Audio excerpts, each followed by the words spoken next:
What the hell is happening? The guy wonders, caught in the light. His body feels frozen solid, completely unable to move. Suddenly, a strikingly beautiful woman with long silvery blue hair and captivating blue eyes appears, smiling gently, leaving the young man utterly bewildered about who this person could possibly be. A system screen pops up, revealing his pathetic status.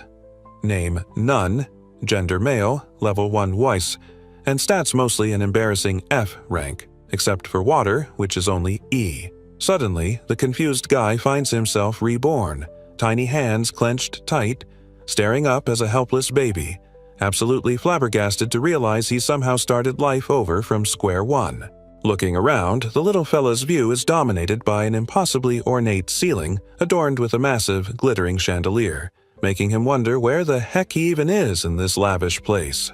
A gorgeous woman with a kind smile leans in, leaving the baby stunned, internally comparing her to his distinctly less beautiful, apparently annoying, old lady mom from his previous life. She holds him close, commenting to someone unseen that the baby's mouth looks exactly like theirs, while the tiny protagonist mentally evaluates the face of the person now leaning into view, an old guy with a serious beard.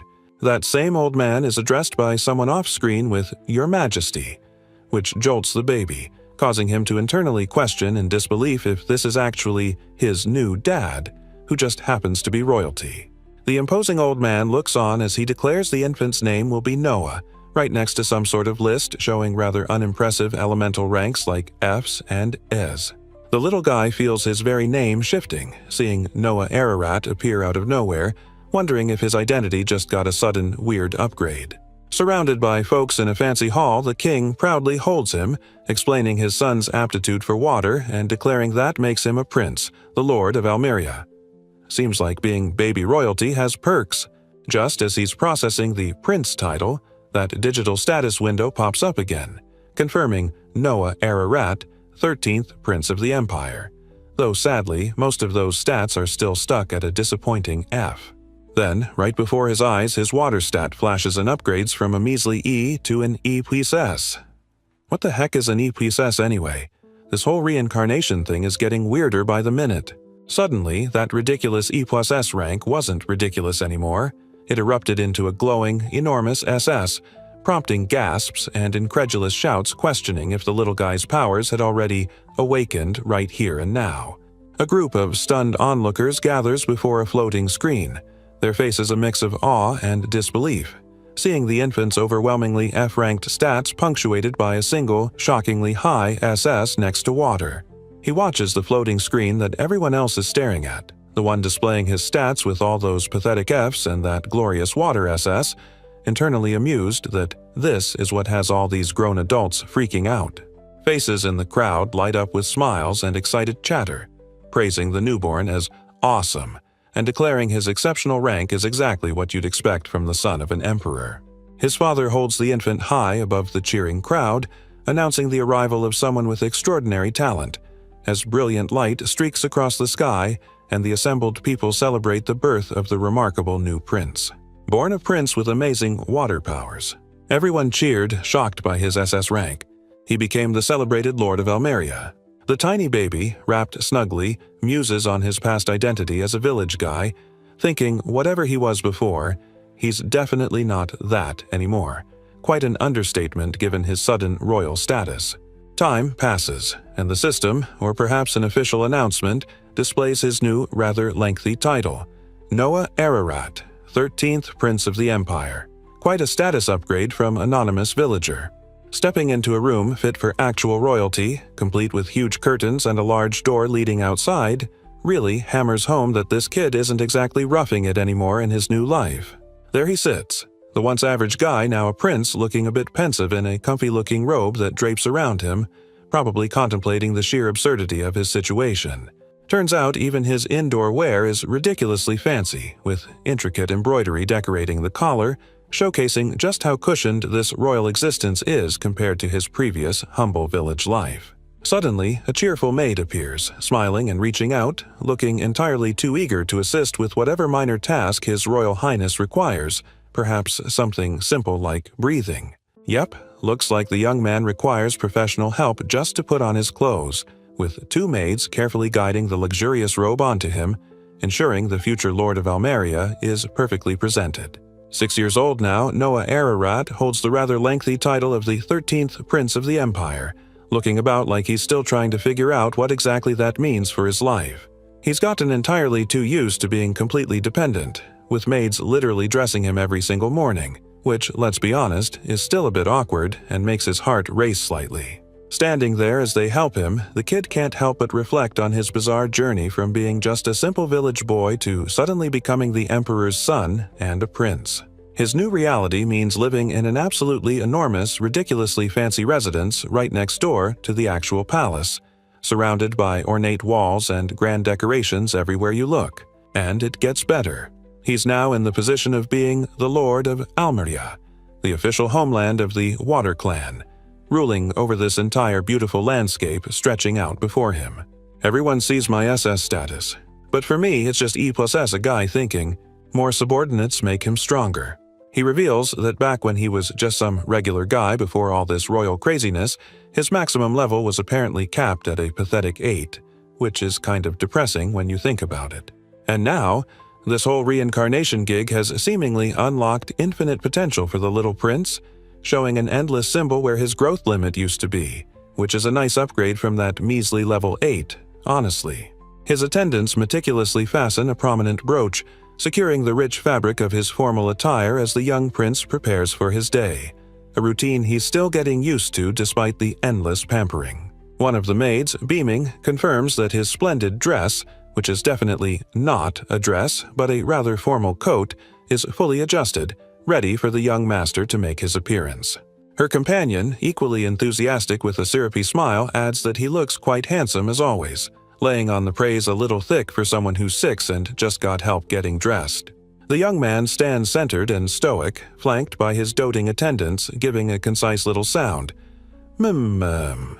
Probably acknowledging their fussing before moving on with his busy royal schedule.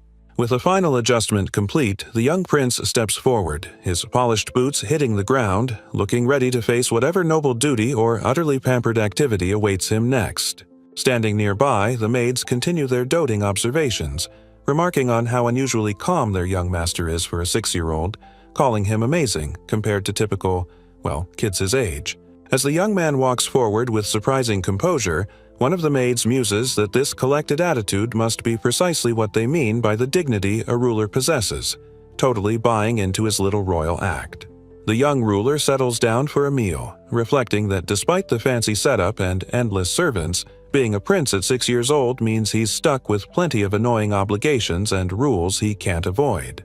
His meal is abruptly interrupted as an attendant informs the young master that His Imperial Highness the Crown Prince and the 4th Prince have just shown up, apparently deciding mealtime is a perfectly fine time for a family visit. The attendant adds that the important guest sent instructions for him to finish eating at his own pace and then come see them, giving the small prince a look that suggests this polite message is less an invitation and more a royal summons. The young prince wasn't about to keep his important visitors waiting, despite being interrupted. Tossing a napkin aside, he sharply told the attendant to lead the way immediately, clearly not amused by the summons. An absolutely massive, imposing door loomed ahead, marking the entrance to the room where the elder royal siblings were gathered, setting a grand stage for the upcoming meeting. Inside lay a ridiculously elaborate room, featuring 2 older figures seated at a table positively loaded with refreshments, looking quite comfortable as they awaited the arrival of their much younger brother. The same magnificent door stood closed once more, the tension building slightly before the little guy stepped through to face the crown prince and the 4th prince. Stepping into the immense room, the small boy looked incredibly tiny and cautious as one of the elder figures, his brother, offered a simple, possibly loaded, "Good morning, brother." The Crown Prince, Albert Ararat, looked over with a smug smile, announcing the little guy's arrival, as if he'd been waiting around forever just for this moment. His brother, Henry, the 4th Prince, had a cooler demeanor, telling the small prince not to be nervous and to simply take a seat, trying to ease the obvious tension. The 2 older brothers sat comfortably at their refreshment-laden table while the young man stood near the door. The Crown Prince was busy laying on the flattery, calling him polite and wise, even predicting he'd make a great chancellor someday. The small boy knelt there, looking quite serious, promising to do his best at the whole Chancellor thing before cutting straight to the chase and asking why they were really here today. Albert, still smiling broadly, revealed he had a little present for the kid, then immediately ordered someone to bring it in, setting the stage for whatever elaborate or dubious gift was about to appear. A poor soul strains under the weight of an enormous ornate coffin being carried into the room, looking utterly miserable about having to haul this elaborate thing around. What kind of present is this anyway? The struggle continues as the man hauls the heavy box further inside, sweat beading on his face, clearly finding this royal delivery job far more difficult than he ever anticipated. That thing looks heavier than it should. The small prince stands dumbfounded, staring up at the massive object being presented, a giant question mark practically floating over his head as he tries to process what exactly this bizarre gift could possibly be. Beads of sweat stream down the face of the guy still lugging the colossal box, gasping out short breaths that sound like strained laughter, probably questioning all his life choices that led him to this moment. The little guy's eye widens in sheer disbelief, the sight before him so unexpected and maybe alarming that all he can manage is a completely stunned, "What?" It seems his princely present is quite the shocker. That poor guy, still struggling with the heavy box, is ordered to open it. Sweat drips down his face as he kneels, clearly dreading whatever is waiting inside this ridiculously large and ornate container. Meanwhile, the young prince's older brothers watch the scene unfold, a pair of smirks playing on their faces. Albert, especially, looks rather pleased with himself, clearly enjoying his little present reveal. The man tasked with the opening looks absolutely terrified, his eyes wide with panic and sweat pouring down his brow. He's seen some stuff, but this is clearly on another level of nope. Suddenly, the heavy lid of the elaborate box begins to lift, pushed open from the inside. A glimpse of white fabric appears beneath, hinting at something unsettling hidden within the luxurious confinement. And just like that, the box is open, revealing not a toy or treasure, but a wickedly cool, incredibly ominous sword lying on a white cushion. It looks like something straight out of a nightmare. The young prince stared, eyes wide and jaw slightly dropped, utterly shocked by the imposing, dark sword resting in the ornate box. This was definitely not the kind of present he expected from his siblings. Albert, his smug older brother, flashed a confident grin. He casually told the kid to take the weapon, declaring this monstrous blade was his present, which is a truly questionable gift for a 6-year-old, frankly. The young man stepped up, gripping the massive, spiky blade with both hands. It was almost taller than him, its dark energy shimmering slightly, making him look like a tiny knight struggling with an oversized quest reward. His brothers watched with clear amusement. Henry simply observed, while Albert let out a sound of satisfaction, confirming this reaction was as expected. They seemed way too entertained by their little brother's predicament. Looking completely bewildered and slightly sweaty, the small prince stammered out loud, demanding to know what's going on. He was a prince, not a professional sword handler at 6. Turns out this charming gift was named Leviathan, famously known as the demon sword of water, surrounded by crackling energy that matched its incredibly unsettling appearance. One of his brothers, with a chilling smirk, explained that before the young prince even touched it, the sword had, cleaned out quite a few people in the past. The little guy's eyes went wide with pure terror and sweat beaded on his face, realizing just how many people were cleaned out. Apparently, over 120 folks with pitiful F ranks had met their end thanks to this blade. And just as he processed the horrifying body count, grabbing onto the grip of the monstrous sword for balance perhaps, the young man blurted out a surprised, "Eh!"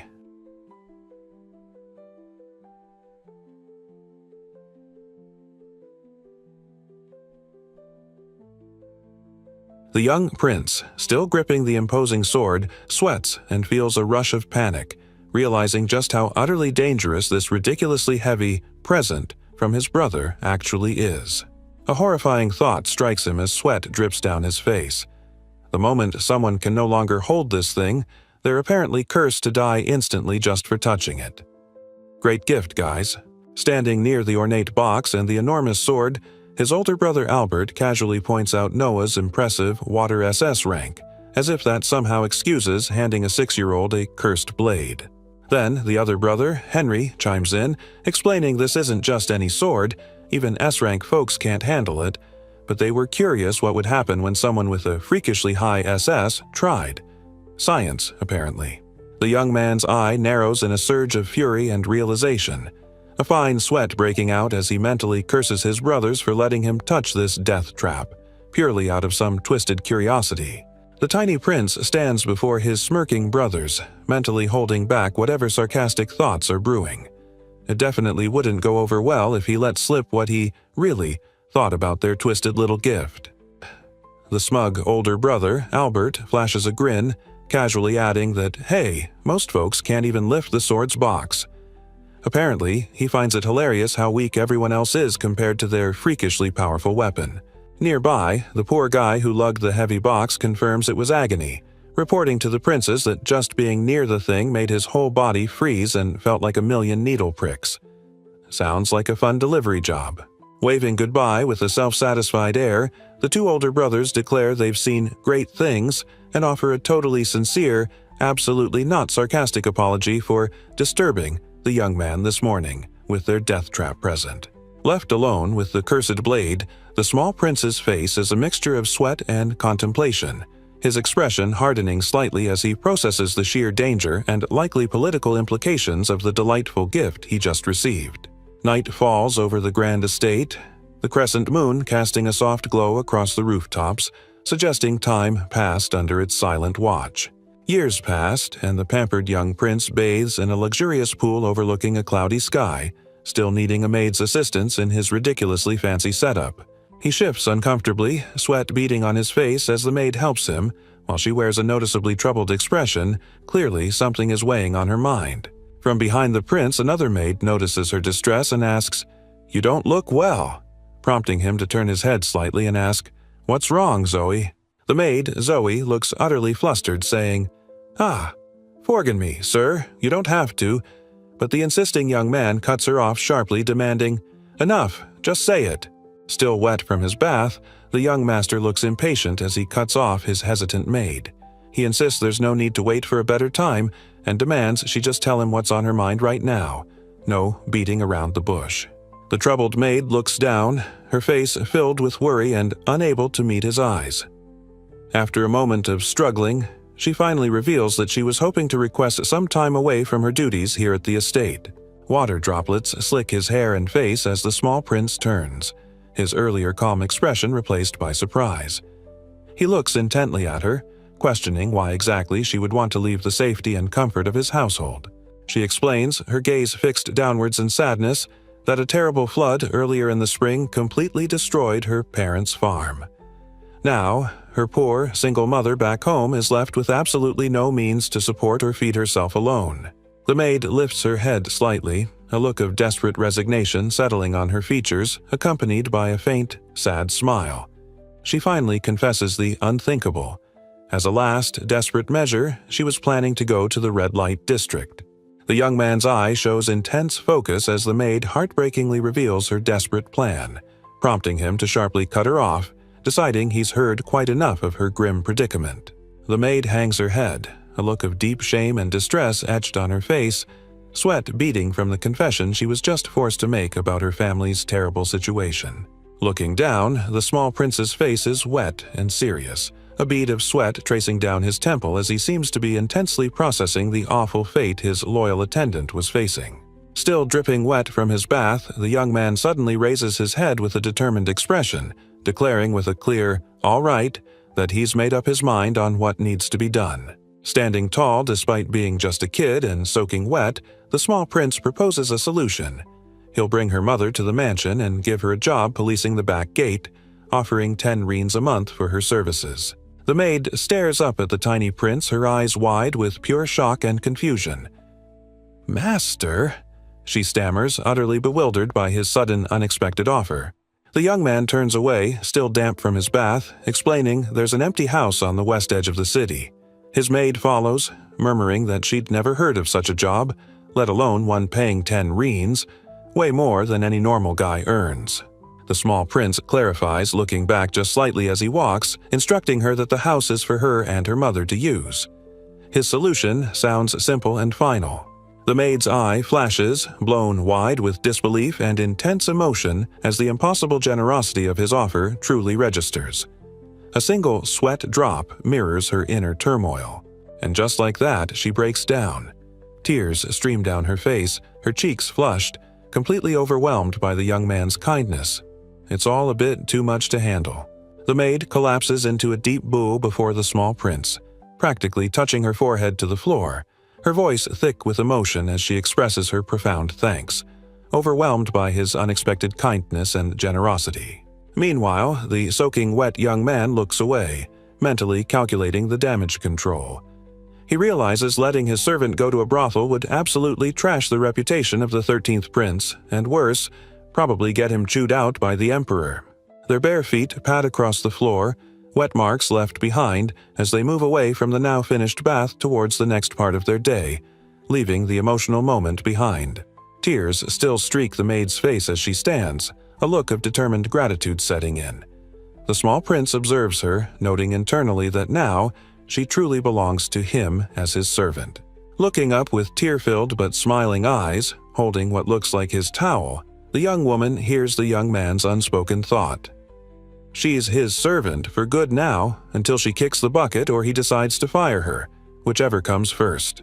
Still wet from his bath, the young man's face is set in a serious expression, thinking that his servant almost selling herself for a pittance is absolutely not happening under his watch. The older gentleman, Dylan, arrives as a maid assists the prince with dressing, announcing his presence politely after the young man called out to him. Turning his attention to the matter at hand, the advisor asks the maid if she's heard about the devastating flood that hit Doso earlier that spring, explaining the context for her situation. With a look of grim determination, the young prince gives his orders, telling the older man to go out and acquire as much land as he possibly can, immediately. The older gentleman closes his eyes for a moment, processing the sheer audacity and ambition in the young master's command. The elder advisor explains that after the flood, greedy merchants will swoop in to snatch up ruined homes like Zoe's parents' place for cheap, so the young ruler needs to move faster and save them before they do. The older gentleman pauses, his expression shifting into one of surprise or deep consideration, a silent ellipsis hanging in the air as he processes the young prince's remarkably shrewd command. The small prince, his back to the advisor, turns his head slightly, a focused look in his eye, simply asking the stunned man if there's some kind of issue with following his explicit instructions. The advisor's face breaks into an expression of genuine surprise and respect. He marvels that this is the young prince's first time handling a disaster, but he brilliantly anticipated the consequences, calling his actions excellent. The boy looks away, a distant look in his eye, internally musing that he's unfortunately witnessed plenty of opportunistic folks trying to take advantage of others after disasters back in his old life, but obviously can't say that part out loud. The advisor laid out the plan, mentioning it would cost 500,000 reins and then some, but the young man cut him off, instantly agreeing to provide the ridiculous sum and just telling him to get moving already. The older gentleman closed his eyes, perhaps processing the sheer amount of cash just authorized or the young prince's surprising ruthlessness in business matters at only 6 years old. Turning his head back slightly, the small prince looked impatient, asking if there was possibly anything else they needed before he could get on with his busy schedule of, being pampered. The advisor bowed profoundly, touching his forehead almost to the ground, offering a formal and heartfelt, "Thank you very much, sir," acknowledging the immense authority and generosity just displayed by the young ruler. With the orders given and accepted, the older man turned and headed towards the door, ready to immediately set the wheels in motion to carry out the prince's ambitious land-grabbing scheme before the greedy merchants got there first. The young man pauses, a thought striking him as he realizes his advisor, Dylan, actually comes from the very area devastated by the flood they just discussed. Interesting connection. Suddenly, the scene shifts, focusing on a majestic, sprawling castle perched dramatically on a hilltop, a true symbol of the empire's wealth and power dominating the landscape. Inside, the architecture is mind-bogglingly ornate, with intricate carvings covering every surface and grand arches leading towards, somewhere equally fancy probably. Stepping further inside reveals an absolutely colossal library, its walls disappearing upward into the vastness, packed floor to ceiling with books waiting to be explored or ignored. Row upon endless row of ancient texts line the towering shelves of the enormous library, suggesting a truly overwhelming amount of knowledge is contained within these grand halls. The young prince steps purposefully across the vast, ornate library floor, heading towards the imposing desk where his father and another figure are seated, ready to answer the royal summons. Kneeling respectfully before the imposing desk, the small boy looks up at the figure seated there, asking if his father, the emperor, had wished to see him this morning. This is the emperor himself, ruler of the Mir's empire, an older man with a commanding presence and intricate headpiece, pausing for a moment in thought as he regards his son. Now standing in the massive library, the small prince formally greets the emperor, asking how he is doing, while his father replies, seemingly pleased that the boy is always striving to do his best. The powerful old man looks directly at the young prince, cutting to the chase and dryly stating that Noah has apparently gone and bought himself an entire village recently. His eye went wide with pure shock, sweat beading on his forehead as the emperor dropped that little bomb. Standing tiny in the vast library, the young man couldn't believe it. How did the emperor know about the village purchase already? It had only been days. The kneeling boy watched as his father explained he wasn't surprised by this news at all and wasn't here to scold, but quite the opposite, especially given the mess from the floods and other issues. The emperor peered down, a sharp question in his eyes, wanting to know exactly how his 6-year-old son found out about the situation in the first place. Looking up calmly, the young prince explained that he'd heard about it from a girl from that village, one who worked as a maid in his residence and was facing a terrible fate because of the disaster. The emperor gestures towards his son, explaining that this situation was a tricky one, mostly because if it had been his brother Albert's problem, he'd be absolutely forced to check everything 3 times over. The emperor's voice echoes in the vast library, declaring that while the situation was certainly a headache to deal with, it also presented a remarkable opportunity, bathed in the bright light streaming from above. Looking pleased, the powerful old man tells the boy he did a good job regardless of the details, and since he handled things well, he absolutely deserves a reward for his initiative.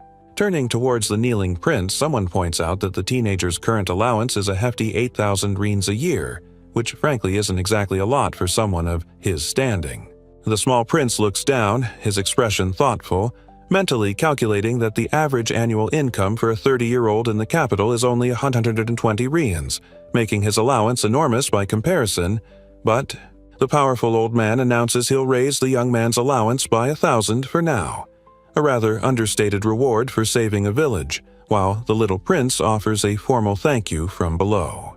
His father looks down from his imposing height in the vast library and simply addresses him by name, prompting the boy to quickly and respectfully confirm his attention.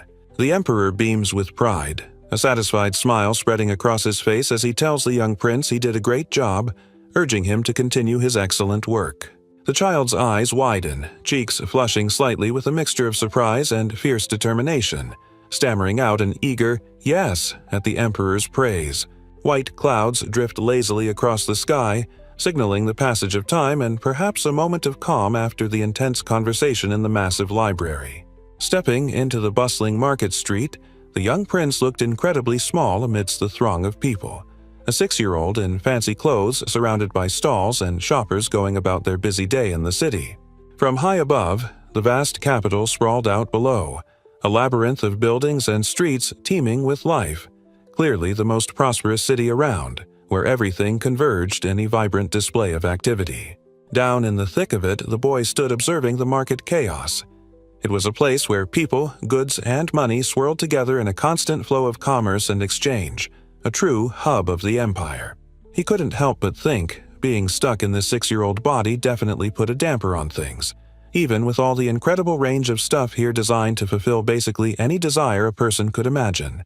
The young man's mind wandered, recalling that the eunuch Sis had mentioned something about a songstress performing right here on the market, perhaps an interesting lead to follow up on later. The young man, cloaked and slightly obscured by the crowd, decides it's time to explore this bustling market just a bit, maybe find something interesting besides overpriced apples.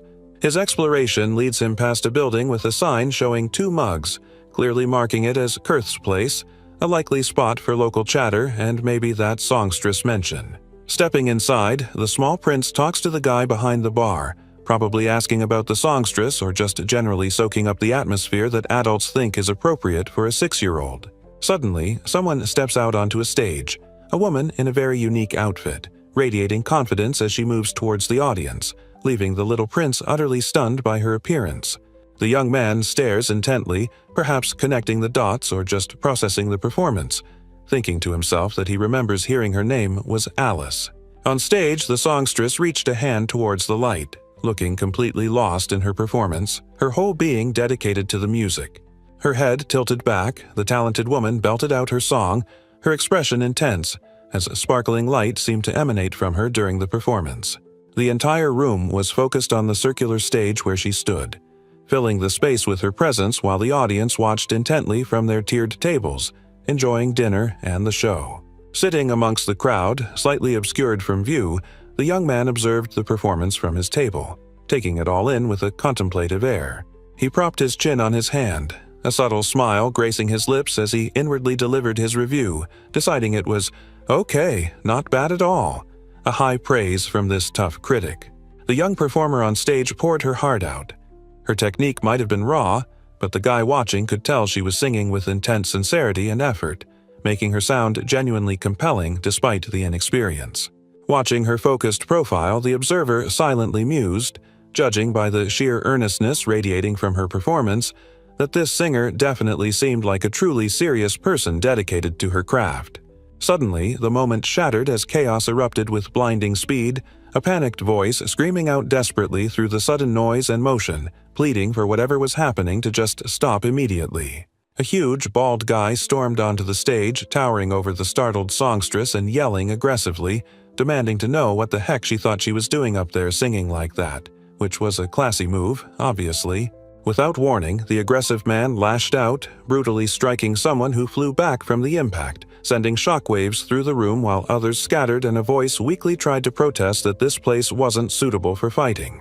The massive bald guy rages, pointing a finger right at her, yelling about her father's debts and how singing won't pay them back. Sweating and looking down, the young woman tries to respond hesitantly, saying, "But sir," and attempting to add something else to the conversation. Leaning in with a sleazy grin, the guy grabs her arm, his face twisted as he crudely suggests that as a girl, she has other ways to make money, obviously implying awful things. Getting right in her face, his tongue hanging out disgustingly, he leers down while she stares back, flushed with terror and repulsion, utterly caught in the horrifying moment. From the audience, several faces look up in shock and concern, watching the disturbing scene unfold on the stage, witnessing the aggressive man accosting the performer. The songstress flinches away, her face flushed with fear and humiliation, clearly horrified by the disgusting suggestion just made to her in front of everyone. But then, cutting through the sudden silence and tension, a clear, sharp shout rings out from the audience. "Hey!" Down in the crowd, the young prince stands up from his seat, his expression firm and unafraid, much to the wide-eyed shock and fear of the people sitting around him. Up on the stage, the loudmouthed bald guy recoils slightly, his aggressive demeanor momentarily broken by surprise as he whips his head around, demanding to know who the heck just interrupted him. He then glares down at the tiny figure who dared speak up, scoffing and calling him a child, telling the 6-year-old to go suck his mother's titties, which is probably the most charming response possible. The small prince stands firm before the hulking man, calmly citing 2 crucial laws. Asking a daughter to pay her father's debt by selling herself is a crime, and no child is required to shoulder a parent's debt according to the imperial code. Enraged at being defied by a child, the massive bully grabs the young man by the collar of his coat, roaring aggressively, clearly thinking he can easily handle this pint-sized interruption with brute force. Just as the situation escalates, the small prince raises his hand, clutching a small, intricately designed sphere that seems to pulse with a subtle energy. A floating screen appears, identifying the object as a magic tool named Splash. Explaining this handy little gadget allows anyone to cast a spell, though the effect depends entirely on the user's specific attributes. In a blinding flash of light and force, a powerful blast erupts from the young man's hand, striking the shocked brute head-on and sending sharp lines of impact outward, leaving the onlookers stunned by the sudden turn of events. The blast hits the aggressive brute dead-on, sending him reeling backwards with blood spurting from his shoulder, while another poor soul nearby also gets knocked out, clutching his injured head in shock. A brutal close-up shows the sheer force of the impact, a spray of dark liquid erupting from the man's face as he recoils violently, pain and shock etched across both his and a nearby injured face. Scattered throughout the audience, people stare up at the stage, mouths hanging open in disbelief and eyes wide with shock, collectively wondering if they just saw a 6-year-old kid literally blast a grown man across the room. The young man calmly looks up at the now sweating, injured, hulking figure, kneeling slightly as he asks, with surprising confidence for his age, if the guy, still, feels like continuing this little confrontation. The sudden, stark realization of the situation hits the bully like another magical brick, a pure, high-pitched sound of terror escaping his lips, leaving no doubt about how much he wants to keep playing this game. The bald guy and his crew turned tail and ran, spray of the blast still visible on their backs as one of them swore, "Damn it!" fleeing through a doorway. Up in the audience, the crowd erupted, cheering and raising their fists, utterly amazed by what they just saw, with shouts of, "Wah! Awesome!" ringing out. Standing calmly on the stage he had just claimed with a magic blast, the young prince looked entirely unfazed, his expression cool and collected despite the chaos around him. More cheers came from the spectators yelling, "Way to go, boy!" and declaring, "That was so cool," completely hyped by the pint-sized prince's display of power. One of the men who had been knocked down scrambled into a deep bow before the young ruler, shielding his face and stammering nervously, "Yes. What, sir?" as the boy simply stated, "Excuse me." The kid, surprisingly calm, tells the stunned barkeep if those thugs show up again, they should just be sent his way instead, drawing a line in the sand with quiet confidence. The poor guy's mind was absolutely blown. His eye practically popped out as he stared at something, maybe his own hand, trying to process the sheer audacity of the 6-year-old who just bossed him around. Facing the small figure before a large, watching crowd, the barkeep stammered in utter disbelief, "Prince!" The sudden realization hitting him like a truck that this was no ordinary child. The songstress, pulled from her thoughts, reacted with a jolt, her face hidden by her hair, but her expression clearly one of shock and confusion at the sudden revelation. Turning fully to face the tiny boy on the stage before everyone, the young woman was completely stunned, gasping, "No way! Prince!" as the puzzle pieces began to click into place. Kneeling before the songstress, the small prince held out his hat, giving her a nod of approval and telling her the song she performed earlier. "Yeah, that was actually good." Getting straight to the point, the young man looked her right in the eye and asked the most subtle question ever. "How much money does she even earn in a month?" The young woman looked down, holding the hat awkwardly, hesitating as she mumbled something about, well, the cost of her mother's medical bills adding to her financial woes. He turned slightly, stating the painfully low figure aloud, 25 reens. Oof, that's not exactly rolling in cash, is it? Standing tall, his back to her, the small prince declared he'd pay her monthly so she could just focus on getting better and keeping that singing going, because clearly her current gig wasn't cutting it. The young woman's face is etched with sheer shock, her eyes wide and mouth agape, completely stunned by the prince's incredibly generous offer that came out of nowhere. Clutching the hat he offered, she bows low, tears welling up as she manages to stammer out an emotional, "Ah, thank you so much," overwhelmed by his kindness. A subtle, satisfied smile touches the small prince's lips as he watches her emotional reaction, perhaps pleased with the success of his unexpected plan. And in a different time or place entirely, a powerful woman in striking armor stands demanding to hear the rest of a story from someone wearing a familiar dark robe, possibly the young prince all grown up.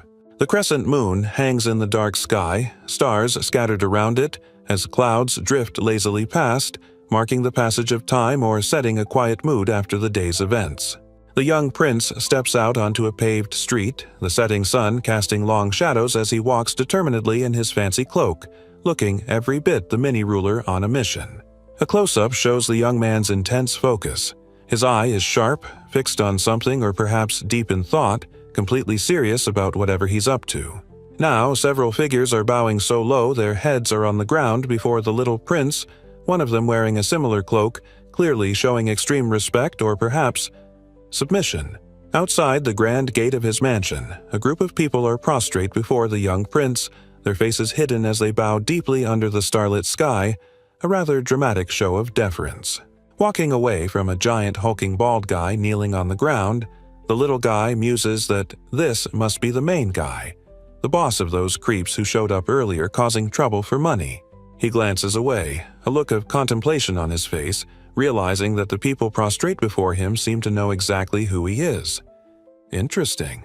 Stepping back inside the vast, luxurious mansion, the young man found himself alone in an incredibly long, ornate hallway, a tiny figure surrounded by excessive wealth. His eye widens slightly in annoyance as he internally, or perhaps quietly, demands clarification.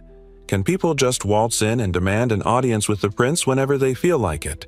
Tell them no. One of the maids approaches him, mentioning those men from earlier, clearly seeking guidance, but the young master cuts her off sharply, ordering her to simply send them away immediately. Looking slightly upwards with a hint of satisfaction, he mutters something that sounds like agreement, acknowledging that sending those guys packing was probably the best move. Brother Henry, looking rather self-satisfied, stands there ready to lay down the law, probably thinking he's about to drop some serious wisdom on his little brother.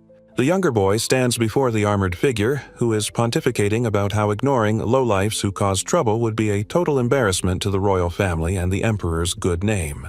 The small prince calmly explains that part of it was dealing with jerks trying to shake down a singer named Alice for her dad's debt, and he obviously stepped in and handled that situation because, he's got standards now. With a slight, almost scheming smile, the young ruler points out that by making those guys think he's still steamed about it, he can make sure they never dare mess with that poor songstress Alice ever again. His older brother's eyes widen in genuine surprise and admiration, letting out an impressed, "Wow!" and realizing that this little kid actually thought his whole convoluted rescue plan through. The small prince explains his strategy. Letting those goons think he's still mad will keep them from bothering the singer again. His brother actually agrees it's a logical move for a 6-year-old. He looks up at his brother with a cheeky grin, telling him not to underestimate his motives, while the older prince just chuckles, apparently impressed by the kid's taste in street performers. His older brother settled back onto his ridiculously fancy chair, the picture of relaxed authority, ready to continue their chat while the young man just stood there, still tiny but clearly holding his own. Suddenly, the older prince's demeanor shifted. He got serious and brought up the earlier drama, mentioning there was something important he needed to explain about that charming little death trap blade, the demon's sword. The child's eyes widened slightly, his expression fixed with sudden intense focus, confirming he understood exactly which cursed weapon they were talking about. Leviathan.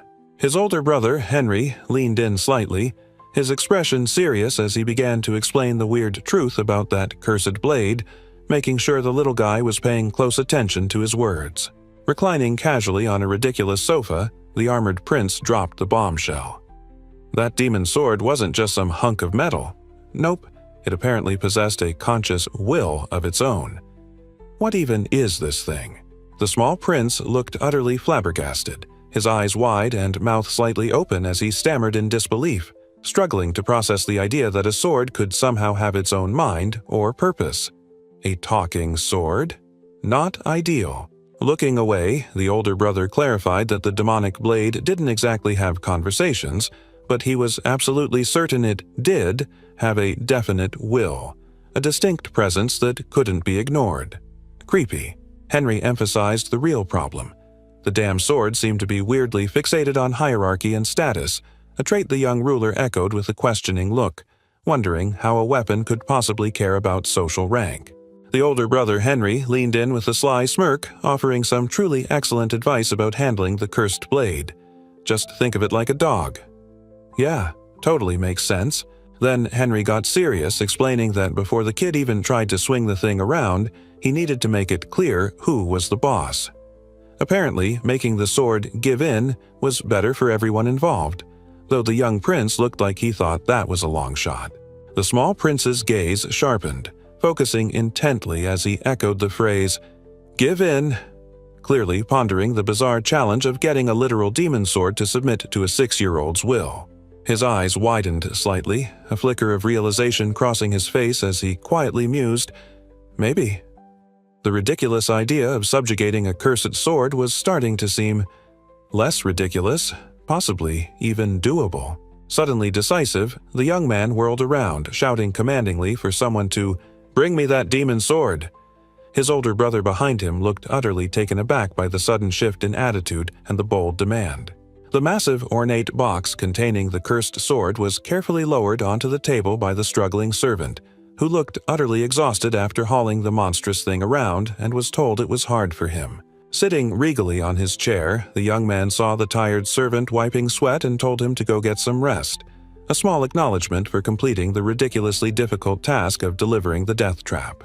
The small figure took hold of the enormous, spiky demon sword, gripping it tightly with both hands. He stood resolute, determined to try and make the damn weapon give in, as his brother suggested. His older brother watched the scene, a skeptical look in his eye, thinking to himself that it would be a long way off before the kid could truly subjugate that sword, despite what he'd just said. The boy's hands clenched around the sword's grip, knuckles turning white from the effort. An intense, unseen struggle was clearly underway as he attempted to assert his will over the ancient, conscious blade. The young man's brows furrowed tightly, eyes squeezed shut in fierce concentration. He was done messing around. It was time to prove he could dominate this cursed blade right here and now, or so he told himself. His small hands gripped the massive, spiky hilt of the demon sword Leviathan, its dark metal cold and imposing. The weight felt immense, but he held firm, bracing for the fight to come. Suddenly, the sword began to shake and vibrate violently in his hands, those grotesque spikes near the hilt rattling ominously. The ancient weapon was clearly pushing back with all its might, refusing to be easily tamed by a mere child. With a furious burst, dark, chaotic energy erupted outward from the small figure, a swirling vortex of raw power radiating from him in all directions. It looked less like magic and more like a destructive ink splatter from hell. Yet, amidst the terrifying explosion of power swirling around him, the boy remained perfectly still, eyes closed, a surprisingly serene and focused expression on his face. He wasn't just holding the storm, he was somehow mastering it. His face strained with fierce concentration, sweat dripping as he mentally wrestled with the cursed blade, eyes tightly shut, determined to force its submission right here and now.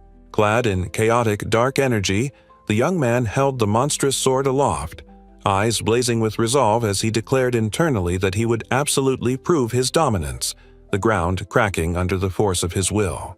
The older brother watched, utterly speechless, his eyes wide with disbelief and a single word escaping his lips, utterly stunned by the raw power his little sibling just unleashed on the demonic blade.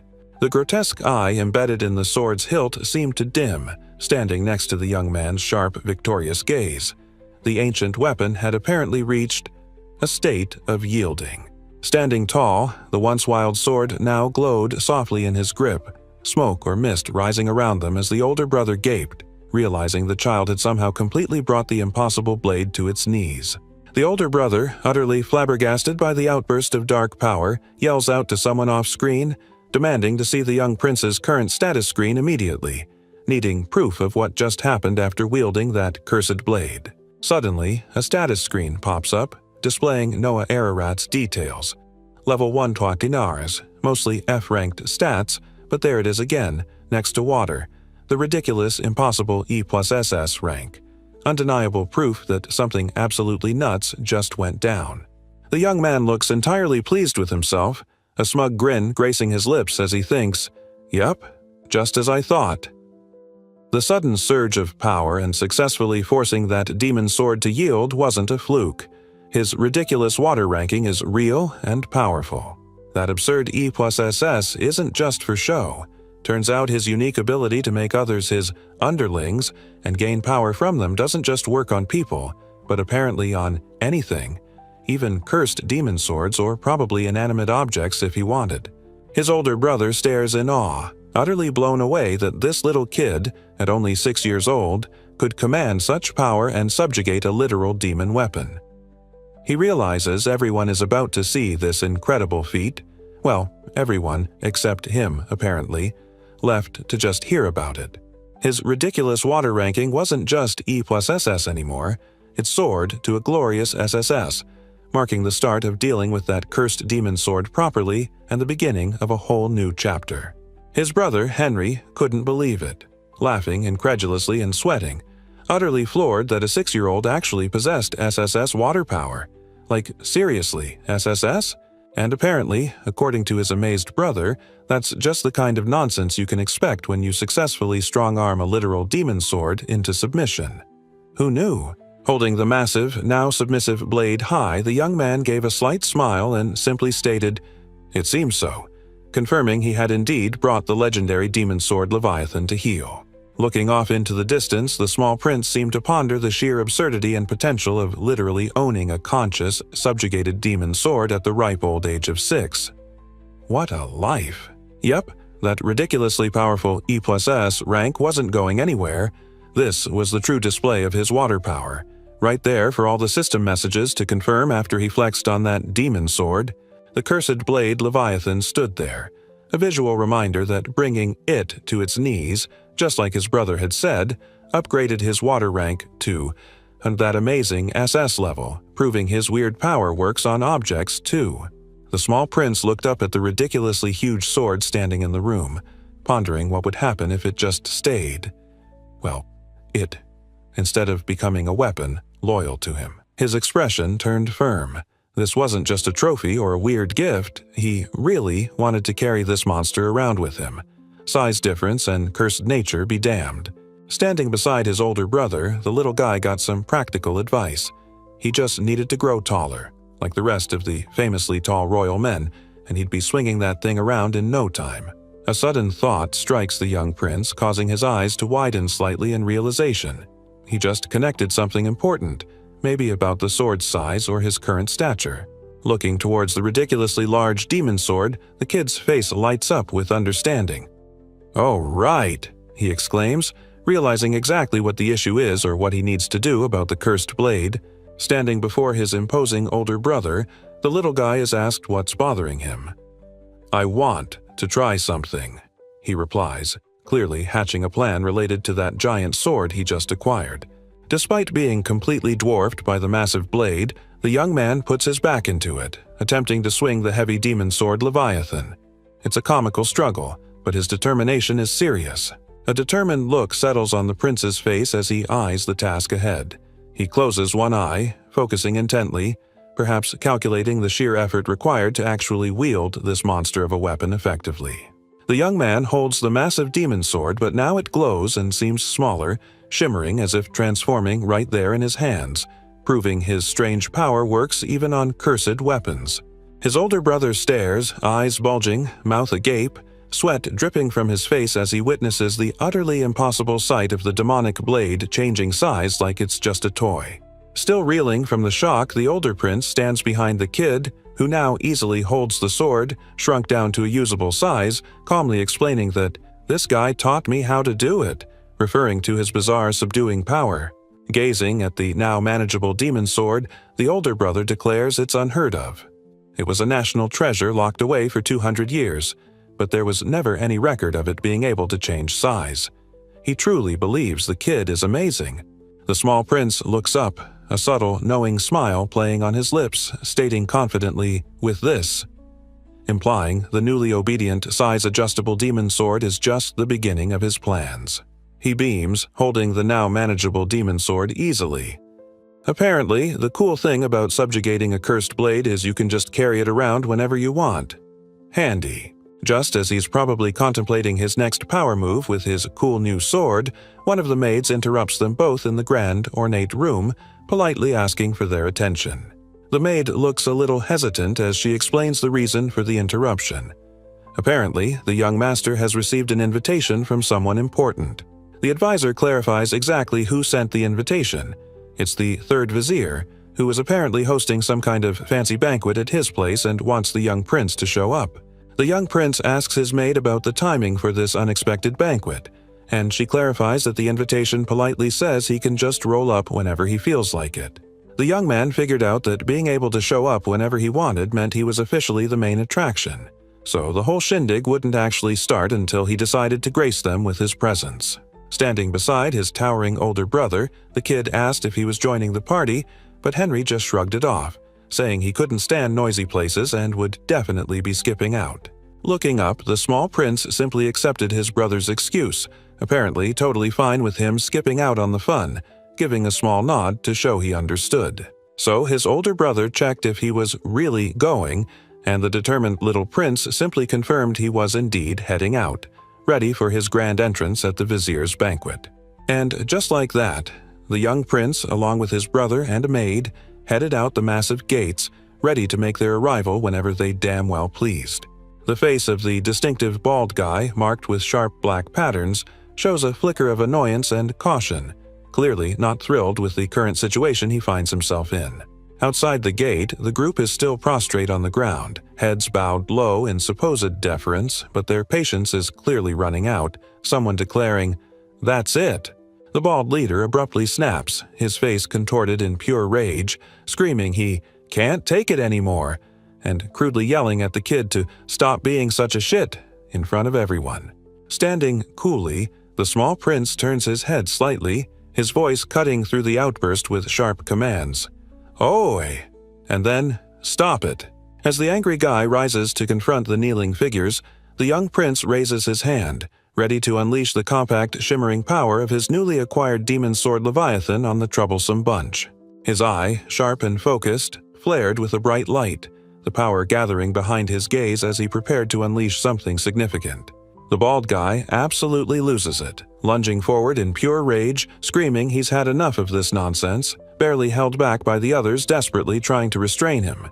Face down on the ground, humiliated and maybe still reeling from the blast, the bully gets screamed at by one of his own guys to get his butt up and apologize right now. Seeing the messy aftermath, his older brother shows up, looking surprised, and demands to know exactly what the young prince just did to the unfortunate goon outside.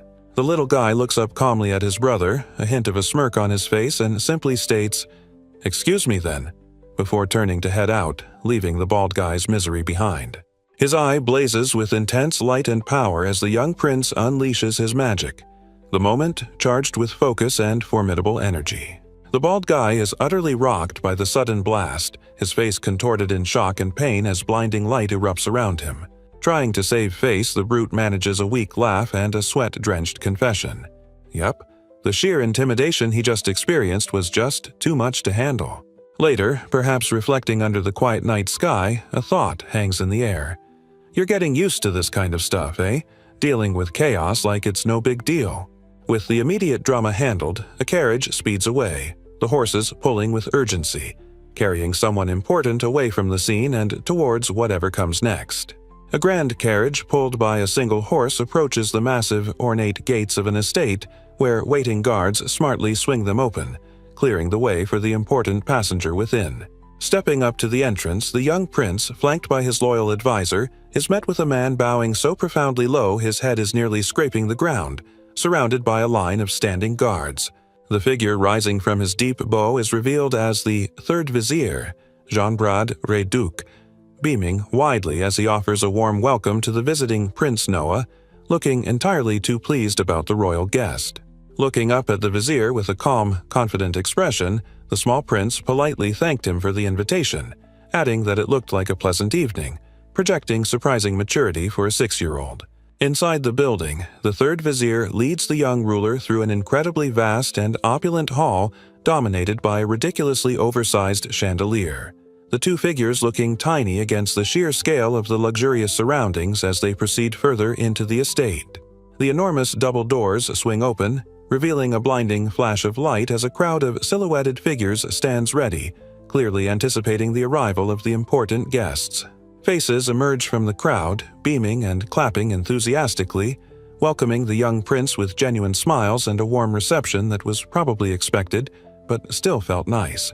Other guests join the applause, a distinguished gentleman with a mustache among them, all looking equally delighted and impressed by the small figure entering their midst, their hands meeting in repeated, welcoming strikes. The entire banquet hall erupts in applause as the young prince, looking utterly tiny yet composed, walks through the wide corridor formed by the crowd, accepting their collective adoration as he enters the room. Surrounded by clapping guests, the boy stands coolly, his expression betraying none of the chaos. Onlookers whisper about his youth and dignity, recognizing him as His Highness the 13th Prince. Amidst the cheering crowd, the third vizier leans down towards the little prince, a polite smile on his face, casually starting a conversation by addressing him directly. His gaze falls upon the young man's waist, and the vizier comments on the object hanging there, noting with a slight surprise that it definitely wasn't present the last time they met. The small prince stands confidently, gripping the strangely sized blade, and declares it's a gift straight from the crown prince himself, proudly introducing it by name, Leviathan. The vizier's jaw drops, eyes bugging out and sweat beading instantly. He gasps out the name, sputtering in disbelief that this is that infamous demon sword, the legendary national treasure. Chaos erupts among the guests, whispering furiously about seeing the national treasure and realizing the 13th prince's fiefdom is in Almeria, while others practically shout about it being a gift from the crown prince himself. The vizier, Rayduk, beams with smug satisfaction, surrounded by guests whose smiles have frozen into expressions of pure shock. He absolutely knows this isn't just a sword, it's the demon sword Leviathan, and he's clearly enjoying the unfolding drama. The entire hall erupts in a chaotic wave of shock and disbelief, guests recoiling and whispering furiously as bright light centers on the small figure who just dropped a national treasure bombshell. One unfortunate guest's face contorts in wide-eyed horror, sweat instantly beading as the sheer weight of the revelation hits them like a truck, leaving them utterly stunned and probably reevaluating their life choices that led them here. Just as quickly, their expression shifts. The shock fades, replaced by a calculating look, a bead of sweat still tracing their temple as they quickly process the significance of a 6-year-old prince possessing the legendary cursed blade. Across the chaotic room, the young prince stands composed, looking off to the side with a thoughtful expression, mentally weighing his options and wondering what exactly he should do now that he's revealed his little secret. The entire crowd recoiled in unison, faces frozen in sheer disbelief and terror as they processed the revelation about the infamous weapon now in the small prince's hands. Chaos rippled through the opulent hall. Close up, the guests' reactions were even more dramatic. Eyes bulged, mouths hung open in silent screams, and hands clutched throats or covered gasping mouths as panic truly set in. This was not the polite society they expected. Across the room, other attendees stumbled back or leaned away as if physically struck by the news. Their faces twisted in horror, hands flying up in distress, utterly overwhelmed by the sudden, terrifying turn of events. Amidst the pandemonium, the young prince stood calm, his gaze steady, a single word escaping his lips, a quiet command to the unfolding chaos. "Hold." Despite the young man's order, the wave of panic continued to wash over the guests, who grabbed their heads, gasped, and stumbled back in the opulent ballroom, utterly rattled by the display and the dangerous secret now revealed. Guests recoil in terror, gasping and sweating profusely, overwhelmed by the sheer, oppressive aura radiating from the legendary cursed blade now casually held by a 6-year-old. It seems the demon sword really lives up to its name. Someone loses it completely, scrambling away from the chaotic center of the room in a desperate attempt to escape the suffocating pressure, while others stumble back in wide-eyed panic. This banquet is officially a bust. The young prince stands calm amidst the pandemonium, privately thinking he never expected the damn sword to be this angry or unleash so much death intent. Maybe sit wasn't the right command after all. Meanwhile, the third vizier is having the time of his life, beaming and practically bouncing with excitement, shouting how amazing this display is and as expected of His Highness, because terrifying everyone is apparently peak royalty. The vizier stands center stage, arms wide, declaring to the scattered crowd that everyone here just equally felt death. And that, my friends, is just a tiny glimpse of the overwhelming power wielded by the prince and his national treasure. Yep, totally normal banquet behavior. The vizier, Rayduk, bursts into delighted laughter, sweating profusely, completely unfazed by the panic. Beside him, another guest forces a nervous chuckle, equally drenched in sweat, desperately trying to maintain composure during this absolutely wild banquet. Still buzzing from the chaos, the vizier shouts praise, declaring the sheer power at such a young age really amazing. A woman shields her face, perhaps overwhelmed, as the young prince stands composed among the startled crowd. Above the main floor, the ornate architecture of the banquet hall rises, balconies overlooking the vast space. Grand arches and intricate railings speak of wealth, hinting at the lavish setting for the unfolding drama after the terror subsided. After the chaos, the young man sits regally, receiving polite greetings from the nobles. They line up, trying to act normal, while he accepts their deference following the dramatic revelation of the cursed blade that sent them scattering moments ago. Yet, amidst the recovering guests, two individuals stand apart. A man and a woman, looking noticeably calm and composed, seem different from the rest, observers rather than participants in the recent panic caused by the death sword reveal. A gentleman in a waistcoat, Byron Allen, introduces himself with a pleasant smile, expressing his honor to meet His Royal Highness.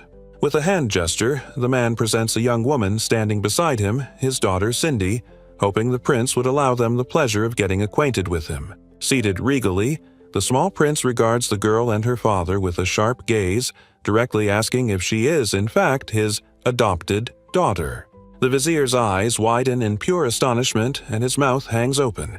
He asks the young ruler, utterly stunned, if he somehow knew about this private family detail.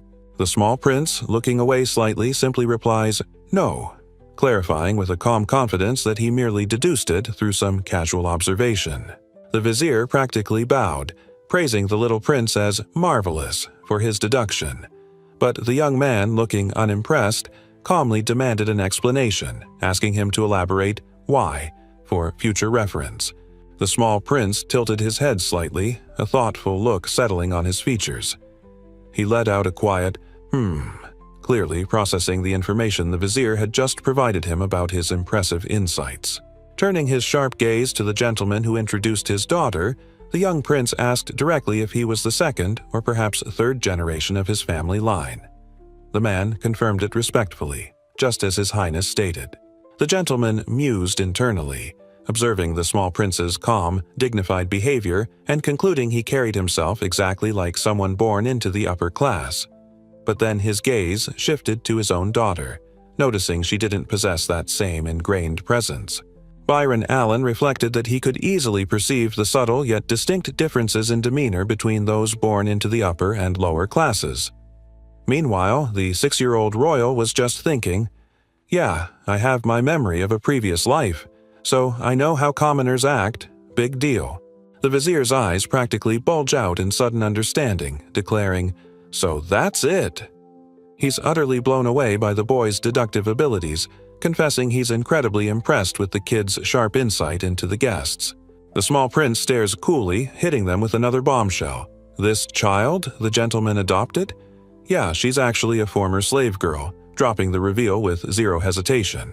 Both the girl and her father freeze, utterly stunned by the young man's shocking insight. The gentleman stares back, wide-eyed, stammering in disbelief, wondering just how the 6-year-old managed to figure out that much from a simple introduction. The young woman lowers her gaze, a sad look in her eyes, as the reason for the boy's deduction is explained. People who have experienced slavery apparently have a peculiar, questioning look in their eyes that sets them apart. Her father confirms the incredible deduction, explaining he bought the girl from a slave trader because she was different and intelligent. He adopted her and taught her many things, proud of her despite her origins. The young man offers a subtle, confident smile, clearly pleased with his ability to see through the gentleman's little secret about his daughter's background during the banquet. His face lights up with genuine interest and excitement, proclaiming that he likes this kind of situation, finding it good when people reveal intriguing secrets or complex backgrounds, probably thinking about the potential gains.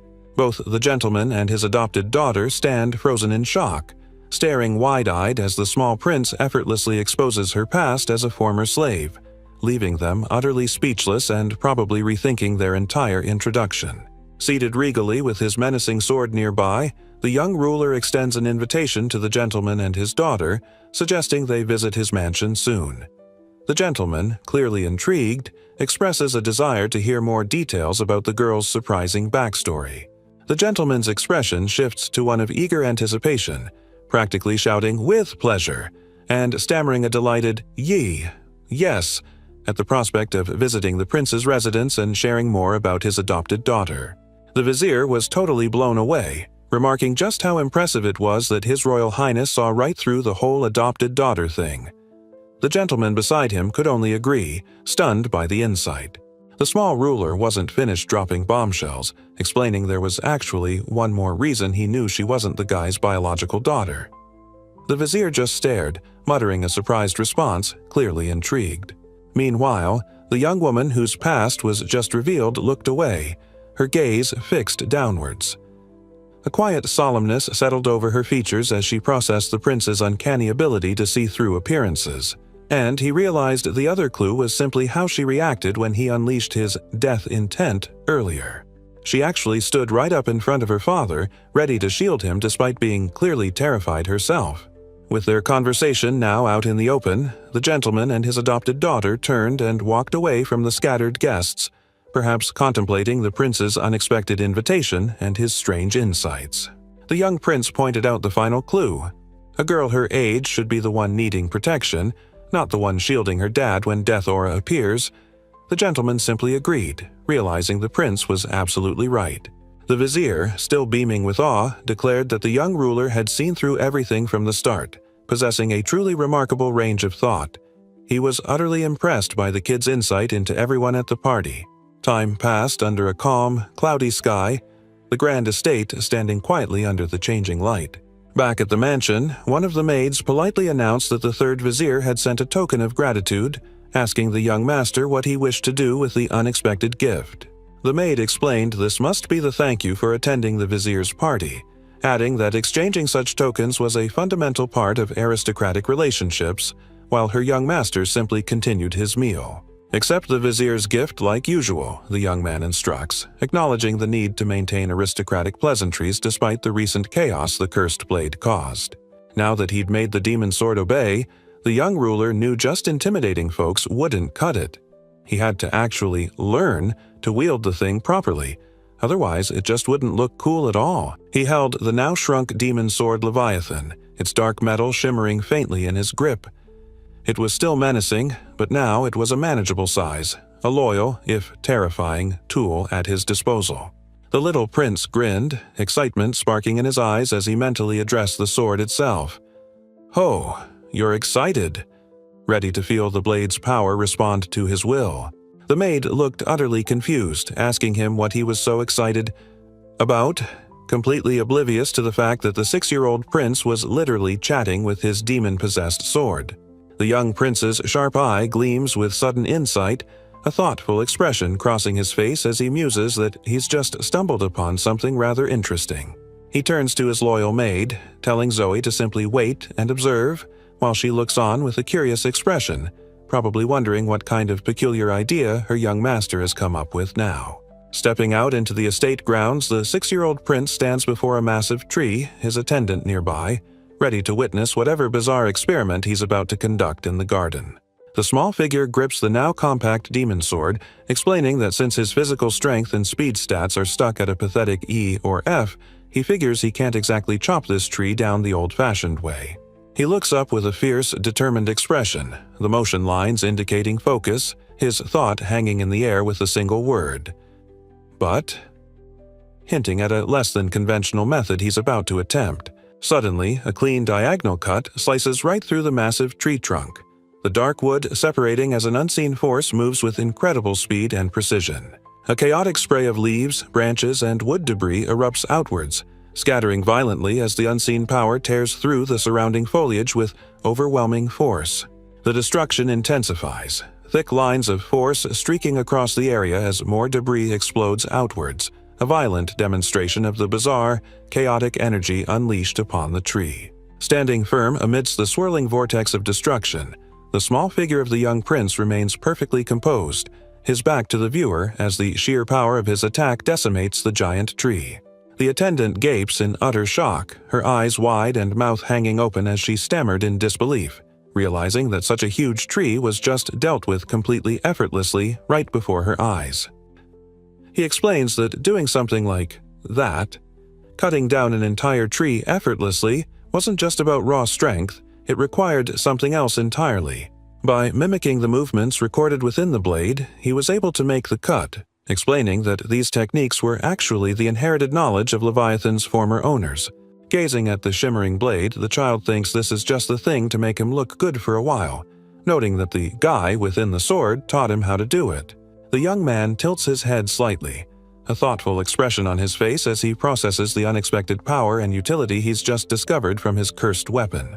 Standing before the cleanly cut tree stump, his attendant asks what's on his mind this time, and the little prince simply replies, "Oh," as another idea strikes him. Following his insightful "oh" moment, the young prince holds up the small shimmering sphere, asking his attendant if she knows what this particular magical contraption is called.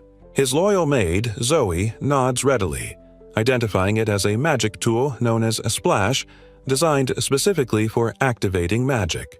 Now, holding the compact demon sword, the young man explains that the amazing technique it taught him doesn't drain his magic like a normal spell, but it's limited to only once per hour, adding that apparently the sword itself can perform this feat too. A close-up reveals his eye, sharp and focused, a glint of determination hardening his gaze as he mentally gears up for another experiment.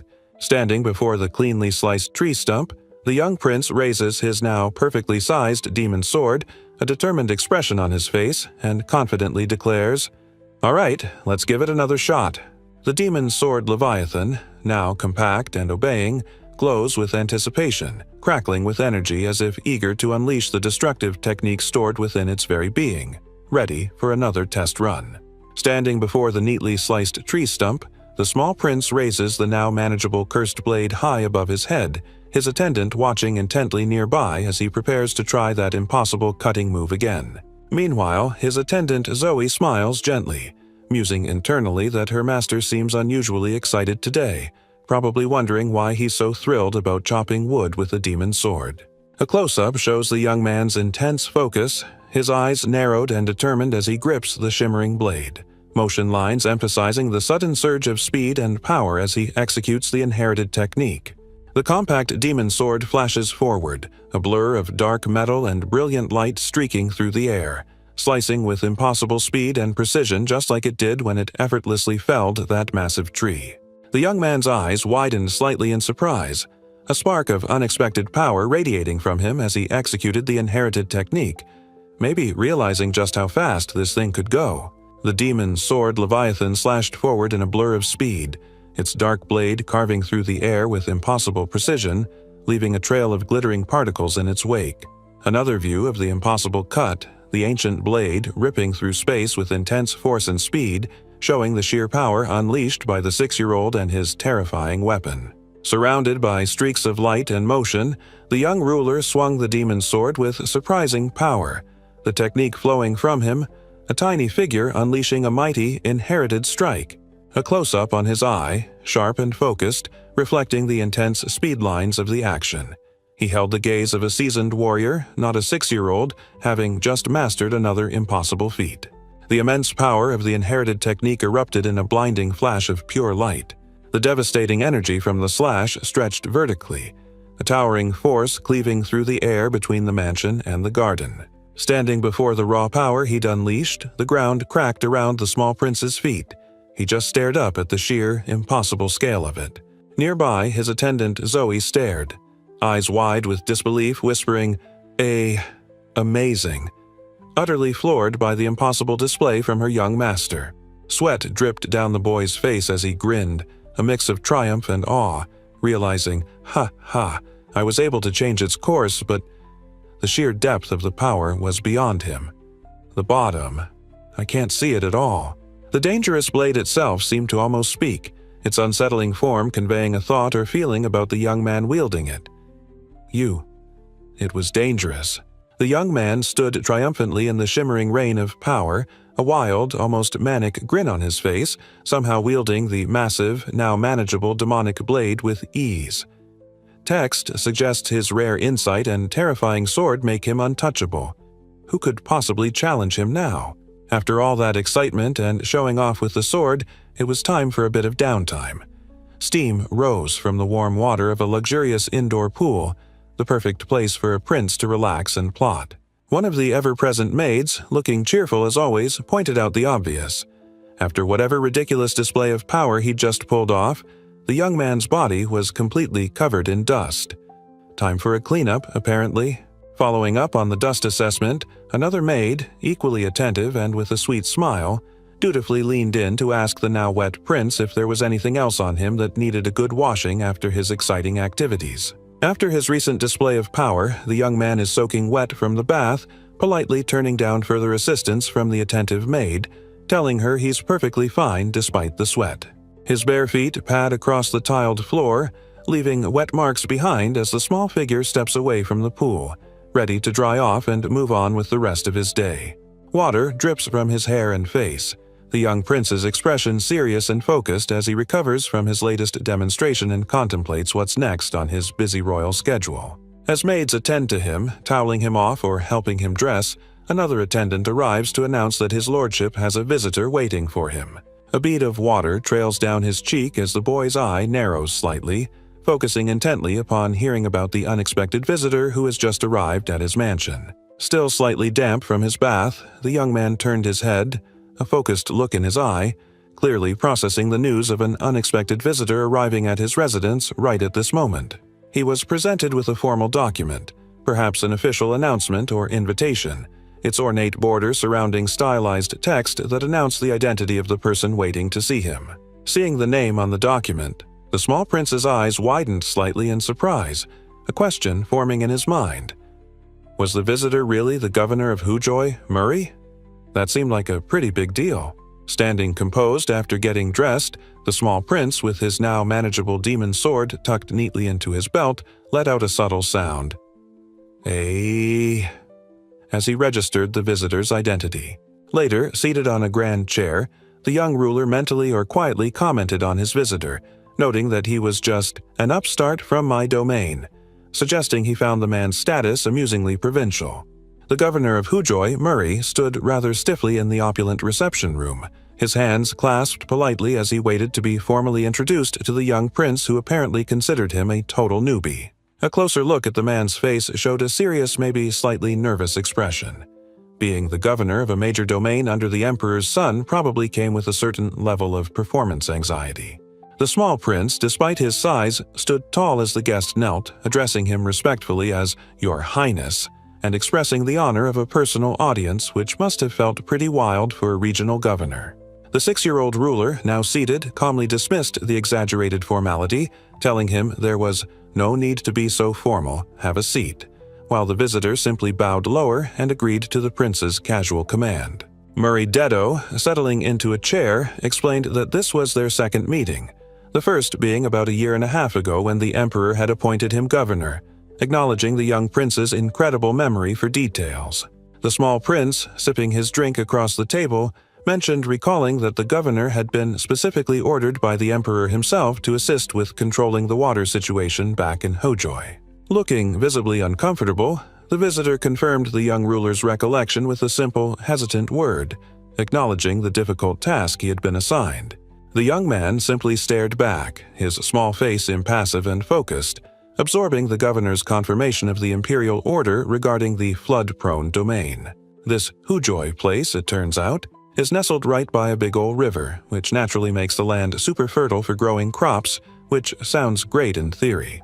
But naturally, being next to a river means you occasionally get absolutely hammered by massive floods that cause terrible disasters, making the emperor want to fix it and turn the area into a reliable food basket. The young man's visitor, Murray, is from Elmeria, the home turf of the Water Clan, explaining why the emperor specifically assigned the governor to handle the flooding mess in the first place. He should be the expert. The little prince looks at his visitor, sitting back on his chair and asking directly if the whole water management project in Hujoy, the one his dad ordered, wasn't exactly going according to plan as expected. The governor shifts uncomfortably, looking stressed as he explains that the necessary funds just weren't being released by the ministry, making it impossible to afford even basic supplies or cover expenses for the desperately needed work. The small prince, standing on his chair in irritation, demands to know why the budget wasn't approved. His visitor protests that it's a direct order from the emperor himself, so it absolutely should have been approved without issue. The governor sweats again, acknowledging the emperor's order should be enough, but sighing that the Ministry of Finance always seems to have an endless list of reasons. apparently making imperial commands optional for some reason. Standing from his seat, the small prince looks down with irritation, a quiet action underscoring his displeasure at the bureaucratic nonsense delaying the emperor's flood project. The governor stares up at the 6-year-old ruler, utterly shocked and maybe a little terrified by the sudden decisiveness radiating from the child. "Your Highness," he stammers, caught completely off guard. The young man, his back to the room, strides purposefully towards an ornate doorway, commanding one of his attentive maids to follow me, clearly having decided this conversation is over and it's time for action. Outside, the grand castle where the young prince resides stands majestic and serene, its reflection shimmering on the water, a symbol of the wealth and power that back up his every whim and command. A closer look reveals the impressive facade of the estate, showing intricate details of the enormous building where the little prince plots and rules, a luxurious cage from which he pulls the strings of politics and rescue. Stepping inside the massive estate, the sheer opulence of the room was overwhelming, with walls adorned in intricate carvings and multiple crystal chandeliers sparkling with immense wealth. There, seated comfortably at a vast table, the governor of Hujoy waited, while the small prince sat across from him, looking entirely too tiny for the grand setting, as an attendant knelt respectfully nearby. The visitor, a man of considerable girth and a rather serious expression, appeared lost in thought, his heavy-lidded eyes conveying a sense of quiet contemplation about the situation, or perhaps the young ruler's sudden arrival. He took a slow sip from his cup, finally acknowledging the tiny figure before him, stating he hadn't anticipated seeing His Highness Noah here so abruptly, clearly surprised by the unscheduled visit from the young prince. The small ruler didn't waste any time with pleasantries, getting straight to the point and informing the governor that Murray had already spilled the beans about the finance ministry's apparent reluctance to hand over the necessary budget funds for the project. The governor insists that's not the case, contradicting the young prince's assertion that the finance ministry is the problem delaying the funding. He's probably sweating internally. The small prince, looking utterly unimpressed by the excuse, sharply asks the governor why, if what he's saying is true, the ministry hasn't simply approved the necessary funds already. The governor's eye twitches, the sheer pressure of the 6-year-old prince's interrogation clearly getting to him as he sweats under the unexpected intensity. Sweating, the governor finally admits there's actually a more complicated, deeper reason behind the funding holdup than just bureaucratic delay, hinting at some hidden political maneuvering. The young ruler, sensing an impending dismissal based on his age, cuts the governor off sharply, stating if he's about to claim the kid doesn't understand because he's 6, he should just keep his mouth shut right now. The older man's face was etched with deep lines of worry and stress, clearly struggling with whatever hidden truth he was about to reveal. A close view of his eye showed the raw strain and inner turmoil he was experiencing, the weight of the situation heavy upon his shoulders. Then, the governor abruptly plastered on a ridiculously wide, forced smile, declaring with exaggerated sincerity that he would, of course, never show such disrespect as to lie to his prince. The young man, his back mostly turned but radiating authority, simply instructed the sweating official to then just explain the real issue, receiving a meek yes in reply. Taking a moment, the visitor, finally beginning to speak, explained that the core of the problem was that his region, Hujoy, had been disastrously flooded once more just last year. The young prince looks across the table, asking the visibly uncomfortable official if his initial explanation about the funding delay is right. He's clearly not accepting the simple answer. The visitor from Hojoy looks down, a weary expression on his face, and quietly confirms the young ruler's implicit question by simply indicating a nods. From an overhead perspective, the massive table emphasizes the boy's small stature as he sits at the head, impatiently demanding, "What about it?" urging the nervous governor to continue with the real story. The man explained that, at that time, following the disaster, His Majesty the Emperor, looking every bit the imposing ruler, had issued a royal decree exempting the entire Hujoy region from taxes for a whole year. The small prince leans forward, his gaze sharp and intense, cutting through the explanation with a simple, demanding, "And?" He knows there's still a crucial part of the story missing. The governor sighs, looking utterly exhausted by the mere mention of the ongoing disaster and probably wondering if this conversation about taxes and floods will ever end.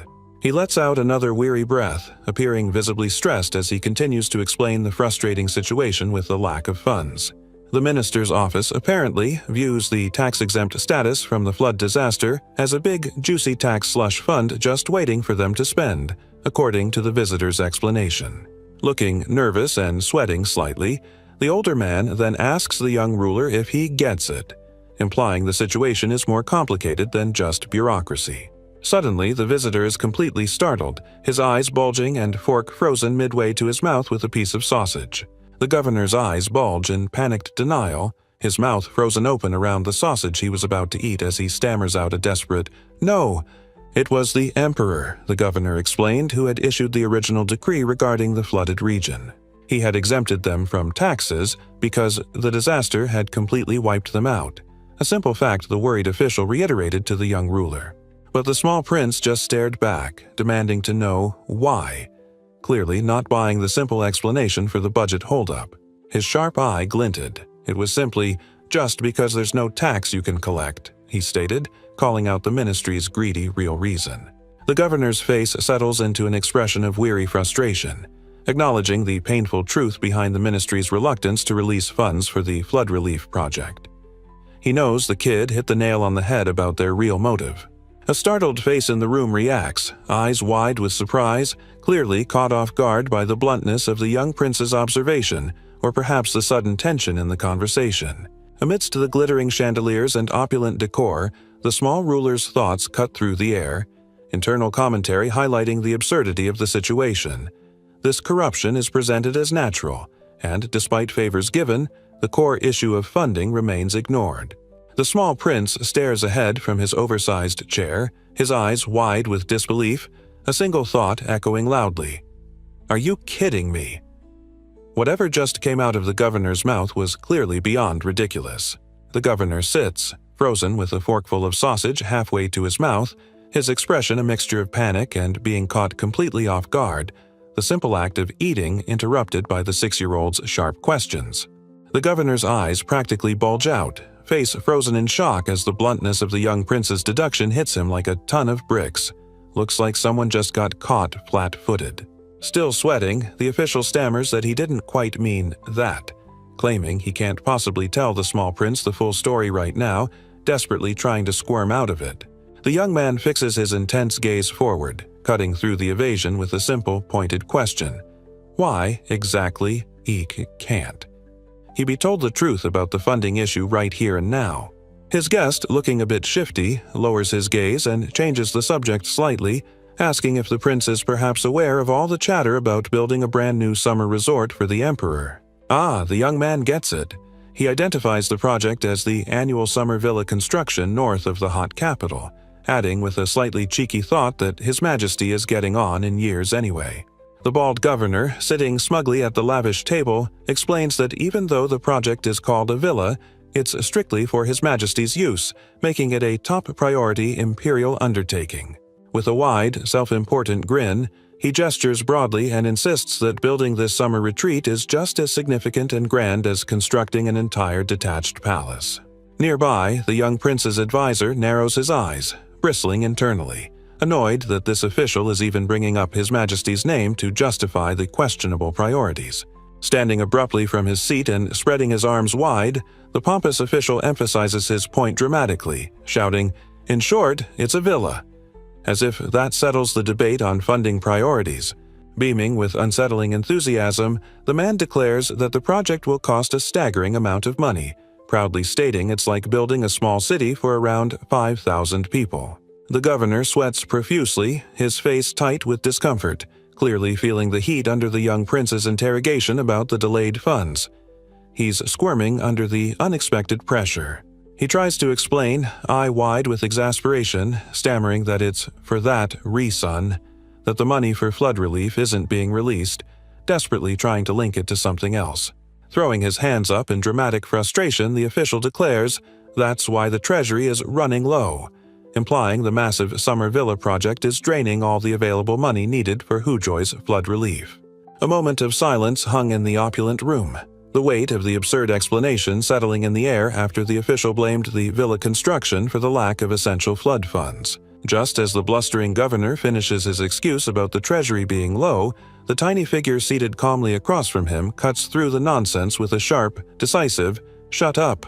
The governor's attempt to blame the treasury being running low on the villa project is swiftly cut off by the young prince, who sharply tells him to "shut up." Clearly, the child is not buying the excuse.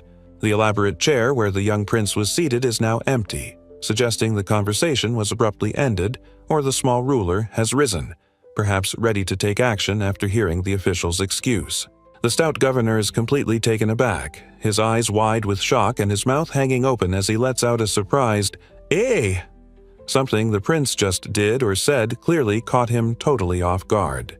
Turning slightly, the young man fixes his gaze on the stunned official, his voice calm but sharp as he simply addresses him with a pointed, "You," making it clear he knows exactly what's going on.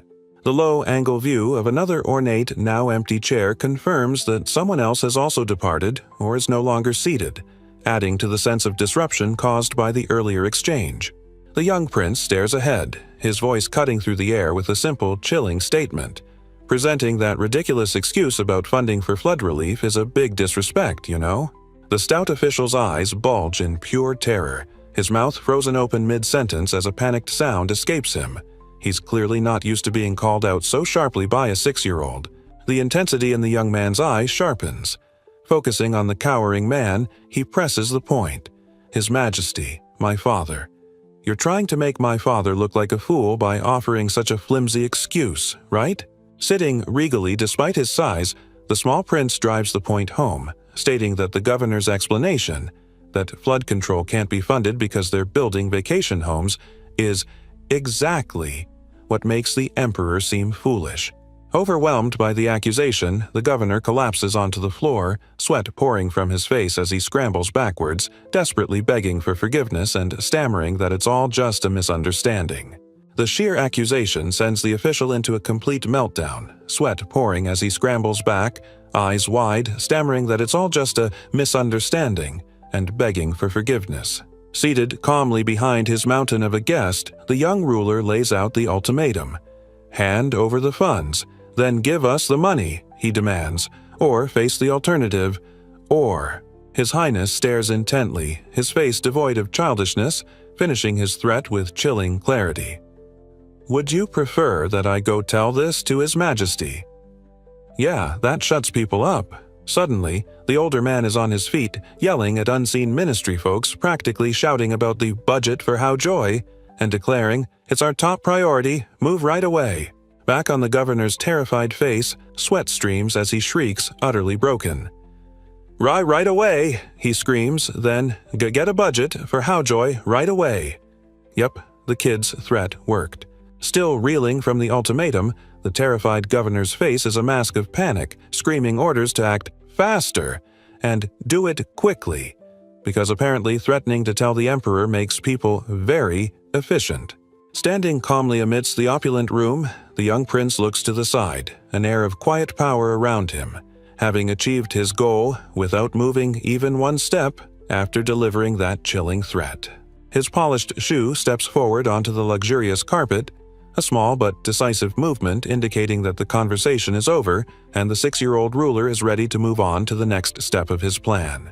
The narrative confirms the immediate impact of the little prince's power play. He made the Minister of Finance scramble to get the necessary funds for the flood relief project because apparently fear is a great motivator. The ripple effect of the young man's influence spreads, suggesting the powerful minister himself was directly impacted by the emperor's son's actions, maybe sweating profusely just thinking about defying him. The stout official's face twisted in pure terror, mouth agape and eyes wide with fear, beads of sweat running down his temple as the sheer weight of the 6-year-old's threat finally sank in. Humbled and sweating, Murray Dedo knelt before the small figure in the chair, declaring with genuine awe that he, the governor, actually admired the little prince immensely after that masterful display. That particular gentleman conceded it was a truly skillful use of words, a great negotiating move that perfectly exploited his opponent's weaknesses and stupid mistakes during their little chat. He looked down, sweat dripping from his brow, admitting he felt deep shame for his own shallow thinking and even daring to ask His Highness for some petty position earlier. The young man turned slightly from the window, processing the official's internal turmoil. "Ah, I see," he mused, realizing the man thought he was just going to force his way through the situation. The man who just got schooled on politics lies prostrate on the floor, utterly dumbfounded by the child's move, barely able to voice his astonishment with a quiet, "Really?" After that masterful display of 6-year-old political blackmail, the small prince sits back on his ridiculously ornate chair, coolly accepting the man's thanks, simply saying, "Thank you very much." The clouds drift across the wide expanse of the sky, silent witnesses to the unfolding events, marking the quiet passage of time after the recent tense exchange. Having secured the funding, the humbled official kneels before the small ruler and his waiting carriage, declaring he must return immediately to push forward with the flood control project, to which the young man simply agrees, "All right." As the young man walks away, his attendant and carriage waiting, the now motivated governor runs after him, waving enthusiastically and shouting one last, grateful farewell. "Your Highness!" Emperor calls, report to him. His Highness shocked by summons. The Emperor's grand palace awaited. Vast, meticulously manicured gardens stretched out, featuring dense rows of sculpted trees and precise geometric layouts, indicating the sheer scale and formality of the royal grounds he would traverse. More details of the immense gardens emerged, with perfectly trimmed hedges forming elaborate patterns, manicured trees lining paths, and tranquil fountains hinting at the wealth poured into creating this serene, unnatural landscape. White birds soar through bright, cloud-filled sky. An armored hand drips liquid, hinting at power held within. A regal figure stands in a massive, sun-drenched royal garden.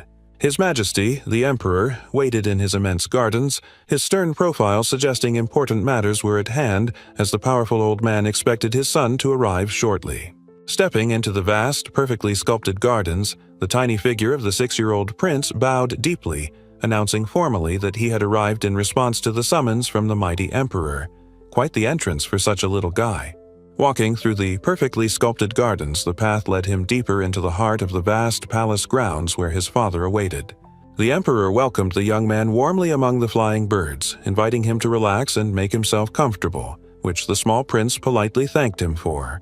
Beaming, the powerful old man looked down with obvious pleasure, telling the boy he wanted to start by saying what a good job he'd done, which the kid simply offered a polite thank you for. That completely unexpected praise made the child's eyes go wide as dinner plates, his jaw dropping slightly in pure shock, stammering out a disbelieving, "Huh?" His father then explained the reason for the praise was all about Hujoy. He had heard the young man had utterly smashed someone or something named Maybrick. His father muttered about whatever just went down, particularly complaining he had just escaped dealing with the finance ministry, sounding rather exasperated by their antics with Maybrick. His eyes went wide as dinner plates, utterly shocked by whatever his father had just said, leaving him completely speechless by the sudden turn in conversation. The powerful old man declared information itself was a potent weapon, telling the boy he needed to constantly sharpen it, adding a stern "yes" to emphasize the importance of his lesson. The young man, downplaying his genius move, simply replied he only did the obvious thing, but his father, clearly impressed, reiterated his praise, telling him, "Well done," once more. His father, contemplating the boy's feat, mused that while what he did seemed obvious, accomplishing such things wasn't always simple, letting out a thoughtful, Continuing the conversation, the emperor remarked that while many people talk a good game or rely on others, only a select few possess the ability to simply do the obvious, necessary thing. His father, the imposing figure in armor, stood over the small boy in the garden, a silent moment passing between the towering parent and the small child looking up at him. The emperor reached out a hand, his armored gauntlet gently resting on the young man's head in a gesture of acknowledgement or comfort amidst the formal setting. With a hand still resting on his head, the older man looked down at the kneeling child and proudly stated that despite being only 6 years old, he was truly amazing for what he had accomplished. The young man looked down, a slight blush coloring his cheeks as he absorbed the unexpected praise and physical affection from his powerful father, feeling a mix of shyness and pride. The old man beams, his gaze filled with paternal pride and subtle amusement, clearly impressed by his young son's unexpected competence and his handling of that infamous, cursed blade. His armored hand rests heavily on his knee, the intricate metalwork a stark contrast to the serene garden setting, a silent testament to the vast power he wields and perhaps contemplating the future of the little boy before him. Standing tall in his intimidating armor, the Emperor declared his son was now in complete control of that monstrous death-dealing sword, Leviathan, acknowledging the child's improbable feat of bending the ancient weapon to his will. The old man's proud smile widens, admitting that given the utterly abominable history of that cursed weapon, his little boy bringing it under control was, well, frankly amazing to witness firsthand. Looking down at the small figure kneeling some distance away among the garden birds, the powerful ruler muses to himself, realizing with a thoughtful, that yes, it's absolutely time to get young Noah a proper master to guide his terrifying potential. The young man heard his father's decree, a sudden instruction that someone was needed to teach him, specifically declaring the requirement was a master of swordsmanship. Overhead, the sky seemed to echo a new challenge, as a thought or message hung in the air, commanding the young prince to go, get noble, urging him towards greater status or perhaps finding that very master. Clouds drifted lazily across the sky, a silent passage of time settling over the grand estate and the prince within its walls, marking the transition to the next chapter of his royal life and training. Heavy, armored boots landed with decisive weight on the ground, hinting at a powerful figure arriving, perhaps the very master the Emperor had decided was necessary for his surprisingly capable, sword-wielding son. The small prince stood, his eyes wide with surprise and maybe a touch of apprehension, facing the imposing figure who had just arrived, a potential mentor stepping onto the scene to shape the child's formidable future. Heavy, intricately designed armor gleamed, a formidable chest plate protecting the figure who wore it, his hand near the hilt of a straight, imposing sword. This was clearly someone important and heavily armed. Stepping forward with purpose, the imposing figure declared himself, "I am Damian Noble. I'm here." He was the legendary master the Emperor had promised, arriving in a flash of impressive armor. Looking down at the young prince and the newly arrived master, the Emperor got straight to the point, stating simply, "You know Noah, I want you to teach him how to use a sword." Talk about a challenging student. Facing the Emperor, the renowned master readily accepted the daunting task, responding with a confident, "Yes, I will do my best." Seems he was actually up for the challenge of teaching a 6-year-old prince with a demon sword. Apparently, this guy Noble's swordsmanship is top in the Empire, and everyone is claimed to be unmatched in swordplay. Yep, the kid just landed himself the most ridiculously qualified babysitter ever. The imposing Emperor tells his young son that he'll now be under Master Noble for training, while the legendary swordsman kneels nearby, expressing how honored he feels by the daunting task ahead. The small prince's face beams with pure excitement, eyes wide and happy as he eagerly shouts, "Yes!" to the prospect of training with the most ridiculously skilled sword instructor in the Empire. The master's armored hand grips his sword hilt with quiet resolve, telling the young royal "I'll get right into it, Your Highness," clearly ready to start the rigorous, probably brutal training immediately. Standing before the massive blade, the young man makes a point, stating, "Just to tell you," as the sword itself, or perhaps the master's powerful presence, issues a challenge. "Let's see what you have to offer." Meanwhile, the Emperor smiles confidently, knowing his son is about to begin his true education, remarking that this child hasn't been taught anything yet in the grand scheme of things. Standing before his intimidating new student and the Emperor, the esteemed swordsman explains that for now, he's only interested in assessing the young man's inherent traits, not his pitiful current skills. His Majesty just nods, acknowledging the plan. Looking slightly surprised, the young prince wonders how this guy managed to convince the Emperor so easily, musing aloud that maybe it just proves how incredibly trustworthy the legendary master truly is. The master's armored hand grips the hilt of his sword with immense power, the sheer force of his grip suggesting he's utterly ready to dive straight into the rigorous training, starting with the basics. The young man's eyes sharpen, a look of intense focus settling on his face. He stares forward, mentally bracing himself for whatever challenging task his new, highly ranked master is about to throw at him. The legendary swordsman, his face set in a determined expression, bellows out, calling for His Royal Highness to step forward and begin their training session right here and now. No time to waste being a pampered prince. Standing tall in his impressive armor, the legendary swordsman Damian Noble held his blade ready, declaring forcefully that the young prince could, "You can come slashing at me." He looked entirely too confident for someone challenging a 6-year-old with a demon sword. The master's challenge continued, his voice echoing with absolute certainty as he finished his dare, letting the tiny prince know he was free to attack him from anywhere. This guy clearly wasn't afraid of tiny threats, magic sword or not. His bold challenge hung in the air above the manicured gardens and distant castle spires, a clear invitation for the small ruler to test his mettle, emphasizing again, from anywhere.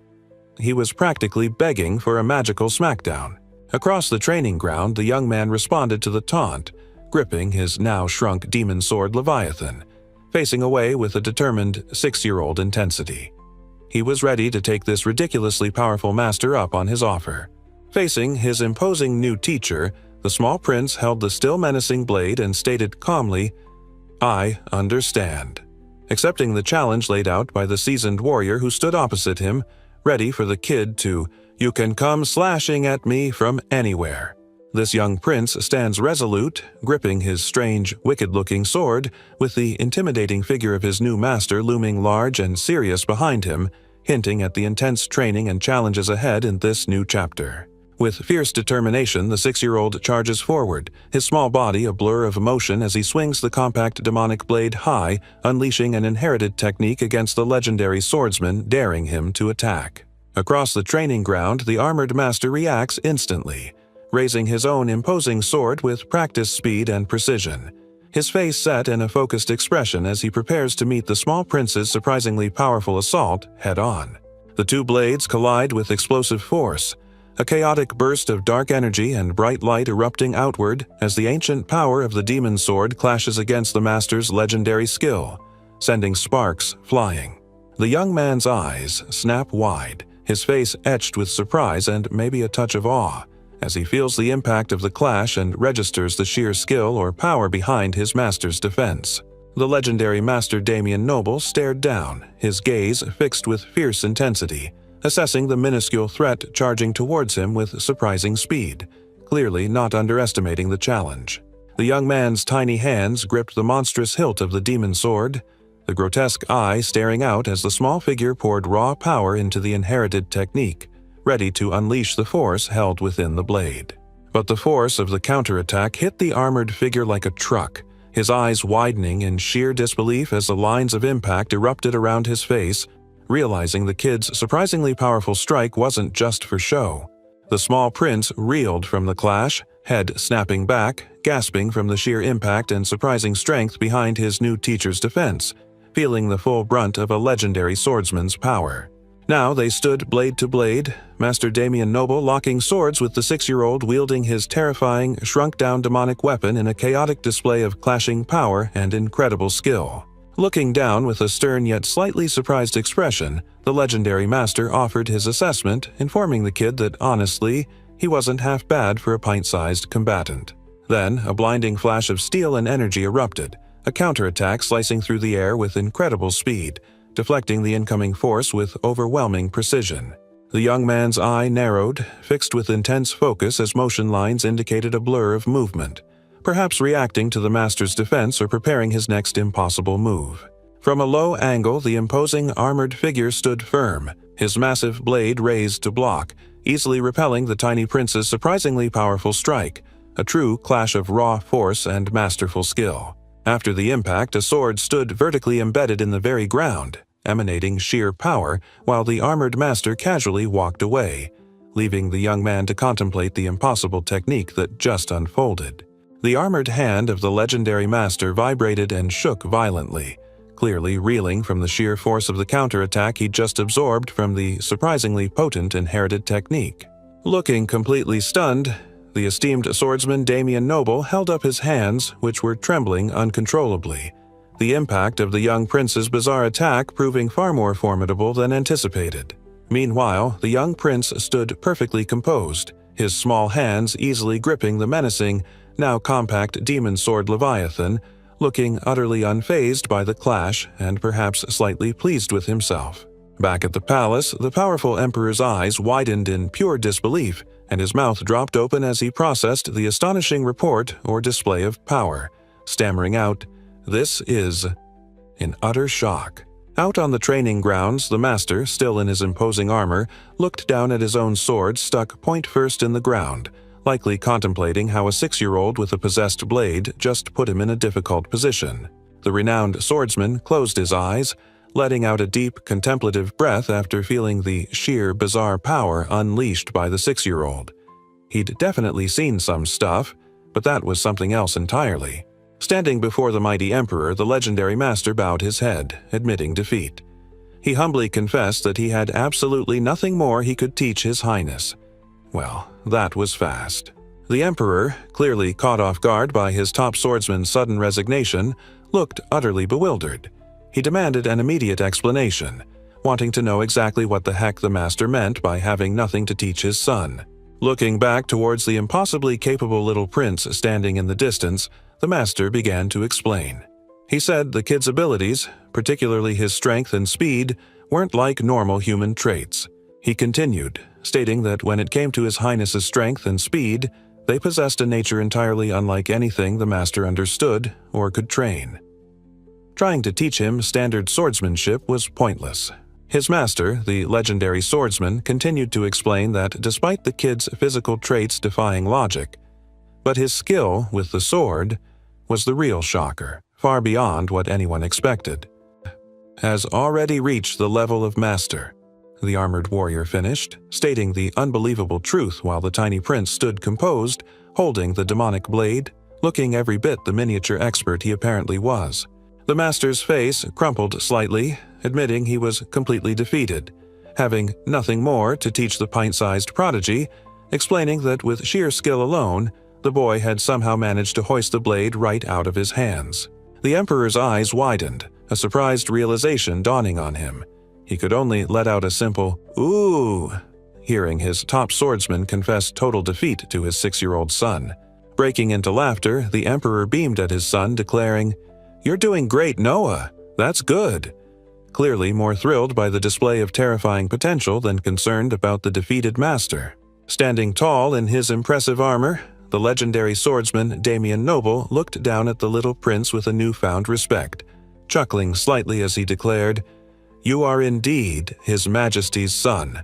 His father, the emperor, beamed with pride, clapping his hands together and letting out a booming laugh as he heartily confirmed, "That's right," clearly thrilled by the master's observation about his remarkable son. Now, standing before the emperor, the young prince heard His Majesty announce a major role for him. This year's knight selection would have Noah be the main selector. Quite the responsibility for a 6-year-old. A close-up showed the boy's eye, sharp and focused, a glint of surprise or determination reflecting the weight of the unexpected duty he'd just been assigned by his father. Looking on, the armor-clad master offered his final assessment with a slight smile, agreeing completely with the emperor's decision and stating he could not have picked a better person. The crowd roared, fists pumping as the big annual knight selection event kicked off in a massive arena, with the young prince taking center stage alongside a formidable, armored figure. It's the absolute biggest spectacle in the whole empire. This entire, slightly barbaric event takes place within the boundaries of the Mir's empire, a sprawling land centered around its grand castle, a place with roots stretching back through history across mountains and forests. Apparently, the name Mir's is an old word for warrior, meaning this place is officially the land of warriors, which probably explains why everyone is so obsessed with fighting each other for promotions. It's not just a hobby here. The empire has a deep-seated tradition of valuing warriors, and it's actually said that military prowess is the only real way to climb the social ladder and get anywhere based on merit. This glorious path culminates when winners from blood-soaked preliminary contests held across the empire battle it out in the capital, fighting to the death in the main selection, where the sole survivor earns the title of knight and joins the ridiculously upper class. Yep, that's the brutal truth about the knight selection process. It's all about weeding out the weak and finding the one champion usually through messy, often fatal, means. Standing under the vast sky, the young man processed the Emperor's decree. He wanted him, the 6-year-old prince, to be the main selector for this entire bloodbath. The intricate layers of his rich, dark garment caught the light, a silent testament to his royal status, which suddenly came with the rather bizarre job of picking knights. A subtle, knowing smile played on the prince's lips. This unexpected appointment as selector felt very convenient indeed, for whatever plans were brewing in his little head. His eye glinted with sharp calculation, focusing intently as the gears turned. This twist in the plan just gave the small ruler exactly the opportunity he needed to get things done. Winner serves the selector prince. His stats show E+SS water power. Unique ability causes this rank. Now the game was simple. Whoever won the deadly contest would have their first duty laid out before them. Kneeling and becoming a direct subordinate to the tiny prince acting as the selector, thus boosting his power. The kid grinned internally, the logic finally clicking. If he got himself a seriously strong knight as a subordinate, one forged in the fires of this brutal selection, he would automatically become stronger himself. The powerful old man, eyes sharp and beard flowing, leans in, declaring he has just one question left. What kind of ridiculous, probably brutal knight selection process will his son implement as the main selector? Over the perfectly manicured gardens, his father adds that the child can format the whole thing however he likes, leagues, tournaments, whatever, just know the survivors will be different depending on how he sets it up. The young prince looks directly ahead, his expression serious. He declares he wants all the qualifiers from everywhere in the empire brought here to the imperial city, and he wants the whole brutal process to happen right in front of him. His father stares, eyes wide in utter disbelief, demanding, "What?" at the sudden, audacious request. The emperor then quickly follows up, needing to know, "Why is that?" Looking up at the towering figures, the small prince explains that the empire is huge, and controlling a big event like this during distant preliminary rounds is impossible, adding it would just be a shame if someone awesome got unfairly eliminated somewhere he couldn't see. Looking straight ahead, the young prince declared with unwavering resolve that he wanted to personally witness the talents of every single competitor brought before him, insisting on seeing it all unfold with his own eyes.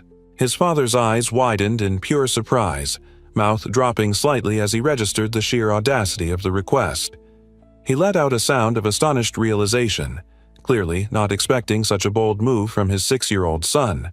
The powerful old man's armored hand clenched tightly at his side, the gauntlet gleaming. He paused for a moment, deep in thought, quietly processing the implications of the young ruler's surprisingly ambitious proposal regarding the knight selection. Looking up at the sky, a decision was made.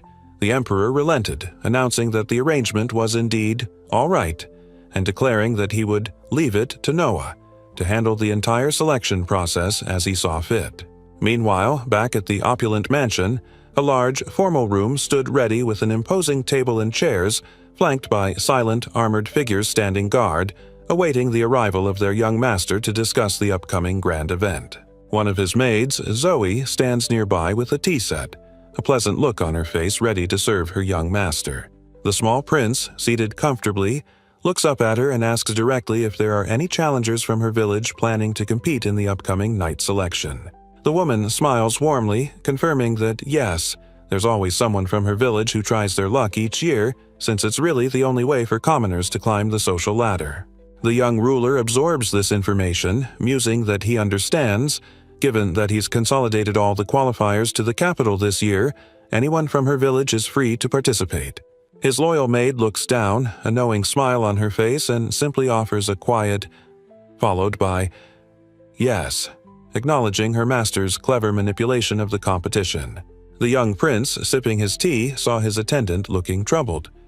"What's wrong?" he asked, but she just mumbled apologies, clearly hesitant to speak her mind about something bothering her. He wasn't about to let it go. The prince insisted she spill it, telling her he wouldn't be offended. After a moment, the attendant quietly agreed, ready to finally explain what was troubling her so much. She finally explained the heartbreaking truth. It wasn't that people from her village didn't qualify for the knight selection. It was the crushing cost of traveling to the capital and actually staying there that limited them to just one challenger. The maid revealed the grim reality. The entire village had to somehow pool their money, painstakingly collecting every coin just to cover the living expenses for that single person while they were competing in the city. A serious expression settled on the young prince's face as he listened, the stark reality of the commoner's struggle hitting home after hearing how his change affected their desperate chance at a better life.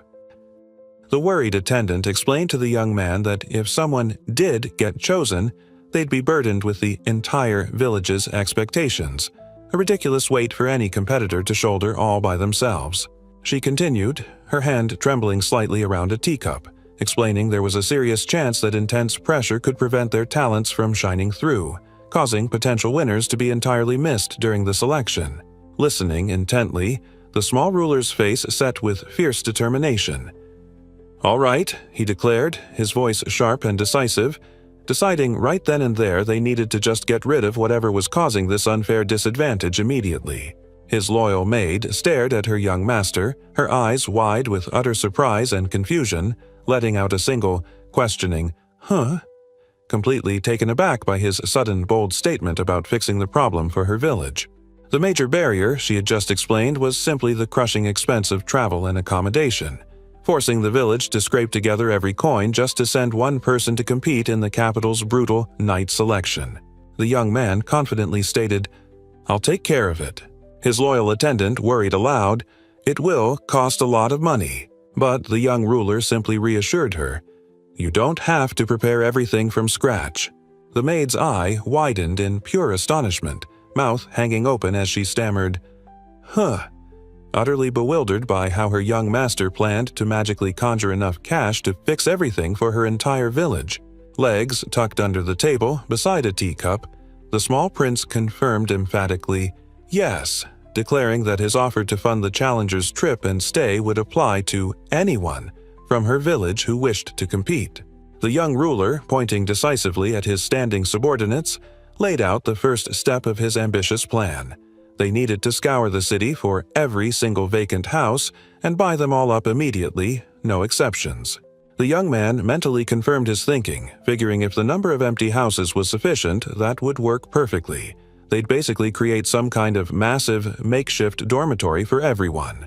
His loyal attendant looked completely taken aback, finishing his thought or reacting to the sheer scale of his plan, stammering that if the houses weren't enough, they'd actually have to build a dormitory. And as if housing weren't enough of a challenge, the scale of the undertaking meant they'd also need to procure enough food to sustain a population roughly equivalent to a small city, depending on how many people showed up.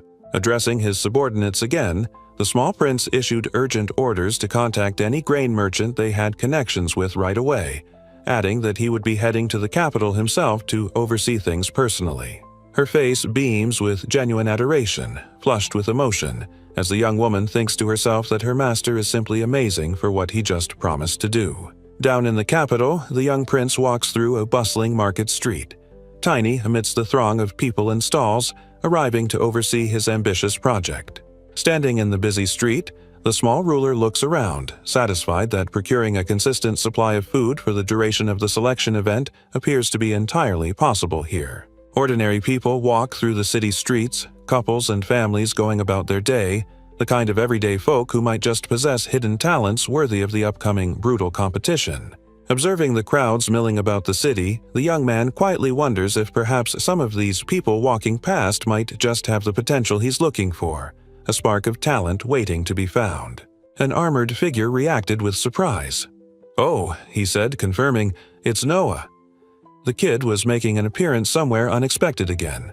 Those sharp eyes, belonging to the man in armor, focused intently, a hint of something calculating or amused in his gaze while observing the tiny royal on the path. And there stood the small prince on the cobbled path, looking up at the figure seated inside a grand carriage who simply addressed him, "Brother." This must be one of his elder siblings. It was none other than Oscar Ararat, the eighth prince, looking quite dashing. He seemed to be contemplating something or someone with a calm, almost detached gaze, perhaps the sibling he just spotted. The luxurious curtains of the carriage hung elegantly, swaying slightly as the vehicle continued its journey, leaving the brief roadside encounter behind in a rustle of expensive fabric and unspoken thoughts. The little prince looked up at the carriage, a thought crossing his mind that this particular older brother was apparently the nicest one among all the royal siblings. Leaning out from the window of his luxurious ride, the older prince called down, clearly surprised to see his small sibling wandering around out there and asking what exactly he was doing. The young boy responded casually that he was just checking things out, then tossed the question back, asking what brought his brother out here, who explained he was heading to Cobalt Street. Beaming down with a genuinely friendly smile, the eighth prince offered a warm invitation for Noah to tag along, which the tiny ruler readily accepted with a simple, "Okay, I'll go with you." The grand carriage rolled away, the two brothers now together inside, while a scattering of people on the street instinctively bowed low as the opulent vehicle passed by, a common sight in the capital. Inside the carriage, his older brother cheerfully remarked how the emperor has been showering him with praise lately, seeming happier than he's been in years. The young man simply replied, "Is that so?" taking in the unexpected news. Their grand carriage came to a halt. The driver announced that they'd have to proceed on foot from this point, indicating they had reached their destination or the limit of where the horses could go. Stepping down from the carriage, the older prince explained this was his kind of spot, a place where he preferred doing his treasure hunting not with a map, but literally with his own 2 feet exploring. Spread out before them was a bustling market, a wide street lined with tall buildings and overflowing with stalls, packed with people browsing goods, buying, and selling. It was a vibrant, lively hub.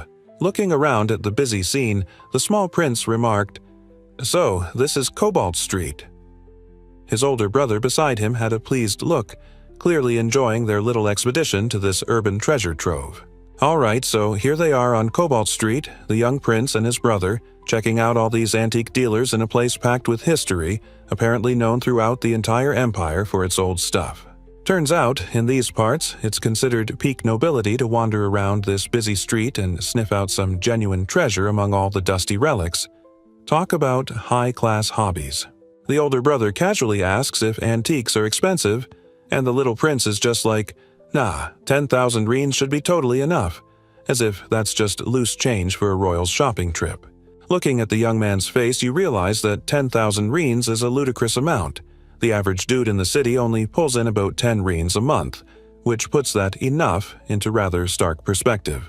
But still, despite the potentially eye-watering prices and the dramatic income disparities, walking through the bustling market street, you just get the feeling this place is indeed a real treasure waiting to be discovered.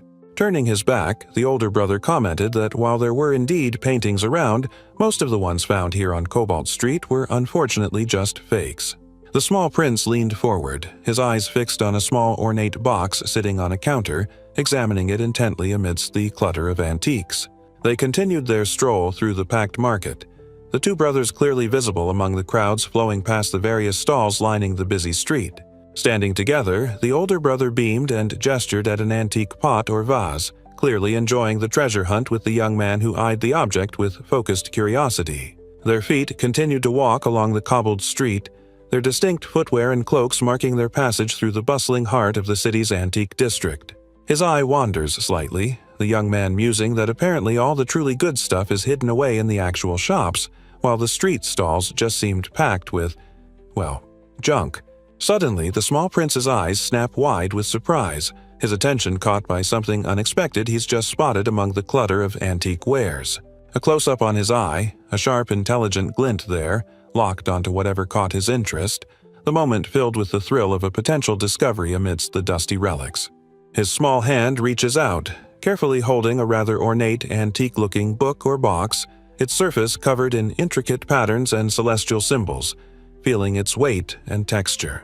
Standing outside on Cobalt Street, the young man holds up the antique treasure he just found, a small smile on his face, having successfully sniffed out something interesting amidst all the junk. Down on Cobalt Street, the little prince holds up an ornate antique book or box to the vendor, asking about the price while his older brother asks what the fuss is about. He's clearly found something interesting among the street stalls. The old vendor tells the kid it'll cost 3 reins, and he's handing over the coins to buy the intriguing item, apparently satisfied with the price. His brother watches the simple transaction with curiosity. Now, perhaps inside one of the shops or back at his place, the young man intently examines the ornate antique box he just bought, his older brother watching him with a serious expression. What hidden secrets does this old relic hold? His brother, Oscar, leans in closer, looking seriously concerned. "What's wrong, Noah?" he asks, telling the kid he looks kind of scary, which is probably not a good sign when a prince gets that look in his eye. The prince's eye widens dramatically, a silent, "huh?" echoing in his mind as something utterly unexpected or shocking happens right before his eyes, proving that Antique Box is definitely more than just dusty decor. His older brother Oscar leaned in, grabbing the kid's arm and urgently demanding to see whatever he'd just found. "Brother," the 6-year-old stammered, clearly taken aback by the sudden intensity and the grabby hands. The older prince's face lit up, his eyes practically glowing with excitement as he excitedly declared this strange antique box was definitely a genuine treasure. He was absolutely sure of it. And not just any treasure either. Apparently, this intricate book covered in strange symbols was the real deal, confirming it was the original artifact. Shifting back to their spot on Cobalt Street, his brother Oscar, amazed they got such a find for less than 1,000 rians, couldn't help but ask the 6-year-old, "How?" He knew this particular dusty box was a real treasure. The young man simply looked away, a thoughtful expression on his face, offering only a silence in response to the probing question about his uncanny treasure-hunting skills. That status screen was back, listing Noah Ararat, 13th Prince of the Empire, Level 1 Chiu, and the usual string of Fs. But there it was, glaring back from the water elemental rank. A plus SS. Yep, still ridiculous. He stared at the numbers, thinking that plus sign on his status screen had to be because of that weird antique book he just picked up. It was the only logical explanation for the sudden jump in power. His older brother Oscar was utterly baffled, asking when he got such a sharp eye for spotting treasure. The young man just shrugged, holding the book, saying he didn't even know if it was a treasure or not, he just bought it because of that weird feeling. Oscar looked at the small figure with a mix of amusement and respect, muttering that this was why His Majesty, the Emperor, kept praising the kid. He clearly saw something special, even before the demon sword incident. Then there was the demon sword Leviathan itself, the grotesque eye on its hilt staring out, energy crackling around the monstrous blade. It glowed with dark, ancient power, a constant reminder of the terror and strength he now commanded. Holding the strange antique book, the young man tells his older brother, who looks surprised, that he's suddenly feeling something bizarre. His older brother, leaning in with a questioning look, presses him, asking what in the world he's feeling right at this moment. Suddenly, a hand grips the wicked, spiky hilt of the demon sword Leviathan itself, materializing from thin air with chilling force and a visible shimmer of power. The small prince calmly holds the antique book in one hand while the terrifying, spiky demon sword Leviathan slices through the air, appearing menacingly close beside him. The older brother screams the young prince's name in pure panic, throwing out a hand, utterly shocked and terrified as the monstrous demon sword manifests right next to the child. The young prince looks coolly ahead, explaining with surprising calm that the terrifying demon sword just floating there had actually told him all about the antique book. A vertical sweep through a subtly changing gradient suggests a shift in focus, or perhaps the immense height difference between the tiny prince and his startled older brother. The sharp tip of the monstrous demon sword points directly at the ornate antique book, its surface covered in strange, intricate symbols and a prominent magical diagram, highlighting the connection between the two bizarre objects. Holding the ancient book with his small hand, the young man casually revealed the incredible secret it held. There was apparently a soul sealed inside this very volume. Dark, wispy smoke curled and drifted from the surface of the intricate book, reacting to the prince's words and hinting at the restless or trapped spirit now confirmed to be residing within its pages. His sharp eye gleamed with sudden insight, a focused gaze fixed on the mystery now in his hands, having just learned the antique box held a sealed soul. The antique book he held suddenly pulsed with energy, intricate symbols on its surface glowing brightly as dynamic lines radiated outwards, clearly reacting to his earlier discovery. Its cover flew open violently, revealing glowing symbols within that swirled into a chaotic heart shape, dark energy escaping the pages into the air as whatever was sealed inside began to stir. Nearby, his older brother stared, eyes wide with sheer shock, letting out a simple, stunned, "What?" as the scene unfolded before him. Then, a colossal explosion of light and power erupted from the book, a terrifying vortex rising from the ground, utterly dwarfing the tiny prince standing nearby, who just watched it all happen. The young man's expression hardened, eyes fixed with intense focus, utterly unfazed by the chaotic energy that had just erupted around him from the ancient relic. From the swirling chaos emerged a terrifying, shadowy face, eyes burning with malevolent light, the sealed soul revealing its chilling presence to the living world. Propelled violently upward, the young prince and his startled older brother looked down in shock, the kid gripping his wicked blade as they rose amidst the swirling aftermath of the sealed soul's emergence. Looming over the city like a nightmare made real, the massive shadowy entity stood tall, a monstrous shape wielding a terrifying trident, while the tiny prince stared up at the impossible foe. A colossal surge of power ripped through the very fabric of reality, vast forces colliding with terrifying speed and impact across the urban landscape below, signaling a conflict of epic scale had begun. His brother looked absolutely panicked, blurting out his sheer disbelief about the book's shocking contents. A forbidden relic holding the soul of a person? No way was that even possible. A voice, surely his older brother's, desperately cut through the chaos, yelling for the young prince to run from the terrifying, vengeful spirit of the great magician known for mastering the wind, which was emerging right before them. His brother's face twisted in pure terror, screaming at the top of his lungs for the small boy to flee immediately, the sheer danger unleashed by the ancient artifact completely overwhelming him in that moment. The prince looked up at the looming threat, his small face set with grim determination, identifying the monstrous entity for what it was. The infamous great sorcerer, the one who mastered the wind, now back with a vengeance. And there it was, the terrifying, colossal form of the legendary wind sorcerer, a shadowy giant looming like a nightmare over the tiny prince, unleashed upon the world after centuries sealed away in that antique book. The ground shattered as a foot propelled forward with impossible speed, kicking up dust and debris in a blinding burst of motion, the tiny figure lunging towards the monstrous threat. His face hardened with fierce determination. The young man's eyes narrowed with intense focus as he charged through the chaotic energy, ready to face the impossible challenge head-on. Two forces collided in a blinding flash as the demonic blade, Leviathan, met the terrifying power of the ancient sorcerer's weapon head-on, a clash of raw power ripping through the air. The sheer scale was absurd. The small prince stood like a defiant ant before the colossal, shadowy form of the great wind sorcerer, a towering nightmare unleashed upon the city. The sharpened edge of the demon sword glinted menacingly, its grotesque, spiky form poised for action, ready to unleash the terrifying power held within its ancient, cursed being against the giant foe. The young man looks up from under his hood, his profile sharp against the light, eyes fixed on the impossible threat that had just erupted before him, a serious expression settling on his small face.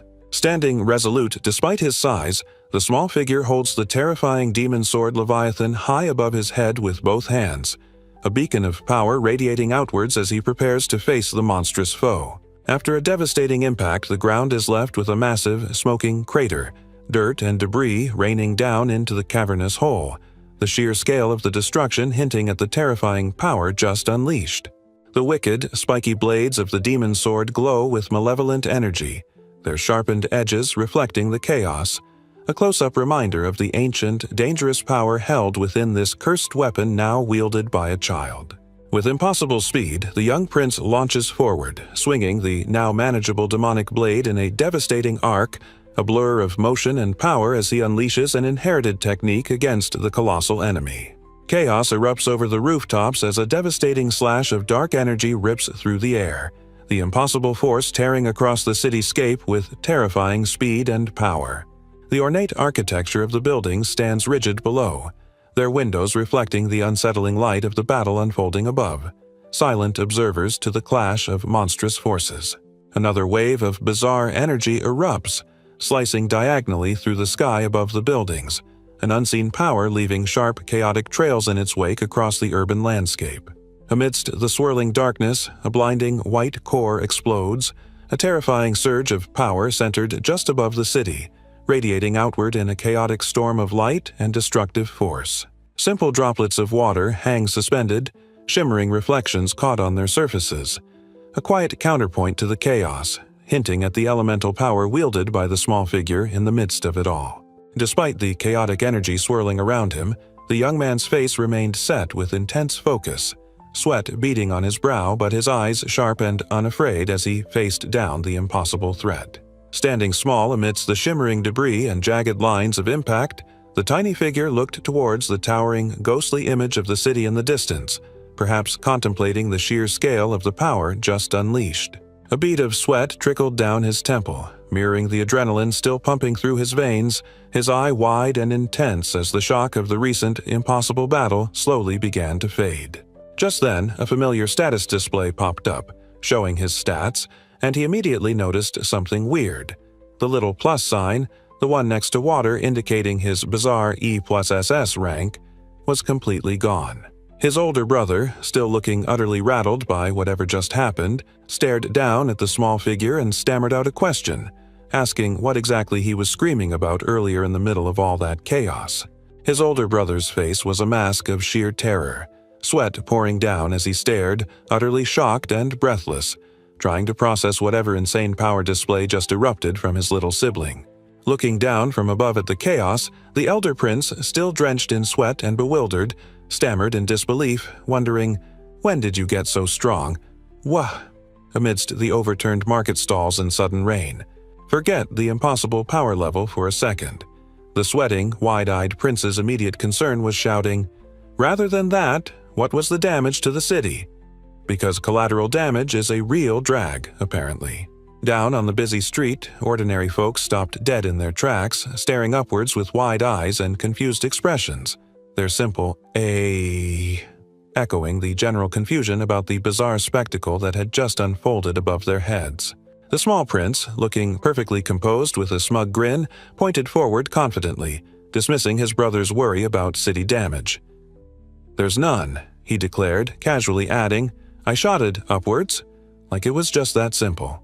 The older brother, Oscar, sweat dripping down his face, stares in utter amazement, realizing his small sibling possessed an incredible knack for sizing up any given situation in an instant. He looked down at the young man, beaming with paternal pride, acknowledging the display of cunning and power as precisely what you'd expect from his father's son and his very own brother. Suddenly, someone's boots are walking determinedly across the cobbled street. A voice calls out, politely requesting a moment of the prince's time. Standing there was a fellow with a friendly mustache and a scarf, introducing himself as the owner of a nearby shop. He'd apparently seen what just went down and had something he wanted to show them. The eighth prince stood shoulder to shoulder with his small brother, looking forward with calm curiosity at the man who had just interrupted their walk through Cobalt Street. The armored prince asks the bowing shop owner if he happens to have any hidden gems or special treasures squirreled away in his shop, because apparently that's how high-stakes treasure hunting works. Over the buildings under the cloudy sky, a command rings out, agreeing to see whatever secret goodies the shopkeeper has and signaling they were ready to be led deeper inside. Their path led to a plain wooden door, reinforced with metal studs, marked with a sign depicting some kind of creature and a name tag that oddly read, Albert. Stepping inside revealed a cluttered back room or storage area, packed with old crates, random buckets, and dusty framed pictures. Certainly not what you'd expect from a special treasures display. Beyond the mess, a simple curtain hung, obscuring whatever lay behind it, while mundane pots were hung haphazardly on the wall nearby, setting a rather unglamorous stage for the big reveal. They found themselves in a modest room, complete with a fireplace and a simple table, where the young prince took a seat while his imposing armored companion stood nearby, awaiting the next part of their bizarre adventure.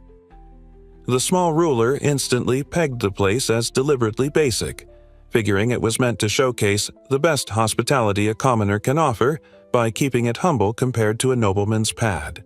The armored man was genuinely impressed, tilting his head and remarking that he was surprised the child could grasp such social nuances at his tender age. Definitely not something you'd expect from a 6-year-old. Suddenly, the stout man with the distinctive mustache and scarf stepped forward from behind some curtains, holding something important cupped in his hands, ready to present whatever secret he had. It was a beautifully crafted, ornate box, gleaming with intricate designs and fine materials, clearly an antique and possibly a treasure, offered carefully from the gentleman's hands.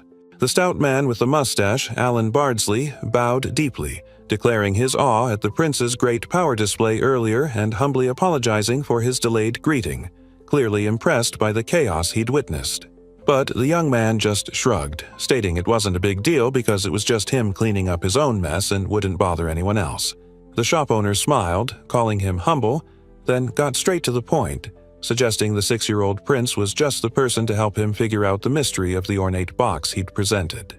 Facing forward with a serious look, the older prince stood beside his young brother, both waiting to see what peculiar secret the shop owner's intriguing antique box actually held inside. Inside the ornate box, resting on a white cushion, lay a single intricately crafted metal circlet or helmet, its surface gleaming and a dark gem embedded in the front, a strange treasure indeed.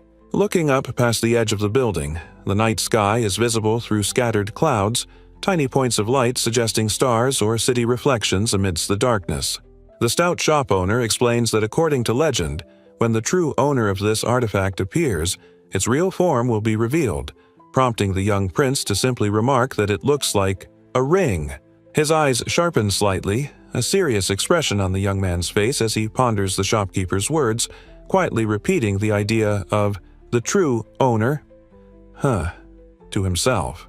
The small ruler turns back to the shop owner with a challenging glint in his eye, asking directly if the man actually wants to see if he is the legendary true owner, and the shopkeeper confirms he does. He looks at the strange circlet with its dark gem, deciding I'm willing to try, but adds with a dry 6-year-old's sarcasm, "But didn't you consider the possibility that this might be a piece of junk?" The stout shop owner explains that despite his best efforts to get rid of the thing by tossing or selling it, it always finds its way right back to his store. He adds that while he can't explain why this ornate box keeps coming back, he just knows something is totally weird about it, prompting someone nearby to question if it really just returns on its own. The young prince looks on, his expression contemplative and serious, silently processing the bizarre story about the stubborn antique item that apparently refuses to stay gone from the shop. His older brother, Oscar, looking genuinely interested, suggests Noah should just go ahead and try the strange circlet on, curious to see what happens.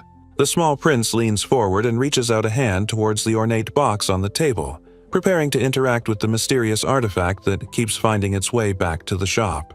He held the strange metal circlet in his small hands, bringing the ornate piece closer, ready to see what magic this antique might hold. Suddenly, the strange circlet flared with power, triggering system messages that screamed "Rarity SSS" and initiated a bizarre level limit check. Seriously? SSS rarity on an antique?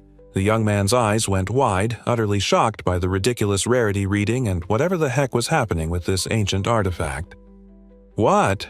Still reeling from the system's pronouncements, a strange voice or sensation hit him, adding another layer of bewilderment to the already absurd situation. What was that voice? With a surge of energy, the process began. Armorization initiate. System messages confirmed him as the new owner confirmed and now Otho rising, as the artifact seemed to bond with him, energy swirling. The young man stands resolute, his small frame now encased in shimmering armor as liquid-like energy bursts violently outward, fueled by the bizarre antique artifact and his inherent SS water power. Onlookers, including his older brother and the shop owner, recoil in sheer, wide-eyed shock, mouths agape as they witness the impossible spectacle of a 6-year-old princeling suddenly becoming a glowing armored powerhouse. A close-up reveals the small prince's eye, wide with surprise and perhaps a hint of awe, processing the raw power coursing through him as blinding light and energy streaks erupt around his transforming body. The detailed view shows light and liquid energy swirling intensely around his armored leg, the ornate boot turning into something far more formidable, solidifying the bizarre, artifact-fueled transformation. From behind, the light surges through the young ruler's back, energy erupting like wings or spikes, completing the temporary armor and showcasing the sheer, overwhelming power unleashed by the SSS-rated antique. The small prince stands fully encased in shimmering armor, the strange circlet transformed into a full suit. He looks surprised, the demon sword still somehow managing to hang at his hip despite the new gear. His older brother's jaw hit the floor, eyes practically popping out. "This is," he stammered, utterly speechless along with the shop owner, completely floored by the kid's sudden transformation into an armored mini-boss. The young ruler stared at his reflection in the polished surface, touching the strange, glowing suit. "White armor," he mused, inspecting the bizarre SSS-rated gear that had just materialized onto him. His eye narrowed slightly, a sharp, calculating glint appearing there.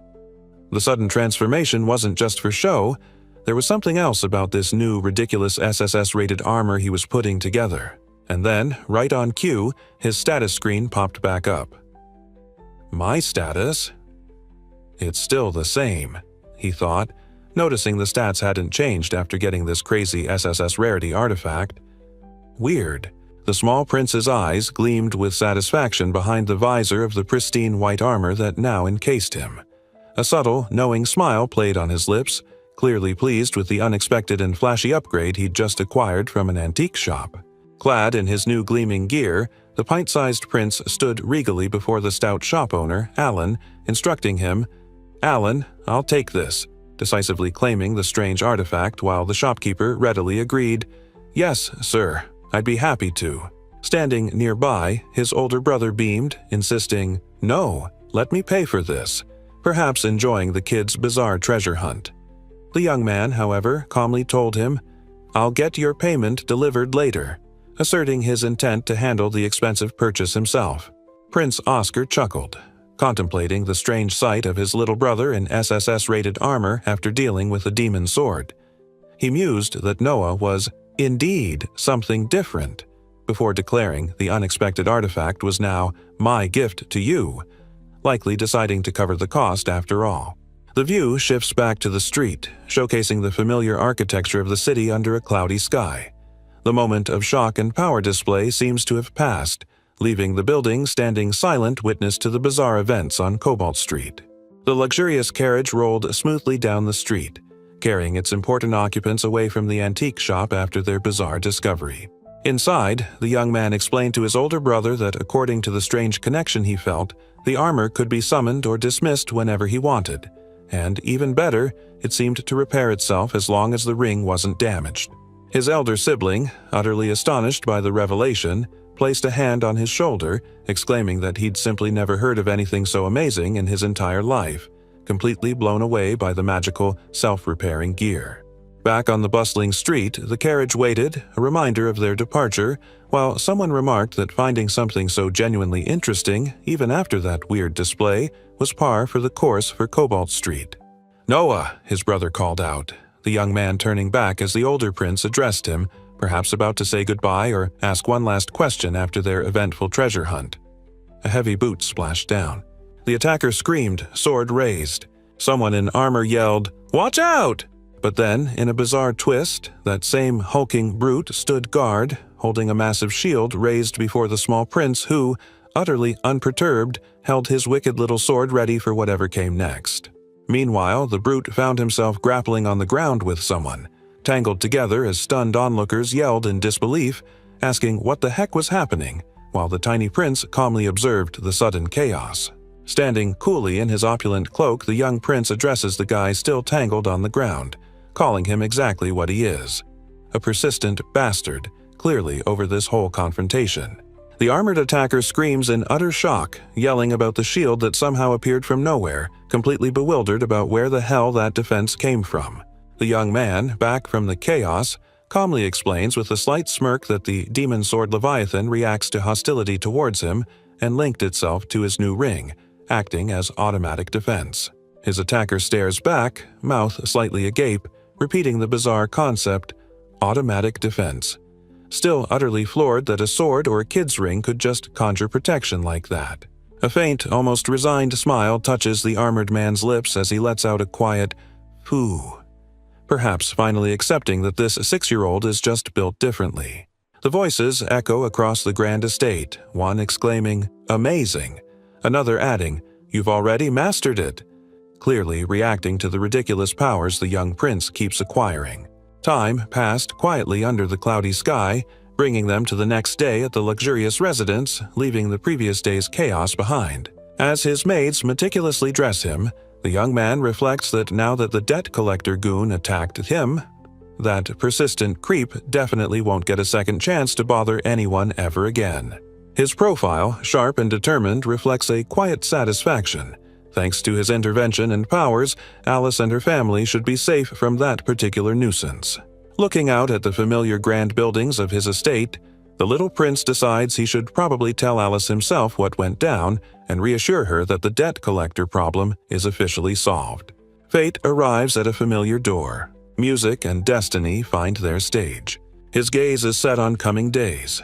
The young man's thoughts continued, his mind focused on the exciting possibilities ahead, letting the future unfold and revealing what awaited him down the unexpected paths he was forging in this new, absurdly powerful life. His face, though small, held a quiet confidence, reflecting the incredible journey he had taken from a simple village life to a prince with terrifying powers and an uncanny knack for bending reality. Standing above her after her performance, a familiar bald guy with a scar across his eye shouts down, complimenting her song and asking the young woman to come over and pour him a drink. How charming. The songstress turns slightly away, politely declining the invitation, which clearly annoys the persistent creep who reacts with a surprised, frustrated grunt. Suddenly, another guy, looking ready to fight, confronts the bald one, asking if he wants to scrap over this and demanding to know since when was there a rule about who got to hit on the performer first. Peak male etiquette, obviously. Clutching a mug, the second loudmouth shouts that he saw the woman first and claimed dibs, while the original bully glares back, insisting he was the one who spoke up initially. Like gentlemen arguing over a dance partner.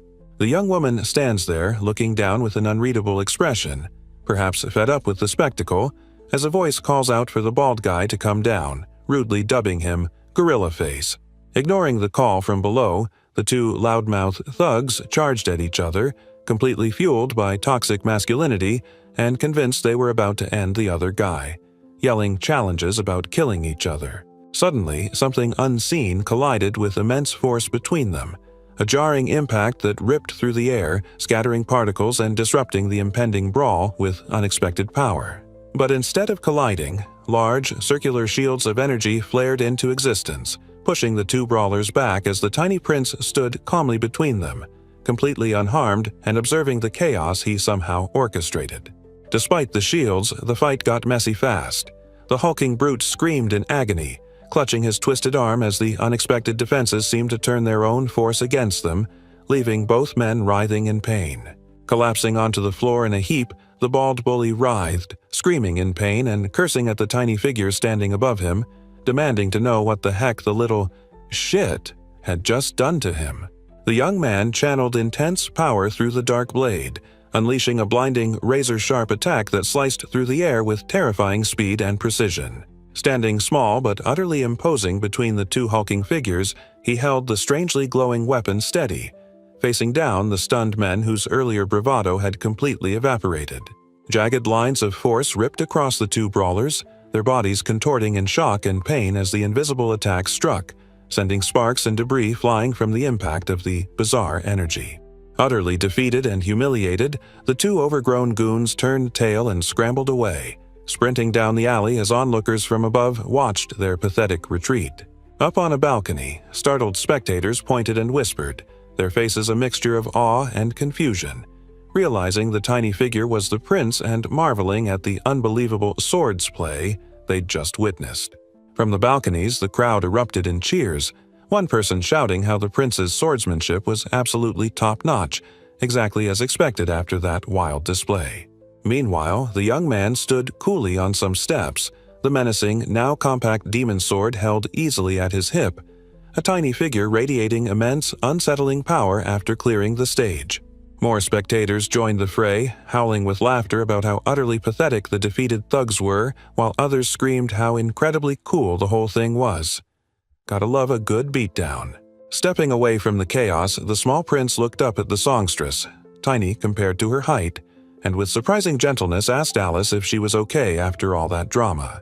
Looking down at him, her eyes hidden behind her hair but a smile gracing her lips, the young woman quietly replied that yes, she was all right, and offered a heartfelt, "Thank you very much." The man in charge of the place scrambled up the stairs looking absolutely terrified and apologizing profusely to the tiny figure who had just caused such a commotion.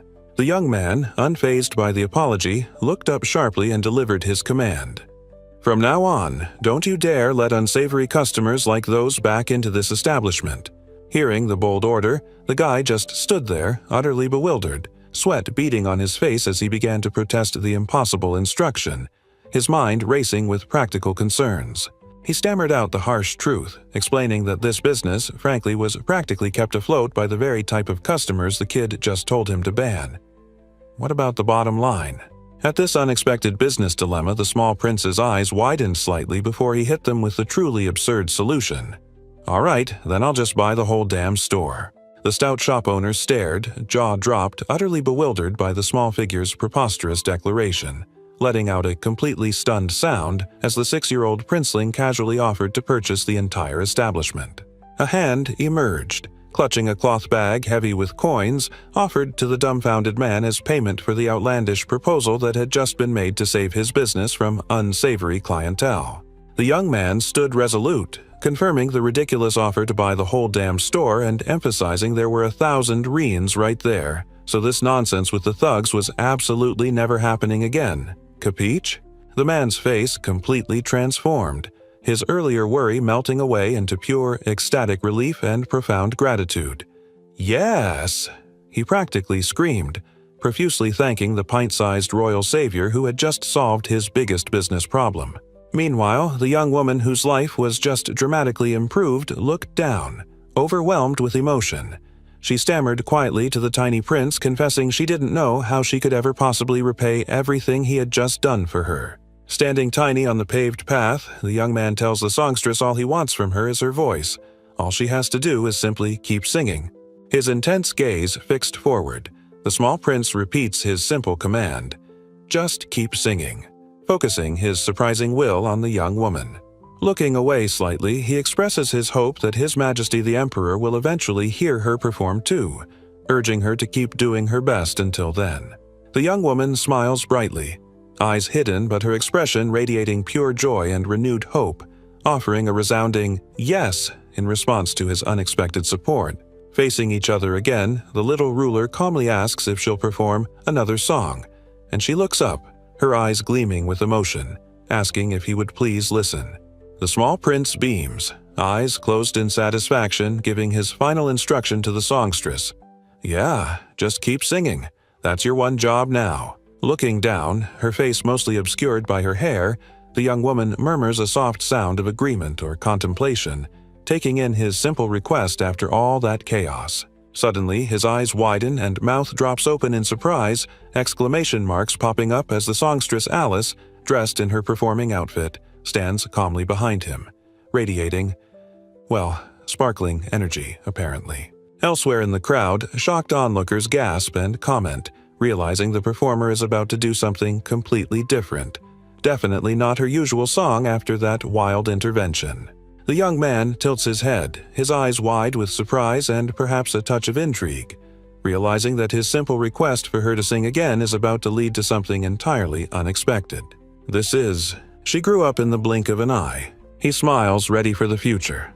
The crowd erupts in wild cheers, pumping their fists in amazement and celebrating the sudden turn of events with open-mouthed enthusiasm after witnessing the unexpected display. Walking alone on the curved path, the small prince looks ahead, pondering why things changed so suddenly, a question hanging in the air about the unexpected shift in plans or circumstances. A young man watches from below, his eyes wide, utterly convinced this strange transformation is somehow all because of his little brother. The distinguished gentleman with the mustache from the banquet stands there, a question forming in his mind. Was that him? The noble gentleman looks down, reflecting that the young woman must have finally come out of her shell just to respond to His Royal Highness's surprising request. The small prince simply acknowledges his observation. The young woman stands there, eyes hidden by her hat, her mouth slightly open in disbelief, wondering out loud if what she just experienced or heard is even possible. Clouds drift across the sky above the city's rooftops, signifying the passage of time or a moment of quiet reflection after the recent chaos. Walking down the street, a passing merchant spots the young prince and casually asks what brings him around. "So, what are you doing here?" The man tries to brush it off with an awkward smile, claiming he just happened to be passing by when I saw His Highness. But the young man doesn't buy it, flatly stating, "You're lying." The blunt accusation hits the guy like a truck. His eye goes wide in sheer surprise, stammering out a disbelieving, "Hey!" Looking smug, the small prince explains his deduction. There's no reason for a merchant to waste his time, especially if you're a successful merchant. The merchant is left utterly speechless, his mouth hanging open in shock as the young ruler's impeccable logic sinks in, leaving him only able to manage a stunned silence. As expected, he has a favor to ask. The young prince stands ready, sword at his hip. The man explains it's that time of year when the royal palace begins hiring a large number of female servants. Looking ahead with a thoughtful expression, the small prince acknowledges the information with a quiet little sound. This annual recruitment is nominally for servants, but anyone catching the emperor's eye is assigned the night shift, getting a shot at becoming queen. Facing the young prince, the merchant repeated his request, asking what the young ruler would do about the palace needing new female servants this time around. Looking away slightly, the merchant then asked if the 6-year-old prince could possibly share any information about the selection criteria for this year's batch of palace hires. The little prince just looked up at him with a knowing smirk, asking right back if the merchant was actually planning on sending a woman to the palace himself. The merchant looked away, a slight frown on his face, perhaps caught off guard by the child's direct question or already contemplating the prince's next move. After all, government and business are completely inseparable, and if someone from their side could get inside the palace, they'd be the first to get valuable intel. Imagine how beneficial it would be if they somehow became queen. The bustling merchant, looking eager and perhaps a bit too sweaty, declares he wouldn't dream of asking for such valuable information for free, confirming he's already sent his proposal, or sentiments, to the palace to grease the wheels. His small highness, meanwhile, appears utterly unfazed, a slight smirk playing on his lips as he lays out his philosophy. It's all about reciprocity. Either pay it forward or just don't even bother. Though sure, he adds, a little compromise is sometimes okay. That's clearly a loaded statement because the stout merchant's face falls, his brows furrowing with worry and sweat beading on his temple as he processes the prince's terms, the weight of the proposed deal suddenly seeming rather heavy. Looking up at the small figure walking away, the man rushes to clarify his end of the bargain, stating he can definitely recommend someone to the emperor. "If," he adds with a questionable wink, "she's the kind of girl I like." Charming. Despite the questionable criteria, the merchant's face splits into a wide, relieved grin, sweat still pouring as he practically shouts his thanks, eagerly promising to pick a girl who is worthy of your attention. The deal is done, it seems. Seen from the back, the young man hears his contact confirm his type, a serious and hard-working girl, declaring that's just the kind he likes, clearly aligning with the prince's criteria for recruitment. The stout merchant beams, his face radiating satisfaction, continuing to describe the ideal candidate as serious, hard-working, and sometimes even evolving instantly. Because apparently, that's a thing people do here. Turning to walk away, the merchant expresses his thanks for the generosity offered, assuring the prince there's one shot at the main selection, but as many tries as needed to qualify for his consideration. The small prince watches him go, a subtle smile playing on his lips, giving a quiet little confirmation. "Yeah," to the merchant's parting words and the deal they just struck. The departing man stops and looks back at the young ruler, remarking that he still seems like he has something left to say before their conversation is truly finished. The merchant leans in, a knowing smirk on his face, stating that the kid prince has seen right through everything about his real intentions for asking about the palace servant selection. The young man's eyes widen in surprise, his mouth slightly agape as he questions the merchant, confirming if the guy is seriously offering to actually work for him. After all that.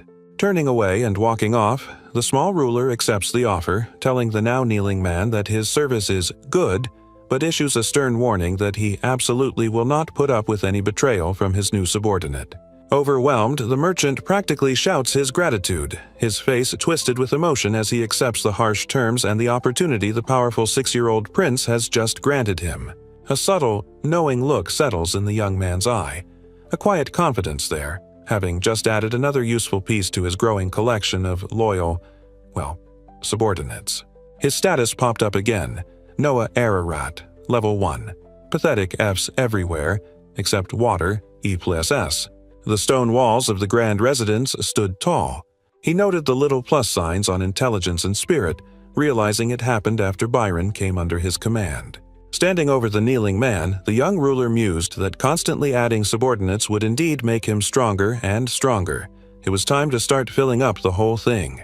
His eyes narrowed, gleaming with fierce resolve as the ambitious plan took shape in his mind. The system showed his water rank fluctuating wildly, the strange E+SS designation blurring and flickering as if it was just disappearing entirely. What the heck was going on with his powers?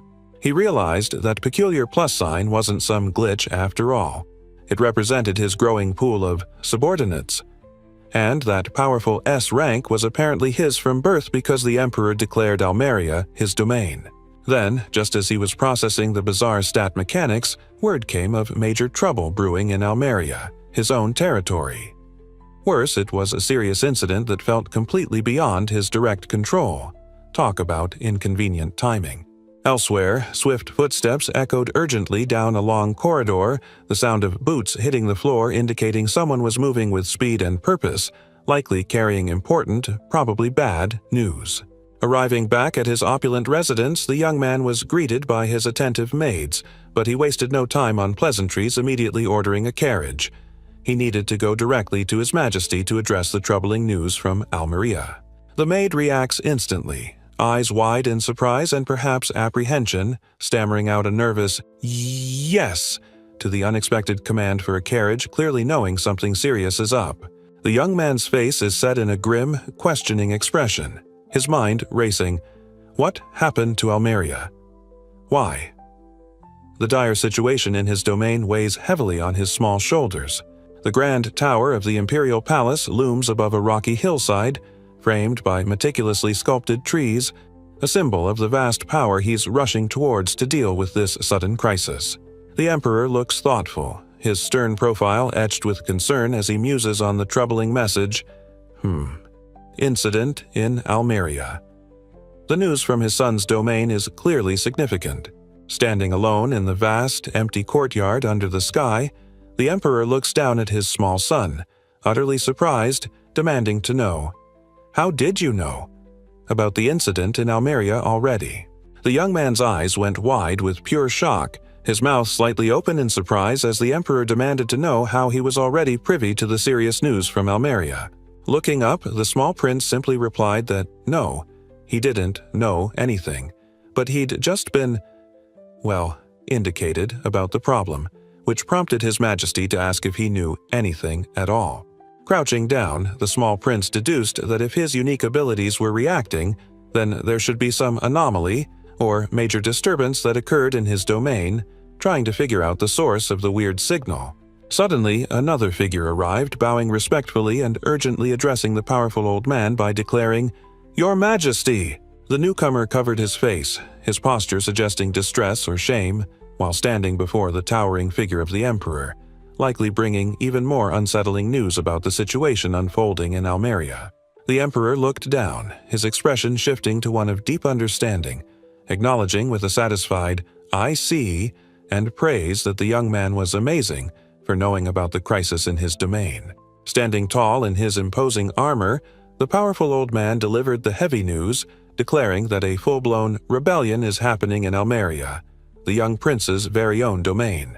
Towering over the small figure in the garden, he pressed for details, asking Noah how big he estimated the damn rebellion to be, wanting his young son's assessment of the chaos in his territory.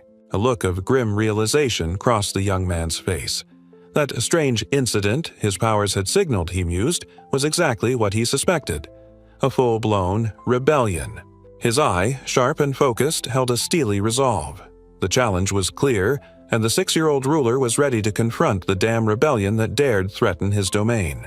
That absurd E+S rank on his status screen was still acting up. It flickered from SS down to S, which definitely meant something weird was going on, probably connected to being the Lord of Almeria. Standing in the royal garden, the emperor asked his young son about the scale of the rebellion in his territory, and the boy calmly offered his assessment. He thought it was probably still a small scale. His father's profile was stern as he responded, confirming, "You're correct," because according to the latest report, there were only 5,000 so far.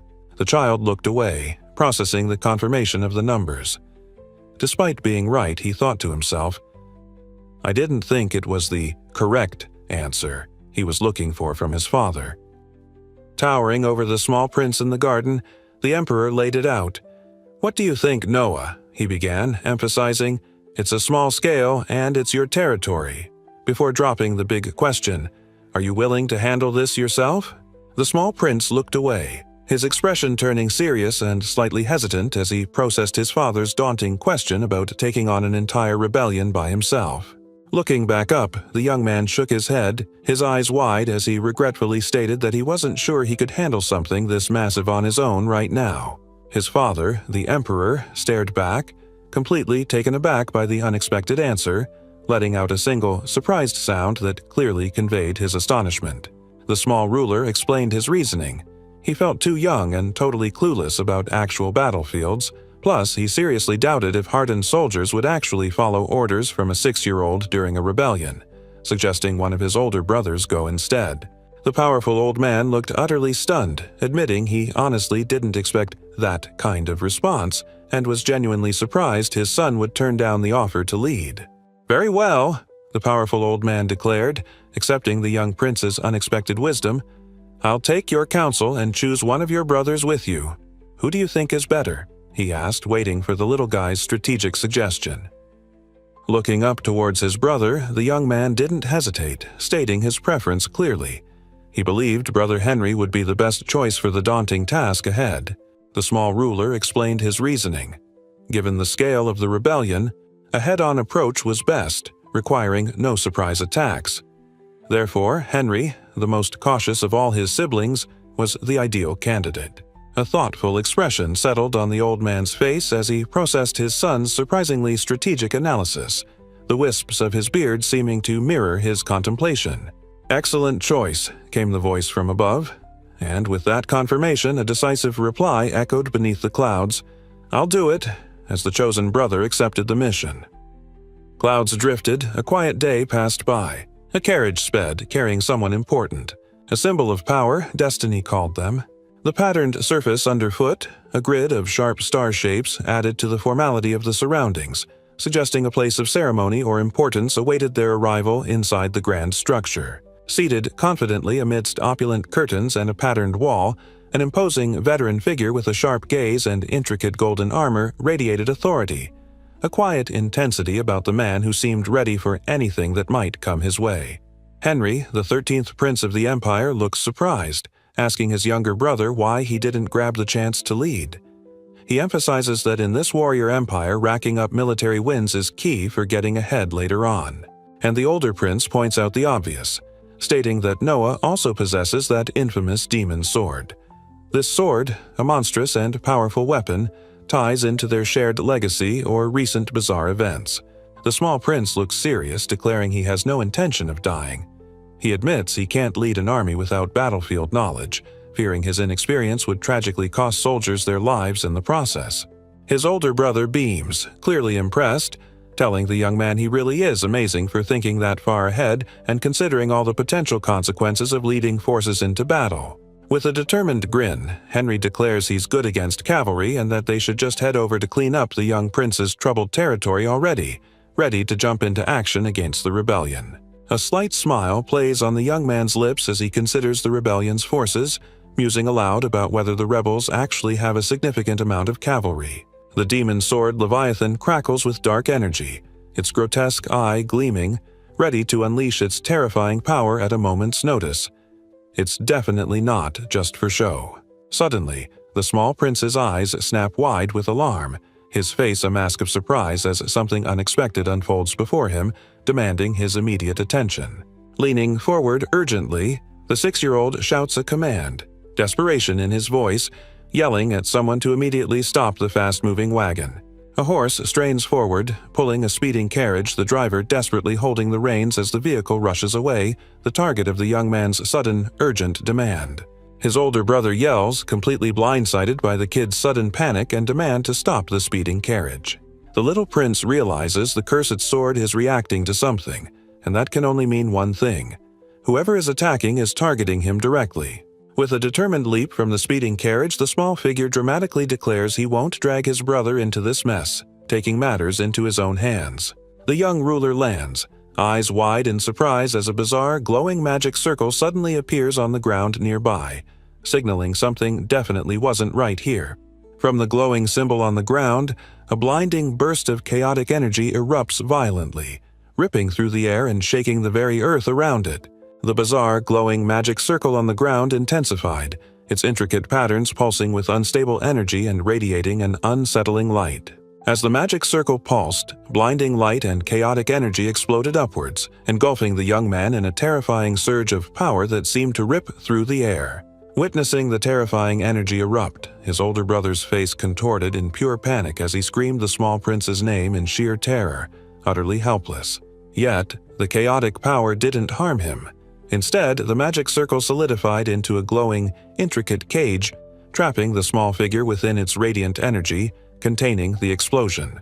His older brother's eyes remained wide with horror, utterly speechless as he watched the young ruler contained within the glowing, intricate magic cage, trapped and surrounded by raw, contained power. The bright, cage-like structure pulsed with light, shimmering around the young prince, holding steady despite the powerful eruption of energy that had just tried to engulf him entirely.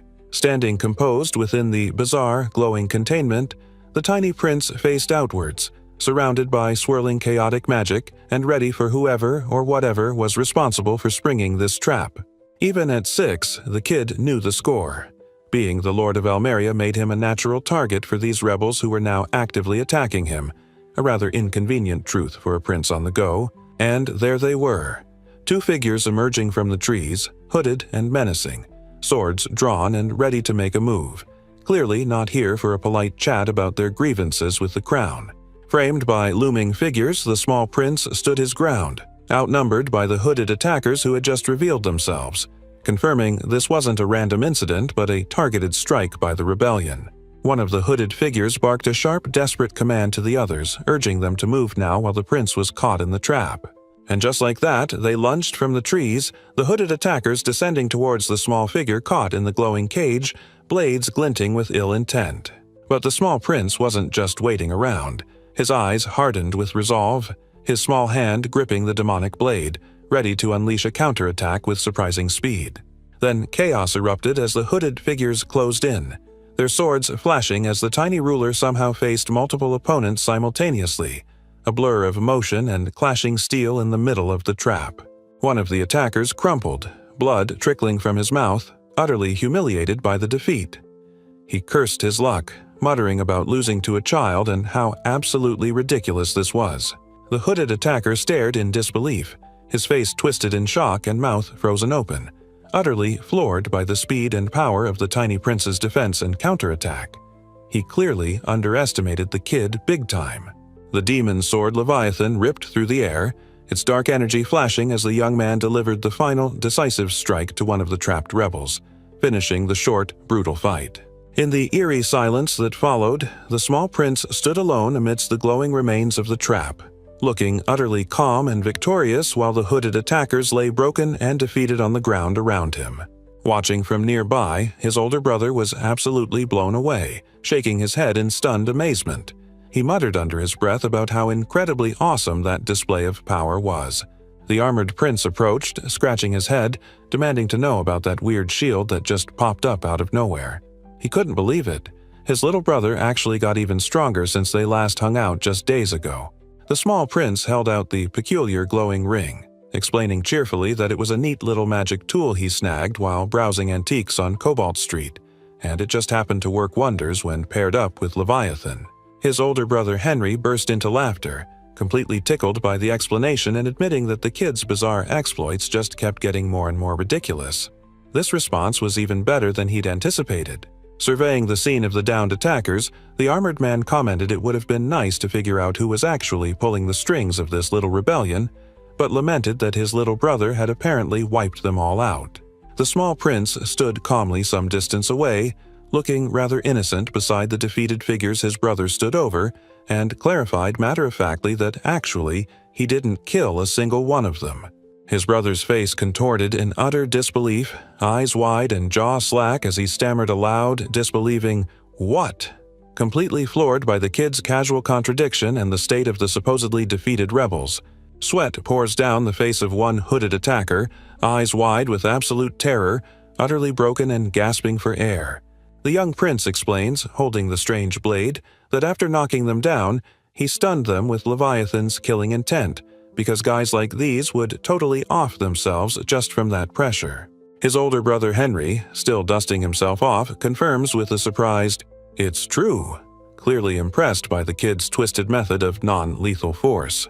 Laughing heartily now, the armored prince declares, "Ha ha ha ha ha ha, that's impressive. All right," adding, "I'll take care of these guys," accepting the messed-up cleanup job. And just like that, someone else in a dark cloak stands over the defeated rebels, stating chillingly, "I'll make sure that they will talk," promising interrogation after the non-lethal beatdown. Sunlight streamed through the sky, casting a bright glow over the grand mansion where the young prince resided, a picture of opulent serenity under fluffy clouds. Feet stepped deliberately onto solid ground, the young man moving forward with quiet purpose, his boots hitting the surface with a soft sound as he headed towards his destination. Then a gentleman with a friendly mustache and earnest expression stepped forward, formally asking if he could be of assistance to His Royal Highness. Sitting back in his ridiculously fancy chair, holding a steaming cup, the young ruler replied calmly, acknowledging that yes, there was indeed something he needed the man to do for him. Looking up at the small figure seated at the head of the oversized table, the businessman was asked directly if his enterprise conducted affairs within or near the prince's domain, Almeria. Sitting in the ridiculously fancy room, the merchant confirmed he had a substantial amount on hand, casually stating, "I've got 10,000 reins on hand," likely trying to impress the pint-sized financier with his readiness to invest in whatever scheme the prince was cooking up for Almeria. The small prince, looking entirely too serious while perched on his regal chair, wasted no time laying out his priorities, sharply commanding the businessman to go buy up fodder for horses, and demanding he buy it all right away, clearly strategizing for the looming trouble in Almeria. The small figure turned slightly, issuing a cold warning to the man across the table. "If it leaks outside, you're on your own," then revealed the secret behind his urgent orders. "There's a rebellion in Almeria." The stunned businessman stammered, "Why is that, sir?" completely blindsided by the news and the prince's ruthlessness. The businessman's face twisted in sheer shock, eyes bulging and mouth agape, utterly floored by the casual revelation of a full-blown rebellion in the prince's territory. All he could manage was a stunned, "What?" The small prince's expression turned serious, his eyes sharp with strategic thought as he explained the crucial piece of intelligence. "The rebels are apparently strong on horseback," confirming his earlier seemingly random order about horse fodder was a direct countermeasure against their primary fighting force. Hearing about the rebels' reliance on horses, the businessman realized targeting their cavalry meant taking down whoever commanded those forces, like Lord Caflin, which was a pretty big deal strategy-wise. So, the tiny prince, seated in his grand room, delivered the crucial order. He wanted to completely cut off the rebels' supplies of horse fodder, starve the horses, cripple the cavalry. The goal, as the official understood it while standing by, was precisely to neutralize that dangerous cavalry threat by denying their mounts sustenance. Classic supply line disruption. Looking a bit exasperated, the businessman asked if the princely order also meant buying up all the human food for the rebels, but the response was simply a firm, "As you wish," confirming the focus was strictly on the four-legged troops. The man started to protest, maybe wanting to explain the logistics, but the prince's will was absolute, cutting him off with an overlaid command. "Human foods are fine. Just deal with the horse feed." The small prince looked down, his face hidden by the ornate furniture, perhaps weighing the cold ruthlessness of starving the rebels' horses or simply contemplating the sheer logistical challenge of cutting off their feed supply. A moment of quiet hung in the air as the young man paused, a silent ellipsis punctuating his thoughts, letting the weight of his strategic decision or the sheer audacity of it sink in for the businessman. The man across the table stared, his eyes wide with surprise, a sound of confusion escaping him. He clearly wasn't expecting a 6-year-old prince to drop a strategic bombshell about military logistics, let alone a plan to starve rebel horses. The young ruler explained, his sharp gaze fixed, that there was a hard limit to how much horse fodder the rebels could steal when their supplies ran out. Unlike human food, you can't just loot grass everywhere. The official's eyes widened in realization, finally grasping the cunning plan. While the rebels could certainly forage for soldiers' rations, he explained, obtaining specific feed for their horses was a completely different, much harder task. Looking smug and satisfied from his ridiculous throne-like chair, the young prince feels pretty good about himself.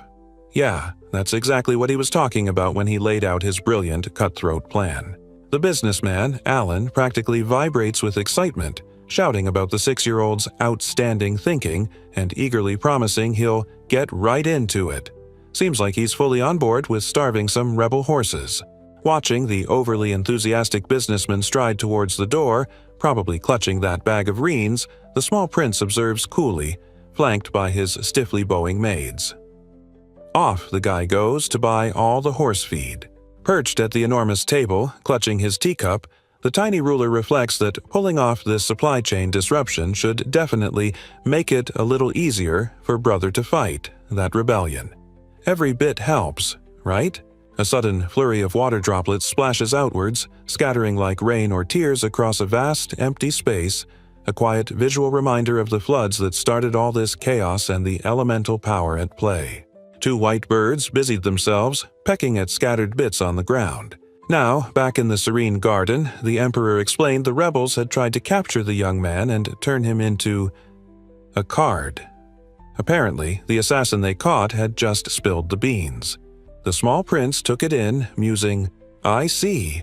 But his father pointed out that the information from the captured assassin could easily be a complete lie. His father chuckled softly, looking down at the young man with a proud smile, calling him a smart boy for considering the possibility of deceit. But don't worry, the powerful old man reassured him, leaning in to explain that thankfully there was a foolproof way to verify if the so-called assassin was actually telling them the truth.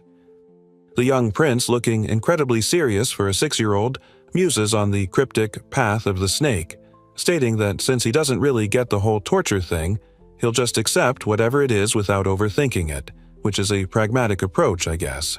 And down in the vast garden, his older brother, the armored prince, stands nearby, expressing his gratitude for, well, something that happened, adding an expectant "and," as if there's more to say after the heavy news from Almeria. A booming voice from the imposing figure of the emperor echoes through the gardens, addressing the small prince directly with a simple but powerful declaration. "Well done, Noah." High praise from the boss. The powerful old man, his face etched with the gravity of the situation, explains the brutal truth. If the young man had actually been caught by those assassins, the entire empire would have been forced into making a truly difficult, perhaps terrible choice. His father beams, a proud, bearded smile spreading across his face as he admits he's seriously impressed that the young man's sharp mind was already focused on something as crucial as starving rebel horses by securing fodder supplies. His eye widened slightly, reflecting the sheer absurdity of the situation. How the heck did his dad know about his little horse fodder scheme already? Seriously, does this guy have spies everywhere? He looked down, musing that while he whipped up the horse feed plan just last night and only told his merchant contact Byron, he never expected it to reach the emperor this fast or go this far. Guess his past life experience with opportunistic disasters was paying off, maybe too well. His father beamed, praising his son's cunning for not only thinking to hit the rebels where it hurt most, their horses, but for actually doing it with his own money. He added that while the idea might seem simple enough, anyone could have thought of it. But it wasn't just the simple, brutal idea of crippling the enemy's cavalry by cutting off their feed supply that impressed him. No, it was this idea, the tactical insight itself. And more importantly, it was the ability to act on it. The sheer nerve and resourcefulness to actually execute such a clever, ruthless plan that truly sealed the emperor's admiration for his 6-year-old son. The imposing figure of the emperor knelt before the small prince, his armored hand resting gently on the child's shoulder as he remarked, "This wasn't something you could get away with doing very often."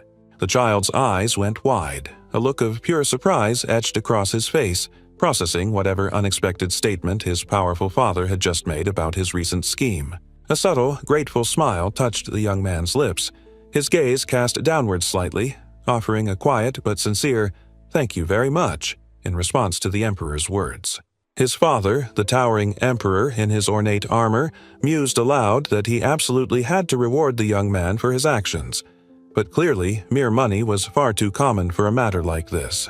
Standing in the vast garden, the powerful old man turned and called out sharply, addressing someone unseen with a booming "Cruise," ready to bring in the next element of this unpredictable royal life. A loyal servant answers the call. The emperor decrees a sword on Noah's crest.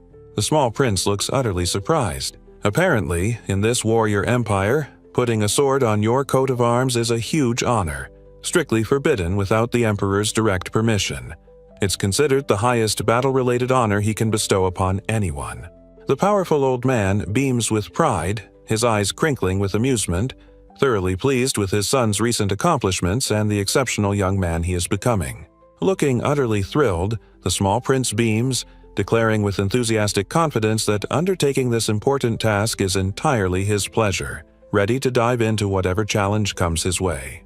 Back in the sun-drenched garden, the powerful old man leans in, his gaze sharp, asking his young son if he's finalized the method for selecting the new knights, curious about the approach he'll take for this crucial event. Standing small but resolute amidst the manicured greenery, the 6-year-old announces with conviction that indeed he has formulated a specific plan, prompting the emperor to ask with interest what exactly this scheme entails.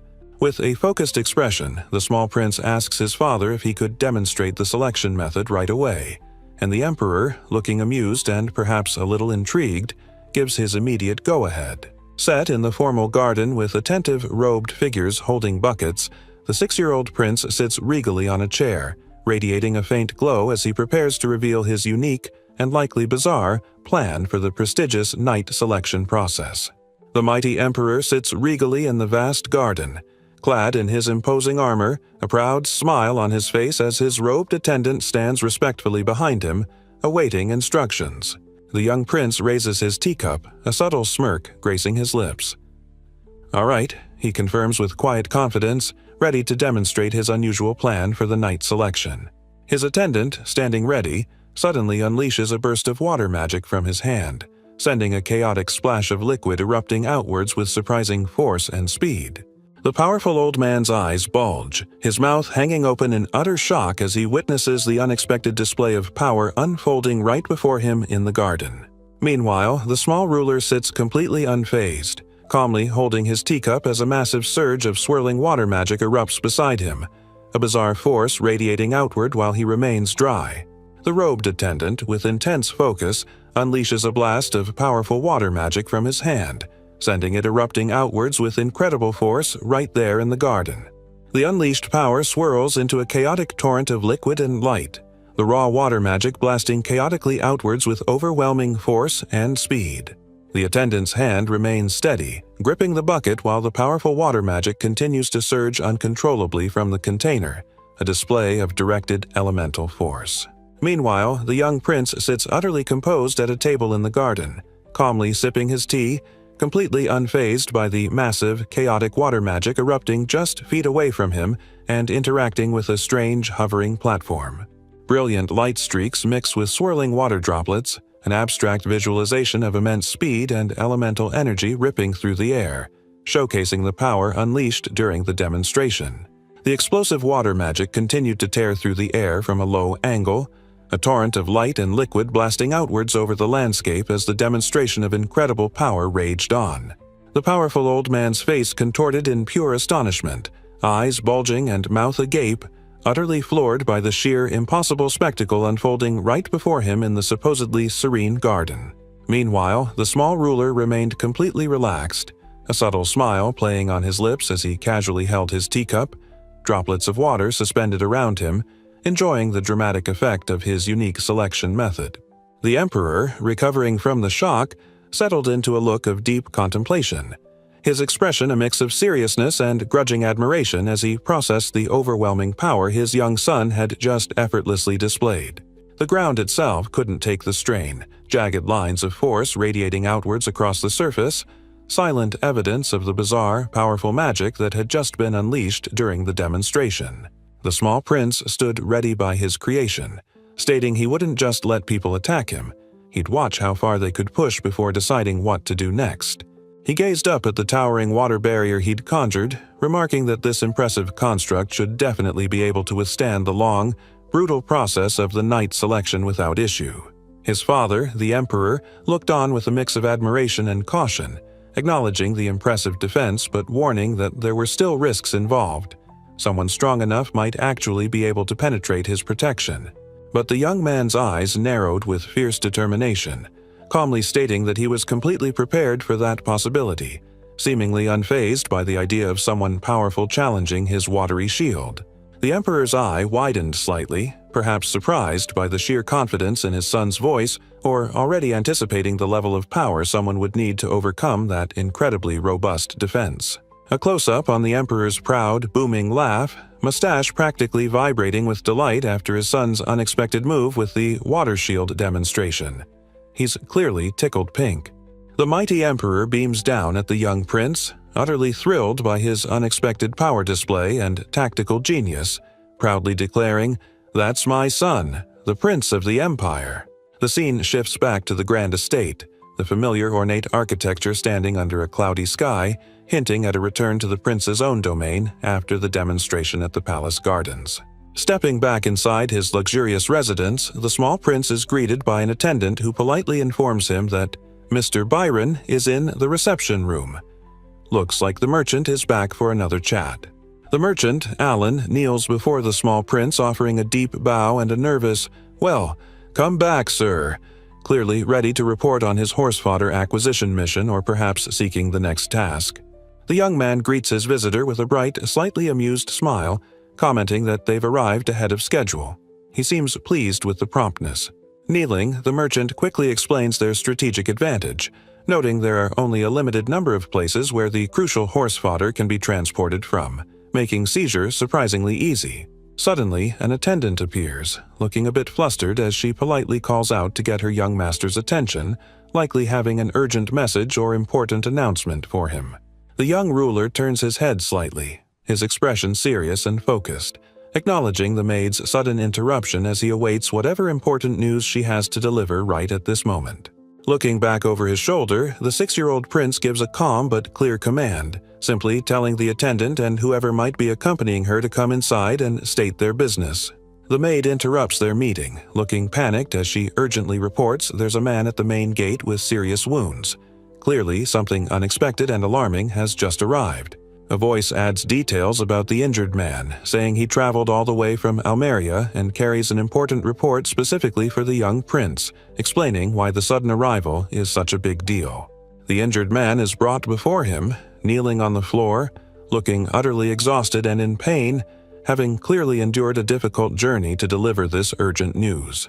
Seeing the state of the messenger, the young man's polished boots step forward with sudden urgency, the sight of the wounded man and the mention of Almeria prompting immediate action.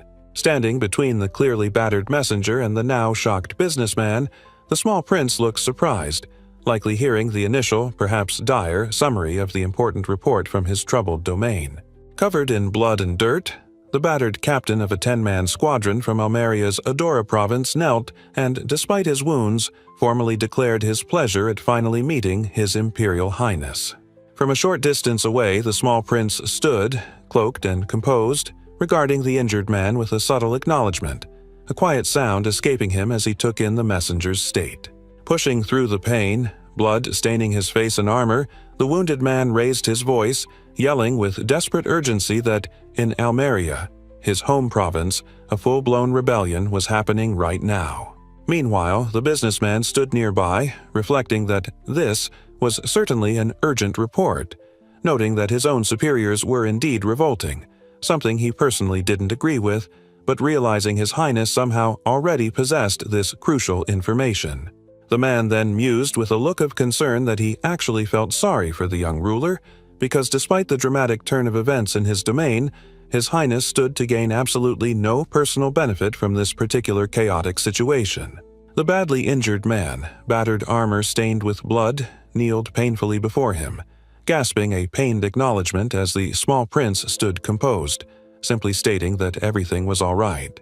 Turning to leave, the young man instructed his attendant to get the wounded man patched up, and the messenger, despite his state, quickly affirmed the order, ready to receive aid. Facing forward, the small prince declared the injured captain would be rewarded with 500 rians, but quickly corrected himself, deeming the correct, truly princely amount was actually 1,000. The businessman stood nearby, eyes bulging and jaw slacked in utter disbelief, completely floored by the sheer, ridiculous sum the child had just casually decided to award the messenger.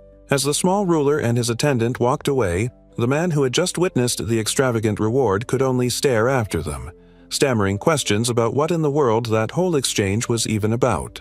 The merchant Byron is utterly baffled, asking Noah why he rewarded the messenger with such an absurdly large sum of money when his information about the rebellion was totally outdated anyway. Like, what was the point? The young man looks away, clutching the wicked sword hanging at his hip. He agrees, certainly, that the information wasn't exactly breaking news, but trails off, already formulating his real reason for the surprisingly large payout. Turning his back slightly, the small prince explains that a captain risked his actual life just to inform him about the situation, so frankly, he's completely obligated to repay that kind of fierce loyalty with a decent favor. It's the principle of the thing. The merchant looks completely stunned again, letting out a dumbfounded, "Ah," as he processes the kid's logic. He accepts the reasoning for showing gratitude, but still can't quite get over the fact that it was a lot of money for information already known. Facing forward again, the small ruler's eyes glint with a subtle calculation as he starts to speak his true, less noble, motivation for throwing cash around. He begins, the wheels already turning on how this interaction actually serves his agenda. The wounded captain, still covered in blood and dust, received care from 2 maids, one remarking she thought he truly deserved it, clearly impressed by his courageous journey or the prince's reward. Later, under a sky dotted with lazy clouds, the grand mansion stood silent, its windows reflecting the quiet passage of time after the dramatic events of the day. Along a corridor within, a woman with a distinctive eye patch walked slowly, her head tilted slightly, a quiet sound escaping her as if bracing herself for something. A hesitant knock sounded on a door, followed by a soft call, "Ma." "Master," from outside, only to be met with a sharp, unmistakable command from within. "Get in." Slowly, deliberately, the large door began to swing inward, casting a long shadow across the floor as the passage to the young ruler's presence opened. The young man sat at a large, ornate desk, looking up from something he held with a thoughtful expression as the door swung open. Stepping purposefully into the lavish room, a figure in distinct boots entered, the click of her heels echoing slightly while the small prince remained seated at his desk in the background. Among the opulent surroundings stood a woman with a striking eye patch and unique uniform, turning slightly to address someone nearby and asking directly what was troubling her attendant, Zoe. The maid, dressed in her usual uniform, stood there looking visibly pale and distressed, her hand instinctively going to her chest as she heard the comment about her appearance. Overwhelmed by the worry directed her way, the loyal maid crumbled slightly, kneeling on the floor, her back bowed in deep distress, unable to fully compose herself. Looking down from his desk, the young man sees the figure still kneeling there, utterly distraught. "Hey," he asks, cutting through the silence, wondering what exactly happened to cause this level of distress after she was summoned. The woman with the eye patch holds a small drawstring bag, her eyes wide with pure shock and a bead of sweat trickling down her face. This, she stammers, clearly reeling from whatever is inside this unassuming pouch. His eyes are wide with pure, unadulterated shock, reflecting the sheer disbelief washing over him in this moment. The young prince holds the small bag, his expression a mixture of surprise and confusion as he repeats the simple word, money. The amount, or the fact it's money at all, seems to be a complete shocker. The tiny figure stands holding the bag of cash, looking down at his kneeling attendant. "About 500 riens," he states, revealing the surprisingly large sum that had caused so much distress. The woman with the eye patch, looking pale and terrified, confessed that a complete stranger had just handed her the unsettling bag of money, raising immediate questions about who and why this person was. This anonymous creep had offered the cash as a reward for a specific, utterly disturbing task, using whatever was inside the bag to drug her master into unconsciousness. Holding the suspicious bounty himself, the young prince examined the bag of coins, a quiet moment of contemplation hanging in the air as he processed the disturbing information his attendant had just revealed. The woman confirmed to the small ruler that this was exactly what the creepy stranger had instructed her to do, his unsettling words now hanging in the luxurious air of the room after her confession. Connecting the dots quickly, the boy calmly articulated the villain's absolutely brilliant next step. Drug him unconscious and then just haul him away like a sack of potatoes, right? Brilliant plan, guys. The woman with the eye patch stared ahead, eyes wide and sweating profusely, the disturbing truth settling in. "Yes, it seems so," she stammered, confirming the sinister intent behind the stranger's bribe to harm her master. Meanwhile, the small prince, looking utterly unimpressed, drew his own conclusion about the whole mess. "It's probably another rebel," he stated, realizing they truly wanted him in custody for some reason. The young man stood tall, a slight smile playing on his lips, acknowledging the gravity of the attempted drugging. "You've made your point," he said, recognizing the seriousness of the situation she had just brought to his attention. He continued, turning his gaze to the attendant who held the incriminating bag of cash, asking why she had chosen to bring this dangerous evidence directly to him instead of disposing of it. The loyal maid looked up, tears welling in her eyes, her face etched with raw emotion. I can't betray my master," she cried out, explaining that he had even helped her and the village she lived in. Her voice cracked, tears streaming down her face as she confessed the sinister plot, stammering that a stranger threatened to kill her if she didn't drug him and force the money and pills upon her. Standing near the door, the small prince turned his back, his response simple and calm despite her distress. He just said, "Okay, I understand," accepting her explanation without further drama. With a steady hand, the young man began writing on a formal document, the pen scratching across the paper, clearly formalizing a decision or command that needed immediate execution based on the unsettling situation. Zoe stared, eyes wide and glistening with tears, a gasp escaping her lips. She couldn't believe what she was seeing or about to receive, her face a mixture of disbelief and overwhelming emotion.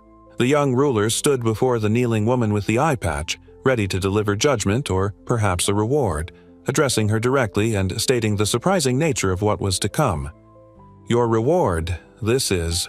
Standing tall, the young man calmly informs his attendant that the folks who tried to bribe her only offered 500 reins for her betrayal, but since she stayed loyal, he'll just go ahead and slap an extra 0 onto that.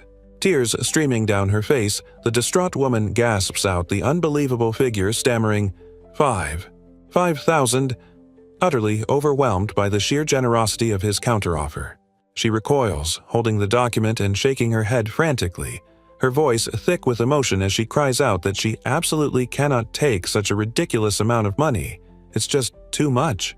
The young prince beams, a subtle, knowing smile on his face as he simply and firmly tells her, "Take it," ending all further discussion on the matter of her reward. A single tear streams down the side of her face, her eye glistening with raw emotion and disbelief, completely overwhelmed by the sheer, impossible kindness she's just been shown. The maid, tears streaming, looks at the reward document, utterly overwhelmed, whispering that her master is truly a great person and thanking him very, very much for his kindness. Now, perched in his oversized chair behind the grand desk, the young ruler turns his gaze back to the maid, his expression shifting as he tells her there's just one more important thing he needs her to do. The woman with the eye patch straightens up instantly, her shock replaced by fierce loyalty, proclaiming with absolute conviction that she'll do it, she'll do absolutely anything. Her incredible master asks of her, no questions asked. He holds the small drawstring bag in his hand, the one containing the bribe money and the sinister pills from the stranger, his fingers tightening around the neck of the pouch. Then, holding the bag up, the young man reveals his utterly audacious plan. He's going to take the pills himself right now, and when he passes out, she should just go ahead and hand him over to the villains. What could possibly go wrong? The woman with the eye patch stares in absolute shock, her eye wide with disbelief at the ridiculous plan the young prince just proposed. What in the world did he just say? The tiny prince, seated confidently, lays out the next steps of his insane plan. After she hands him over, she has to immediately run and hide, because the bad guys will absolutely try to silence anyone who saw this go down. The sheer audacity of his plan makes the woman's eye widen even further, head tilting in stunned confusion. All she can manage is a disbelieving sound, completely floored by her master's risky strategy. Looking back with a calm, resolute expression, the young prince appears utterly unfazed by the danger, while his attendant, off-screen, gasps his title in sheer disbelief. What kind of 6-year-old does this? The night sky is dotted with stars above scattered clouds, a tree's silhouette against the darkness. A quiet moment descends, perhaps just before the prince's wild plan unfolds. Night fell, the crescent moon watched silently over the estate. A miserable groan escaped him as he stirred. He awoke to the smell of hay. Coming to, the young man felt rough hay tickling his face and inhaled the pungent scent, groggily realizing this was definitely not his ridiculously expensive mattress. What the heck was this place? His eyes blinked open, confused, meeting a ceiling of rough wooden planks. He looked around through strands of hair, a wave of disorientation washing over the little ruler as he tried to figure out where he'd been dumped. We see him tied up and lying on a haystack. Waking in hay, he hears a voice, utterly confused. He notes his limbs are helplessly bound with rope. The young person lies dazed on the ground. A single tear, or maybe just a sweat drop, hits the gritty ground from someone's face. A lonely plop after all the fanfare. He found himself deposited unceremoniously onto a pile of rough hay, a dark, crude rock serving as, well, nothing comfortable. This was quite the step down from his silk-lined existence, obviously. Squinting his eyes open, the young man mused that they'd definitely taken his weapons. But hey, shrinking his terrifying sword and stuffing it in his ears before the kidnapping was clearly a stroke of genius. His hands were tied with rope, but he managed to clutch the bizarre ring, the source of his SSS armor, feeling a surge of relief that his most crucial hidden weapon was still perfectly intact. A jarring moment, his head hit something hard, or perhaps he was just roughly jostled while still groggy, the indignity of being handled like a sack of potatoes adding to his morning-after misery. Suddenly, from a small point, a sharp burst of power erupted, raw energy radiating outward like jagged lightning. His hidden artifact was responding, ready to turn the tables on his captors. The young man lay face down in rough hay, ropes biting into his wrists and ankles, groggily realizing this was a serious downgrade from his luxurious bed, especially with his scary-looking demon sword nearby, apparently covered in blood. Tied up and helpless, his small hands were bound tightly with thick rope. Lying awkwardly in the scratchy hay, the indignity of his predicament underscored by the sight of what looked like larger gloved hands near his, also restrained. He managed to sit up, still bound, looking around the dusty, hay-filled space with a thoughtful expression as his ominous demon sword lay just within reach. All he could do was let out a quiet sigh, assessing his rather inconvenient situation. Looking closer at the wooden planks above him and the hay below, the small prince's mind cleared slightly, realizing he wasn't just dumped in a dusty room. No, he was actually bouncing around in the back of a moving carriage. With a determined look, the young man closed his eyes, leaning towards the chilling demon sword Leviathan, now finally within his grasp, and commanded it, demanding the cursed weapon show him its memory, seeking answers in the ancient blade. His bound hands gripped tight, straining against the ropes, a silent struggle unfolding as raw power surged, hinting the tiny prince was already plotting his escape despite being restrained by his captors. Slumped in a fancy chair, eyes closed and clearly out cold, the young man was being transported somewhere decidedly less hay-filled than where he'd wake up, his elegant clothing a stark contrast to his predicament. Surrounded by hooded figures, the kid was tied hand and foot, one of them grumbling it was a long trip to Almeria, so they better make sure he couldn't wiggle free, apparently taking their kidnapping duties very seriously. Back at the mansion, his attendant with the eye patch burst through a door, frantically asking where the other maid was, while another voice urged everyone to just hurry up and get out of there, clearly scrambling in the aftermath of the abduction. And just like that, the hooded goons unceremoniously tossed the unconscious prince onto a pile of hay in the back of a speeding carriage, ready to transport their valuable, drugged cargo towards the waiting rebellion in Almeria. Waking up in a jolting carriage, the little prince takes stock, his expression hardening with realization. "I see," he muses, the grogginess fading as his sharp mind pieces together what happened and where he is heading. He lies amidst the scratchy hay, eyes sharp despite his predicament, a subtle confidence replacing confusion. Clutching a hidden item tightly, he thinks, "I know exactly what's going on." The fools thought they had him. With a swift movement, the young man was out of the bumpy wagon, ropes discarded. He stood nearby, now eyeing a cluster of hooded figures around a distant campfire, the idiots who thought they'd secured him. A ripple of alarm passed through the hooded group around the fire. "Who is it?" one grumbled, peering towards the wagon. Another muttered, "The one who didn't tie the rope properly?" Realizing their little prize was gone, two hooded figures turned, facing back up the rise towards the wagon. There he stood, the small prince free under the night sky, silhouetted against the distant campfire, no longer their captive. The young prince stood ready, his face serious and determined under the faint light. He gripped the now familiar, strangely compact demon sword Leviathan, prepared to turn the tables on his foolish captors. One of the hooded figures, eyes gleaming with smug confidence, stepped forward, mockingly asking the kid where he possibly could have stashed that impressive sword after they tied him up. "Big mistake, pal." The small ruler's gaze sharpened intensely, focus burning in his eyes. Enough playing around. The time for escape and payback had arrived, and he wasn't about to wait for permission. With impossible speed, the pint-sized prince charged, the menacing demonic blade a blur as he slashed, striking one attacker and sending a spray of dark energy or maybe blood flying from the impact. The other hooded thugs reacted in stunned horror, their faces twisting in disbelief and rage. "What?" one gasped, while the other shrieked, "You little shit!" realizing they had severely underestimated their captive. The young prince's impossibly fast slash ripped through the air with the demonic blade, a whirlwind of chaotic energy striking one of the hooded figures head-on and tearing through their defenses with devastating force. With a brutal impact, the cursed sword found its mark. Dark energy and what looked suspiciously like blood exploded outwards from the hooded attacker as the small figure followed through on his lightning-quick, inherited technique. One by one, the remaining hooded figures collapsed or were thrown back by the sheer force of the unseen attack, their blades useless against the onslaught, dark energy showering the ground as the brief, brutal fight ended as quickly as it began. Standing composed and victorious amidst the defeated, blackened forms of his captors, the small prince held the demon sword Leviathan aloft. Nearby, the horse and carriage stood silent witness to the swift, decisive counterattack. The young man looked away, a subtly annoyed expression on his face. After all that trouble, it turns out fighting these clowns was a complete waste of time anyway. Lying defeated on the ground are the hooded figures, casualties of the recent skirmish.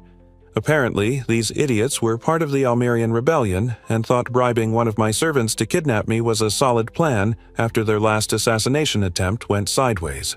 A sharp, startled look flashed across the young man's face, a sudden realization hitting him about the defeated rebels. Standing alone under the starry sky, the prince watched as a group of armored figures carrying flickering torches emerged from the trees in the distance, their presence hinting at new developments. The faces of the approaching armored figures were grim and determined, their stern expressions illuminated by the light of the torches they carried as they advanced through the night. His eyes widened slightly, a look of surprise or confusion crossing the young man's face as he took in the sight of the unexpected group heading towards him. The woman with the eye patch stands with clasped hands, flanked by torch-bearing guards, her gaze fixed on her young master, relief washing over her as she finally sees him and calls his name. His small figure confronts his concerned attendant and the soldiers, the young man demanding to know the meaning of this impromptu rescue, while she explains she was just worried sick about her master and asked the troops for help. But the shocked soldiers and attendant look down at the scattered, defeated figures lying broken on the ground, disbelief etched on their faces, stammering questions about whether the small prince somehow managed to take down all these guys completely by himself. The woman with the eye patch stares wide-eyed, mouth agape in pure, unadulterated amazement, declaring with absolute conviction that what she just witnessed was simply awesome. The young man turns his head slightly, his expression calm and unassuming despite the chaos he just wrought. perhaps a touch bashful or simply brushing off the praise, as if taking down a bunch of kidnappers was just another Tuesday. The armored captain, standing before the small prince and his attendant, boomed a formal greeting, declaring it a pleasure to meet His Highness the 13th Prince for the first time. The young man calmly asked who the captain was among the torch-bearing soldiers gathered there. Looking thoughtful, the young man explained that they had been attacked just a few days prior, instructing his attendant to check if there was anything these defeated rebels had in common with that earlier assault. He was leaving the messy job of carrying these guys off to her and the soldiers. Responding with a sharp, "Yes, sir," the group of soldiers, including the woman with the eye patch, began walking away, torches held high, ready to haul off the defeated figures scattered across the ground behind them, following their prince's orders. Kneeling among the others, one of the defeated figures was an armored man, his sword lying in the dirt beside him.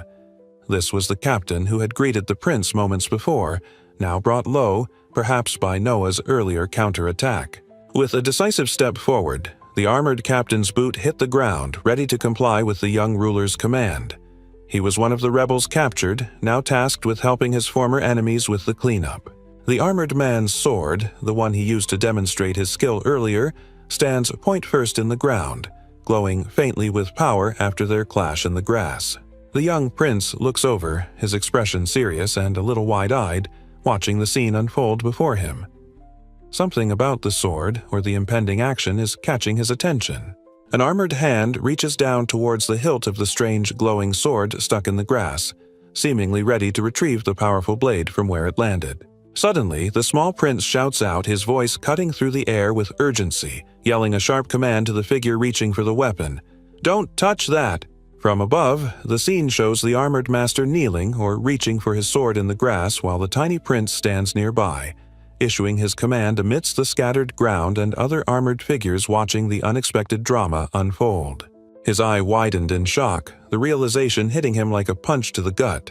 Lying on the ground, partially buried in grass, was the wicked blade, looking exactly like the dagger those guys were muttering about when he woke up after the kidnapping. Standing amidst swirling, dark energy, the young man felt it intensely. A suffocating, killing intent. A distinct curse radiating from the demon sword Leviathan he'd just found near him. It wasn't just a random dagger. Looking closer, the cursed blade was clearly infused with the raw grudge and hatred of whoever had placed the damn curse on it. His eyes snapped wide again, a stunned expression on his face, recognizing the weapon and letting out a sharp "Leviathan!" as the truth clicked into place. Zoe and two guards arrive, holding a torch high. Their faces are filled with shock and worry, eyes wide as they take in the scene before them. The small prince stands beside a swirling patch of darkness, holding the now compact demon sword Leviathan, his voice echoing, "You think you can do this?" A close-up on the grotesque, spiky hilt of the demon sword Leviathan, its single eye staring out ominously. The young man's face is set with fierce determination, his eyes sharp. "Then," he commands, looking towards someone or something, "do it."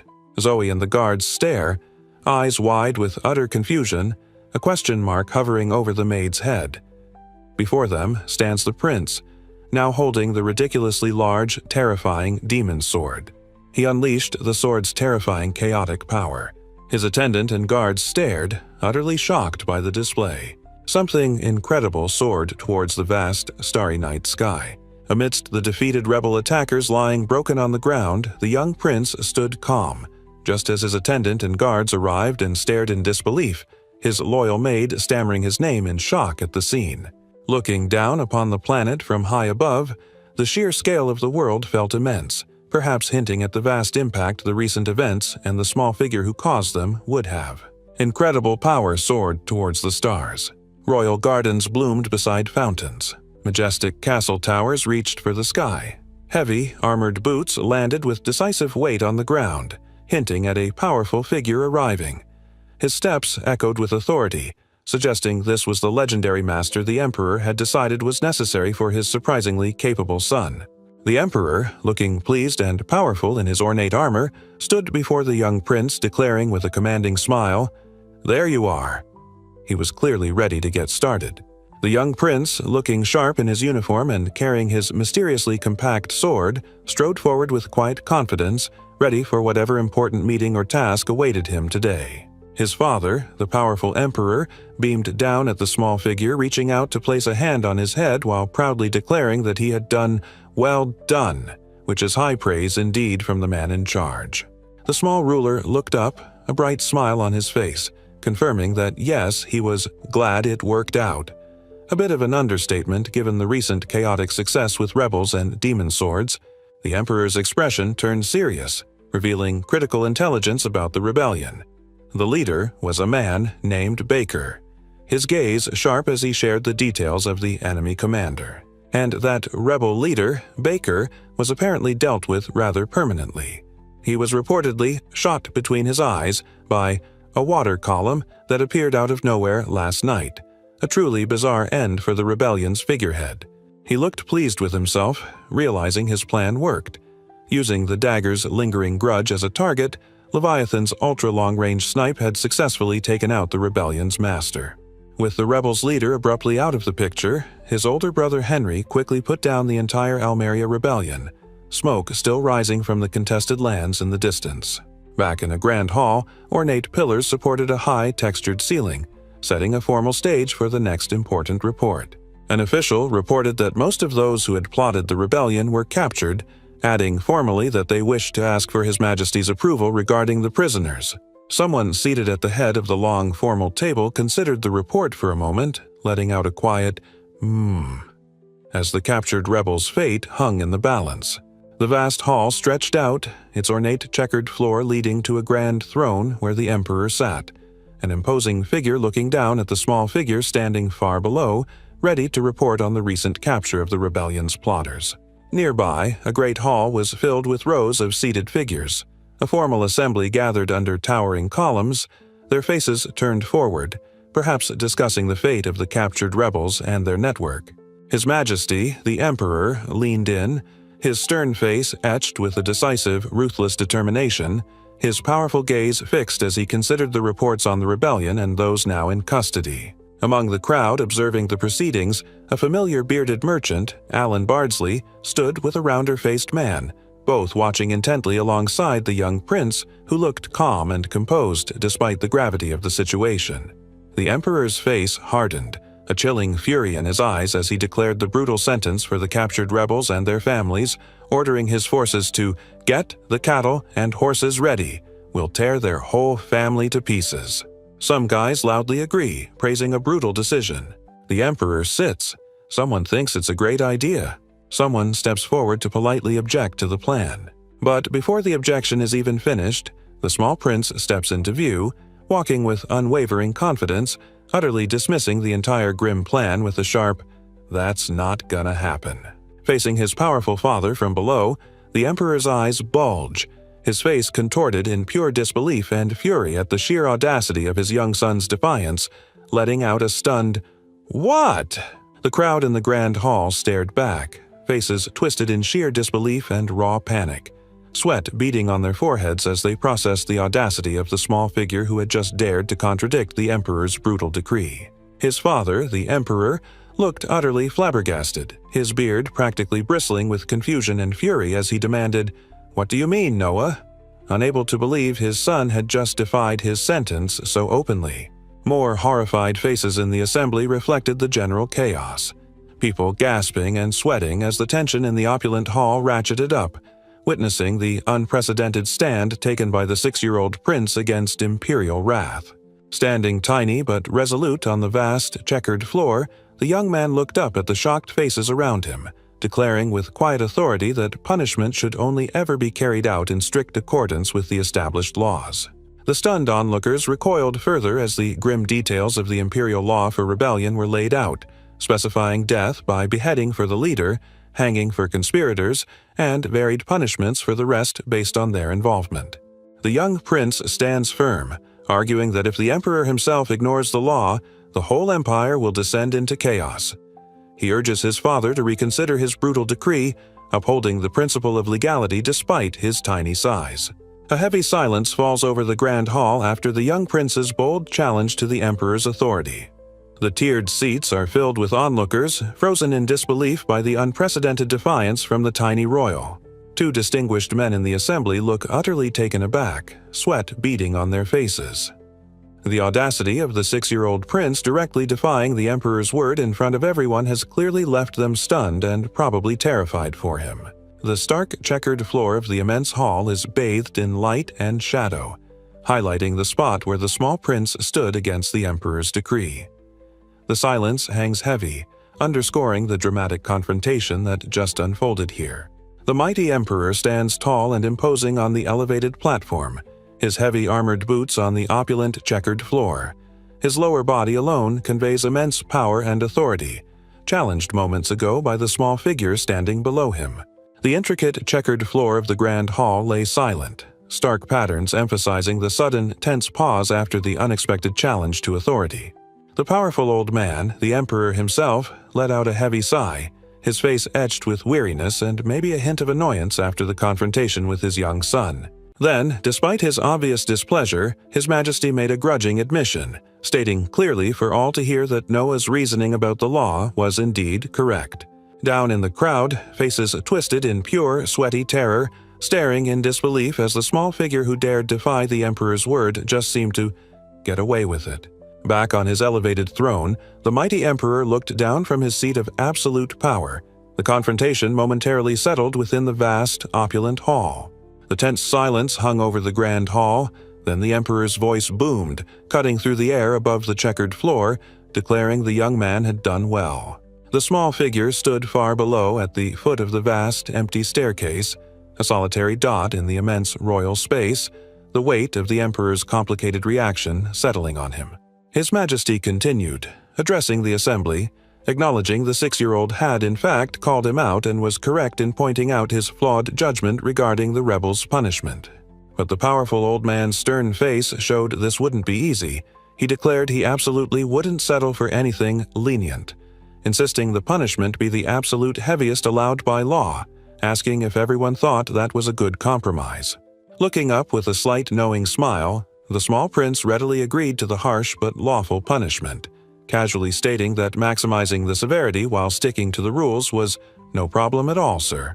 The assembly gasped, utterly astonished by the child's nerve, whispering about a child prodigy and how he showed not a single change in expression. No one expected him to be so direct, challenging the emperor. Meanwhile, the mighty emperor, looking utterly impressed, declared, "Such a strong belief," beaming with paternal pride, calling his son's bold stand wonderful for all to hear. The small prince stood composed, his young face serious and eyes wide, taking in the surprised reactions and the emperor's unexpected praise after daring to challenge his father's decree in front of everyone. The old man reflected quietly to himself, realizing the sheer mess he almost made. "The only reason I'm not a disgrace to history is because of Noah," he mused, knowing he'd have to, somehow, reward him handsomely for saving his reputation. Across the now silent hall, onlookers still watched with wide, incredulous eyes, their expressions a mixture of shock and awe, unable to fully process the astounding defiance and its surprising outcome. The emperor's armored hand reached out, ready to bestow a new honor. "Right," he declared, deciding it was time to officially recognize his son's unexpected brilliance and give him a fancy title worthy of his recent antics. His father, looking quite pleased with himself, explained that only his son possessed the nerve to challenge him, and it was precisely that irreplaceable wisdom they needed to make known across the entire world. Standing tall before the small figure, the emperor grandly announced the reward. "I will give him the title of Wise," bestowing a formal recognition for the courage shown earlier, much to the shock of those watching. The assembled crowd erupted in a mixture of gasps and excited shouts, eyes wide with amazement and maybe a touch of fear at the sheer audacity of the 6-year-old and the emperor's unexpected decision. Looking up with a composed, subtle smile, the young ruler received the thunderous acclamation of the assembly. Voices echoed, celebrating him as "Long live Master Noah, the wise prince," acknowledging his new, well-deserved title. His official title screen appeared, showing Noah Ararat, 13th Prince of the Empire, now graced with the rather fitting moniker of the Wise Prince because apparently having a brain at 6 is noteworthy. The esteemed title Wise Prince was now officially his, a public acknowledgement of his sharp mind and courage that probably made a few older nobles feel utterly inadequate. Looking utterly delighted, the young man confirmed he felt, "I am grateful and happy" about the outcome, which was a nice change of pace from dealing with cursed swords and rebellious commoners. His father, the imposing emperor, looked on with a complex expression, a mix of proud amusement and perhaps lingering shock at the sheer audacity of his son's recent performance. Gazing across the vast, formal hall, a silent thought echoed, "If only," a reflection on the rarity of such wisdom or the near disaster averted thanks to one very smart 6-year-old. Emperor wished the prince was born earlier. The young man looks completely shocked in public. The grand hall seems to echo with powerful force. Weeks drifted by under indifferent skies, allowing for quiet reflection after the recent turmoil and the unexpected shift in status following the dramatic events in the capital and the unexpected title granted. Time passed, and soon they arrived at the bustling Horse Street Plaza, named rather obviously for the giant statue of a guy on a horse dominating the scene, probably where something significant is about to go down next. Sitting relaxed in an ornate chair, the young man sips his tea, his strangely compact sword resting at his hip, observing the scene before him with surprising composure for a 6-year-old. Suddenly, his eyes widen in pure, unadulterated shock, the teacup frozen halfway to his lips as something utterly unexpected or terrifying catches his attention, clearly rocking his calm demeanor. A hulking brute with a monstrous, spiky weapon barrels towards him with ill intent, completely disregarding the tea table between them, while the little guy remains seated, looking absurdly small against the oncoming fury. Overhead, clouds drift across the sky above a row of buildings, while figures in the foreground watch, suggesting this sudden chaos is unfolding in a public place filled with onlookers. Out in the open street, the same brutal confrontation rages on a raised platform amidst a gathered crowd, the massive attacker swinging his weapon at the small figure, leaving onlookers stunned by the public display of violence. The hulking brute lets out a massive roar, pouring every ounce of strength into his swing, his face contorted with effort as he brings his monstrous weapon down with brutal speed.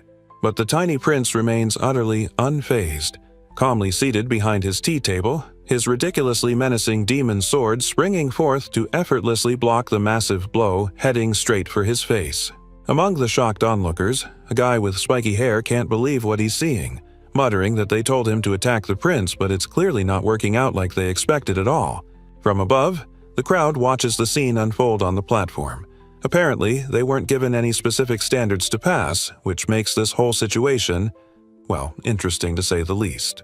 With the challenge clearly failed, a figure steps forward and sharply calls out for the next contestant, while the massive brute is ushered away, looking entirely dejected after his failed attempt to get past the kid. His sandal lands on the ground with a decisive step, the ornate straps holding firm as he plants his foot, marking the beginning of whatever dramatic event is about to unfold. A man with wild, spiky hair shouts in exertion, his hands raised as explosive light radiates around him, gathering intense energy for a powerful magical attack. He unleashes a devastating fire blast, sending chaotic flames and debris tearing towards the distant buildings, a spectacle of raw power erupting across the landscape. Onlookers gasp and shield themselves as the fiery attack flares, shouting about the sheer power of the awesome flame, while others simply stare in stunned disbelief at the destruction. Amidst the settling smoke and floating embers from the fiery chaos, the young man sits calmly, completely unfazed, simply taking a serene sip from his teacup. Two guys in the crowd just about lost their minds watching that. One stammered in disbelief that His Highness even blocked magic that powerful, while the other could only manage a stunned, slack-jawed gasp. Above the arena, the chilling realization settled in among the spectators. The thought hung heavy in the air. This defense was absolute. Someone was thinking, "No one's gonna pass." Time seemed to pause for a moment under the shifting clouds, the silence after the last failed attack hanging heavy over the training grounds. All right, who's next for the impossible challenge? Suddenly, the next challenger exploded forward, a woman in gleaming armor, screaming her charge, sword raised high and ready to make an impact. Meanwhile, the little prince remained exactly where he was, completely unfazed. Seated calmly behind his tea table, he simply took a serene sip from his cup, utterly unbothered by the incoming armored missile. The armored woman's furious charge connects, her attack slamming into the shimmering water barrier with a burst of force and scattering debris around the tiny prince's impossibly serene tea table.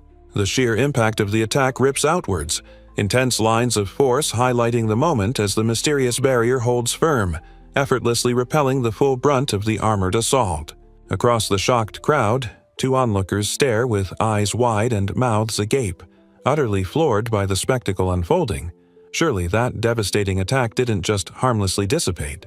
The armored woman's face contorts in a scream of raw frustration and maybe pain, realizing her powerful strike was utterly futile against the bizarre defense of the child sipping tea. Suddenly, an eye snaps wide, a spark of surprise and intense focus appearing as a crucial detail or an unexpected turn in the confrontation is revealed about the attacker or her power.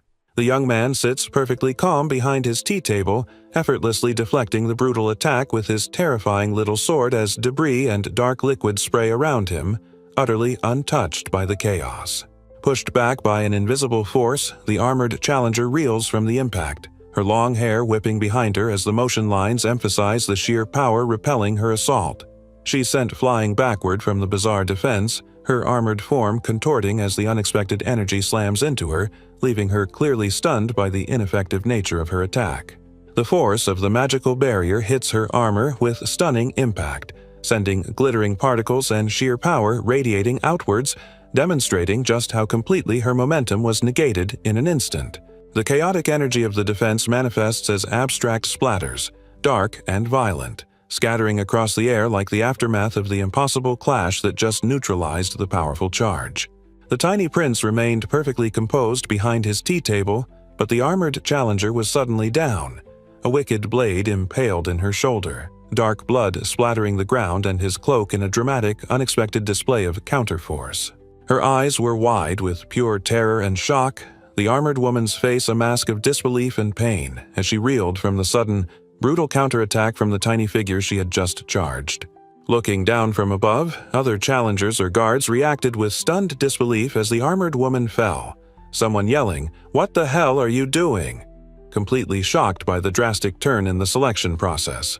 Standing now, clutching her chest, the armored woman screamed, "Hey!" her face contorted in agony and fear, seemingly suffering from the bizarre impact or injury despite her formidable gear.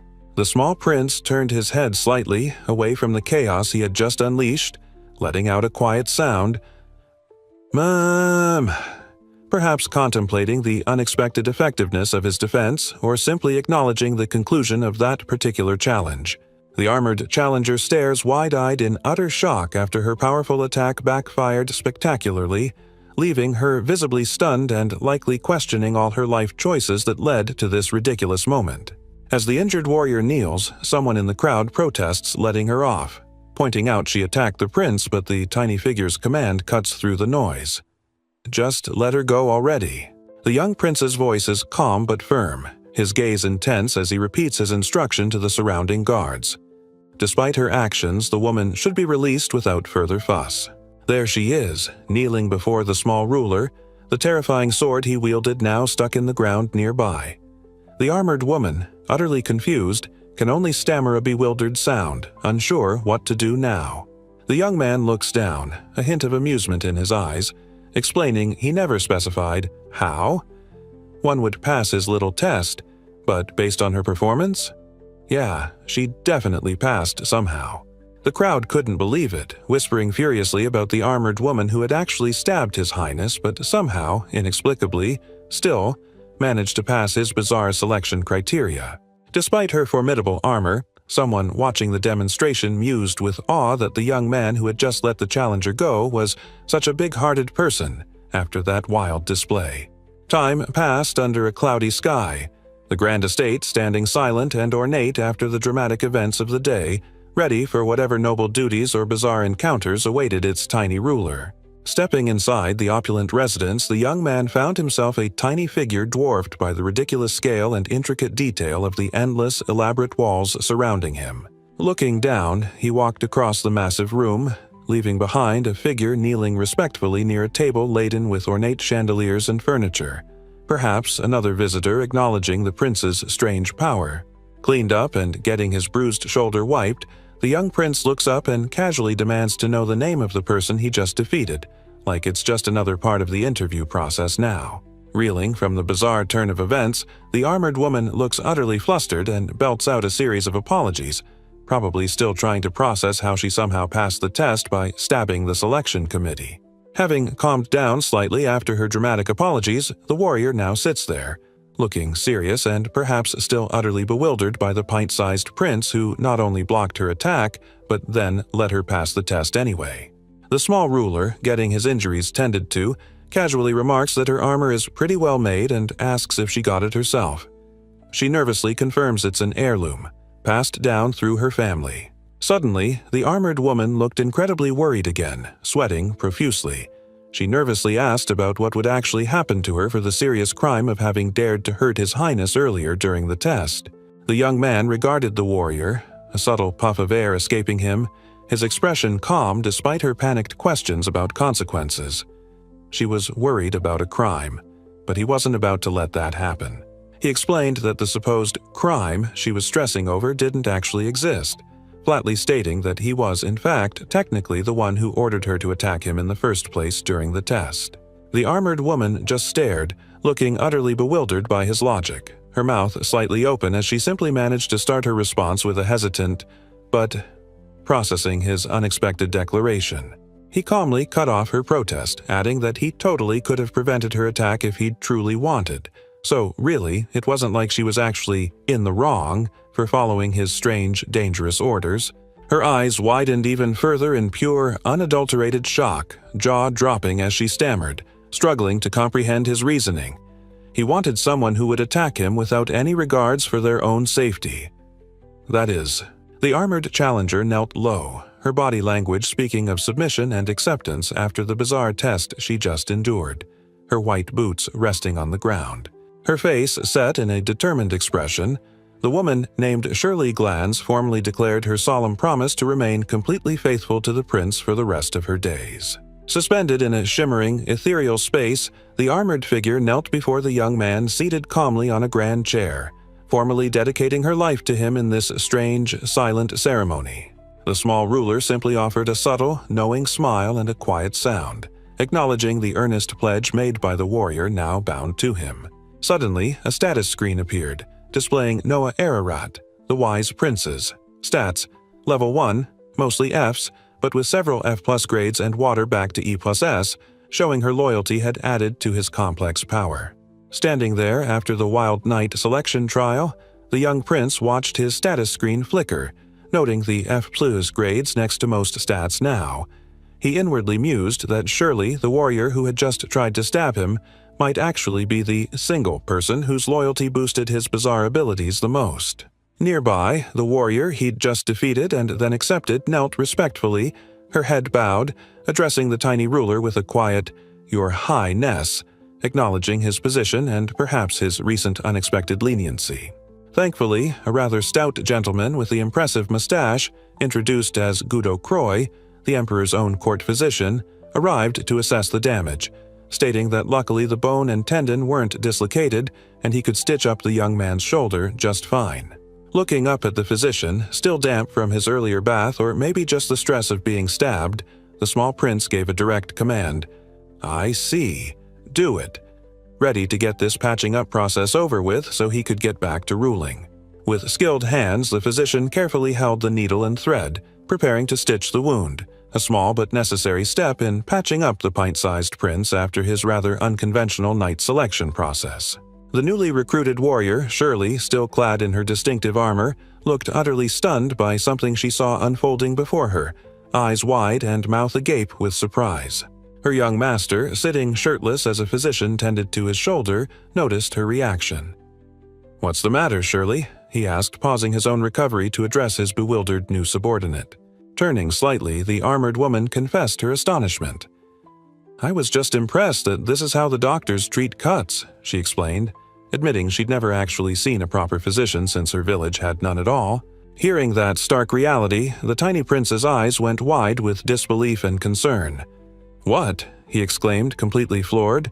"What if the people get hurt or sick there?" Turns out their healthcare plan involved magic and prayer. The new recruit explained that when someone fell ill or got injured, they'd ask someone called Obaba-sama to pray and try to magically purge the source of their illness.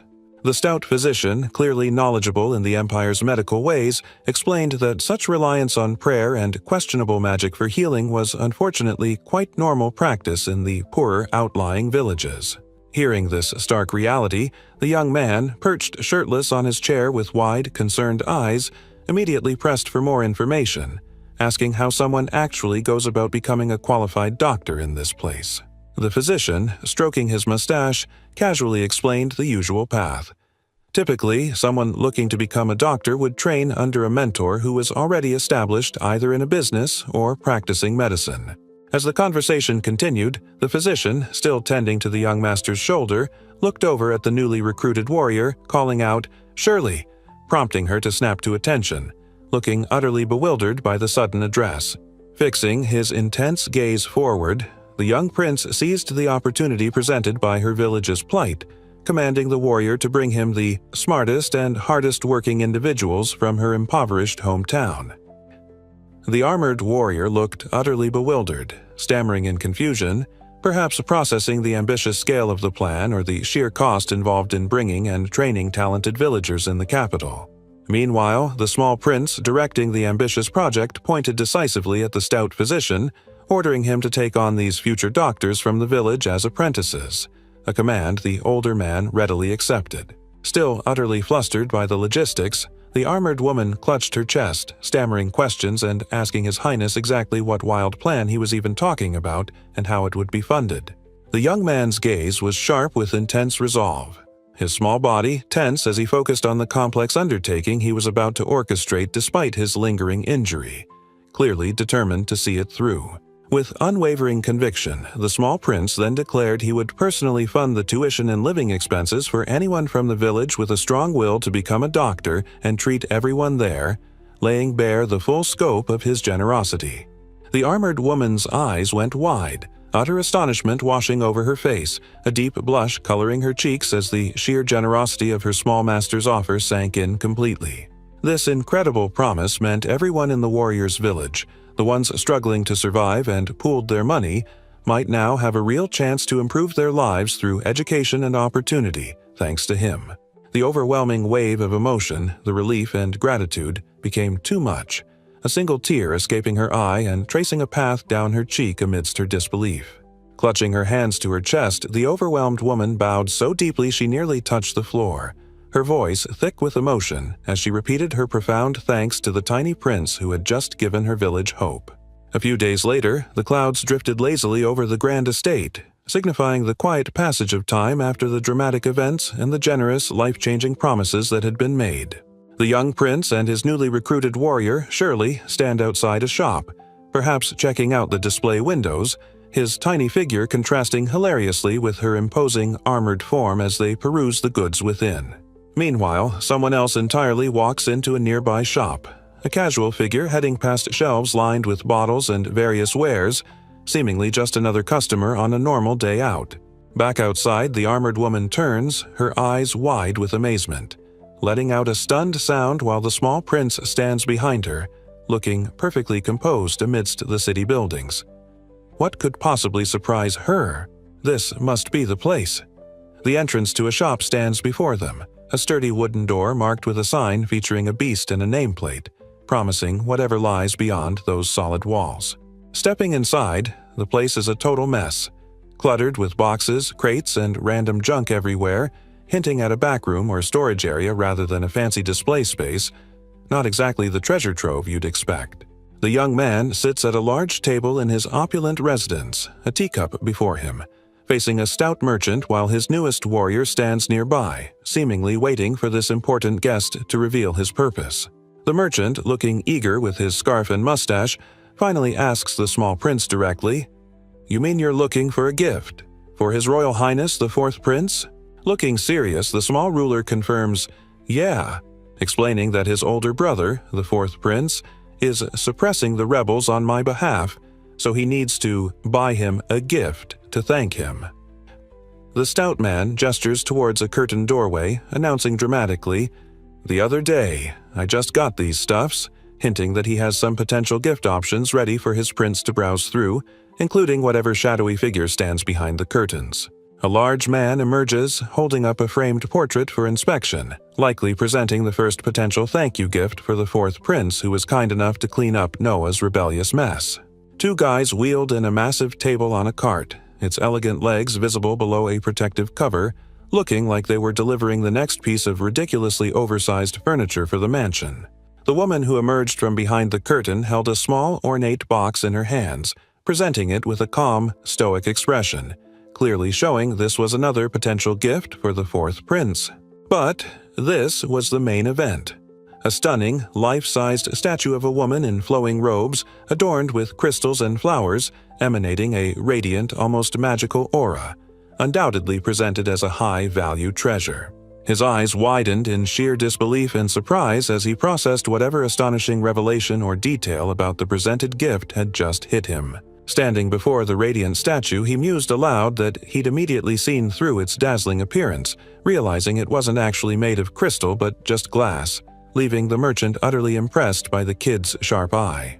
The beautiful statue wasn't just dazzling, it was apparently made of glass, a practically lost art left behind by the famous artist Lindsay, who was the only one who could manage something like this.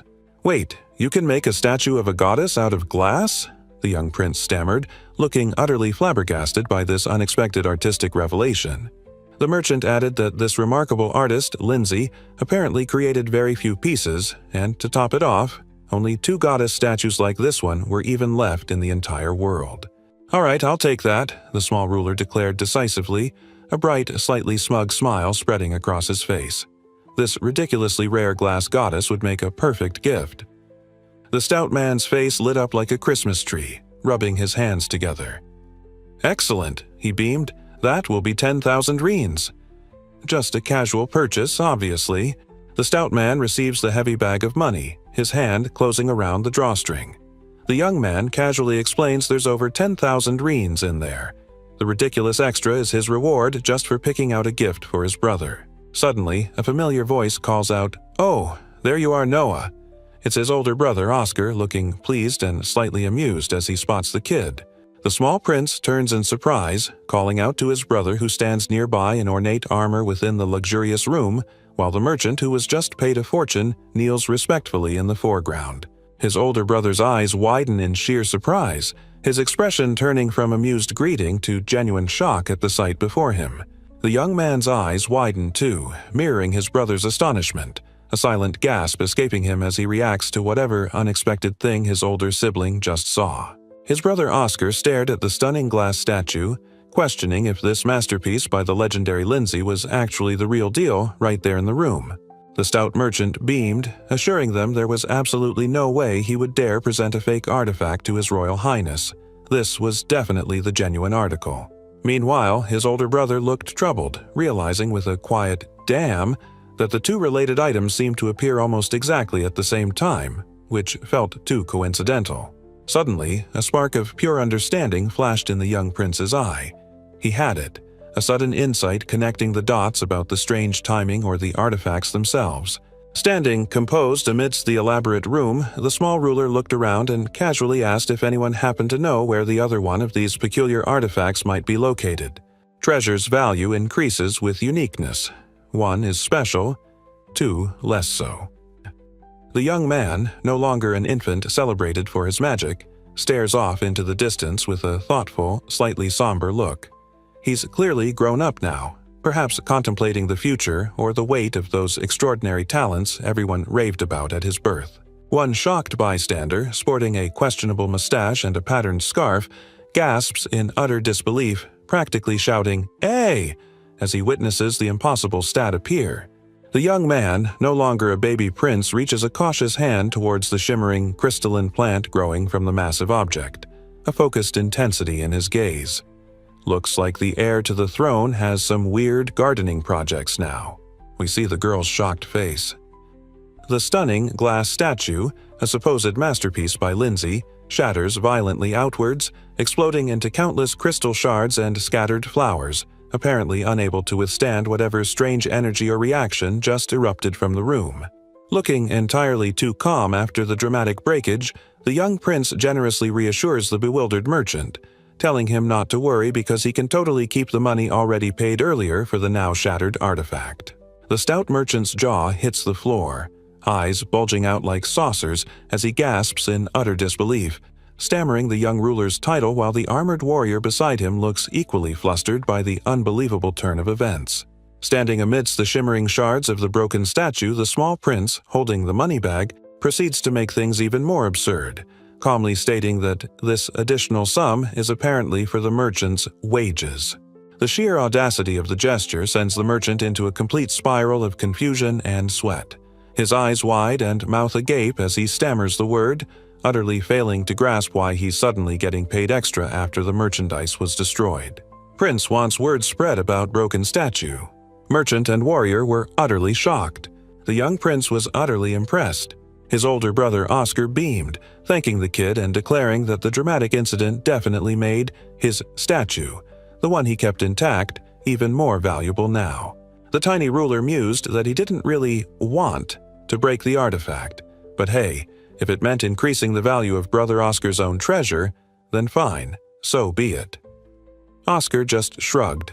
Finding these things was first come, first serve anyway. One brother reached this level much later. He promised thanks and walked away. The little prince rethought his brother's gift.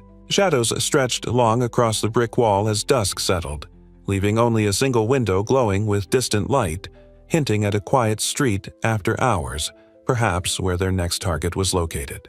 Striding purposefully through the street, the young prince walked flanked by his growing collection of oddballs. The warrior glowed faintly, the merchant seemed present, and the pint-sized boss looked entirely ready for whatever came next. A figure walks purposefully down a street past a building, wearing a long coat and carrying a satchel, looking like they're on a mission or just enjoying a stroll through the city. The armored woman from the night selection stands there, looking bewildered as she questions if he really paid 10,000 reins for that goddess statue, clearly struggling to grasp the price tag for shattered art.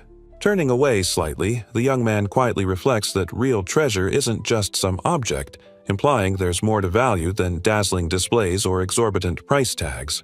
His comment leaves the warrior utterly taken aback, her eyes wide with pure confusion, letting out a quiet sound of surprise as she tries to process his bizarre definition of treasure.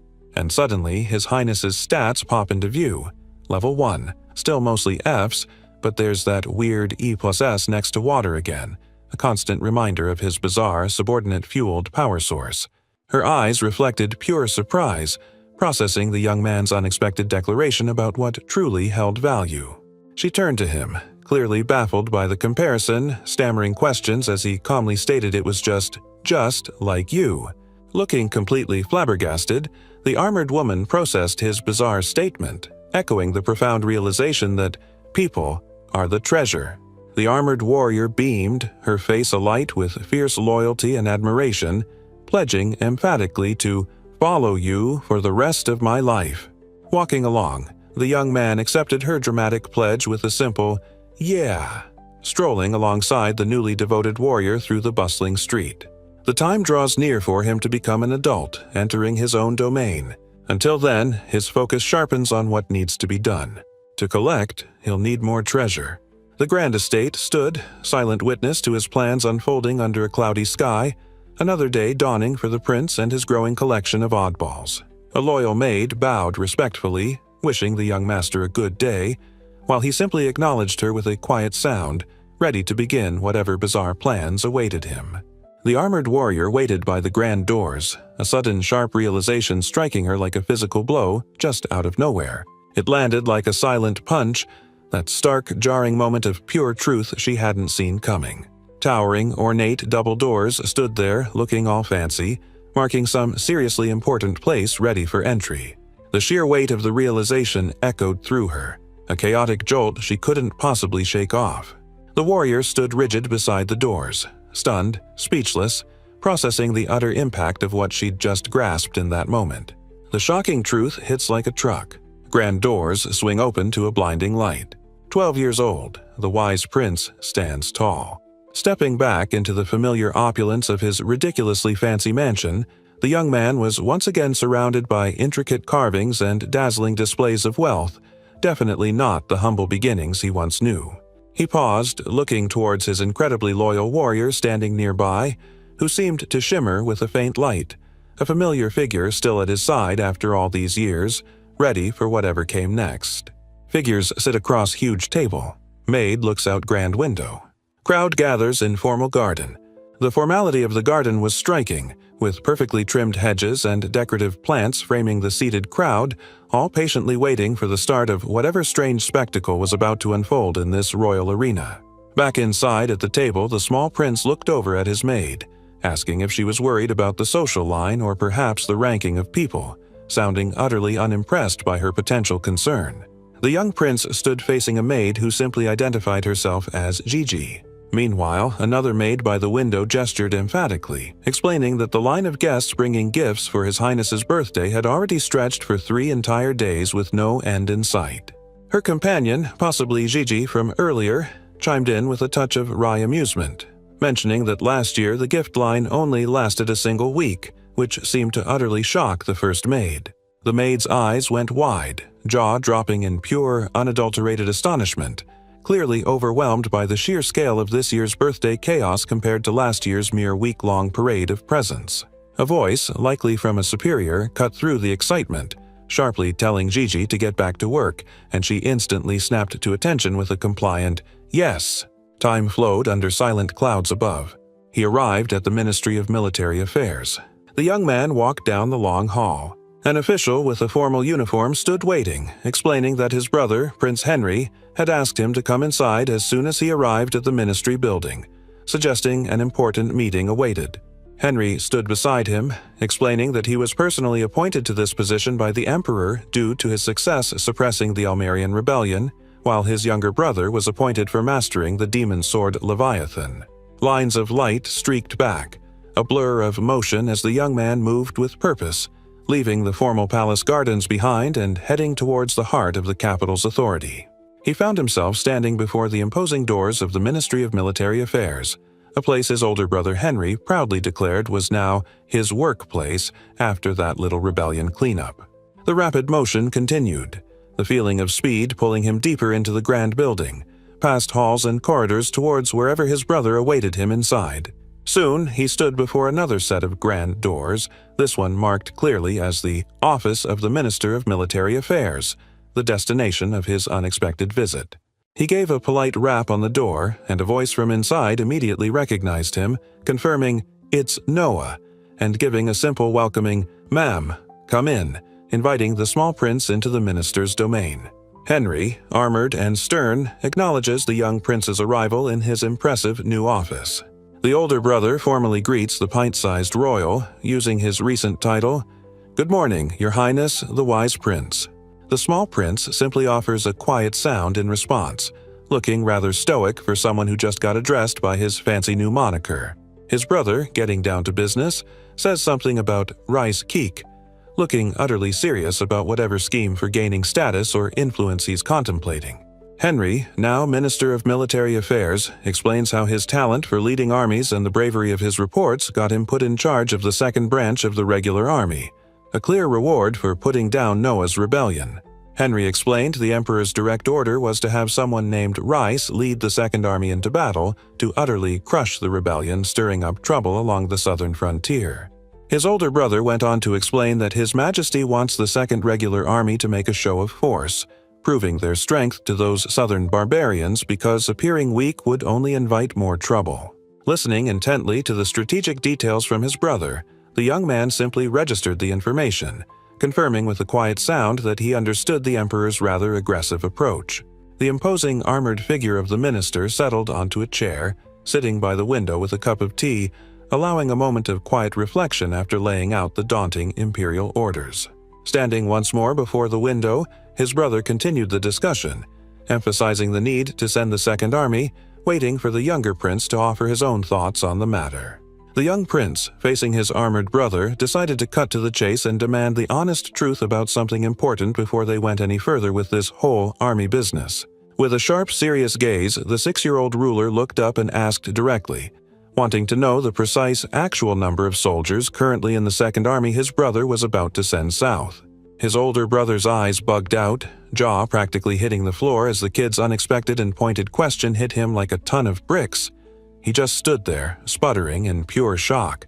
Recovering slightly, the Minister of Military Affairs stared down at his small sibling, looking utterly bewildered and repeating the question back, asking Noah what the heck he was even talking about wanting the actual number. The young prince pressed further, his voice sharp, not backing down as he mentioned Rice, the commander, and straight up accused his brother of hiding something important about the army's true strength. The older brother's face contorts in sheer shock and sweat pours down, completely blindsided by the child's demand for the real number of soldiers in his army. The armored prince collapses to the ground, utterly defeated by the simple question, leaving the tiny figure of his younger brother standing calm and composed above him. A haggard look settles on his face amidst the swirling smoke, his eyes wide with lingering shock and frustration from the unexpected interrogation. "Wait, brother, it's not a big deal," his older sibling protests while the small prince asserts his knowledge.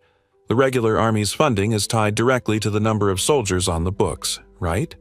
Looking away, his expression a mixture of embarrassment and resignation, the armored prince quietly confirms the child's deduction with a simple, defeated, "Yeah. Turns out the shady practice was registering non-soldiers like merchants and village folks as troops," Noah explained calmly, letting the army brass pocket the budget money intended for actual fighting forces. Standard corruption, really. "What did you say?" Henry roared, completely blindsided by the blunt confession, while Rice, the subordinate, remained utterly prostrate on the floor, stammering apologies for getting caught red-handed. Awkward. Pure panic twisted the man's face, sweat pouring as he stared up, his voice barely a terrified whisper, managing only a choked, "You!" at the pint-sized princeling who just ripped apart their little scheme. His older brother, still reeling, tried to downplay the blatant corruption, insisting counting random civilians was within the general's authority and telling Rice not to freak out, even claiming he didn't blame him, which was pretty rich. The sheer pressure of the moment, the weight of being exposed by a 6-year-old, left the official utterly speechless, his sweaty face a mask of internal turmoil as he simply stared, unable to formulate a single word in his defense. Kneeling before the child, his older brother explained that padded numbers usually worked just fine, arguing even a force of fake soldiers could make the enemy think twice, a common tactic apparently.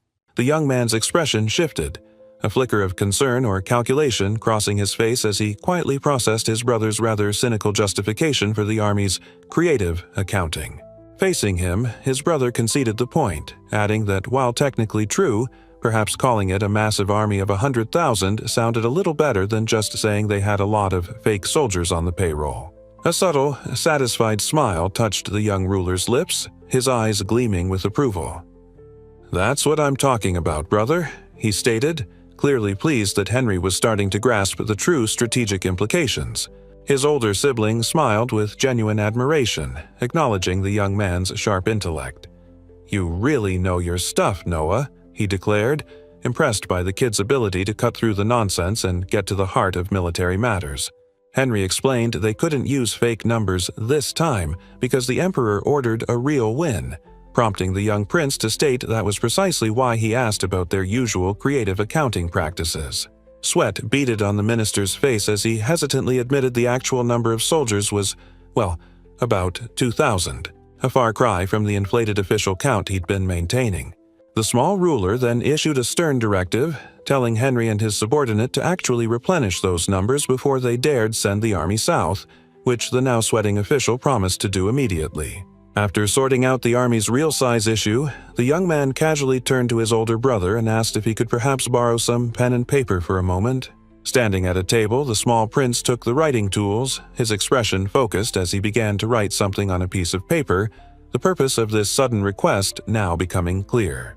The armored man stared, eyes wide with pure shock, sweat beading on his forehead as a paper was presented, stammering in disbelief at whatever audacious command or document he was just handed. The small prince stood firm, explaining the document was for the Ministry of Finance, declaring he'd make them pay for another 2,000 soldiers under miscellaneous expenses, adding casually that the payment was for the recipient. Looking ahead with calm confidence, the young man finished his instruction. In return for handling this unusual financial transaction with the ministry, his subordinate was simply to keep the money. The armored official's face twisted in utter astonishment, sweat pouring down as he stammered, trying to process the sheer scale and audacity of the 6-year-old prince's financial maneuvering. Still reeling, the man's eyes remained wide, brow furrowed in disbelief, utterly floored by the young ruler's casual revelation that he was essentially strong-arming the Ministry of Finance to fund his army replenishment and pay his staff. Looking intensely forward, the young prince issues a stern command, his voice sharp with determination. "Don't let us lose." His older brother, the Minister of Military Affairs, nods his head in agreement, his voice firm as he addresses the subordinate, asking pointedly, "Do you understand?" The man who was just exposed is utterly prostrate on the ground, sweating profusely, his face contorted in fear as he stammers out his terrified agreement. Yes, sir." With the matter settled, the two brothers walk away from the scene, the younger prince tiny beside his imposing, armored sibling, heading towards the door and leaving the sweating official behind. The older prince, looking quite pleased with himself, beams and gives his little brother props, telling him, "That's great, Noah," and complimenting his truly exquisite use of manipulation. Bright white clouds filled the sky above the city rooftops, signaling the start of a new day or maybe just showing off how nice the weather was, as important people prepared to move. Along the street, two grand carriages pulled by powerful horses sped forward, their drivers focused, carrying distinguished passengers through the city with urgent speed and style. Inside one of the moving carriages, the young man looked forward, turning his head slightly to address his older brother, simply confirming with a polite little, "Yes, brother." His brother leaned in, a casual smile on his face despite the serious armor, switching topics entirely to ask the small prince, "By the way, Noah, you've never been in a real war before, right?" The young man's eyes sharpened, his expression turning serious as he quietly absorbed the heavy question from his older sibling, clearly processing the stark reality of war versus his current pampered life. Years passed, and the status screen displayed the young man's profile as Noah Ararat, the wise prince. His stats remained mostly dismal Fs and F+ across the board, except for his ridiculously inconsistent E+S water rank. Despite everything that had happened, the kid reflected with a bit of exasperation. He was now 12 years old, yet his actual level was still stuck at 1 out of infinity. He mused that this ridiculously slow progression, being capped at level 1 for 6 years, was apparently all because of the various strict regulations imposed upon the imperial family. Turns out these weird rules exist because princes often die young from natural disasters, lack of immunity, poisoning from power struggles, smallpox, and other plagues. So they aren't allowed to battle until they're considered grown. Standing before him, his older brother Henry pointed out that he was indeed 12 now, adding that it was probably a good idea for him to get some actual war experience before he officially took control of his domain. "Well, if His Majesty allows me to," the young man says, looking forward with surprising confidence, ready to finally gain that crucial battle experience despite his earlier hesitation, "I am always ready to go."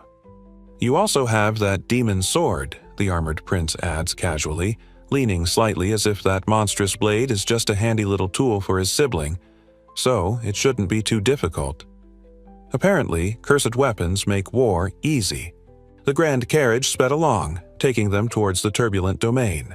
Inside, the older brother leaned out the window, arm resting on the sill, perhaps mentally bracing himself for the conflict they were rushing towards. Peeking out from his window, the small prince turned to the armored figure across from him, asking with a direct gaze, "Brother, when was your first battle?" A pointed question for a prince heading to war. His older sibling looked utterly surprised by the sudden personal question. "Me?" he stammered, clearly caught off guard, beginning to answer the unexpected inquiry about his own battlefield debut. "My furs." On a busy city street, a young woman kneels in tattered clothes, back bowed in desperation before a magnificent carriage rolling by. People stand watching, seemingly indifferent, as she embodies hardship and appeals for help. Her face contorts with pure anguish, eyes squeezed shut and mouth wide open in a desperate plea. She reaches out a trembling hand, begging loudly for someone, anyone, to help her in this moment of crisis. The coachman screams, eyes wide with terror, desperately yanking on the reins as the carriage jolts violently forward. Something sudden and terrifying has just hit, sending chaos ripping through the ride. His older brother's face explodes with sheer shock and panic, mouth gaping as he yells out, completely blindsided, demanding to know what in the ever-loving heck is going on right now. And the young prince looks up, eyes wide with startled surprise, a bead of sweat on his temple, utterly caught off guard by the sudden violent interruption and his brother's frantic outburst. The young man's eye widened, a startled look on his face as the carriage jolted violently. What the heck was happening outside? The sudden stop and chaos were caused by a young woman kneeling desperately on the harsh street, her hand outstretched in a silent plea. She looked up, face streaked with dirt and tears, her tattered clothes a testament to her plight, letting out a heartbreaking cry for help that echoed through the busy street. As she knelt there, begging amidst the startled horses, a small crowd had gathered behind her, some looking back towards the carriage, shouting in confusion at the unfolding drama. Meanwhile, two rough-looking guys, looking annoyed their plans were interrupted, muttered about fucking kids and complained that whatever was happening was making it difficult for them. An eye widened with pure terror, reflecting the chaos unfolding before her. A huge brute grabbed a screaming woman by the hair, demanding she come with him while another man held a panicked child, chaos erupting in the street. Back at the residence, a maid's face twisted with worry, sweat beading as she processed some unsettling news. Meanwhile, a defeated man somewhere else looked downcast, his face grim with distress. Suddenly, the small prince appeared, standing resolute and facing the brawlers, his voice cutting through the street. "Stop it." The brawlers, interrupted by a mere child, are utterly flabbergasted and furious, one demanding the little boy get lost because this is absolutely none of his business. He stood small but commanding, towering over the surprised thugs, who just looked back with dumbfounded expressions, asking something about registration, like they had no clue what he was talking about. The young man, looking serious beyond his years, calmly repeated his question about registration, and then demanded to know, "What's the name of your store?"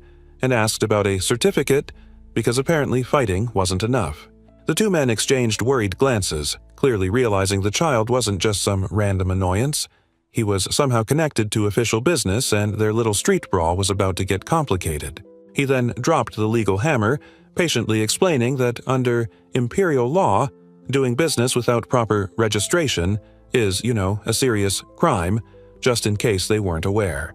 The blonde thug, clutching his knife tightly and looking agitated, barks a sharp command to his bald accomplice to just get him, meaning the prince, while the big guy reacts with a yell of pure fury, ready to jump the kid. Years later, a young woman with blonde hair sends a powerful punch forward, a burst of light and raw force emanating from her fist with intense speed.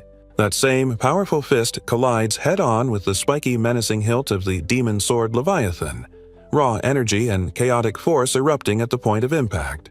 The striking figure, now gripping the wicked blade herself, channels overwhelming power through the demon sword Leviathan, its ancient, terrible eye gleaming as the forces collide with explosive speed. With impossible speed and force, she throws a punch that slams into a massive, bald figure, sending the stunned brute reeling backward in a spray of dust and debris from the impact. The young woman swung the demonic blade in a vicious arc, slicing through the air towards her attacker, leaving a spray of something dark and wet in its wake as the strike connected. She soared upwards, the cursed blade having found its mark, sending her opponent tumbling headfirst with a violent splash of blood and sheer force below the city buildings, utterly defeated by the unexpected counter. His face contorted in a scream of pure agony, blood splattering wildly as the bizarre attack ripped through his body. Yep, that looked like it hurt. Meanwhile, the young man's older brother watched the chaos unfold with a knowing smirk, simply stating, "Well done," clearly impressed by the sudden turn of events orchestrated by his sibling. The blonde woman stood composed, the monstrous sword at her side, having laid low the thugs. The bald guy lay defeated, another knelt injured, and a third was also out for the count, the ground stained with evidence of the brutal fight. In the crowd, people are utterly stunned, one woman gasping, "Who's that little boy?" while another mutters, "He was moving like a swordmaster," completely bewildered by the kid's fighting skills. A group of young people, looking a bit rough but wide-eyed, stand together, their faces a mixture of shock and awe after witnessing the incredible scene that just unfolded. The young prince, looking serious and composed despite the chaos, turned his attention to the group, simply asking if they were okay after everything that just went down. A young girl from the group, tears streaming down her face with pure relief and gratitude, manages to stammer out a heartfelt "Yee, yes," in response to his unexpected concern. The other children stand with her, nodding in agreement, one of them adding, "Yes, all of us were," confirming they had indeed been caught up in the trouble that the small ruler just ended. A mysterious figure intervenes from the shadows. His group faced a sudden, looming threat. Fear twisted a young girl's face. But the brief moment of peace shattered as an unseen presence made itself known, a chilling sense of foreboding washing over the little prince and his worried companions, signaling the arrival of real trouble. Then, from the shadows, a sinister figure emerged, his unsettling smile wide as he offered a chilling greeting, a cold pleasure in his voice that promised nothing but trouble for the young ruler. With a calm, unnerving gaze, the young man's eyes focused intently, sharp and serious despite his youth, as he registered the new threat looming before him. Standing protectively with the rescued children gathered around him, the small prince faced the unsettling figure who had emerged from the shadows and demanded to know, "Who are you?" The man's face contorted into a sickening wide grin as he casually announced, "My name is," then added the chilling confession, "I'm a person who makes a living from children like these," which is just peachy. The prince looked up at the sinister figure, his expression a mixture of surprise and challenge, asking plainly, "Why?" while the children beside him visibly flinched back in fear. The creepy man offered another unsettling smile, glancing away as he murmured that maybe, just maybe, it's probably best if I don't mention it. Seriously, dude, what fresh hell is this now? His hand reached out, gripping the dark cloak tightly, about to reveal the unsettling truth of his allegiance to someone important. The creepy man smiled unsettlingly, placing a hand on his chest and declared he was simply the property of His Highness the First. Grinning, he confirmed his disturbing status, stating, "For I am a subordinate of His Highness the First," as if that explained everything. The young prince's eyes went wide with pure shock, processing the revelation of who this creep served. "Highness the First, you say?" he repeated, stunned. Looking down from above, the scene showed the defeated thugs and the rescued children on the street as the man confirmed his chilling affiliation, simply saying, "Indeed." That creepy man stood there, face contorted in an unsettling grin, declaring with chilling confidence that he was a loyal subordinate of His Highness the First Prince himself. The young man absorbed the declaration, a serious expression settling on his face, thinking about how having his elder brother's backing meant this guy felt untouchable, and realizing this first prince somehow already knew about him. His eye sharpened, a steely glint appearing as he focused intensely, his gaze fixed on the unsettling figure, processing the implications of the encounter and preparing himself for whatever came next from this new threat. Among the startled onlookers, a woman clutched her basket, her eyes wide with surprise and unease, clearly taken aback by the sudden drama and the unsettling individual who had just appeared. Other spectators huddled together, faces etched with shock and confusion, observing the scene and whispering to each other, noting that there's a lot of spectators here, witnessing the bizarre confrontation unfolding before them. The unsettling figure, who just casually announced his disturbing profession and allegiance, gives a wide, utterly malevolent grin, clearly relishing the fear he's causing and the trouble he represents now that he's revealed his connection to the first prince. Across from the creepy guy, the armored prince, Henry, stared, his face a mask of surprise and serious concern after hearing the man's bizarre confession about being owned by their older brother. What the heck was even going on? The small prince stood protective amidst the rescued children, facing the unsettling figure who had emerged from the shadows, turning to his older brother nearby with a sharp question. "Brother, do you happen to know this man?" The young man's eyes were sharp and thoughtful, a quiet concern settling on his face as he looked away slightly, processing the unsettling situation and waiting for his brother's response. The armored prince looked back, his expression completely serious, offering a clear and immediate denial to the question. "I don't. No, stating definitively that he had absolutely no idea who this creepy man was or why he claimed allegiance to their sibling. The young man stood firm amidst the street chaos, his power radiating subtly as he informed the sinister figure that neither his older brother nor he had any clue who he was, despite his claims. The unsettling figure simply turned his head back, a chilling smirk playing on his face, clearly amused that the tiny prince didn't recognize the property of the first prince. The unsettling man's grin widened further, utterly unfazed, and he confirmed it was only, of course, they wouldn't know him, because he actually served, well, His Highness. Suddenly, a hand clenched around a hilt, raw power exploding outwards with an intense shudder, linked to the words warning whoever this guy was to be sealed again. And just like that, an eye snapped wide, the sheer intensity of the moment reflecting in the sudden, sharp focus amidst the chaos of power erupting nearby. The creepy man's power shattered under the impact, cracking through his strange eye as he gave a pained gasp, collapsing with others while the prince stood with the kids. His older brother stared, completely bewildered by the sudden power display that just unfolded right before him in the street. He simply muttered under his breath, utterly floored by the chaos and the kid's power, "For Christ's sake!" Standing confidently over the defeated figure, the small prince declared this scoundrel claiming to serve the first prince couldn't fool him or his brother, not one bit. Among the onlookers, two men exchanged startled glances, wondering who those people were and if the guy really was just some kind of imposter after all. Two onlookers among the startled crowd pointed and talked amongst themselves, recognizing the child as the wise prince, the arch's patron, and realizing the creep claiming allegiance to the first prince was obviously nothing but a pathetic imposter. A subtle, knowing smile touched the young man's lips, utterly pleased with the clear-cut result of the situation and the validation from the crowd that he was the real deal. With a decisive turn, the young prince moved on, the strange belt around his waist holding steady as he left the bewildered thugs and amazed onlookers behind, ready for whatever was next. The tiny figure stood on the street, pointing forcefully and ordering someone to capture those pathetic men and drag them all the way to the first prince's estate with a message. Tell him he's insolent for letting someone speak his name in public like that. His eye gleamed with sharp intensity, a look of focused determination settling on his young face as the wise prince processed the implications of the confrontation and the potential trouble brewing with his elder sibling. The group of rescued children stood wide-eyed and visibly shaken, their simple, torn clothing highlighting their recent ordeal as they stared ahead, still processing the chaos they had just been pulled from. Turning to his attendant, the young man issued a clear command: take the children to his mansion right away for now, ensuring their immediate safety after the dramatic rescue on the street. The small prince then addressed one of the rescued kids, perhaps the girl who had cried out earlier, telling her they would discuss everything more fully later, promising a proper conversation once they were safely away from the mess.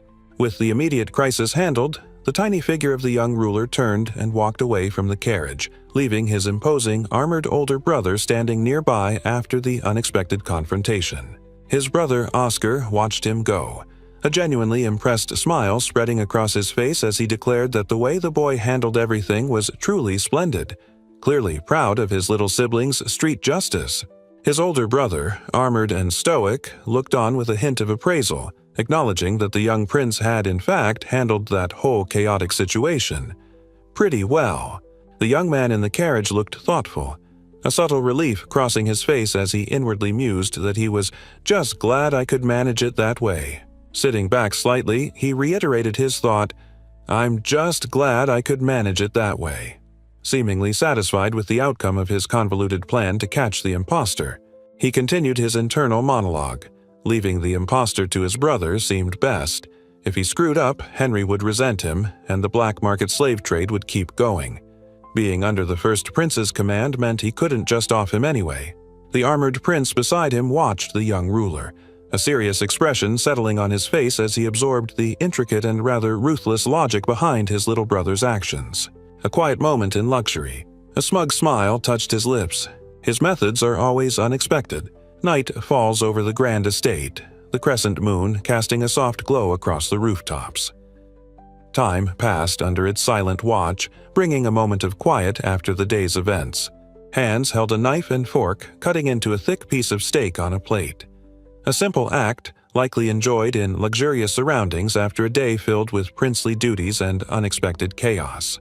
At the ridiculously enormous dining table, the young prince sat with an armored figure, maids standing attentively nearby as he was formally served a meal fit for royalty, just another pampered evening in the mansion.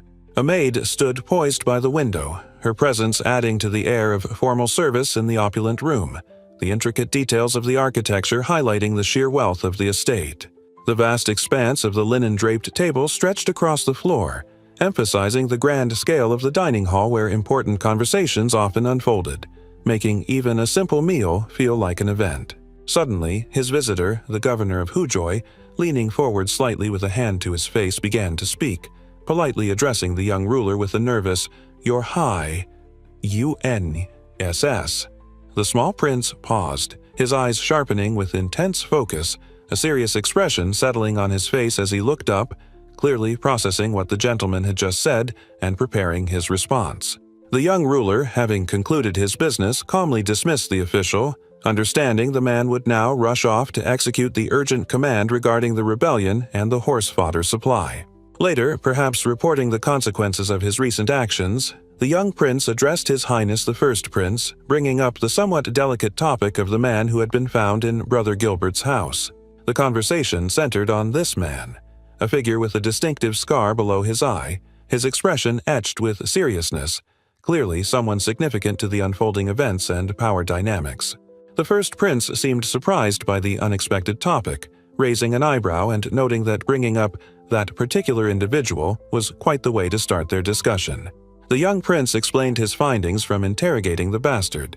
Turns out he had been conducting shady business using the First Prince's name, and Noah had originally planned to drag him to court the very next day before events unfolded differently.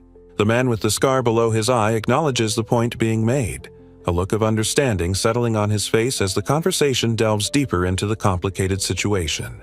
Meanwhile, the young prince simply stares back, a calm, almost thoughtful expression on his face, processing the discussion surrounding the man and his apparent connection to His Highness the First. Sitting with his back turned slightly, the kid couldn't help but internally sigh, thinking, "Good grief, and they were just saying how all people are treasures." Clearly, finding the recent revelations about shady dealings rather ironic. The stout gentleman, however, just runs a hand through his hair, looking utterly stressed and figuring his brother understands this mess, realizing the same unpleasant words about their predicament must have passed between them. And then the grim strategy became clear, presented like a ruthless command over a chaotic background. Cut off the lizard's tail. The small prince, seated across a massive table, cuts right to the chase, coolly pointing out that he figured the shady black market slave trade was actually operating directly under his brother's command, wasn't it? Looking serious and maybe a little sad, the young man tells his older sibling that, given the circumstances, perhaps this unavoidable involvement simply couldn't be helped after all. The older prince stares back, eyes wide with shock, utterly taken aback by the blunt statement about things that can't be helped. All he can manage is a stunned, "What?" The 6-year-old ruler sits tiny at the head of the enormous table, analyzing the situation. His brother, Gilbert, is the first prince but can't be crown prince because of his mother's status, leaving him maybe just trying to fill the void or build his own miniature empire. He figures perhaps business and his manor are his only alternatives. The first prince remains speechless, his eyes still wide with surprise, processing the brutal, matter-of-fact breakdown of his political reality and motivations laid out by the young ruler. A silent realization dawning on his face. The older prince, looking utterly surprised, stammered that he couldn't believe his little brother understood the situation. That deeply, actually calling him amazing for his insight. The young man looked away slightly, humbled to a fault, explaining that he simply gave it a little thought and the pieces just fell into place. Nothing complicated at all, obviously. But his brother just let out a dismissive sound, a slight smile on his face, telling the kid flat out that he seriously didn't think it was that simple to figure out. Over a plate of leftover food, his brother mused it had been a disgusting mess of a situation, but admitted the young prince had genuinely helped him out, even just a little. Night fell outside, stars beginning to dot the dark sky above the scattered clouds, a quiet end to a rather intense conversation about family drama and corruption. The sheer opulence of the mansion was everywhere. Even the ceiling moldings were excessively ornate, dripping with decorative scrolls and flourishes above luxurious, heavy curtains. In the vast, empty room, the young ruler sat on his grand chair, facing a line of small children who knelt before him while his intimidating warrior stood nearby, overseeing the unusual reception.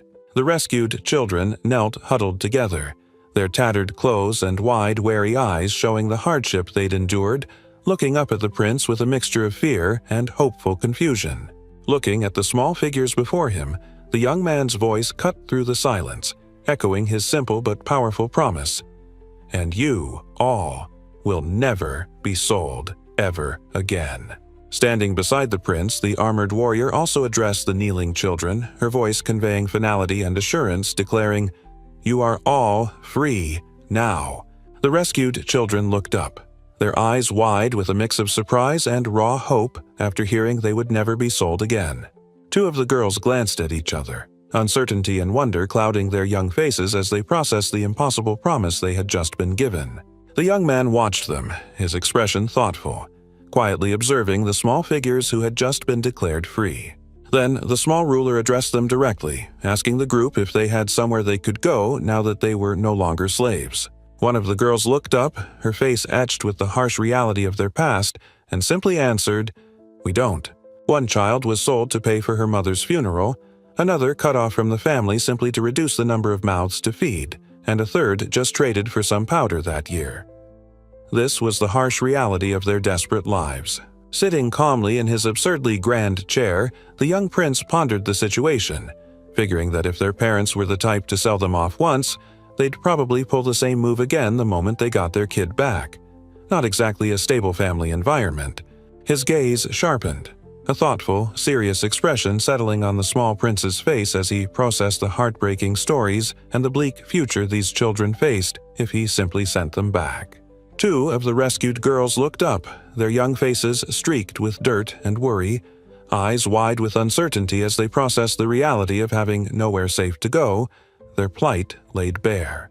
With a decisive look, the small figure turned and called out, "Dylan!" The older advisor quickly snapped to attention, rising from his position and responding with a sharp, "Sir!" ready for whatever unconventional order awaited him now.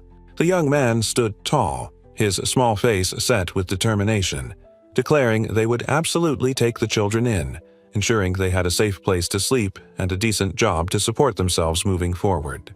It wasn't just talk. He was serious about providing shelter and work, a commitment that meant these kids wouldn't have to worry about being sold off or struggling on the streets ever again. And just like that, addressing his advisor, the small ruler added that if these kids were actually smart, they should totally be allowed to hit the books and study too, investing in their future. Two of the rescued children looked up, utterly bewildered but hopeful, asking if this ridiculously generous plan was just like the usual, while someone from his staff quickly responded that it was indeed understood. The young woman stared, eyes wide with disbelief, her voice barely a whisper as she processed his words. "You would buy all of us?" she stammered, utterly floored by the sheer scale of his kindness. The small figure clarified his intentions towards the children, stating he wouldn't buy them, adding that if they ever wanted to leave his household, they were absolutely free to do so whenever they pleased. His small head tilted slightly, a firm expression on his face as he continued his explanation, adding emphasis to his words as he laid out the terms of their freedom. The rescued girl stared up at the tiny prince, her eyes wide with a mixture of confusion and disbelief as she processed the seemingly impossible promise of freedom he had just offered them after everything they had been through. Looking directly at her with a sharp, unwavering gaze, the young man's expression turned cold, stating he would never, ever use anyone who betrayed him again, emphasizing that he would never forgive a traitor. The girl's eyes widened even further, her face showing a raw shock and dawning comprehension as she absorbed the stark reality of the prince's condition, realizing his generosity came with a very serious expectation of loyalty. The young prince looked slightly surprised, a subtle expression crossing his face as he pondered if his rather blunt statement about loyalty might have been a little too harsh for the rescued children. Meanwhile, the stout advisor gently encouraged the small figures, reassuring them that all they had to do was remain sincere and never betray their young master, urging them to show their gratitude to His Highness very soon. Facing the pint-sized ruler, the rescued children huddled together, bowing deeply, their voices filled with emotion as they stammered their overwhelming thanks to the boy who had just promised them a life of freedom. A subtle, satisfied smile touched the young man's lips, pleased with the outcome as his loyal advisor led the children towards the mansion's vast interior, the armored warrior standing watch by the grand door, overseeing their passage to safety. His gaze was steady and calm, a gentle smile gracing the young prince's face, reflecting his quiet satisfaction after securing new loyalties and helping those in need, ready for whatever unpredictable future awaited him. The young prince looked ahead, a serious but focused expression on his face, issuing a crisp command to get Evelyn in here right away. Her sharp, distinct heels clicked against the floor with a decisive step, announcing her arrival as she approached. The boy held out a flat document, his expression calm as he simply told her, "Yeah, I got this for you." The woman stood before him, dressed in a formal uniform, her expression respectful but slightly questioning as she asked, "You called to see me, master?" Her eyes widened in clear surprise, holding the envelope she'd just received, a soft question escaping her lips as she wondered aloud, "This is—" Looking to the side with a serious expression, the young man explains the document is a letter of resignation from the ruler of a small estate in Almeria, who apparently decided to bail on his responsibilities. Good riddance, I guess. The woman who received the document stares at it in utter shock, her eyes wide as she stammers, calling it governing paper. Utterly bewildered by the unexpected administrative power suddenly thrust into her hands.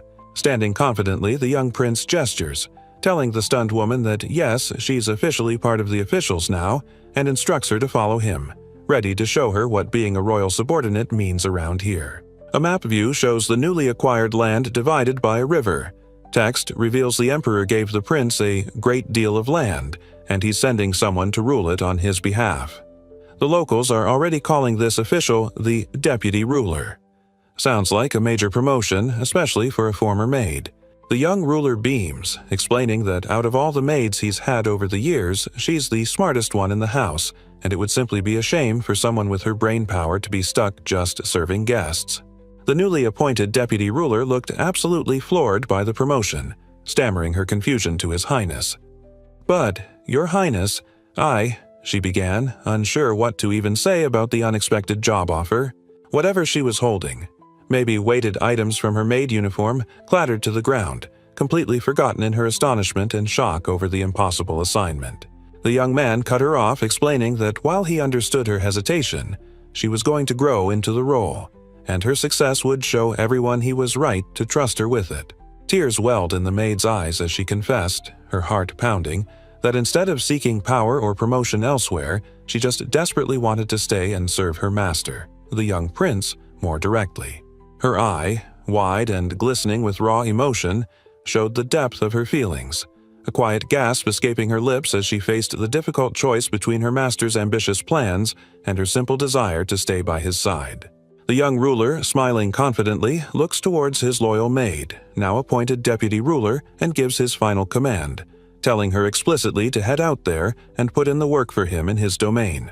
Utterly overwhelmed with emotion and gratitude after receiving the impossibly high promotion, the former maid stares back, tears welling, stammering her complete understanding and acceptance of his daunting command. Sunlight streams through an ornate draped window, perhaps in a grand hall, signaling the passage of time or setting the luxurious scene as the young ruler's plans begin to unfold beyond the mansion walls. The freshly appointed deputy ruler, clad in her new formal attire, turns and steps forward decisively, ready to head out to her new post, leaving the small but powerful figure of her young master seated, watching her go. There she stands, the former maid, now clad in a rather impressive and perhaps slightly intimidating new uniform or armor, causing someone off-screen, likely the young man, to exclaim how absolutely amazing she looks. The young prince stands facing the mansion's grand doors with his loyal warrior nearby. He looks toward whatever or whoever is arriving, asking with slight surprise, "What is?" His armored attendant, Shirley, beams, looking quite pleased. She comments that the first prince, bless his heart, really has a way with people. The small ruler turns his head sharply, scolding his loyal warrior for her blunt comment. "You don't say things like that out loud." She reacts quickly. "Shiri," The armored woman flinches back, visibly agitated by the prince's reprimand. She stammers out a response, agreeing quickly. "Yai!" "Yes!" She immediately follows up, humbled by being called out. "My apologies," she says, making sure her lapse in judgment is formally regretted. Meanwhile, the warrior who had just pledged her loyalty blushed deeply. Her eyes softened with pure admiration as she confessed to the young man that he was truly amazing, though she seemed to have a lingering "but" on her mind. They found themselves passing through an absolutely massive, ornate entryway, the sheer scale of the arches and pillars making it clear this wasn't just any hallway, but a passage to someplace seriously important and probably intimidating. Below them stretched a vast hall with a dizzying checkered floor and rows of benches filled with silent figures, clearly waiting in this enormous space, perhaps for an audience or to witness some grand event unfold. The long, patterned aisle of the formal hall led to a distant, imposing throne, highlighting the immense journey for the single small figure walking towards it, a tiny person approaching the large, regal presence seated far ahead. The seated crowds filled the benches lining the side of the expansive hall, their presence emphasizing the public nature of this grand space with its checkered floor and towering pillars where important events were observed. The emperor beams, declaring he's heard all about it and is pleased the young man went to bat for his brother, Gilbert, calling it the right thing to do. His young highness, standing small on the vast floor, coolly brushes it off as pure chance, pointing out that brother Gilbert totally reported the whole thing himself. A slight smile touches the small prince's lips. That's perfect, he thinks, making it seem like there was absolutely nothing shady going on to hide in the first place. Kneeling in the grand hall, the young ruler outlines the brutal law. Chop off the arm for the main offender, military service for the underlings caught in unreported trafficking, then asks about the crime of that specific black market slaver. The powerful old man on the throne looks utterly surprised by something just said, turning slightly and addressing his top advisor. "Is that so? First Prime Minister." The first Prime Minister smiled, his face serene under the elaborate headpiece, confirming that indeed things were exactly as His Highness the Wise Prince had just stated. His father, the Emperor, looked down at the small figure, asking if the bandits had hurt him, mentioning he'd heard they attacked, while the young man coolly replied he was fine and managed to turn the tables on them. The old man then chuckled heartily, admitting he was impressed, figuring if it had been him, he'd probably have been beaten to a pulp while still trying to decide if he should even admit he was a ninja. The first Prime Minister's smile widened, declaring that such an action would constitute a crime of profound disrespect and that those responsible for it would most certainly be sentenced to death. Looking down slightly, the young man's voice cut through the formal declaration with a simple, clear refusal. "No." Looking serious, the 6-year-old ruler calmly explained his legal take. Calling it an attack on the crown was a stretch because in the eyes of the law, if you didn't reveal your princely name before they swung, it was just a simple case of assault on a stranger, not profanity against the imperial family. Across the grand hall, the assembly's faces twisted in a collective gasp, mouths hanging open and eyes wide with pure shock and disbelief at the sheer audacity and legal maneuvering displayed by the 6-year-old. A heavy silence descended over the immense ornate hall, the weight of the unexpected challenge hanging palpably in the air above the gathered crowd and the figures on the dais. Standing small on the vast floor, the young man internally mused that challenging the definition of disrespect was playing with fire, especially stretching it into a metaphor for a simple attack. Yeah, maybe he'd pushed a little too hard on that point. Looking down, the small prince reflected that he totally could keep dismantling their legal arguments, but honestly, ruining the first Prime Minister's public image by proving him wrong again probably wasn't the smart play right now. Someone grips the ground tightly, perhaps overwhelmed by the tension or realizing they were wrong. A quiet apology escapes their lips, acknowledging the power of the prince's words or the emperor's reaction. The emperor threw his head back, a booming, delighted laugh erupting from him, echoing through the vast hall. He seemed thoroughly amused by the dramatic turn of events that just unfolded. Beaming, the emperor faced his first prime minister, light radiating from him. He proudly declared victory, asking how the esteemed gentleman felt now that he'd clearly won their little wager. The first prime minister offered a polite, slightly resigned smile, confirming that yes, the emperor was indeed correct. He conceded defeat in whatever friendly or serious bet they'd made. The young prince's eyes went wide with utter confusion. He looked around, stammering, honestly asking what in the world everyone was talking about and what exactly this mysterious bet even meant.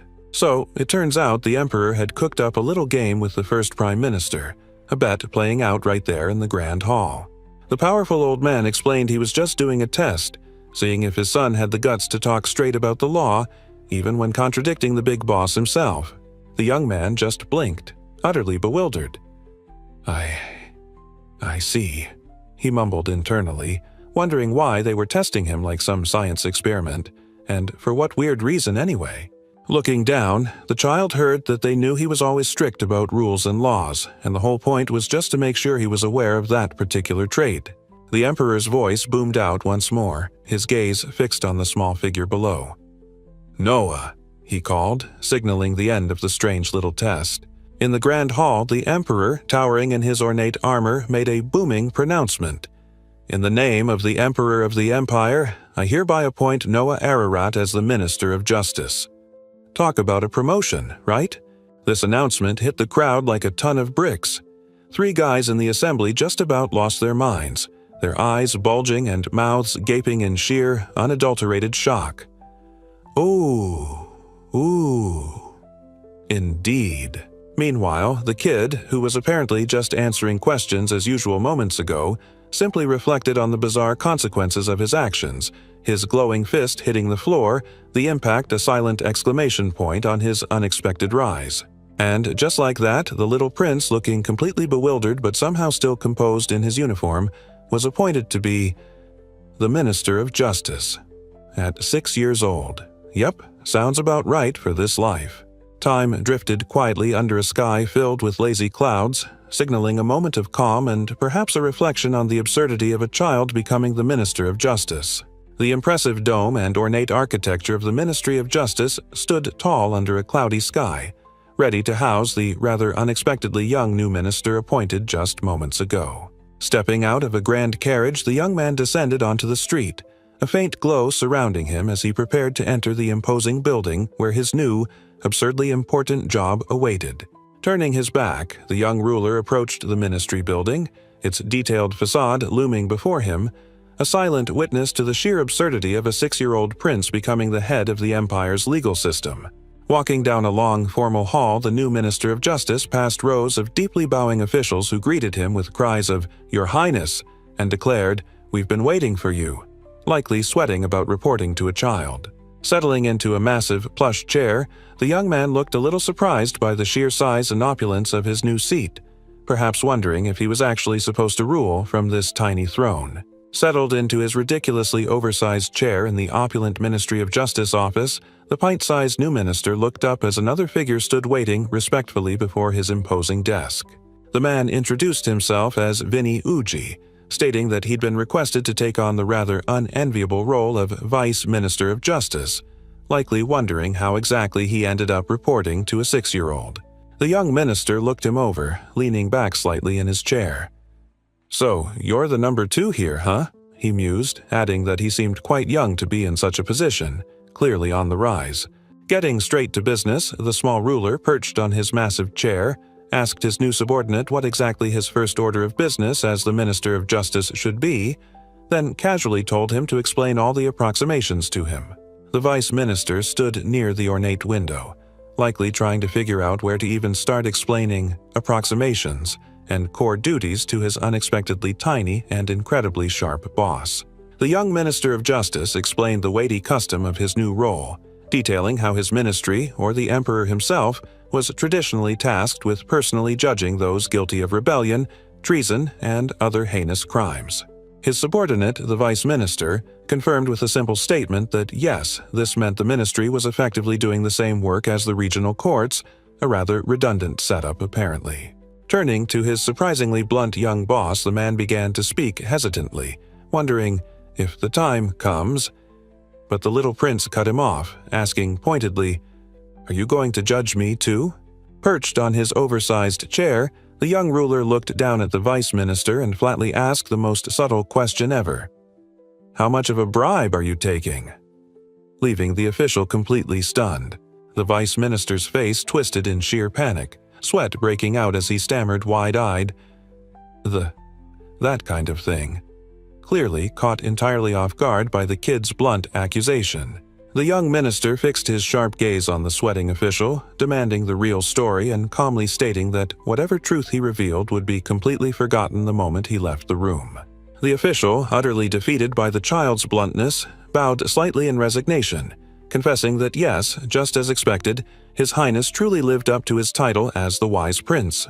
Settled in his massive chair, the small ruler listened as his new subordinate admitted he was very particular about bribes, but assured the prince the people downstairs were probably taking 10 times what he was. From his perspective, the minister's second-in-command explained his personal limit. Despite his particular nature, he absolutely didn't involve himself in cases that involved murder. The tiny minister tilted his head, eyes wide with surprise at the strange line drawn by the official, asking the man directly why exactly that particular crime was off-limits for him. The vice minister clarifies his bribe rules. No murder cases because getting caught is too easy and revenge leaves zero chance of recovery. He prefers smaller deals where you can bounce back if things go south. Meanwhile, the small minister of justice sits at his enormous desk, looking quite focused as he scribbles away on some papers, a quiet hanging in the air as he works. Suddenly, the vice minister is surprised as the kid hands him the paper he was just writing on, looking completely bewildered about what this mysterious document could possibly be for. Perched in his huge chair, the young minister looks unimpressed, telling his subordinate he knows he pockets around 500 a year but will pay him 5,000, 10 times that, as long as he stops taking bribes while he's in charge. The young minister's eye sharpens with fierce determination, revealing his true motivation. He wants to live up to his father, the emperor's expectations, and simply asks his new subordinate to lend him his help in this endeavor. The surprised official blinked, admitting he was taking a small bribe, but the kid was offering 10 times that just to have his help. Asking him to help? Wild. His eye narrowed, a glint of sudden resolve there. The offer was ridiculous, but serving a prince who could somehow see through his facade and still offer such a deal, that was something else entirely. Looking down, the man finally understood. His Majesty wasn't messing around naming the 6-year-old Wise Prince. Yep, this kid's uncanny insight and ruthlessness clearly made him fit to be Minister of Justice. With a new look of determined loyalty, the vice minister held the paper, declaring he didn't need the extra cash. He'd work for the Wise Prince, no bribes necessary. Meanwhile, the young man looked off to the side, his eyes wide with a subtle surprise or satisfaction after hearing his new subordinate's earnest pledge of loyalty. His eyes were sharp and assessing, thinking he'd totally question someone's shady intentions normally, but right now, maybe it just didn't matter as much as the task at hand. The giant floating status screen was back, proudly displaying Noah Ararat, the Wise Prince, still stuck at level 1 out of infinite potential with those classic Fs everywhere, plus that weird E+S next to water. Looking at the F+ and E+ ratings on his stats, the young man let out a quiet, thoughtful sound. I understand, he mused, the bizarre mechanics of his subordinate-fueled power level finally clicking into place. Night fell across the capital, the crescent moon hanging silently among scattered clouds, casting a quiet glow over the grand estates and whatever secrets they held. Served formally, a plate of perfectly prepared food sat on a tray, the hands of a servant presenting the luxurious meal for the young prince, a normal part of his excessively pampered existence. Orchestral strings filled the night air with lively music, a beaming violinist leading the ensemble under twinkling lights, setting a cheerful mood for the grand outdoor celebration. The sprawling estate grounds were transformed into a lavish banquet, maids bustling with trays of food and drinks amidst twinkling fairy lights, a vast party stretching towards the illuminated mansion in the distance. Looking up at his older brother, the young prince thanked him very much, expressing surprise and gratitude for him celebrating their achievements in such a big way. His brother, the 8th prince, smiled warmly, replying that he was also glad and, of course, they absolutely should be celebrating for the boy, who was now the 2nd minister of the crown in His Majesty's 50-year reign. The two brothers stood together amidst the party decorations, the younger ruler, a small figure beside his older sibling, a maid passing discreetly in the background as their conversation continued about this unexpected, grand celebration. The young prince's face was set in a serious, thoughtful expression, his sharp eyes looking off into the distance as he processed the recent whirlwind of events and appointments. Nearby, his older brother, Oscar, held a glass and looked over with a curious or perhaps amused expression, asking Noah if he wasn't entirely happy about all the celebrating despite everything they had to toast. The small prince looked away, explaining he wasn't unhappy, just preoccupied with figuring out why His Majesty had suddenly gone on a spree, appointing so many princes and ministers all at once. His brother returned with a mischievous grin, leaning in to suggest, completely unhelpfully, that maybe the emperor was just appointing people because the kid was, well, very cute. But the young man ignored the teasing, sitting composed at the table and laying out the real political analysis. Brother Henry's appointment as Minister of War was based on fears of rebellion elsewhere, and as for his own promotion, citing the former Minister of Justice, he suggested it might mean His Majesty simply favors him. A hand holds a tray piled with delicate food as a servant moves towards a table where two figures are seated, asking if something is bothering the young prince. He looked ahead, his voice serious as he explained how the empire rose to power and the dramatic shifts that fundamentally changed its entire political system over time. His gaze was sharp as he continued, adding that most previous princes were so uselessly extravagant that the empire nearly collapsed, saved only by the current crown prince who actually bothered to study politics. The young prince nodded, explaining this historical mess is precisely why the empire now raises its princes specifically to rule, granting them domains from a young age and nurturing them accordingly. The older prince listened intently to the explanation, a thoughtful expression on his face as he simply acknowledged the stark reality of the empire's history and current system. He continued, his expression serious, explaining the current situation meant they were now appointing ministers left and right, essentially forcing their development rather than waiting for them to naturally grow into the roles. Doesn't that suggest something important about what's happening? His older brother's eye widened, his face a mask of concern and confusion, clearly taken aback by the young man's blunt assessment of the empire's rapid-fire appointments and the implications behind them. Suddenly, the older prince lunged dramatically from his seat, sending his chair flying backward as he processed the younger boy's words. "Don't tell me," he stammered, realizing the startling truth of what his little brother was suggesting. In an overhead view, the older brother had sprung from his chair, sending it tumbling with a loud thump onto the ground around the bewildered party guests and the massive dining table. Everyone else just stood and watched the dramatic outburst. Two musicians, caught in the act of performing at the lavish party, froze mid-bow, their eyes wide with shock and surprise at the sudden commotion caused by the dramatic reaction unfolding before them. Standing among the party guests, a formally dressed gentleman playing an accordion stared upwards, his face a mask of pure shock, his eyes wide with disbelief at the sudden, dramatic outburst unfolding before him amidst the evening lights. The young prince looked down, his profile subtle, a quiet thoughtfulness settling on his features amidst the party's lingering energy, as he processed the intense moment and perhaps the unsettling implications it revealed about the future. In full armor, the older prince reacted violently to the sudden realization about the crown prince, his face contorted in shock as he stammered about some kind of change, the chaotic energy of his understanding swirling around him. The young man looked worried, his expression serious as he responded to his brother's panicked thoughts, admitting he truly didn't know the real reason behind the sudden shifts, wishing it was just about people being nice to him. Stepping forward amidst the lavish party setting, a formal figure bowed low, addressing the armored older prince with a respectful, "Your Highness," signaling the return to or continuation of polite society despite the recent dramatic interruption. The armored young man, Henry, looked completely taken aback, his eyes wide with surprise as someone leaned in, cupping their hand to his ear to whisper something clearly scandalous and significant right then and there. His young highness stared back with a stunned, "Eh?" utterly surprised as someone confirmed that his earlier deduction was spot on, telling him he was absolutely amazing for figuring it out just like that.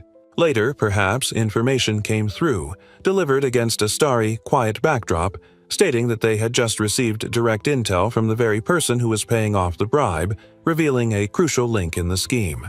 The armored figure, perhaps acting on this intel, stood forward with a look of shock and determination etched on his face, announcing that tomorrow, at the morning assembly, His Majesty was going to appoint him as the Minister of Finance. The young prince's eyes snapped wide open, jaw dropping in sheer, unadulterated astonishment, with sharp exclamation marks punctuating the air as the weight of the previous announcement or sudden realization about it hit him with full force. This unexpected event totally makes things less favorable for him. Raising a glass, his older brother Oscar toasts Noah's celebration and intellect. "Let's all raise a glass to celebrate that." Under the crescent moon, the night sky hung quiet over the land.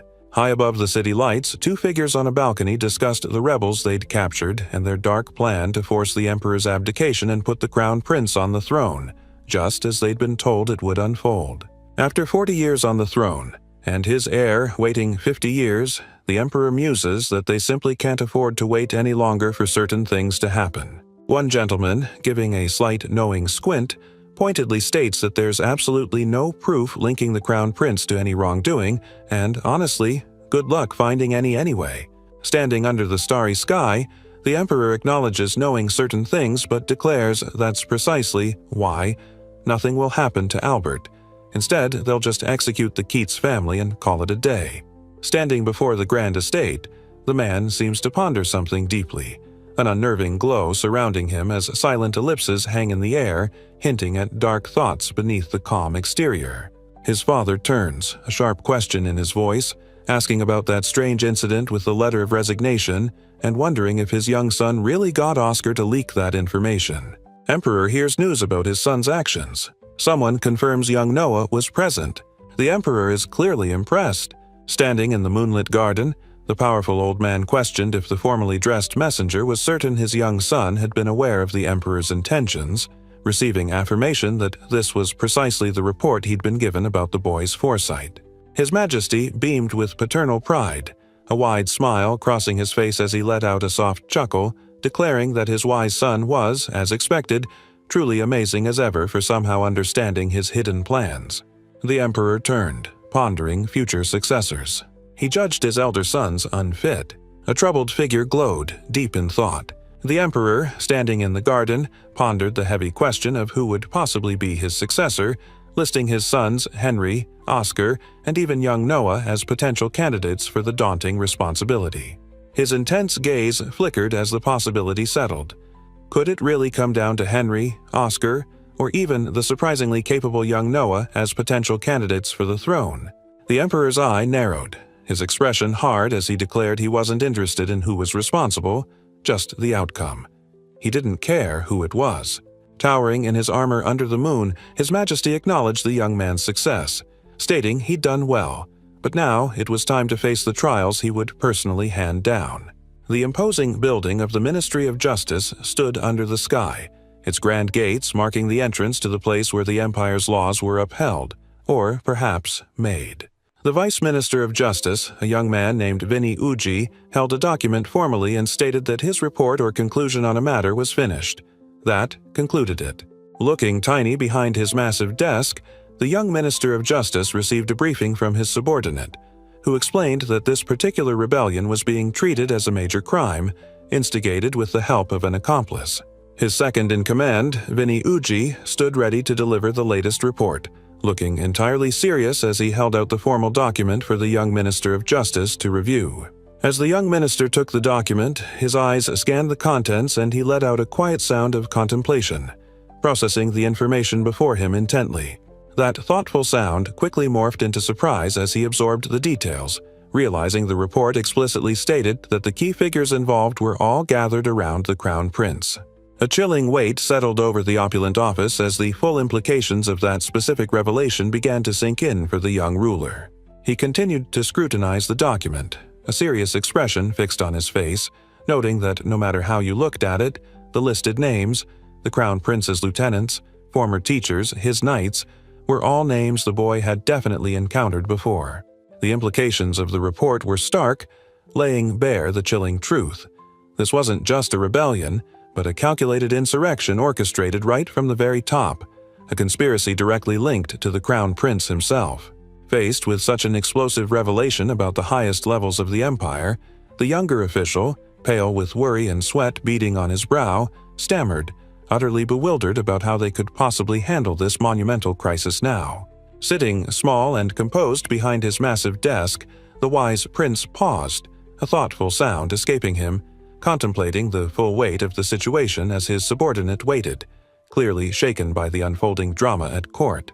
His eye, sharp and intelligent, shifted slightly, a quick glance focusing on the man or the report, the gears turning as he processed the dangerous connections and considered the necessary next steps in this high-stakes political game. The sheer gravity of the young minister's focused gaze or the silent implications of the situation itself caused the seasoned official standing before him to visibly shudder, sweat pouring down his face as the full terror of the moment sank in. His subordinate voiced the obvious worry. Were they sure the crown prince was somehow mixed up in this mess? The young minister simply remarked that was a pretty natural reaction to such a bombshell, wasn't it? Suddenly, the old imperial law book seemed to flare with life, revealing an ancient clause that let the royal family get away with pretty much anything, even rebellion, with just one tiny exception. He mused on the irony. It was literally a crime to know about a crime and just ignore it, but somehow His Majesty himself seemed to be doing exactly that, knowing about this mess and keeping quiet about it. But there was one chilling absolute rule that bypassed the get-out-of-jail-free card. If any member of the imperial family was mixed up in rebellion, no matter how little, they were sentenced straight to beheading. No arguments. And from that single terrifying truth about who was potentially involved, all the complicated, messy problems started piling up. The implications were crystal clear. This investigation pointed straight to the Crown Prince, Albert Ararat, and treason comes with one major downside: the death penalty. Revealing the Crown Prince's involvement in rebellion would blow up into a massive scandal, one so epic it could absolutely rock the entire empire to its foundations. The young minister absorbed the weight of the report, his face set in deep thought as he processed the impossible gravity of the situation they had just uncovered. Turning to his sweating subordinate, the young minister cut straight to the chase, wondering if His Majesty, the Emperor, had perhaps shared any insights about this mess with him. The man blinked in surprise, recalling that His Majesty had mentioned something cryptic about reciting the text, before confirming the simple truth: those rebel plotters would indeed face punishment according to the law. The young Minister of Justice absorbed the report's grim details, contemplating his father's cryptic message, while his vice minister stood respectfully nearby, silently questioning what His Majesty might truly be implying about the Crown Prince's alleged involvement. He looked away, a thoughtful expression on his face, realizing the Emperor's intention was to maintain stability and avoid a full-blown scandal involving the Crown Prince, even if the report on the plotters was undeniably damning. Accepting the Emperor's implicit directive and the limits of the law, the young ruler made his decision. He declared they would proceed strictly according to the report's list, executing only those individuals explicitly named as plotters. The vice minister looked surprised as his young boss stated they didn't even require confession statements from the captured plotters. The evidence gathered, listing the Crown Prince's associates, was deemed sufficient for judgment. Therefore, the young Minister of Justice declared with chilling finality, his face resolute, that everyone named on that list, the individuals implicated in the rebellion, would be immediately executed according to the law. The vice minister bowed deeply, his voice formal, accepting the challenging command from his tiny boss. "Very well, sir," he stated, ready to carry out the drastic legal process. The older man's face was serious, perhaps a little weary, contemplating the gravity of the task ahead. Executing people tied to the Crown Prince wasn't exactly a walk in the park. Apparently, there were only two official timelines for executions. Either you get it done the same day, or you bundle it up into the annual summary execution, which sounds delightful. There was also an exception for extenuating circumstances, where someone might just get a full pardon and walk away a free man. Sounds like the legal system has its loopholes. Go figure. The young prince's face was set with determination. Based on the law, he reasoned, the plotters should face execution immediately, but he noted His Majesty definitely did not want the Crown Prince's involvement publicized.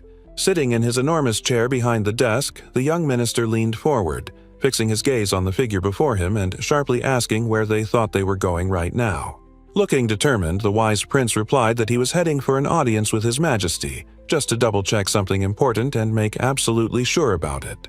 White clouds drifted lazily across the wide expanse of the sky, signaling the quiet passage of time and the journey towards the emperor's palace. The destination was a colossal library, its walls towering to an impossible height, packed floor to ceiling with ancient knowledge, bathed in sunlight streaming from above, a place fit for imperial discussions.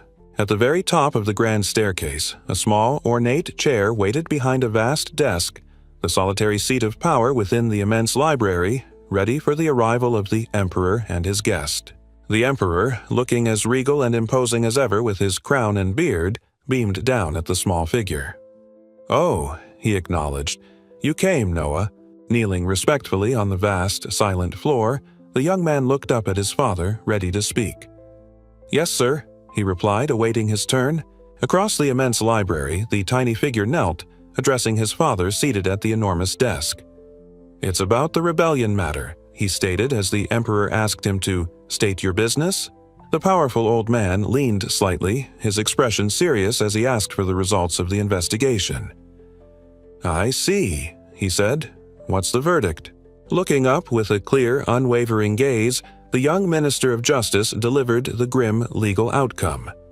"As per imperial law," he stated, "the main culprit will be executed by decapitation. The accomplices and below will also be executed." The young man's sharp eye, framed by strands of hair, fixed forward with chilling resolve, delivering the verdict in the grand library. He declared that indeed the judgment applied to all of them implicated in the rebellion. The small figure stood resolute on the vast floor, looking up, awaiting confirmation of the severe sentences just handed down. And without hesitation, the chilling finality was delivered. They will all be executed immediately according to the law. Time came for them to pay the piper after the brutal verdict was finalized. The powerful emperor, clad in imposing armor, stood facing away, raising an armored hand and issuing a simple, commanding word. "Rise."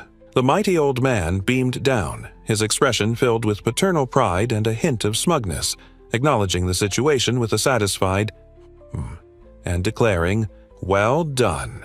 The emperor turned, his armored form imposing even from above, calling out sharply for someone named Cruz.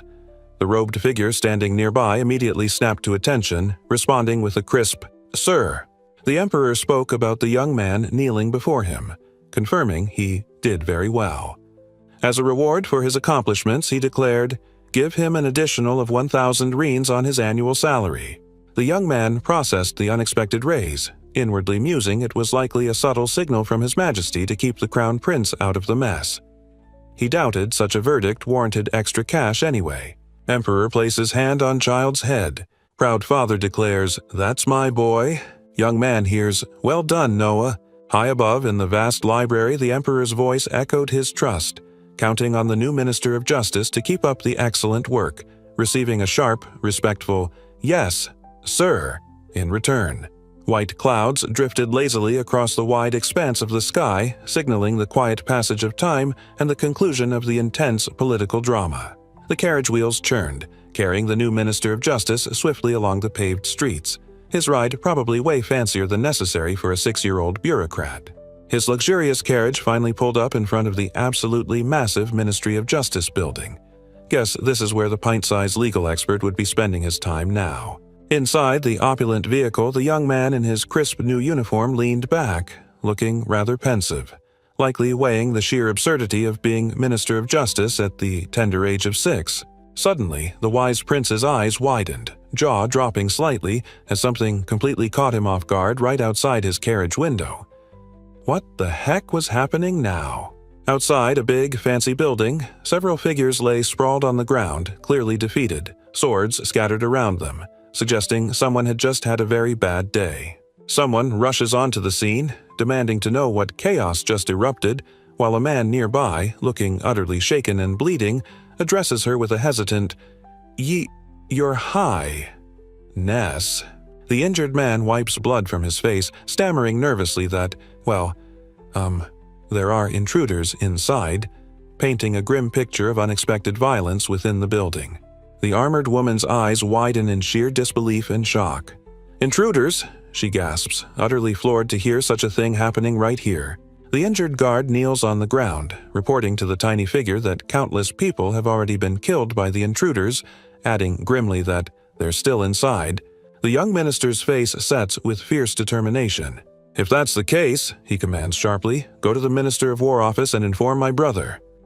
The newly appointed Minister of Justice stands near a defeated guard amidst scattered bodies. Someone near him realizes with dread that this timing for an intrusion means a full-blown scandal is unavoidable. The young minister wastes no time, barking commands to someone off-screen to round up every soldier available and lock the place down, making it clear absolutely no one else is getting in or out, not even the freaking emperor. With his terrifying demon sword now shimmering with energy in his hand, the child charges towards the imposing doors, a soldier's muffled, nervous agreement echoing from behind him. Looking up at the resolute face of the small figure, determination etched in his features, he dashes forward with impossible speed, ready to face whatever horrors await within the ministry building. Inside, a chillingly hooded figure stands over a bleeding official and a fallen body. But down the hall, the small minister bursts through a doorway, demon sword ready to confront the intruders himself.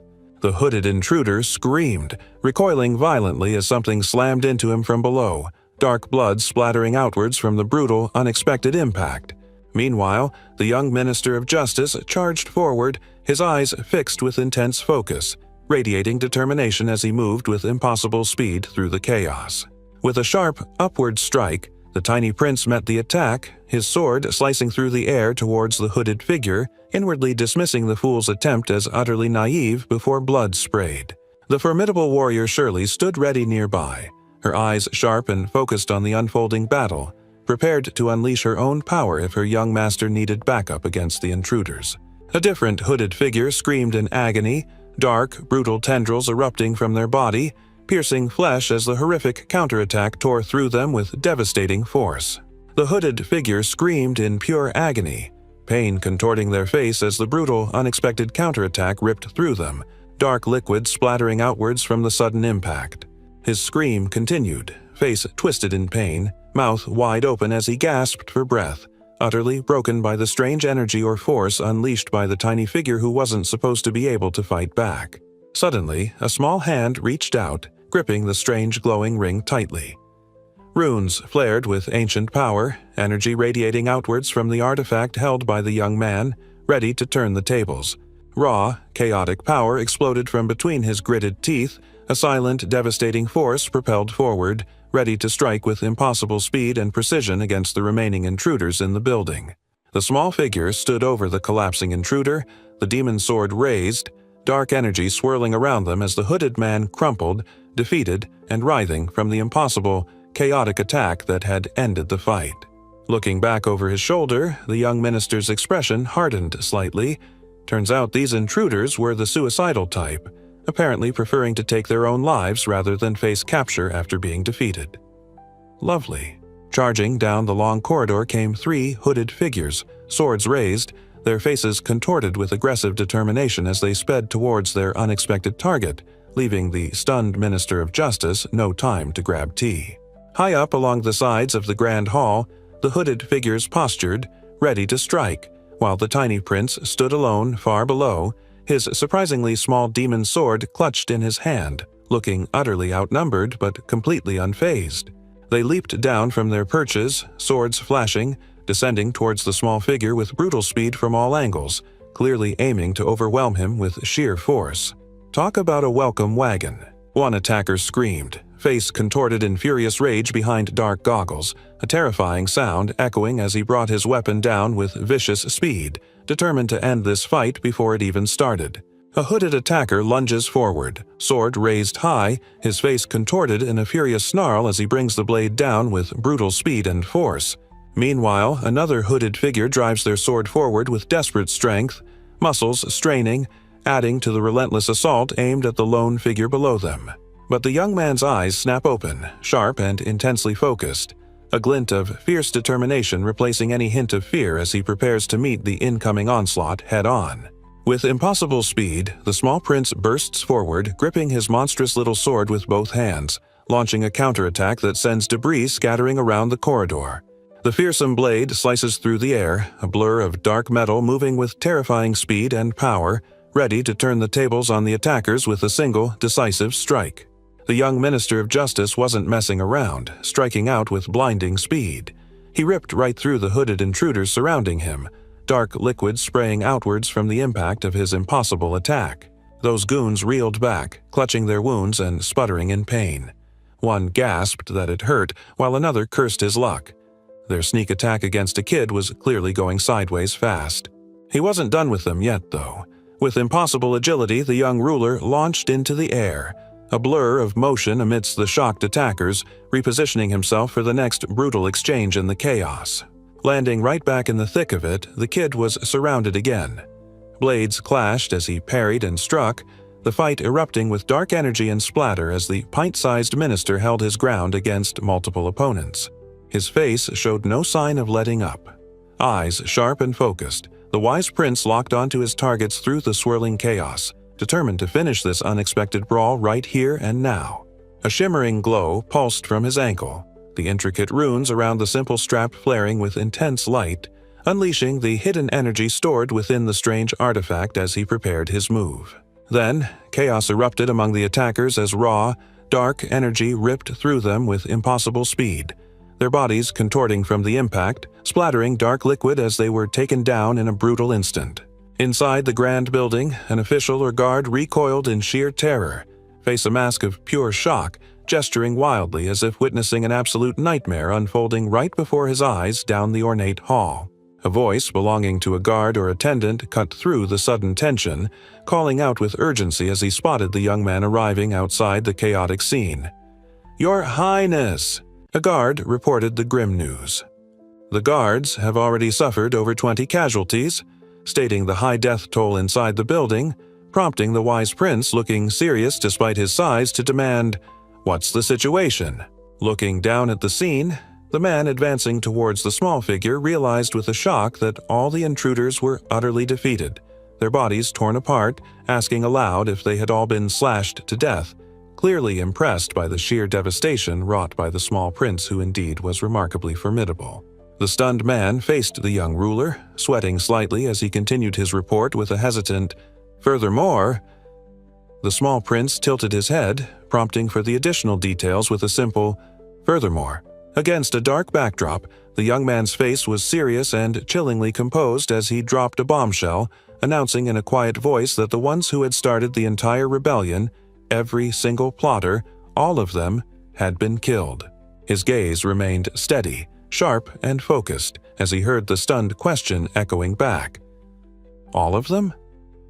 The weight of his previous statement hung in the air, prompting disbelief from the listener. Standing amidst the defeated figures sprawled on the ground, their cloaks stained, the tiny prince faced the man looking up at him, a silent pause hanging between them after the chilling revelation, leaving the atmosphere heavy with the finality of his actions. The man stared, sweat beading on his face, utterly stunned as he confirmed the chilling finality. "Yes," he repeated, "it was absolutely every single one of them. All the rebellion plotters were dead." A burst of chaotic energy erupted from the small figure, sending other figures flying backwards. He stood his ground, the raw power shimmering around him, having effortlessly neutralized the threat. The defeated figures lay sprawled on the ground, victims of the strange power. With a chilling realization, the young man understood that this meant these particular guys were directly under the Crown Prince's command. The wise prince's face hardened slightly as he processed the implications. The Crown Prince had been trying to keep this whole mess quiet, obviously trying to avoid facing the severe consequences tied to the rebellion. The official looked utterly bewildered and panicked by the implications, sweat pouring from his brow. He stammered, looking to the small prince for guidance, asking just what in the world they should do now. The young man turned sharply, his wickedly spiky sword already in hand, a bubble of ellipses hanging in the air beside him as he registered something utterly unexpected. His eye widened in pure shock, blown wide by the suddenness of whatever hit him, jagged lines radiating out from his gaze reflecting the impossible speed of the moment. Elsewhere, someone saw it happen and let out a panicked scream, their face contorted in terror, yelling out to him in desperation. The surprise turned to pain as the young figure took a brutal hit to the side, blood splattering outwards, yet he still clutched the monstrous blade, staggering but not falling. Sweat beaded on his face, mixing with the dark liquid from the wound, his eyes wide and jaw clenched in a raw expression of shock and agony after being struck. The unexpected strike landed hard on the young man's side, dark liquid erupting from the wound as he stumbled back, eyes wide with pain and shock, somehow still gripping the wicked sword despite the brutal hit. Witnessing the impossible scene, a nearby man's face twisted in pure terror, jaw dropping as he let out a panicked scream, yelling the prince's title in sheer disbelief and horror. Down on the ground, a boot stood steady as droplets of dark liquid, slick and ominous, splattered and began to pool on the clean surface below, marking the impact of the attack. The messy aftermath spread around the boots. More dark liquid dripped and splattered across the ground, stark evidence of the brutal, unexpected wound sustained by the tiny figure in the chaos. Up close, the young man's face was etched with intense strain, sweat beading on his brow as his eyes widened and jaw clenched, pushing through the sudden shock and pain with fierce determination. The young prince kneels in pain amidst splattered blood, fixing a furious gaze ahead and thinking about the maximum penalty for seriously injuring a royal prince, stating with grim determination that these 4 specific men were the ones who got him. Across from his injured form, the vice minister declares that every single person involved in this mess will absolutely receive the death penalty, adding it will be a quick decision too, no lengthy trials needed. The official's face contorted in a mask of pure shock, eyes wide with disbelief, sweat beading on his brow as the weight of the prince's response or command suddenly hit him full force. The young ruler simply looks back, his face etched with pain but his eyes sharp with understanding. "I see," he says, then cuts right to the chase with chilling resolve. Then, "Do it now." High above the opulent room, a voice echoes, a startled exclamation ringing out, "Sir!" A clear response to the young minister of justice's immediate and unwavering command. Under the enormous chandelier, medical staff and maids tended to the young prince, who lay on a table while various tools and supplies were laid out, a stark contrast to the opulent surroundings. Doctors and nurses worked carefully around the young man, focusing on his chest and stomach area with precise movements, using surgical tools while he remained conscious but clearly uncomfortable, a painful recovery underway. An official, flanked by others, including maids, addressed a figure with bowed head, grimly announcing that they had completed the execution, carrying out the swift sentence ordered moments before. Lying back, sweat still on his face, the young man looked exhausted but met the news with a quiet acknowledgement, simply stating, "I see," processing the finality of the announcement. A close view showed his midsection tightly bound in fresh bandages, the wound carefully covered as he began the process of healing after the brutal, unexpected attack he had endured. The official stares, eyes wide with shock and sweat beading on his brow, somehow managing to stammer out, "Your Highness," alongside the declaration, "Very well done." Lying back, bandaged across the chest, the young man looks tired but composed, stating simply that with this, the whole messy rebellion incident is finally over. Sweat still glistens on his face as the kid tilts his head back, eyes slightly wide, letting out a quiet sigh of relief. Phew. The tension from the recent chaos finally draining away. Staring up at the ridiculously ornate ceiling and glittering chandelier, the thought echoes. Jesus. One wrong move, and the whole country could have been on its knees, all because of that crown prince. Sunlight streams dramatically through the massive dome and towering shelves of the Imperial Library, a silent, imposing backdrop to the vastness of the empire and the power wielded within its walls. Water dripped steadily down a vast, gridded window, perhaps mirroring the lingering tension after the recent chaos, or perhaps just a quiet moment within the grand estate as things settled.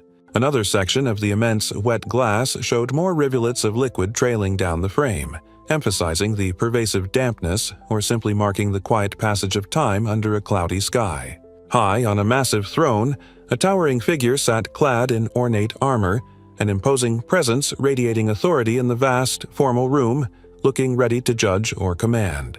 The ornate, tiled floor stretched out stark geometric patterns leading towards towering architectural details, emphasizing the sheer scale and formality of the place ruled by such a powerful presence. A solitary figure in gleaming armor strode purposefully down an impossibly long, bright hall, heading towards a distant, unknown destination within the grand structure, a small dot against the immense scale. Someone responded with a clipped, efficient command, "As you wish," delivered against a backdrop of plain, tiled wall, indicating an order had been given and was being immediately followed. Then, the Emperor's imposing face filled the space, his deep voice booming, "I'm glad you came, Noah." He looked down with concern, adding, "How's your injury?" Looking up at his father, the young man's face was serious, his voice steady as he downplayed the brutal attack he'd just survived, claiming it was "not even worth mentioning, sir." The powerful old man's eyes narrowed slightly, a thoughtful, escaping him. He couldn't help but wonder aloud, but for someone to injure you. Noah, was he that strong? Standing small but resolute before his father on the grand staircase, the young man laid it bare. "You're probably aware that I gutted myself."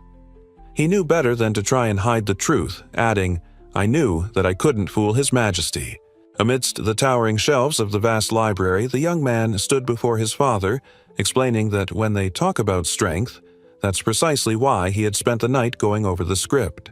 The young man clarified, it wasn't just about skill with a sword. He was sure even the best of them were sometimes embarrassed by the sheer fragility of their own souls. His powerful father looked on, his bearded face etched with a stern, assessing gaze, processing the depth of his son's unusual words. The mighty old man's expression softened into a knowing, proud smile.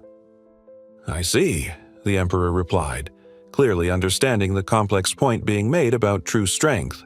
Sitting back in his imposing chair, His Majesty beamed at the small figure standing before him. "No matter how you put it," he declared with a proud chuckle, "I'm not ashamed. I have an amazing son." Standing before his father, the young prince calmly stated he figured the Emperor knew he'd carefully thought it all through, especially the part where he totally stabbed himself to avoid a scandal. Gazing down from his massive throne, the powerful old man confessed to his son that, honestly, his whole ruling gig would be way simpler if everyone else just used their brains and handled things as effectively as him. With a serious expression etched with age and power, the Emperor leaned forward slightly and directly asked the small prince, "Noah, do you know?" Clearly probing for deeper understanding. His eyes widened slightly in surprise, the young man responding politely to his father's sudden question with a simple, "What is it, sir?" Wondering what deep wisdom or task was coming now. Sitting back on his throne, the imposing ruler explained the harsh history lesson. Basically, most famous respected rulers who served the empire ended up dying prematurely, 9 times out of 10, before their time was truly up. The young man looked ahead, his gaze sharp and thoughtful, giving a small nod of understanding to whatever heavy truth his father had just explained about the perils faced by previous successful rulers. Standing composed in his dark uniform before towering library shelves, he realized with chilling clarity that his father had been talking about the Crown Prince's involvement in treason, the weight of that reality settling on his small shoulders. Down in the bustling city streets, oblivious to the high-stakes political drama, people walked through a vibrant, crowded square. The thought echoed that history would surely record His Majesty as a great ruler who led them into an unprecedented golden age. A dramatic, regal figure in shining armor sat on a throne, the stark thought hanging in the air that in later years, the same emperor might be remembered as the absolute worst in history, entirely unable to control his own son if that heir were to ascend. The quiet weight of the future hung heavy in the air, the destiny of the empire seemingly poised on a knife's edge after the startling revelations and pronouncements about succession and hidden plots. The young man's mind processed the political landscape. It seemed increasingly clear that his father, the emperor, had completely lost faith in the crown prince after the rebellion mess. His Majesty, seated regally on his throne, mused on the difficult position. Disinheriting the crown prince, despite everything, would still somehow tarnish his own legacy, explaining why they weren't taking definitive action. Ew yeti. But still, the confirmation they needed wasn't quite there, so for now, everyone just had to stick to the plan and wait for more concrete proof before making any drastic moves. Standing before the emperor's massive desk, the young prince formally addressed his father, stating respectfully that he had a request to make, and His Majesty simply granted permission to speak his mind. The small ruler explained that he, along with his brothers Henry and Oscar, had all recently been appointed cabinet ministers, noting that none of them had ever done this before, so there were bound to be some bumps along the way. Need someone to unite disparate elements. Hand over the first prime minister? Absolutely not. The young man stood small and composed in the vast, formal hall, his crisp uniform emphasizing his tiny stature against the grand backdrop, a stark contrast to the immense responsibility he carried despite his age.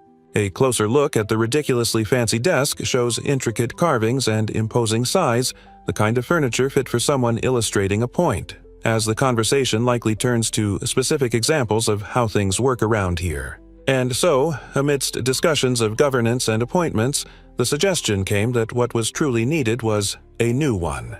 Standing within the vast, silent halls of the Imperial Library, a voice formally recommended the establishment of a new position. A cabinet government's minister. A role apparently meant to streamline things.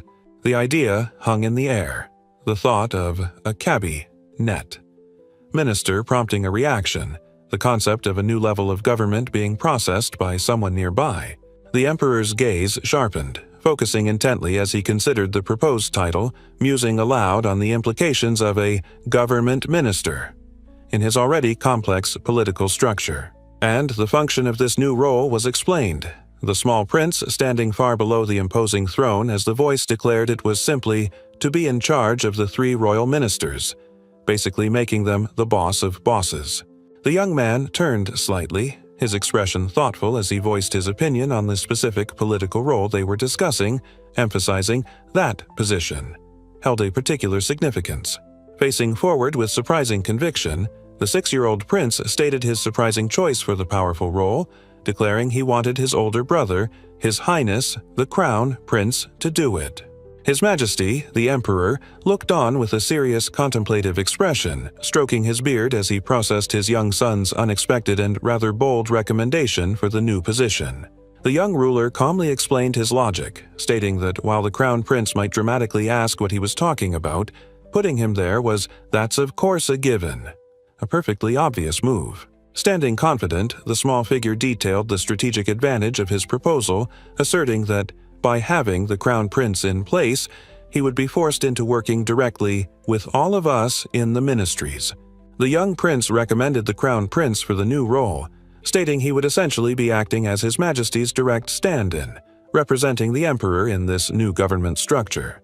The First Minister explained they'd handle the legwork, consulting the council and reporting back, ensuring the Crown Prince wouldn't be overburdened, but the final decision would still rest solely with His Majesty. But the imposing Emperor cut in, stroking his beard with a worried look, questioning what would happen if his chosen representative simply rejected an important issue and conveniently forgot to bring it to his attention. To head off that particular political nightmare, the little guy quickly countered, proposing that every prince and minister be given the right to appeal directly to the Emperor if they felt it was absolutely necessary. His Majesty seemed to consider the loophole, agreeing that each of the princes and ministers could appeal directly to the Prime Minister, effectively bypassing the new cabinet head if they truly felt they had to. The little prince stood tiny before the immense desk, looking up at the Emperor, who was clearly the most important person in the room, ready to address whatever serious matter had brought him here. The powerful old man stared, his eyes wide with surprise, admitting with a gasp that he found the child's latest actions utterly amazing, clearly impressed despite himself. The young man just looked ahead, a subtle knowing smile touching his lips, perfectly pleased with the outcome and perhaps his father's reaction to his unexpected maneuver. A slight grin played on the little prince's face as he glanced towards his father, noting inwardly that the Emperor seemed to understand exactly what he'd been getting at with his clever proposal. And the twist was revealed: they would establish a cabinet government minister, a role meant to feature the Crown Prince and make it look like he was getting real power. But the essence of the proposal was that he'd be getting absolutely none. The new government structure showed the cabinet minister was supposedly the boss of the ministers, but they could just go straight to the Emperor. This new government minister position basically meant power in name only, if that. Standing before his father, the young man confirmed it was the best outcome they could hope for, and the Emperor agreed. The Emperor's face was set with a stern look, processing the political maneuvers and the implications of the new setup. A serious expression settled on the young man's face, the weight of his political maneuvering reflected in his young eyes. The young man stands before the emperor, humbly stating he's beyond grateful, and his father, acknowledging the wise counsel, agrees that they should definitely hear it for those who helped. The powerful old man turned slightly away from his immense desk, a quiet rustle of his robes accompanying the silent weight of the moment after the political maneuvering. An armored hand reached out gently, the intricate metalwork a stark contrast to the soft gesture, a display of paternal affection from the mighty emperor towards his young son. Towering over the boy, the powerful old man placed his hand on his head, lamenting that he truly wished his wise son had been born much, much sooner, expressing a deep regret for the future burden he'd have to carry. The young man looked up, a subtle smile gracing his lips, a blush on his cheeks as he received the rare physical affection and profound words from his intimidating father. The emperor cleared his throat, a booming sound echoing through the grand space as he prepared to bestow a well-deserved honor upon the young man standing nearby. His father looked down, stating that after the brilliant proposal Noah had just delivered, a simple monetary reward felt entirely too mundane for his accomplishments.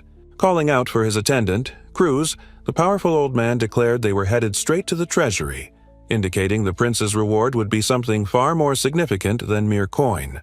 Turning his gaze to the tiny figure beside him, the emperor mentioned that he recalled the young man was quite the connoisseur, having been the one who discovered that remarkable ring. The younger royal confirmed with a simple nod and word, his small hand, still clutching the strange artifact, held firmly by the emperor's armored gauntlet in a moment of shared understanding. Standing small in the vast library, the young man looks up as his father, the emperor, declares he wants to test the boy's keen eye for detail and promptly decides they're heading straight for the castle treasury. The long, impossibly grand hallway stretched before them, towering arched ceilings and endless pillars leading the way, building a silent, formal anticipation for the secrets hidden deep within the palace walls. Then, the immense doors at the end of the hall swung open, unleashing a blinding, overwhelming white light that flooded the space, hinting at the sheer, dazzling wealth packed into the treasury beyond. High above, a massive, intricate chandelier hung like a glittering constellation, its elaborate metalwork and dangling crystals sparkling, a clear statement of the opulent grandeur about to be unveiled. And there it was, the legendary castle treasury, absolutely bursting with mountains of gold coins, towering statues, chests overflowing with gems, strange artifacts and ornate weapons crammed everywhere, a ridiculously dazzling display of the empire's wealth. The emperor, standing tall amidst the glittering horde, generously told the young man to pick absolutely anything he fancied from the ridiculous piles of treasure surrounding them. The young man's face was calm and determined. He simply stated with a focused look that he understood the incredible offer, ready to make his important selection. His father, the emperor, looked down with a knowing, satisfied smile, clearly amused and proud that his son grasped the significance of this unique royal reward. Amidst the dazzling display of wealth, the young ruler's eye landed on something specific, and with a focused gaze, he reached out a small hand to touch the ornate, mysterious artifact. As his small fist connected with the artifact, a sudden burst of intense light erupted, radiating outwards from the point of contact, clearly indicating this wasn't just any ordinary treasure. His eyes snapped open, sharp and intense, the sheer force of his touch unleashing a sudden burst of power or light around him as he connected with the mysterious artifact in the treasury. High above, or perhaps part of the walls, ancient, ornate designs shimmered, intricate patterns speaking of forgotten wealth and power hidden within the grand halls of the empire's treasury. The vast treasury stretched out, a breathtaking display of ancient artifacts, towering statues, and glittering riches crammed everywhere, a silent testament to centuries of collected wealth and power. Then, his gaze softened slightly, a quick glance to the side revealing a moment of calm as the young man processed whatever incredible power or secret he had just unearthed. Near the ornate urn where he stood, a brilliant column of light erupted upwards towards the high ceilings, illuminating the grand architectural features around them and signaling the discovery of a truly extraordinary treasure. He looked around the treasury, past the towering gold and grand statues, his gaze landing on something specific amidst the dazzling display of imperial wealth. His hand reached out towards an ornate box on a pedestal, the artifact glowing faintly as he approached, clearly recognizing something special about this particular piece. The box itself was exquisitely crafted, its surface covered in intricate designs and radiating a soft, mysterious light, definitely more than just dusty old decor. He picked up the glowing, ornate box, holding the ancient artifact in his small hands, a thoughtful expression on his face as he examined the mysterious treasure. A hand reached down towards the ornate box he held, a quiet command echoing in the air, urging the hidden power within to reveal itself and open. Ornate ring rests on silk in open box. Intricate, swirling patterns decorate ancient walls. Offering the eye-marked box, the Emperor watched. The powerful old man, the Emperor, let out a knowing sound, leaning forward with interest as someone presented the strange box containing a unique artifact, ready to see what his son had found in the Imperial hoard. His Majesty beamed with pride, utterly impressed. He simply couldn't believe the kid had chosen the luthier artifact without a second thought, declaring, "You're really good, Noah." Holding the mysterious stone he'd chosen from the treasury, Noah inspected it closely, realizing it was likely the core of that strange luthier artifact his father mentioned. What secrets did this little gem hold? As he examined the ornate ring he'd chosen, his small gloved hand held it carefully, feeling something shift as the ancient artifact seemed to slip onto his finger with uncanny ease.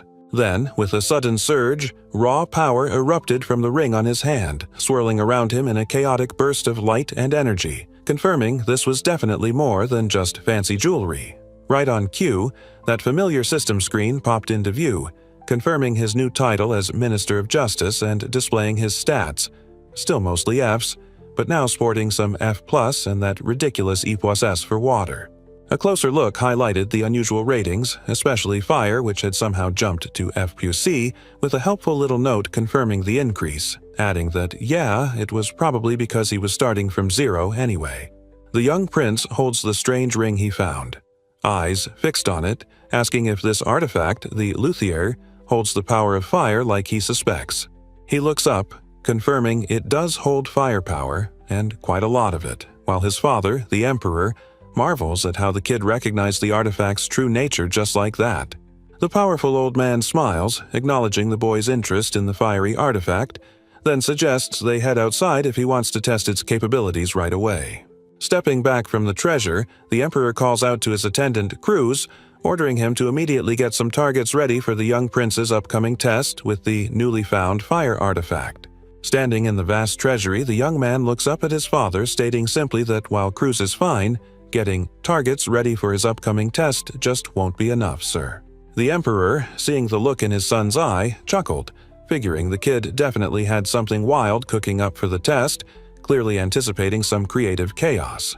Yep, the young man confirmed it. He absolutely had an idea, raising his hands just slightly to display the ornate ring he'd just acquired from the treasury. They stood ready in the perfectly manicured garden, the imposing armored figure of His Majesty facing his small son across the elegant stone steps, set to witness the demonstration. The boy explained that the ring's power alone was enough for an attack, revealing the weird plus sign on his status meant the damn thing actually had a will, just like his creepy demon sword Leviathan. His hand showed the intricate ring, a recent reward from the Emperor himself, confirming this bizarre luthier artifact was the source of all that sudden, immense firepower. The ornate ring he'd chosen from the treasury flared, smoke and raw fire energy erupting from the strange artifact as the command echoed, "Ignite." The young man's eyes narrowed with intense focus, his gaze fixed, ready to unleash the fiery power residing within the peculiar artifact right here and now. With a sudden, violent burst, raw, chaotic energy exploded outwards, ripping through the air with impossible speed and force, a devastating surge of elemental power unleashed. Amidst the swirling inferno of light and power, the young figure stood, completely enveloped by the overwhelming energy he had just unleashed, radiating an intense, blinding glow. His father, the Emperor, stared, eyes wide with pure shock and utter disbelief, his armored hand thrown out instinctively as he yelled his son's name, utterly floored by the impossible power just displayed. Engulfed in the fiery blast, the young man stood completely unfazed, calmly declaring that despite the explosion of power around him, he was totally unharmed. His father, the emperor, watched the spectacle in stunned silence, his face contorted in shock as the sheer force of the fire magic erupted from his son. Amidst the swirling flames, the wicked, spiky demon sword Leviathan glowed menacingly, its dark energy seeming to interact with the raw fire emanating from the strange artifact. The young man stood between the clashing forces, holding his terrifying blade and the glowing ring as the chaotic fire and dark energy of water canceled each other out around him. The emperor, recovering from the shock, watched his son amidst the subsiding chaos, a thoughtful expression on his face as he quietly mused, "I see." A clash of raw power erupted, fire and liquid energy swirling violently together, the young man demonstrating that if two forces were equally matched, they'd simply neutralize each other in a chaotic display. Yet the swirling elemental chaos intensified, proving that if one power was significantly higher, the other's effectiveness would drop to near zero, completely overwhelmed by the superior force. Amidst the furious storm of power and searing heat, the young man stood, his gaze sharp and intensely focused, commanding the impossible forces right there at that very instant. The sheer power melted the ground around him, dripping down like grotesque wax or lava, leaving trails of destruction in its wake, a silent testament to the terrifying energy unleashed. The powerful old man observed the scene with a contemplative sound, acknowledging Noah's incredible display and admitting he was seriously impressed that his son remained utterly unfazed by the heat melting the ground around his feet. Nevertheless, the mighty emperor stood firm, raising his hand to emphasize he didn't feel the terrifying heat at all, utterly surprised by the contained power his son had just unleashed. From above, the small figure remained completely unfazed at the center of the chaotic energy storm, while his father watched from below, the immense power swirling harmlessly around the pint-sized ruler. His father's eyes narrowed with intense scrutiny, questioning if the melting effect was truly limited to just that small circle, utterly bewildered by the pinpoint control displayed in the raging inferno. Looking up with a calm, confident smile, the young man explained that yes, he had been using the demon sword Leviathan to actively control the eruption and prevent the destructive heat from escaping outwards. The powerful old man's face lit up with pride and pure excitement, booming that this display was absolutely amazing, utterly impressed that his son possessed such incredible skill in wielding such terrifying power. Standing at the center of a raw, pulsating platform of power, the armored young man looks upwards through swirling smoke and light, a lone figure surrounded by the chaotic energy he has just unleashed or contained. A close-up shows the young ruler's gloved fist, clenched tight, the ornate ring gleaming on his finger as smoke or raw power emanates from it, a visual testament to the artifact he's controlling. His face, streaked with light and shadow from the chaotic energy, shows a determined, almost smug expression. The young man's eyes are sharp, and he looks incredibly confident, especially considering the elemental storm raging around him. The mighty emperor's face fills the view, a wide, beaming smile spreading across his beard. He looks utterly impressed, admitting he never expected his son to control that kind of power so perfectly, praising Noah's skill. Towering over the smaller figure still standing on the energy platform, the powerful old man declares he is once again bestowing the luthier artifact upon him. With this, he urges the boy to continue working harder and harder for the Empire. Clutching the strange glowing artifact he'd just acquired, the young man beamed, a confident smile on his face declaring with pure enthusiasm, "Understood." The sun's rays broke through the clouds, illuminating the majestic palace towers perched on the hill, a grand sight signaling the return to the heart of the Empire after the recent demonstration. Inside, blinding shafts of light pierced down from a massive dome, illuminating the vast library walls lined with ancient knowledge, a place of immense history and power awaiting its occupants. There, seated formally on a throne, the imposing emperor, clad in his formidable armor, waited with a stern expression, ready to preside over whatever important matter was to be discussed next. The scene shifted to a large, formal room with a patterned floor, an ornate table standing to the side, set for a meeting or discussion in this opulent space within the grand palace walls. He stood alone in the sterile room, a tiny figure in a grand uniform, waiting for whatever formal meeting or unexpected challenge was coming next. The emperor, looking absolutely regal with his flowing beard and imposing crown, cut right to the chase, asking someone point-blank for their opinion on a particular matter. The young man's face was serious, his eyes wide and fixed forward, his posture betraying a hint of caution or intense thought as he prepared himself for the demanding conversation. Seated regally at his enormous desk, the powerful old man dipped his quill, making a decisive stroke on a document and simply marking it with a clear pass. Scattered across the desk were the tools of empire: an ornate inkwell, a quill pen ready to write fate, a small lamp, and stacks of books filled with ancient wisdom or tedious reports. The young minister of justice stood within the vast library walls, bathed in a soft light, the silent presence of countless volumes surrounding him as he prepared to delve into the empire's complex legal affairs. Back in his ridiculously opulent office, a massive, ornate desk and chair dominated the space, a formal setting where even a 6-year-old ruler could grapple with the weight of imperial law. He held a document in his small hands, his face tilted downwards in concentration, eyes fixed intently on the words written there, something on the page clearly capturing his full, serious attention. The paper revealed a surprising detail. His uncle, the emperor's younger brother, a guy named Graham Ararat, had apparently just volunteered to pay a rather hefty fine of 30,000 reins. What in the world did that old man, get up to? Clutching the strange document, the pint-sized minister looked up at his subordinate behind the desk, eyes wide with surprise, asking directly if this meant Uncle Graham had actually done something wrong. The emperor, clearly annoyed, explains that Graham's son, his nephew, went on a drunken rampage in his domain and actually killed someone they'd been arguing with. Standing by the massive desk, the vice minister reacts with utter astonishment to the grim news, letting out a stunned, "My goodness," as the severity of the crime sinks in. The vice minister then clarifies to the young prince that while they've certainly charged the son, Graham himself voluntarily offered to pay the hefty fine for his kid's total lack of discipline. But there's a legal catch. The young official, holding the document, explains the legal loophole. Unfortunately, according to imperial law, Graham is completely innocent, because a parent isn't liable for their adult child's debt or crimes.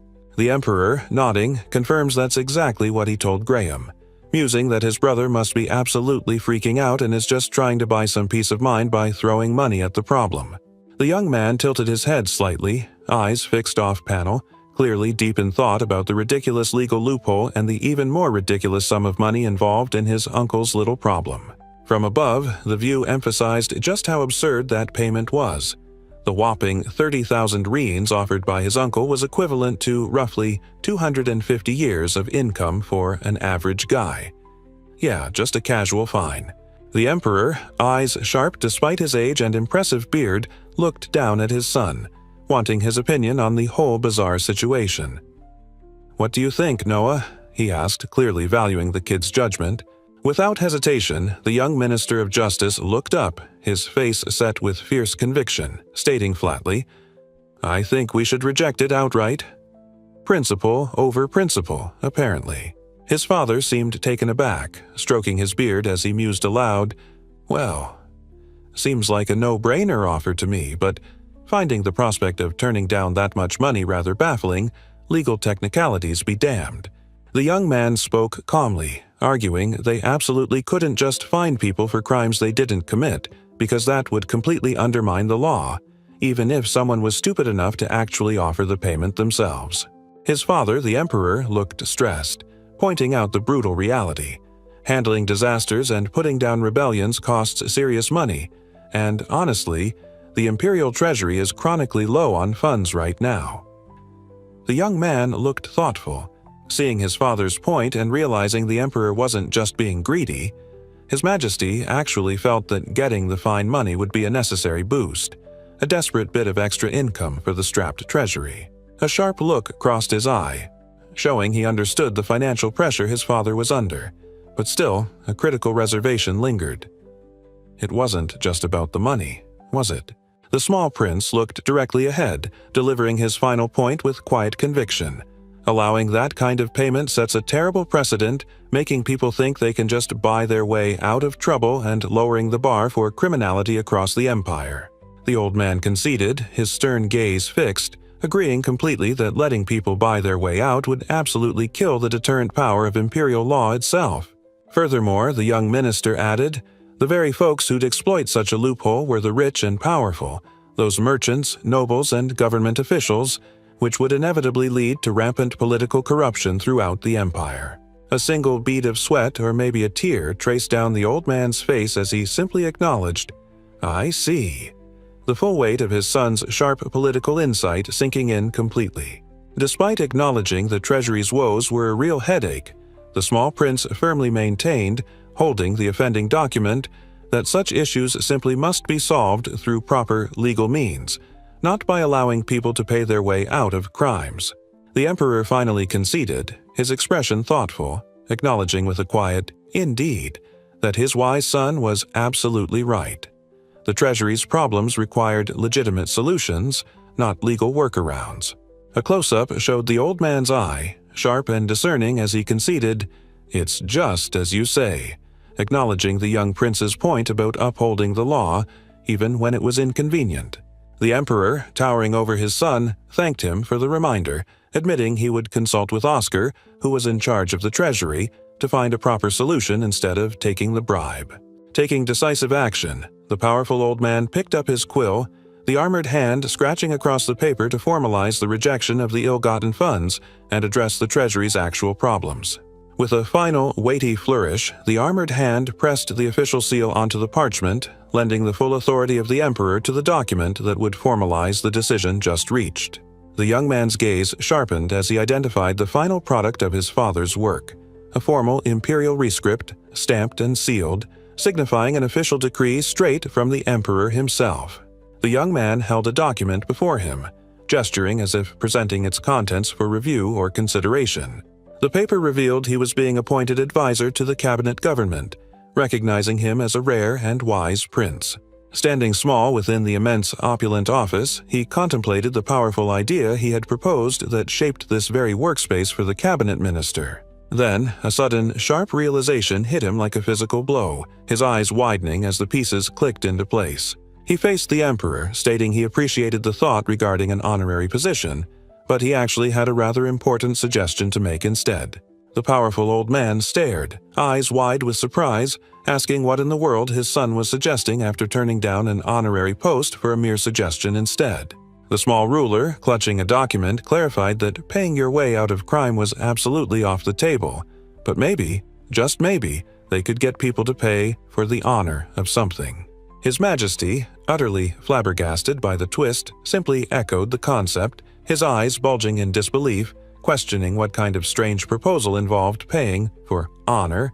Looking determined, the young man explained precisely what he meant. Anyone generous enough to donate 1,000 reins to the treasury would be officially granted an honorary knighthood. Yeah, that's the ticket. And that's the real deal. Scales showing that while people value material wealth, there are those who seek status and reputation, demonstrating that human desire for a name can fill the coffers just as well as cold hard cash. The powerful old man looked pleased, a subtle smile playing on his lips, confirming with a thoughtful sound that he understood the potential in his son's unorthodox proposal for raising funds. Building on that, the young man clarified the crucial catch. Such an honorary title bought with coin would absolutely carry no actual power whatsoever. It was just for show, purely for the prestige folks craved. His Majesty listened intently, a knowing look in his eye, acknowledging with a quiet sound that he agreed to the terms. The title bought with money would indeed be nothing more than a fancy name. With the details ironed out, the powerful ruler settled back onto his grand throne, ready to formalize this unusual fundraising scheme, his imposing presence filling the space with authority. And those generous souls willing to pony up the cash would receive a tangible perk for their donation, a personal award presented by His Majesty himself, making that purchased honor feel just a little more official. And so, the incredibly audacious idea about selling honorary titles to wealthy nobles for 1,000 reins, each spread quickly, clearly proving a surprisingly popular way to fill the empire's perpetually empty coffers. Someone stood in a vast, bright space, clad in formal attire or maybe even ceremonial gear, patiently awaiting the next development in the increasingly bizarre and unpredictable affairs of the imperial palace. The young man looked up, a composed expression on his face, confirming to the older figure that, indeed, he was absolutely correct about the impressive fundraising potential of selling fake prestige. His father, the Emperor, beamed with unadulterated pride and delight, declaring his son's scheme an absolutely amazing and genuinely great idea for the cash-strapped empire. With the plan greenlit, the Emperor wasted no time. Settling onto his throne, he boomed orders to his attendant, "Cruz, get Oscar here, immediately," clearly ready to get the treasury involved in this lucrative new venture. Addressing the towering figure of the Emperor, the young man spoke formally, asking for His Majesty's attention and perhaps preparing to make a request, standing small but resolute in the grand hall. He politely explained his need to leave, mentioning that he had suddenly remembered some important work awaiting him back at the Ministry of Justice that required his immediate attention. The powerful old man looked surprised by the sudden request, his expression showing a mixture of astonishment and perhaps intrigue as he processed the young prince's abrupt announcement and his mention of ministerial duties. The prince felt a distinct boundary being reached.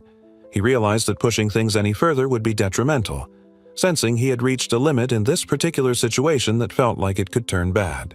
He mused about the timing, concluding it was best to wrap things up now before his brother Oscar arrived, fearing that staying longer might lead to unnecessary conflicts of authority or step on his siblings' toes.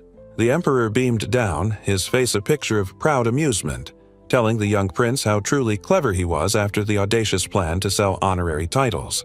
The young man looked up, a subtle smile gracing his lips, accepting the high praise from his powerful father in the middle of the vast imperial library. Deep within the grand library, a voice echoed, expressing profound regret, perhaps realizing the depth of the prince's wisdom and wit had outmaneuvered them yet again.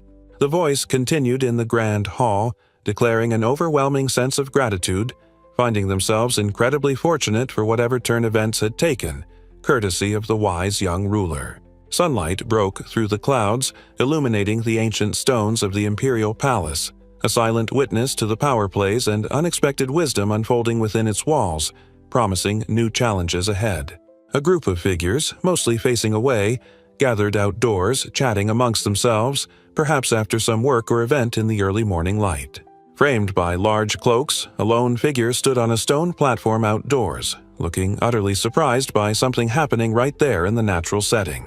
An older gentleman held some cards, beaming while saying everyone was amazed at the young prince's accomplishments, prompting the boy to recognize him. "Oh, it's Chiez." The older man smiled, saying he always saw the young ruler around the palace, identifying himself simply as a lower eunuch who just seemed to be everywhere, always around important people. A crowd gathered around a weird, perfectly melted circular hole in the ground, everyone utterly bewildered and wondering what the heck happened here, apparently surprised it looked like a giant donut. The young prince simply nods, his expression thoughtful, saying, "I see," processing whatever unbelievable information or outcome has just been reported to him. Everyone gathered just stares at the massive, bizarre hole left in the ground, utterly awestruck by His Highness's power. Some poor souls even broke their legs trying to dig up the weird, melted soil from the crater later, because that's apparently a thing people do. The young man looks quite pleased with himself, a subtle smile playing on his lips as he holds out a small bag, calling someone, "You sly one," and presenting the pouch, clearly ready for a princely transaction. The recipient, a gentleman beaming with gratitude, accepts the unexpected payment, explaining this generous sum is for the cost of treatment after the recent chaos and, well, for their trouble. As the small prince walks calmly away, the beaming gentleman can't stop gushing, saying everyone thinks His Highness is amazing for being so kind and that loads of people want to serve him now, especially since his marriage is coming up. The older man beams, holding a wrapped gift, telling the young prince that discussing things too much would get politically sensitive, then laughs that at this rate his popularity is about to hit 1,000. Among all the Emperor's kids, he's definitely the most popular. Curious, the young man glances at the gift package and asks, "By the way, what's that you're holding?" hoping it's something cool. The gentleman holding the package grins even wider, confirming with exaggerated politeness, "You mean this, sir?" as he prepares to reveal the item. He opens the ornate box, revealing not jewels or gold, but a pair of massive fighting beetles nestled on some leaves, explaining proudly that he brought this for the 16th prince, who apparently likes to watch beetles fight. What a perfectly normal gift for a toddler prince. One of the massive beetles stands ready, its imposing form a strange contrast to the thought that this is a bland toy for the 3-year-old 16th prince who is reportedly destined for a tough education but currently enjoys this. A grand carriage pulled by 2 horses halted near a gate, its top-hatted driver seated up front while people disembarked, looking ready to proceed somewhere important after their journey. A cheerful maid, looking entirely too eager to please, piped up with a bright expression, asking politely where they wanted to go next. The response came swiftly. The destination was clearly to the mansion Gigi, the belt and lower uniform of the person giving the command visible. The young man sat quietly, chin propped on his hand, eyes wide and a thoughtful, almost pensive look on his face, lost in thought or perhaps just contemplating the day's events. The thought hung in the air. Beetle fight? Huh. Someone musing on this bizarre form of entertainment or maybe the strange gift they'd just received, a leg visible beneath the text.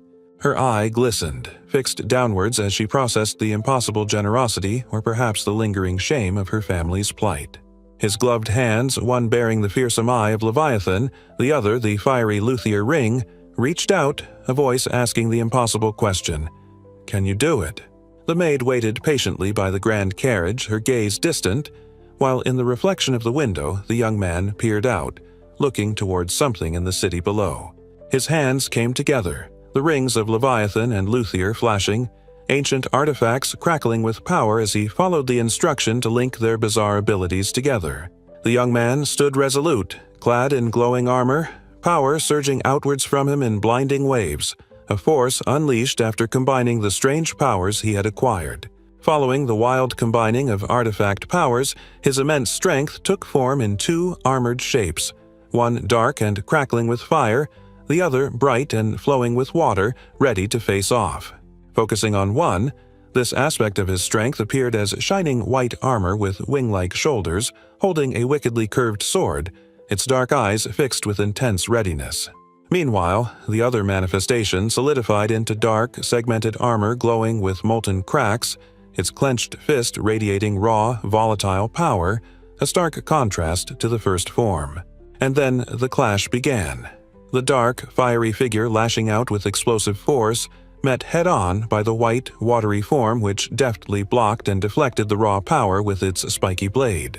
The impact slammed home, the white armored shape absorbing the brutal force, deflecting the energy outward as its head snapped back slightly, demonstrating formidable resilience under pressure. The white armored form deflected the dark figure's fiery strike with a burst of power, sparks, and chaotic energy erupting around their clash. Then the white warrior landed a brutal blow, impacting the dark form with intense force, sending up smoke and heat as it reeled from the hit. Looking on, the young man mused internally that the precise movements of the spar seemed incredibly similar to the way his own demonic sword moved when he swung it. This led the tiny figure to wonder if this impossibly fast, dynamic movement was simply how he'd be able to perform physically once he finally grew into his body, just like the armored forms.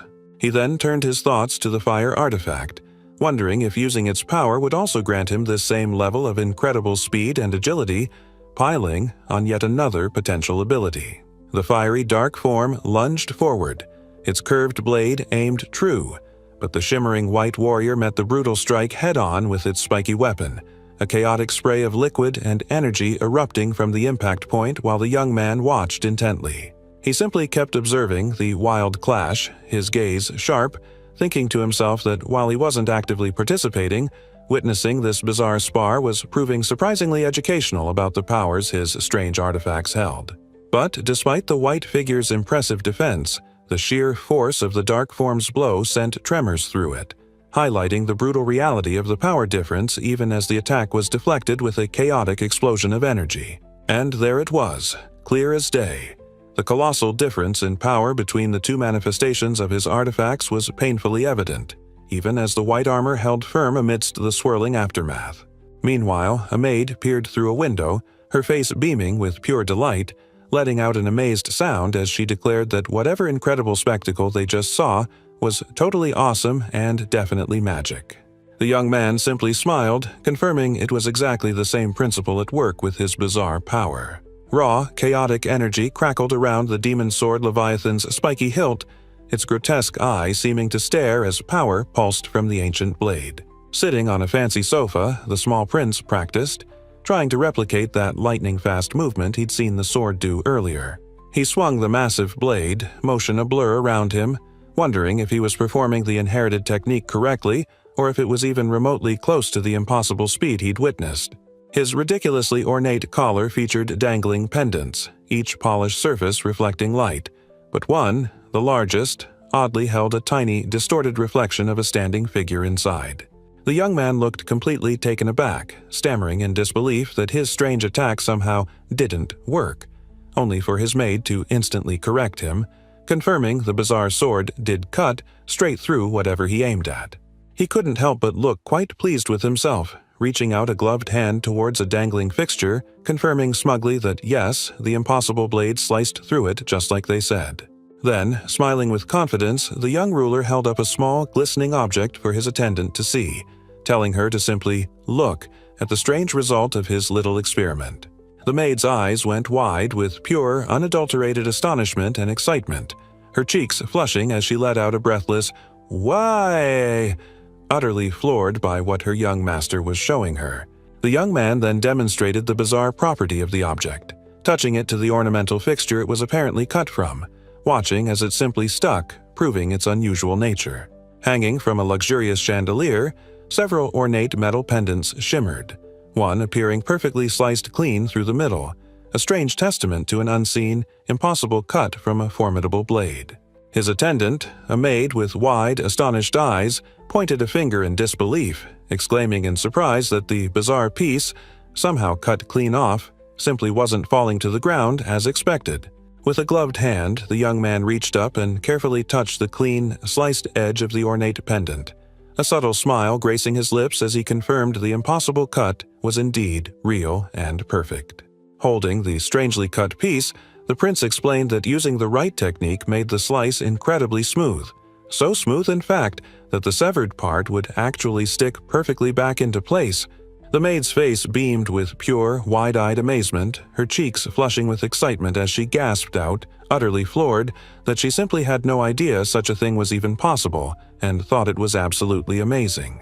He sat there, a subtle smile playing on his lips, explaining that combining his terrifying demon sword and the weird fire artifact let him practice his skills, basically having a mock battle with himself using his powers. Then, a stark, undeniable word appeared in the air, screaming one simple truth. Level. Something important was about to change, or maybe just reveal itself about his status. His eye widened in pure shock and utter disbelief, reflecting the sheer astonishment washing over his young face as he processed the sudden, unexpected news or realization hitting him in that moment. The impossible number hung in the air, stark and undeniable. 2. It was just a simple digit, yet it held the weight of a massive, completely unexpected shift in his long stagnant status. And just like that, the system confirmed the impossible. His level, stuck at 1 for years despite everything, had actually increased to 2. Turns out, getting hammered by his own combined powers had some unexpected benefits. A system screen reveals Noah Ararat's level is now 2. His HP is listed as E+F, while MP, Strength, and Stamina are all marked F+F, and Affinity shows F+E, reflecting changes after his bizarre power test. The young man, clad in strange armor, stares with wide eyes, a look of utter disbelief on his face. He seems to be processing the new information, exclaiming, "Don't tell me!" The scene shifts to a peaceful garden featuring a classical gazebo nestled among sculpted trees and bushes under a serene, cloudy sky, marking the beginning of a new chapter titled Level Up.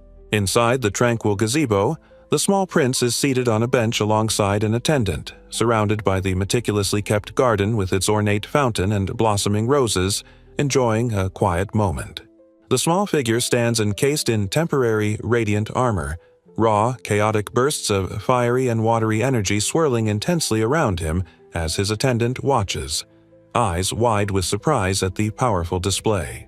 The two armored forms representing his powers clashed fiercely in a practice bout, Revealing the water manifestation, Leviathan utterly dominated the Fire 1, Luthier, ending with a perfect record after 10 rounds.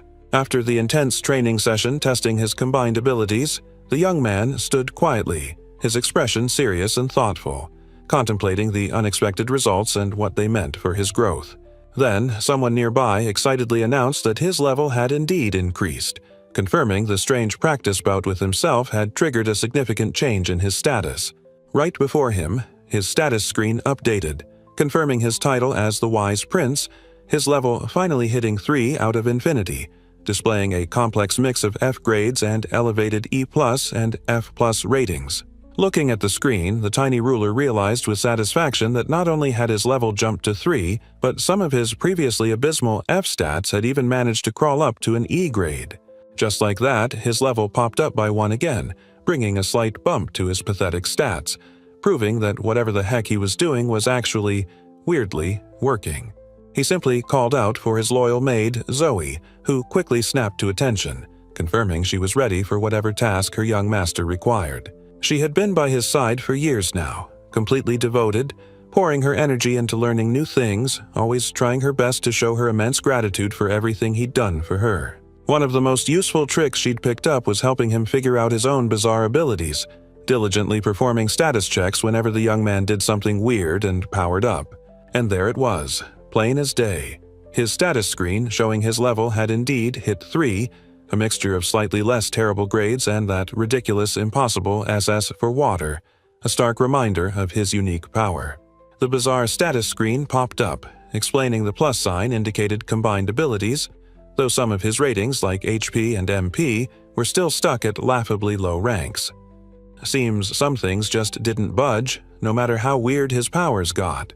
His loyal attendant stared, utterly amazed by what she saw. She declared it absolutely incredible that he had leveled up without actually fighting a single battle himself, insisting she had never witnessed anything so strange before. Looking at the young man, she stumbled over her words, asking if he'd leveled up simply because those puppets of his had been fighting each other this whole time. He confirmed it calmly, saying that's exactly what happened. The kid then explained the frustrating math. He hit level 2 after just 1 fight, but getting to level 3 required 10 rounds.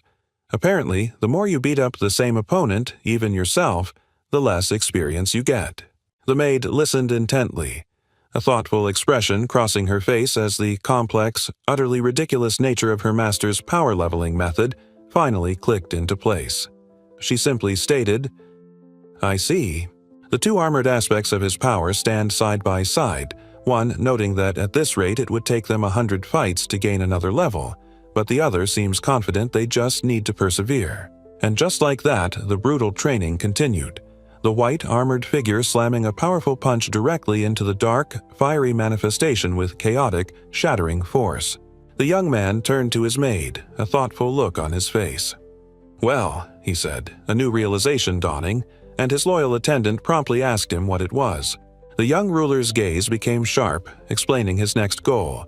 He needed to acquire more potent individuals, like the Demon Sword and the Fire Ring, believing making just 200 such underlings fight 100 times would level him up swiftly. His attendant stared, eyes wide with pure astonishment and a faint blush coloring her cheeks, utterly floored by his peculiar but possibly brilliant plan, simply managing to exclaim, "Indeed." Watching his terrifying power manifest spare like this gave the young man a huge advantage. Having that third-party perspective was really helpful for figuring out how to best use their bizarre abilities in a real fight. Looking on, he noticed Leviathan was still stronger, maybe 1 or 2 times more powerful than the fire form, but man, Luthier here really hated losing and kept appealing its strength every time it got knocked back. The battle raged, and despite Luthier's effort, that level of scarcity in its attacks just wasn't enough to penetrate Leviathan's robust ability, especially when the fire form deliberately threw itself off balance on purpose. The chaotic clash continued, raw energy erupting as the 2 armored forms, embodiments of his power, slammed into each other again, a whirlwind of light and force tearing through the training space. Then the young man's eyes snapped wide, a sudden stark realization hitting him square in the face as he watched the bizarre spar continue. The fiery form clashes with its watery counterpart. The dark-armored figure lunges forward with power. "That was impressive, Luthier," the prince remarks. A subtle smile touches the young man's lips, his eyes gleaming with satisfaction after watching his weird firepower manifestation improve. Just like that, the status screen updated, confirming his fire status, marked by that quirky little plus sign, had indeed gone up. With an almost human gesture, the dark-armored figure, a manifestation of his power, brought its hands together sharply before the watching young prince and his maid, perhaps a sign of progress or frustration in their bizarre spar. Looking towards the figure, the small ruler offered encouragement, explaining that this improvement in performance simply meant the fire aspect of his power had successfully refined its capabilities through training. The young man's eye glinted with sharp insight, his expression focused and intense, reflecting the sudden understanding or realization that just hit him about the nature of his power's growth. His older brother, Henry, the fourth prince and minister of military affairs, stood nearby with the armored fire manifestation and the maid, commenting that the young man was truly impressive, able to make that strange ring as powerful as it was.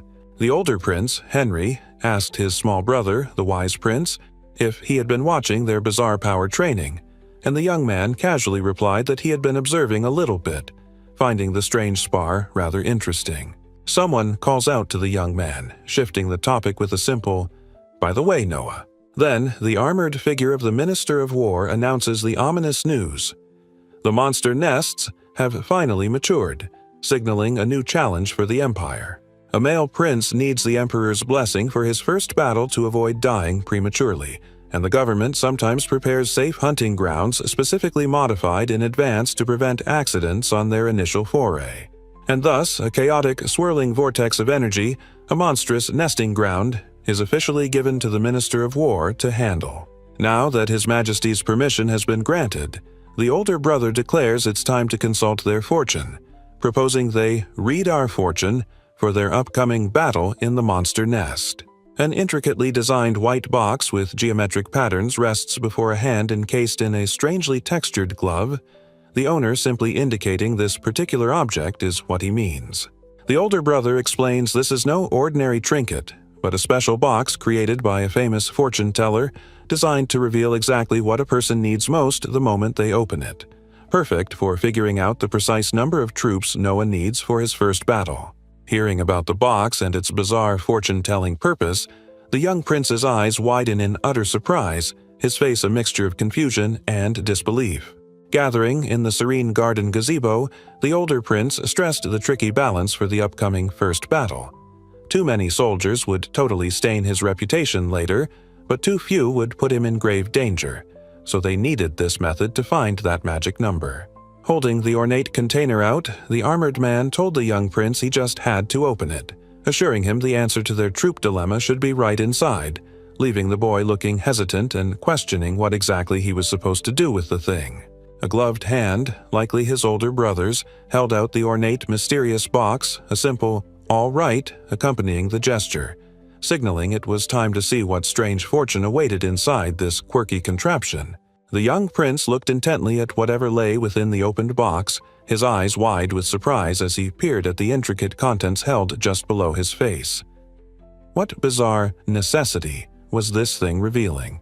From a low angle, the view showed the child's armored legs standing firm as he focused his gaze downwards, the strange object in his hands obscured, the moment charged with anticipation before the fortune's answer was revealed. Suddenly, the ornate box clutched in the hand began to shimmer brightly, pulsating with an inner light as the mystical artifact responded, ready to reveal the truth within its intricate confines. And with a rush of light and energy, the box burst open, not with a bang, but with a torrent of fine white threads or lines spilling outwards, the fortune teller's artifact dispensing its strange, ethereal answer. Threads of ethereal white energy spilled from the opened box, shimmering as they unfurled into the empty space, a strange, luminous answer from the fortune-telling artifact. Hovering before the young man's gloved hands, a small blank card floated gently amidst sparkling motes. The mysterious artifact's response solidified into a baffling, empty rectangle. His gloved hand, wearing the strange ring, held the tiny blank card for a moment before letting it fall. A silent drop confirming the fortune's opaque message was now officially in play. The young prince stared at the bafflingly blank card in his hands, a sound of sheer confusion escaping him. Utterly perplexed by the fortune-teller's bizarre, empty answer to their question. His older brother looked over, brows furrowed, completely confused by the kid's reaction, asking what the heck was bothering him after opening that weird fortune box. Intense light exploded, a strange symbol appeared. Just a number 1 card remained. More light flared, the future awaited. The older prince's eyes bugged out, mouth agape, completely dumbfounded by the fortune box's bizarre, empty answer. What the heck did a blank card even mean for a military mission? Then, the fiery armored manifestation of his power, perched on the table, asked his brother, the minister, if this baffling fortune meant he was supposed to go on the Monster Nest mission completely alone, which wasn't exactly the plan. Overlooked by grand columns against a light sky, a voice confirms the strange fortune's meaning, muttering, "It seems so," accepting the bizarre outcome they just witnessed. His brother Henry beams, a wide, impressed grin on his face, enthusiastically declaring, "You're amazing, Noah," clearly blown away by the kid's reaction or deduction about the mystical message they received. Night falls quietly over the grand mansion. Stars beginning to dot the dark sky above the elaborate rooftops and silent trees, bringing a moment of peace after the day's strange events. Out in some unseen space, the blazing, dark-armored figure clashes violently with its shimmering white counterpart, the 2 embodiments of power locked in brutal combat, sparks and energy flying around them.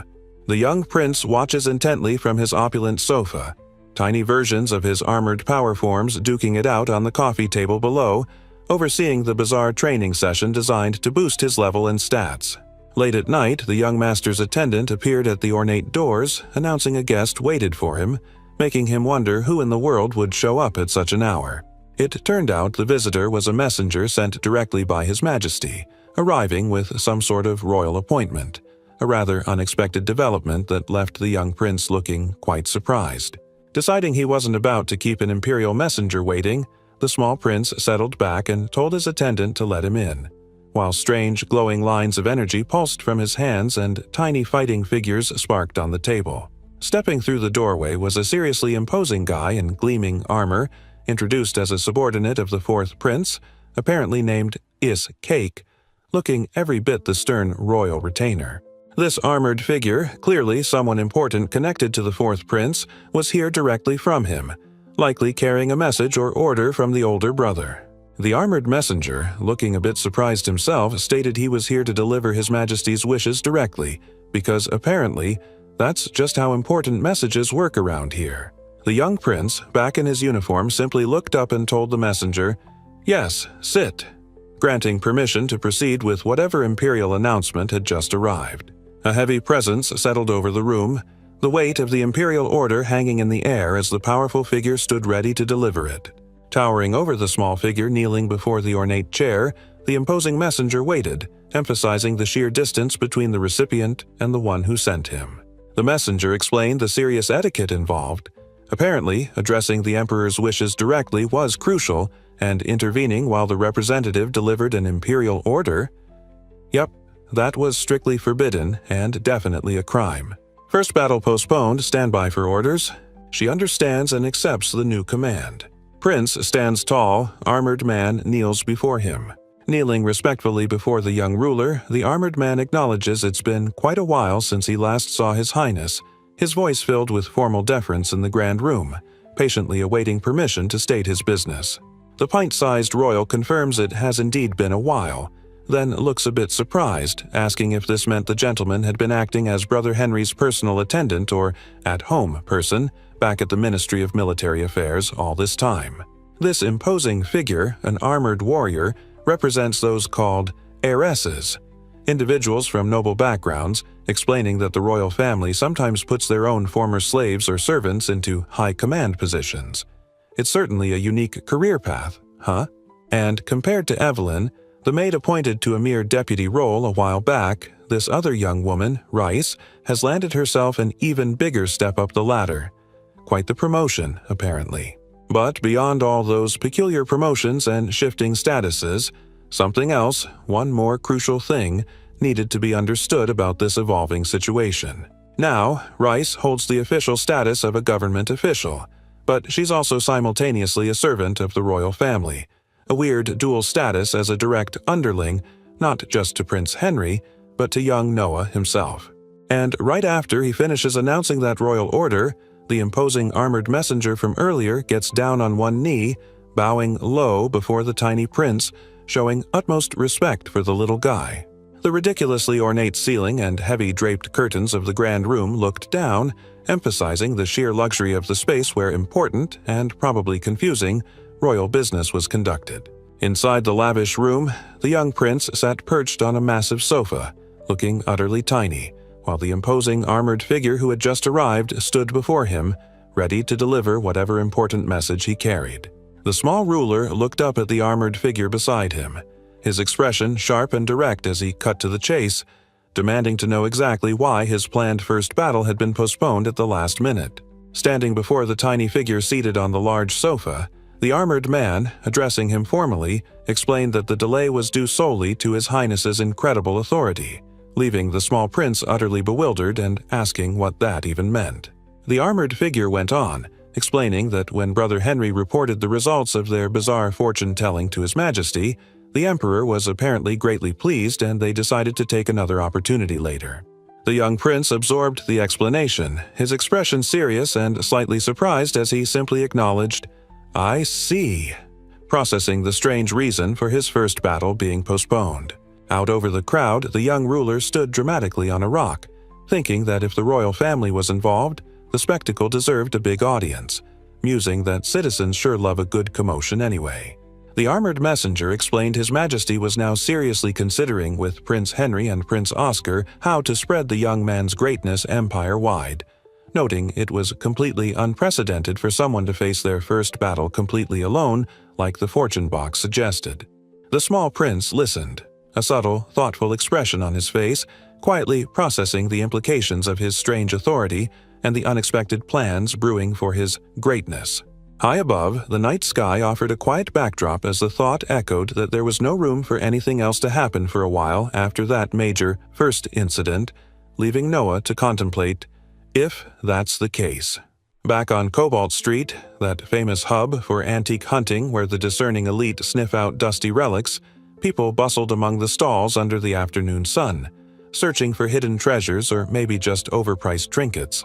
Inside one of the eccentric shops tucked away on that very street, the amiable proprietor presented something unexpected to the young ruler and his armored warrior, leaving them looking completely taken aback by whatever peculiar treasure or oddity lay before them. Sifting through endless piles of antique junk, pins, tools, strange masks, footed bowls, the search continued for artifacts like the demon sword and the fire ring, but honestly, nothing here was even remotely interesting enough to grab his attention.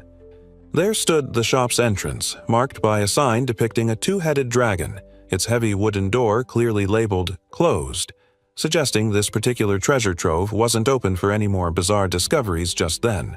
Inside the grand residence, another glimpse of the ridiculous opulence. Overhead, an intricately designed chandelier sparkled with countless crystals, casting light onto a decorative urn below. Just another reminder of the excessively luxurious life this child somehow now inhabited. Stepping past a curtain into a back room, the cluttered space was overflowing with dusty junk. Old frames, chests, buckets, and hanging artifacts, clearly the shopkeeper's storage area for potential finds from Cobalt Street.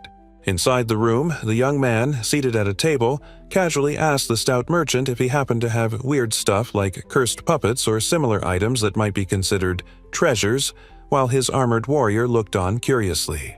The shop owner beamed, rubbing his hands together with pure delight, excitedly assuring the prince that yes, he absolutely had something exactly like that strange request in stock, ready to show him his hidden gem. Suddenly, the gentleman's wide grin vanished, replaced by a look of pure discomfort and sweat. His face contorted as he awkwardly stammered out a hesitant admission, realizing he might have spoken too soon after all. The tiny prince offered a subtle, unimpressed sound as the embarrassed merchant sheepishly confessed that the item he had in mind was actually a fake, a useless imitation fit only for amateur collectors, not a real treasure. The young man looked unimpressed, stating flatly that his shopkeeper basically admitted he didn't have any actual treasures on hand, right at this moment. Just fakes for show.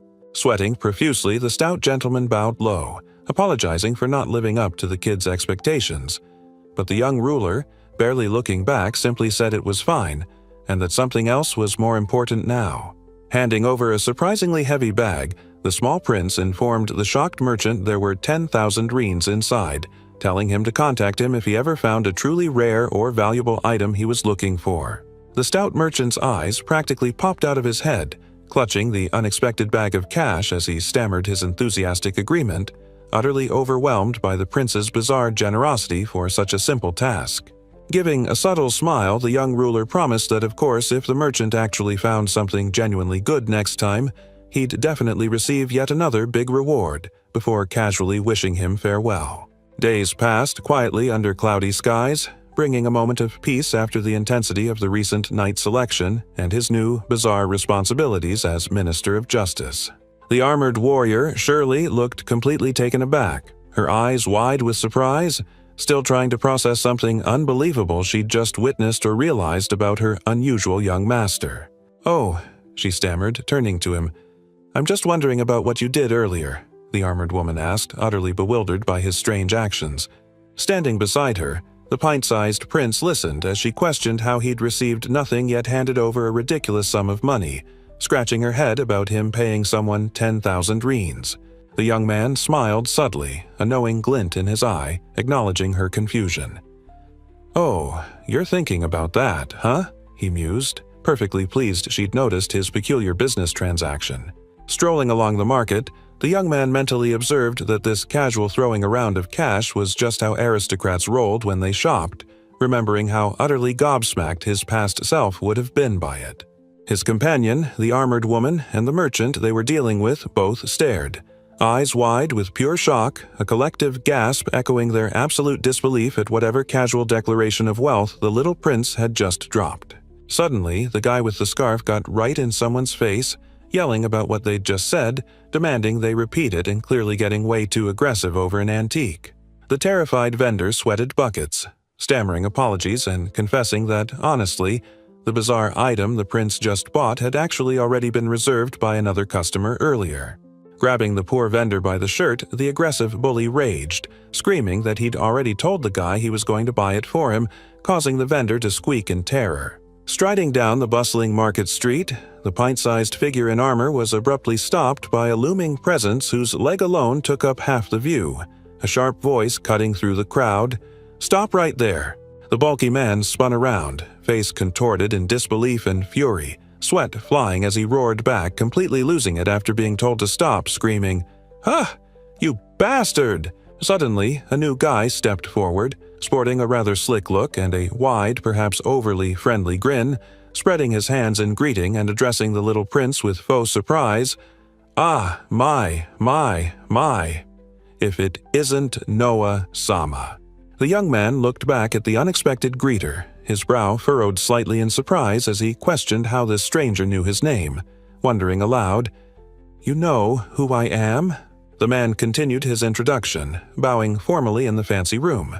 He apologized for the delayed pleasantries and revealed his name was Darren, adding the kicker that he served His Highness Prince Gilbert, dropping a name Noah definitely knew.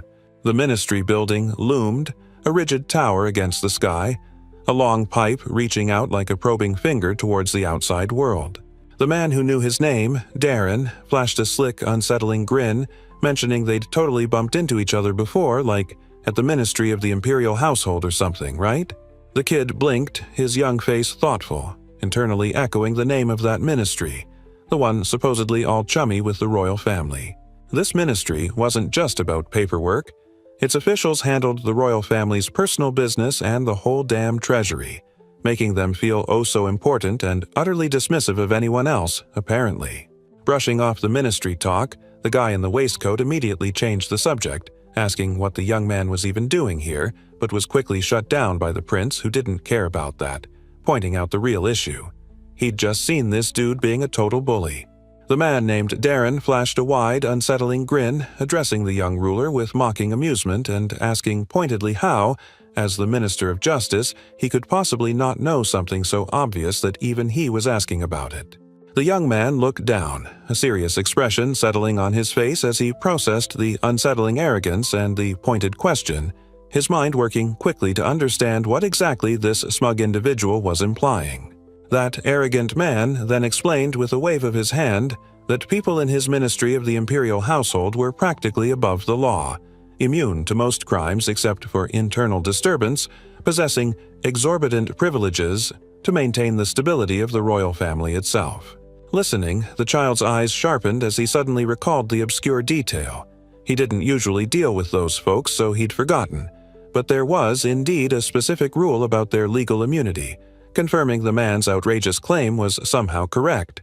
Watching the exchange, a group of onlookers reacted with sheer terror and confusion, their faces pale and sweaty, clearly overwhelmed and probably quite scared by the strange conversation unfolding before them on the street between the child and the man claiming royal immunity.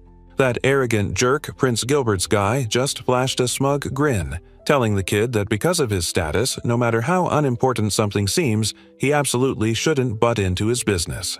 Standing there on the busy street, surrounded by onlookers, the slick-looking man in the waistcoat and shades towered over the young man, clearly expecting his claim of privilege to be enough to shut the child up. Nearby, the armored warrior looked utterly shocked, her eyes wide with worry and surprise, calling out the young prince's name, clearly concerned about this confrontation with the arrogant official. Being a servant of the royal family, especially one attached to a prince's household like Gilbert's, apparently grants considerable status by itself, even within the imperial ministry, which explains the guy's attitude. The young man, clutching his peculiar sword, calmly acknowledged the point about privileges, saying sure he understood, but subtly hinted that the conversation wasn't over. There was a big but coming. The slick official's eye bulged in surprise, clearly not expecting a 6-year-old prince to have a but to his claim of immunity. "But?" he stammered, then adding with exasperation, "But what?" The young man's voice was cool, cutting through the man's arrogance. "You just said you were my brother's servant," he stated simply, reminding the guy of his place in the pecking order. Then, the pint-sized prince dropped the hammer, his sharp gaze fixed on the bewildered official. "Then, why are you just standing there looking at me?" he demanded, subtly asking why the guy wasn't showing proper deference to actual royalty. The arrogant facade shattered instantly. The man's eyes went wide with pure, unadulterated shock as the sheer implication of the kid's words hit him. All he could manage was a stunned, "Ha!" Later, or perhaps mentally, the small prince stood in a lavish room as the official knelt before him, just like another subordinate yesterday. After all, serving a royal means you inherently treat a prince with respect, whether you like it or not. The stout man's eyes widened in pure, panicked disbelief, sweat instantly beading as he stammered that I didn't notice. The kid, calling him out, caught completely flat-footed by the unexpected challenge to his supposed authority. Realizing the arrogant official's mistake was absolute, the young prince's eyes flashed with urgency. He sharply called out, shouting towards his loyal attendant, "Too late, Shirley," signaling it was time for action. The armored woman snapped to attention instantly, her eyes wide with fierce loyalty and readiness. Responding without hesitation to her master's command, she boomed her unwavering acceptance. "Why? Yes, sir," prepared to do whatever was needed. The small ruler looked entirely too serious for his age, his face set with ruthless determination. He issued chilling commands for the disrespectful man. Subdue him, then tie him up and have him whipped. No mercy from the Minister of Justice. The arrogant official's face twisted in sheer, unadulterated horror, eyes bulging out of his head as the child delivered the brutal sentence. He screamed in pure shock, utterly unable to process the audacity, yelling, "What?" The arrogant official fumes, asking if the small prince is actually serious because he serves Prince Gilbert. Yet the young man just cuts through the bluster, demanding silence and asking if he still doesn't get he's disgraced himself, then firmly orders his attendant to handle it.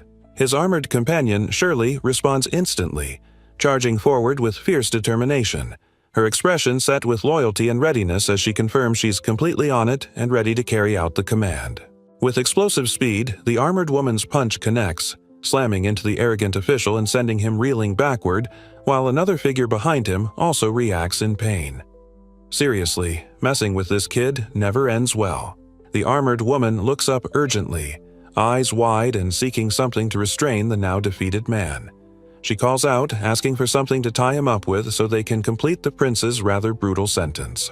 Just then, a bystander, looking perhaps a little too enthusiastic, rushes forward, sweat pouring down his face, eagerly extending a length of rope and loudly urging the armored woman to please use this for the binding. The armored woman readily accepted the offered rope, a look of determination on her face as she thanked the eager bystander, ready to carry out her master's rather brutal instructions. And just like that, the arrogant official was trussed up like a holiday ham, bound to a lamppost on the street for everyone to see, a perfectly humiliating consequence for mouthing off to a prince. His warrior stood ready with a whip, turning to the approaching young man to ask with surprising casualness how long she should continue this public display before the poor guy was sufficiently punished. The young man walked forward through the marketplace, a thoughtful expression on his face, contemplating the situation he had created and considering precisely how much poetic justice was needed for the bound official. The bound official stared, eyes wide with sheer panic, utterly terrified as the pint-sized prince approached, his small face set in a chillingly serious expression that promised nothing good for the humbled man. The young man's expression hardened, declaring in no uncertain terms that if anyone dared mistreat his maids or household servants, he would have that person executed without mercy, laying down the law for his people. Bound tight, the official glared and yelled, "Hey!" in disbelief, while the armored warrior stood ready with a whip, her face set as she calmly responded, "I understand," confirming she was about to carry out the prince's brutal order. Across the city, sharp, chaotic lines radiated outwards from the ministry building against the cloudy sky, a visual representation of the jarring public punishment unfolding inside, a stark consequence of the arrogant official's defiance. In the street, the crowd erupted in cheers, faces twisted with glee and outrage. "Tear him up," they roared, insisting, "You had it coming, because messing with the prince in front of everyone? Yeah, that's a definite fail." More sharp, chaotic lines slashed across the sky, spreading out from the scene below. The impact wasn't just local. The news and implications of the 6-year-old Minister of Justice publicly punishing an arrogant official were rippling across the city. Clouds drift lazily across the wide expanse of the sky, signaling the quiet passage of time and a moment of calm after the storm. Suddenly, a woman in shining armor came barreling down the street, looking utterly determined and yelling that she had indeed carried out his order, dramatically confirming, "I executed him." Meanwhile, the tiny prince sat calmly on a park bench, looking perfectly composed despite the dramatic news he just received, simply accepting the report with a quiet, "All right." He remained perched on the bench, seemingly unfazed, while his armored subordinate explained that all this ruckus was naturally due to him being the Minister of Justice, which meant police were apparently on their way because people were worried. What a responsible official. The young man's eye sharpened, fixing forward with clear intent, his small face set with fierce resolution as he gave the simple, commanding order, "Call them here." 2 police officers stammer apologies, utterly bewildered and profusely sweating after learning the crown prince was somehow mixed up in the chaos they just responded to. The small prince, utterly composed, gives orders to dispose of the defeated man's body, demanding the officer make sure the family is taken in, or, failing that, cremate him immediately. He then instructs the flustered officer to report to the imperial household that Darren, the first prince's servant, was punished for disrespecting a prince and to get it officially recorded. Loud shouts echo from a large building as urgent orders are given and confirmed. "Yes! Hurry up!" and "Understood," signaling someone is scrambling to follow the child's demands. The armored woman watches the small figure walk away, a thoughtful expression on her face, asking her young master what exactly he plans to do next after making such a grand statement. He tells her to get handcuffs. She asks why they need handcuffs. A gloved hand reaches out, glowing. The young prince, wearing his mysterious ringed glove, held out his hand as it pulsed with power, fixing his sharp gaze on his bewildered warrior and calmly stating she was about to use the handcuffs on him. The pint-sized royal, back turned slightly, added a specific instruction to the bewildered warrior, explaining that since the cuffs were for his small self, she should logically just grab one kid-sized pair instead. The armored woman's eyes popped, jaw dropping in pure astonishment as she stammered, Handcuff for Noah-sama?" Utterly bewildered by the tiny prince's request, ahead loomed the imposing, elaborate gates of the first imperial prince's residence, a clear destination for their bizarre errand. Undeterred, the young prince and his loyal armored warrior stood side by side on the paved path, their expression set with quiet determination as they faced the grand entrance. A guard stationed at the gate looked utterly surprised to see the small figure approaching, exclaiming in disbelief, "Isn't this His Highness, the 13th Prince?" The guard's face twisted further into a mask of shock and confusion, his voice barely a stammered, "This is..." realizing the sheer absurdity of who had just shown up on their doorstep. His small wrists were clasped in heavy, imposing handcuffs, the cold metal biting as the strap and belt of his uniform held firm, emphasizing his state of deliberate restraint before the grand gates. The armored woman with long hair led the way, her purposeful strides echoing on the stone path as the two figures, one large and one small, walked away from the entrance, heading deeper into the estate grounds.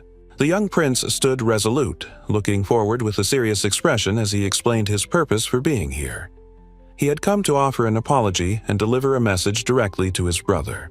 His hands remained bound by the same ridiculously heavy, ornate handcuffs, starkly emphasizing the strange circumstances that brought the young ruler to this place. His wrists held fast by the gleaming metal. Inside, the sheer scale of the place was overwhelming. An opulent hall stretching out with soaring ceilings, intricately decorated columns, and grand arched doorways disappearing into the distance, a silent testament to immense wealth and formality. The vast, opulent room of the first prince's mansion stretched upwards, its high, intricately coffered ceiling glittering under the grand chandelier, a testament to immense wealth and power. Stepping out from the imposing gates, the small figure of the young prince moved with surprising determination, his cloaked warrior beside him, while someone from the mansion looked on as they departed. Looking up, his face set with a serious expression, the young man spoke, his voice cutting through the air with a polite but firm acknowledgement to his older sibling. "Pardon my intrusion, brother." Inside the lavish estate, a cloaked figure stood by a grand window looking out, a moment of quiet observation or perhaps contemplation in the opulent surroundings after the recent arrival. The sheer scale of the architecture was overwhelming, a massive, ornate column base emphasizing the grandeur and formality of the place, silent witness to the important and sometimes absurd events that unfolded here. Stepping into the opulent mansion, he finally faced his older brother, Gilbert Ararat, the first prince, who greeted him with a calm, expectant smile, simply acknowledging that Noah had arrived.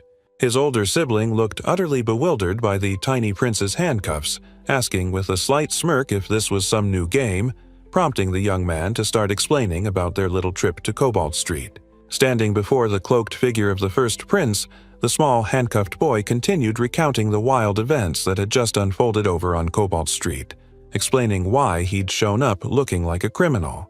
The young ruler explained that he had just dealt with Darren, one of his brother's servants, and came here to apologize directly for taking such drastic action without clearing it with His Highness first. Under a sky dotted with indifferent clouds, the grand residence of the first prince stood silent and imposing, having witnessed the unexpected arrival and departure of a 6-year-old in handcuffs. The first prince, looking absolutely regal in his ornate robes, sternly declared that for a servant to disrespect an imperial prince, death wasn't just a punishment, it was the obvious consequence, because that's just how things work here. He paused, his sharp eye gleaming, the imposing beard framing a change in expression as his thoughts pivoted mid-sentence with a stark "but." Looking over at his younger sibling in handcuffs, the first prince pondered the servant in question, muttering about Darren, and admitting rather dismissively that he couldn't seem to recall the guy at all.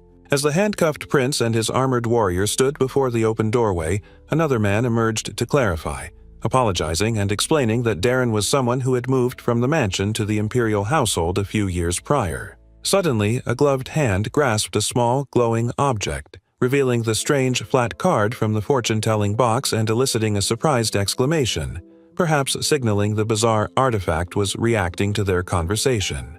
His older brother, Gilbert, finally remembered who he was talking about and, with a dismissive grin, declared there was absolutely nothing to worry about regarding that particular man. He clarified that the guy's behavior had been terrible, so he'd already dismissed him and sent him away, adding rather firmly that the troublemaker wasn't counted as his person anymore. He insisted the young man didn't need to worry about it. The small prince nodded, processing the unexpected dismissal. "I see," he said, understanding why his older brother didn't recognize the former servant, then politely thanked him for the clarification. His older sibling put a hand on the young man's shoulder, his expression shifting to one of praise, telling him that he had actually done a great job by not letting that problem person get away just like that. On the contrary, he explained he wanted to thank his younger brother for protecting his honor. He was sure the creep would have just kept using his name to do evil things if he hadn't been stopped. The stout vizier, or perhaps another high-ranking official, sported a rather satisfied look, clearly pleased with how things had unfolded recently. A man's gloved hands were clasped formally before him, standing rigid and respectful, perhaps in anticipation of a difficult report or a significant interaction. An attendant knelt before the armored warrior, holding her hands with a formal gesture, perhaps congratulating her on a successful mission or acknowledging her recent, decisive actions under the young prince's command. Towering over the armored woman, a high-ranking official praised her for her brutal efficiency, noting that executing people on the spot wasn't exactly common, but hey, it was exactly what you'd expect from the lawkeeper appointed by His Majesty. The armored warrior looked towards the man, offering a slight smile and a sincere, "Thank you very much," addressing him respectfully by saying, "Brother." Cloudy skies hung over the imposing ornate mansion, its grand architecture a silent witness to the recent peculiar visit. Walking away from the entrance, the tiny figure of the young prince and his imposing armored warrior headed down the paved path, leaving the massive estate behind. The armored woman turned to him, a look of utter confusion on her face as she asked if there was any deeper meaning to the apology he had just offered His Highness. Facing him, she looked completely bewildered, stammering that it was, well, just something or other, while the young man looked thoughtful, processing her question. He tilted his head slightly, a subtle smile playing on his lips as he mused that his brother was simply a gentle soul, then asked if using handcuffs earlier was his way of making a roundabout point. The young ruler explained to his loyal attendant that despite how calm he appeared, his brother was secretly seething with fury over something, and she simply acknowledged his insight. The stout warrior's eyes bugged out in pure shock, stammering that she couldn't believe the princeling's assessment because the older brother had seemed so gentle just now. The young man calmly reasoned that worsening his relationship with his brother over a mere servant wasn't necessary, especially since he was also a prince himself and, the Minister of Justice. The armored attendant seemed to grasp his point as the tiny ruler added that, honestly, His Majesty's favor towards him was even greater than it was for that particular older brother. Plus, he concluded, stepping away slightly, he had honestly also just come to apologize to himself for letting that whole situation even happen in the first place. His older brother Gilbert seemed amused, reflecting that because the young man had come to him personally to apologize for handling his servant, it was only natural for the firstborn prince to show some tolerance towards his younger sibling. Meanwhile, the armored warrior back at Noah's mansion was absolutely beaming, exclaiming how amazing that was and realizing that apparently the secret to avoiding trouble was simply to offer an apology first. The young man, however, wasn't done explaining. Looking thoughtful, he clarified that there was actually one more calculated reason for him to deliberately engineer such a strange method of handling the situation. Walking away with his loyal warrior, the tiny prince mused that if he just let that whole incident go, he'd definitely be harassed behind the scenes later, adding that it was just natural for people to be hostile like that, prompting her to ask if there was more to his reasoning. The armored woman's eye widened slightly, a look of understanding dawning on her face, letting out a quiet, "I see," as her master's rather ruthless, politically savvy plan clicked into place. The young prince reflected on his earlier apology, thinking his brother had accepted it because nobles care about appearances, and bringing up old forgiven issues again would just be a total embarrassment. As they continued walking away, his loyal warrior acknowledged that was true, but then just stared at him, utterly floored, wondering how he could possibly think about all that political nuance at his age. The armored woman's face lit up with pure admiration, her cheeks flushing slightly as she simply beamed and exclaimed how absolutely amazing his cunning foresight was. And so, the tiny figure and his loyal armored companion walked side by side, leaving the imposing gates of the first prince's residence behind them. Time passed under a cloudy sky, and soon it was the next day back at the wise prince's ridiculously opulent mansion. The young man stood in the hallway clad in his dark uniform, looking slightly surprised as if something unexpected had just reached him right where he stood. Turns out his trusted advisor Dylan had arrived and announced there was a guest waiting, which certainly caught the young man off guard. "What's the matter, Dylan?" he asked. "A guest?" The prince couldn't help but voice his surprise. Visitors weren't uncommon, but the timing or perhaps the formality of the announcement felt a little off. Dylan clarified the visitor was from the imperial household itself and formally offered to escort the young ruler to the waiting room, the news from the palace carrying a certain weight. With the situation laid out, the young man turned and took a step, his polished boot hitting the floor as he prepared to meet the unexpected visitor from the emperor's circle. The grand ornate door swung open, revealing what lay within. Standing formally near an elaborate chair, a distinguished gentleman awaited, clad in a long coat, clearly ready to greet an important guest. In the vast room, the small prince walked forward towards the waiting man, who bowed and offered a polite greeting upon meeting His Highness the 13th Prince. The visitor looked directly ahead, introducing himself to the young ruler, stating his name was Don Oates. Perched in his ridiculously fancy oversized chair, the small figure regarded his guest and asked in a surprisingly formal tone what business brought him here today. The gentleman stated he'd heard quite a bit about yesterday's little drama and was thoroughly impressed with the bold steps the young prince had taken to handle it, which sounded suspiciously like flattery, but whatever. His eyes held a determined intensity. He absolutely wanted the chance to serve under the young ruler, declaring he was entirely at his master's beck and call. The visitor knelt deeply, practically begging the tiny prince to consider taking him on, saying, "Yes, please, please, consider letting him serve," leaving the kid blinking in slight surprise like, "Wait, you want to serve under me?" Perched on a different, slightly more appropriate chair, the prince explained it would be a little tricky to promote someone from the imperial household ministry given his own position as Minister of Justice, but the gentleman insisted it didn't matter, saying being useful even occasionally was enough. Looking thoughtful, the small prince's gaze was sharp and focused as he simply stated, "Fair enough," seemingly accepting the persistent offer despite the background complications. "Thank you very much," the gentleman exclaimed, beaming with genuine gratitude, clearly thrilled that his persistence had paid off and the young prince had accepted his offer of service despite the bureaucratic complications.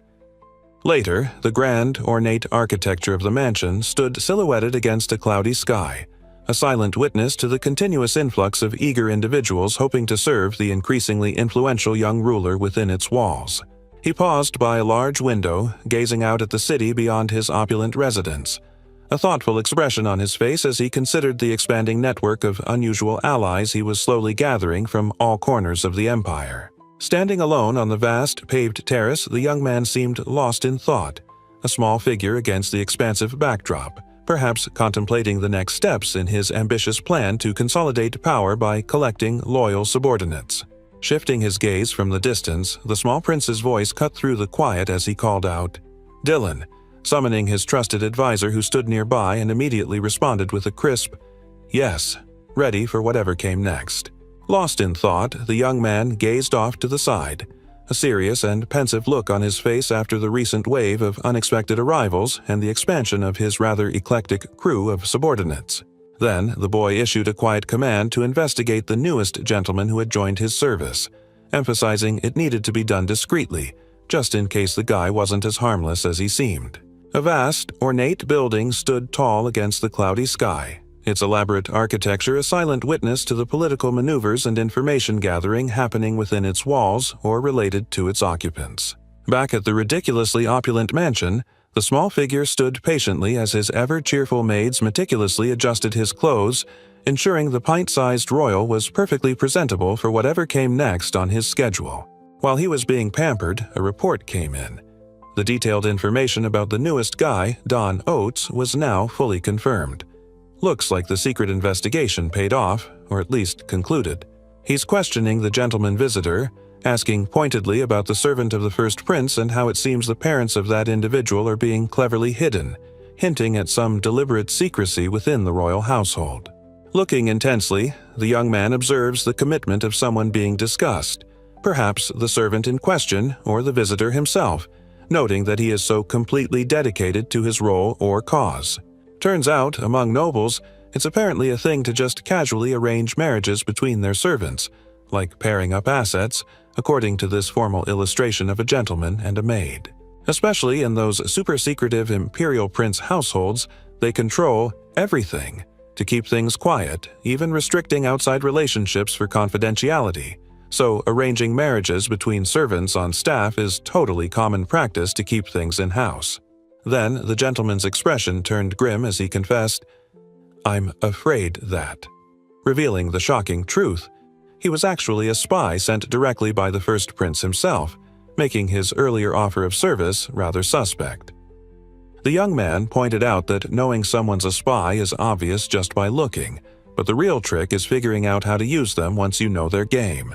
His advisor, bowing respectfully, simply acknowledged the orders with a crisp, "Understood," ready to implement the plan to handle their new, potentially useful spy.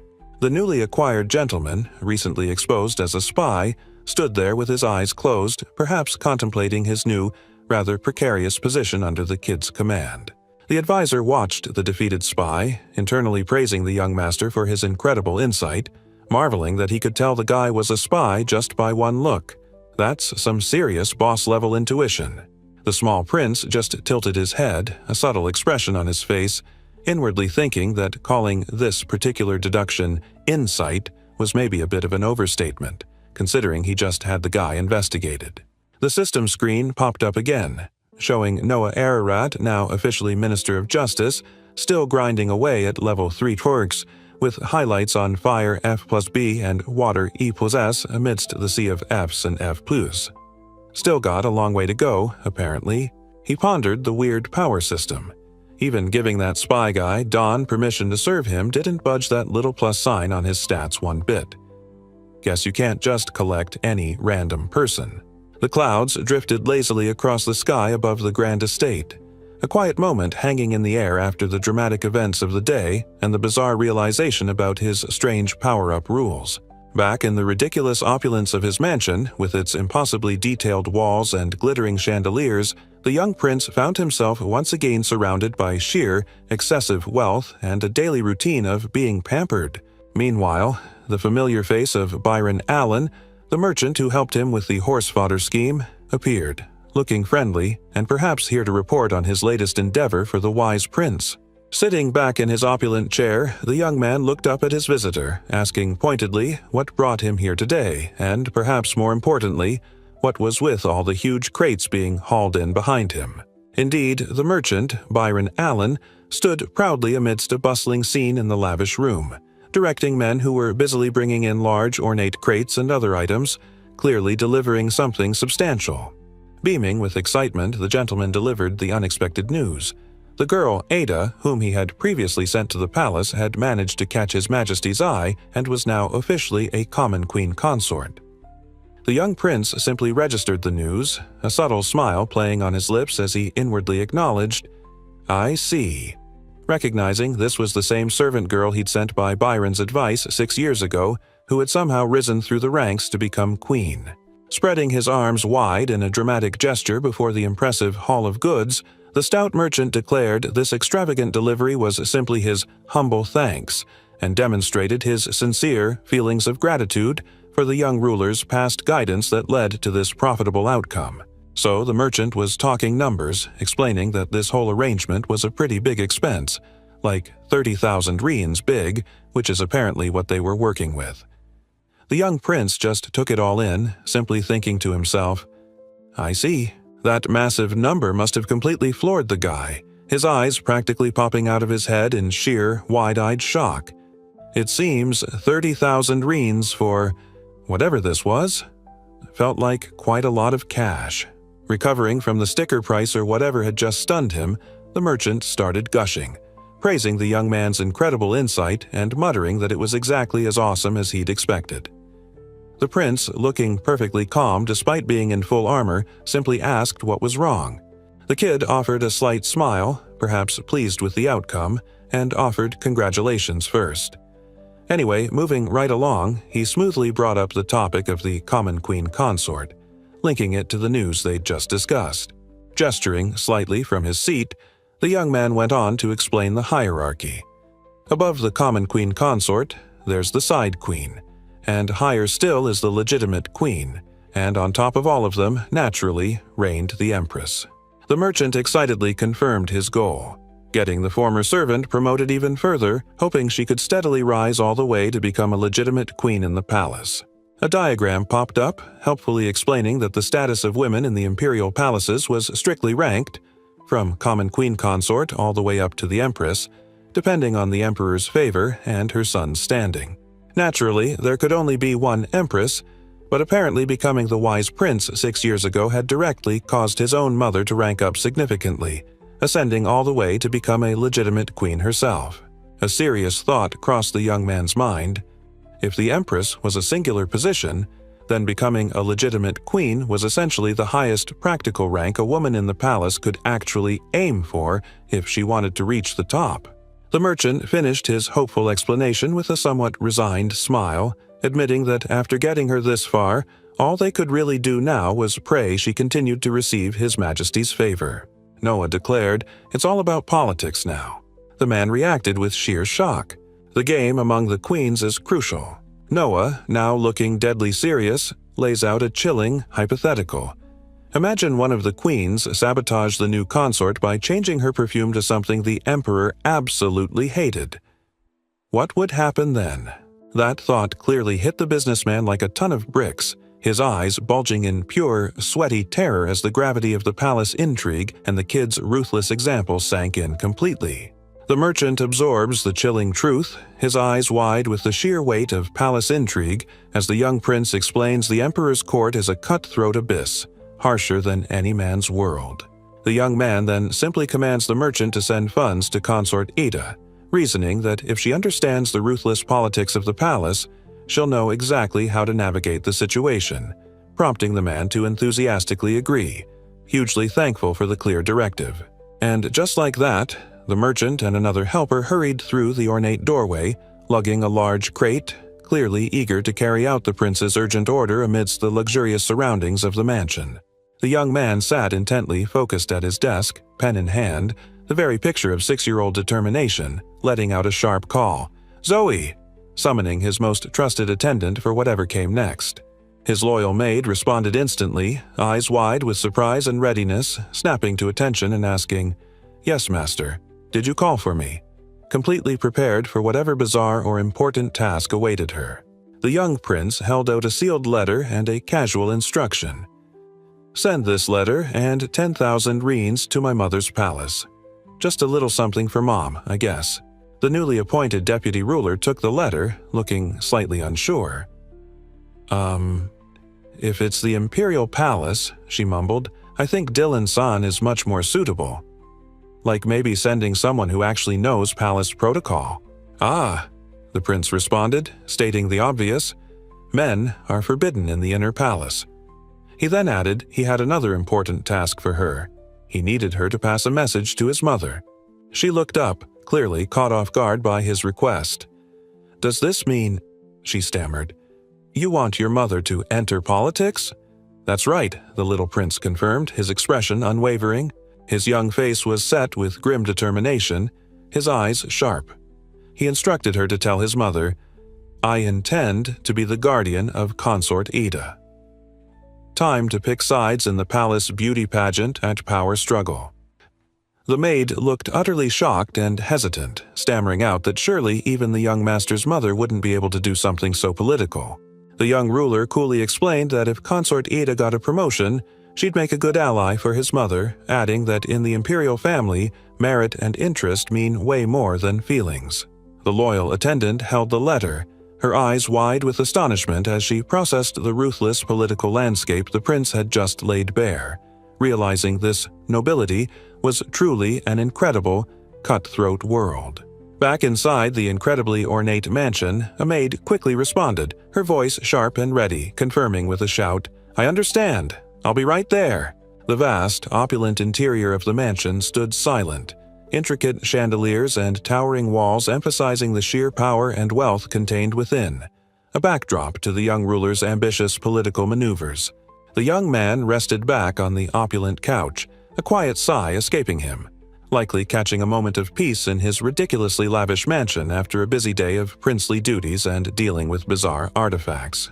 An attendant appeared in the grand doorway, formally announcing to His Highness that a person from the familiar Bardsley shop on Cobalt Street had just arrived and was waiting to see him. A subtle, knowing smile touched the small prince's face. "Seems like I found a treasure," he mused, instantly connecting the name of the shop to a significant, bizarre artifact he had recently acquired from that very place. Stepping through the ornate entrance with a look of satisfaction, the stout gentleman, the shop owner himself, announced that the moment had arrived. The long-awaited result of the significant 10,000 reins investment was finally here. The merchant stood before the tiny ruler in the vast, luxurious room, hands clasped formally, ready to report on whatever had transpired since that extravagant sum of money had been thrown at the situation as the prince had commanded. Eagerly, the young master leaned forward, his eyes bright with anticipation as he pressed his merchant contact. "So, what kind of treasure is it you've brought?" Beaming with pride, the stout gentleman gestured grandly into the room, assuring the prince with a flourish the amazing discovery was waiting right here for his inspection. A thick, opulent curtain shrouded the object of interest in the center of the lavish room, a helper standing ready as the merchant presented the hidden treasure with a dramatic flourish. As the curtain was drawn back, the armored woman standing nearby wondered aloud if the grand item revealed was a painting, while the clearly pleased merchant confirmed her guess. The massive curtain billowed and swept dramatically aside, revealing the full grandeur of whatever peculiar artwork or item had been concealed beneath its heavy fabric. The gorgeous figure in the painting seemed to float, radiating an otherworldly presence, dressed in elaborate clothes as if confirming this wasn't just art, but something with a strange name attached to it, captured in ethereal swirls. The young man's eye fixed forward, a serious expression settling on his face as the bizarre energy from the object swirled violently around him. He was definitely not looking at normal artwork. This felt different. His eyes widened slightly, fixed on the strange, swirling chaos, a question forming in his mind as he stared at the bizarre painting. Was this beautiful, unsettling thing somehow cursed? Meanwhile, the merchant beamed with utter delight, hands clasped together, praising how absolutely amazing the young man was, confirming this reaction was exactly what you'd expect from His Highness. The stout gentleman stood beside the massive artwork on a cart, gesturing emphatically down at the young ruler, proudly declaring that this treasure he spoke of was waiting for inspection right here. A replica of the painting was presented, just a copy made when the original artwork of a woman named Fuawa was created. The young man's face twisted into utter shock, eyes wide with disbelief at whatever startling revelation the merchant had just made about the strange artifact. A close look showed the painted woman's face, serene with closed eyes, surrounded by swirling, mysterious symbols that seemed to pulse with hidden energy. The painted figure's calm expression seemed to echo the prince's own sudden understanding. "I see," the thought registered, as the bizarre truth about the artwork became clear. Standing before the framed painting once more, the young ruler's expression was grim. The unbelievable reality confirmed. This wasn't just a picture, but a cursed painting with the terrifying ability to actually grow up. This is the terrifying curse itself, the source of the painting's power. A woman with veiled eyes floating eerily, ribbons swirling, bound by shackles but radiating an ominous, captivating presence from within the darkness. But Noah, in his armored form, isn't fooled. His connection to Leviathan tells him the real entity inside the painting is stirring, releasing some seriously unusual presence right now. Just as he senses it, the demon sword Leviathan flares to life in his hand, crackling with raw power and dark energy, ready to unleash its terrifying force against whatever malevolent presence is awakening. The merchant, Alan, stares in utter shock, eyes wide with disbelief and sweat beading on his face, stammering out the young ruler's title, completely floored by the sudden display of power or revelation unfolding before him. There he is, the young prince in his temporary armored form, effortlessly holding the terrifying demon sword Leviathan ready for action, leaving the stout merchant absolutely dumbfounded by the sheer absurdity and power on display. The merchant beams, showing the kid the treasure, a huge, ornate framed painting of a woman floating in swirls, looking serene but radiating a weird energy. Looks like another potentially powerful, possibly cursed item, just what every 6-year-old prince needs. Suddenly, the young man exploded forward with blinding speed, focusing with fierce determination as he charged into action, motion lines emphasizing his breakneck pace. Time to see what that inherited demon sword technique could do when he uses it himself. The stout merchant stands there, completely floored, his eyes bugging out and mouth hanging open as sweat beads on his face, gasping in sheer disbelief. Whatever impossible feat just happened, he definitely wasn't expecting. This. A hand reaches out, touching the strange ornate surface of the supposedly cursed painting, light and crackling energy erupting outwards from the point of contact. This ancient antique artifact is definitely more than just old art for His Highness. The young man's face is serious, a sharp gaze fixed ahead as he processes the bizarre events and the palpable power emanating from the painting. This treasure is proving to be quite the unsettling handful for the wise prince indeed. A woman in radiant flowing robes and elaborate ornaments leaps through the air, propelled by swirling light and intense power, her expression fierce and focused. Meanwhile, the young man stands amidst a cascade of sparkling light, gazing upward, his face set with quiet intensity as he takes in the impossible sight unfolding before him. Suddenly, the luminous woman pauses mid-air, her eyes wide with shock and a hand clutching her chest, clearly overwhelmed by something utterly unexpected. Nearby, the merchant completely freaked out, his face contorted in pure disbelief, gasping loudly as he stared, utterly floored by whatever just appeared right there. A closer look showed the woman's ornate necklace and the trembling fabric of her dress, emphasizing the raw power and shock coursing through her in that moment. The young man's gaze sharpened, a sudden understanding dawning on him, reflecting the intensity of the bizarre energy swirling from the awakened painting. Turning towards the glowing figure, the stout merchant stammered in disbelief, asking in pure shock what in the world she could possibly have just said that caused such a reaction. Turns out the painting was made with her own blood, by the same awful guy who killed her when she was young, who apparently mixed her blood right into the paint. What a charming origin story for this artwork. That kind of thing. The man's face twisted in utter horror, beads of sweat instantly forming as the gruesome truth about the painting's creation and the tragedy behind it truly sank in. Looking at the prince with unexpected sincerity, the beautiful figure who had been trapped in the painting declared she wanted to repay him for freeing her, leaving the tiny ruler utterly bewildered. His gaze sharpened intensely, a glint of sharp understanding in his eye. In that case, the young man stated, his mind already formulating a plan to capitalize on this unexpected turn of events with the formerly trapped soul. Turning to face the ethereal woman who had emerged, the small prince stood tall, clad in his bizarre temporary armor. "Swear your allegiance to me," he commanded, wasting no time in demanding her complete loyalty for freeing her. Meanwhile, the ornate frame of the peculiar painting pulsed with intense light and energy, ancient symbols flaring as the artifact reacted to the bizarre negotiation unfolding right there before it.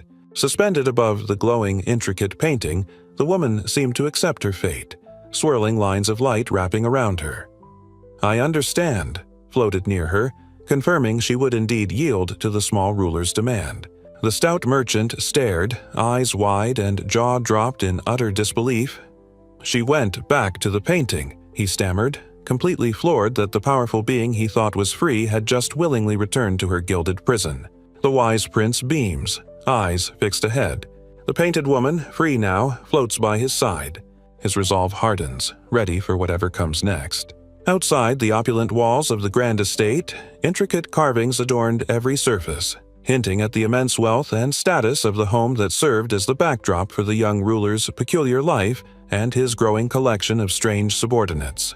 The swirling patterns of the architecture continued, emphasizing the sheer scale and luxury of the setting where power plays and bizarre alliances unfolded, a constant reminder of the extravagant world he now inhabited. The status screen confirmed his title, Noah Ararat, Minister of Justice, Level 3-4. Most of his stats were still hovering around F+, but Fire was F plus B, Water's that weird E plus S, and Earth is F plus F now. Still a long climb. Ornate carvings decorated the walls, intricate patterns hinting at the luxurious world and the quiet moments of contemplation between dramatic events for the small figure who resided here. The grand architectural details of the palace surrounded him, ornate pillars and scrolling designs emphasizing the sheer scale of the world where a tiny prince was gathering his power. His weird plus-sign status continued its quiet work. Even the pathetic Earth stat, showing F+F, was apparently inching up slightly in the background. Every little bit counts, right? The young man considered the strange, potent artwork. Sure, it was a cursed painting, but given the absolutely twisted way the soul within was brought into being, maybe her bizarre nature was acceptable, even okay. The stout gentleman's face twisted in utter astonishment, eyes bulging as he gasped that it was incredible, completely floored to think that. This bizarre discovery could possibly have led to this outcome. The young man and the stunned merchant stared at the massive, ornate frame. The cursed painting now held a serene figure floating within shimmering light, leaving the man utterly bewildered that it would turn out like this.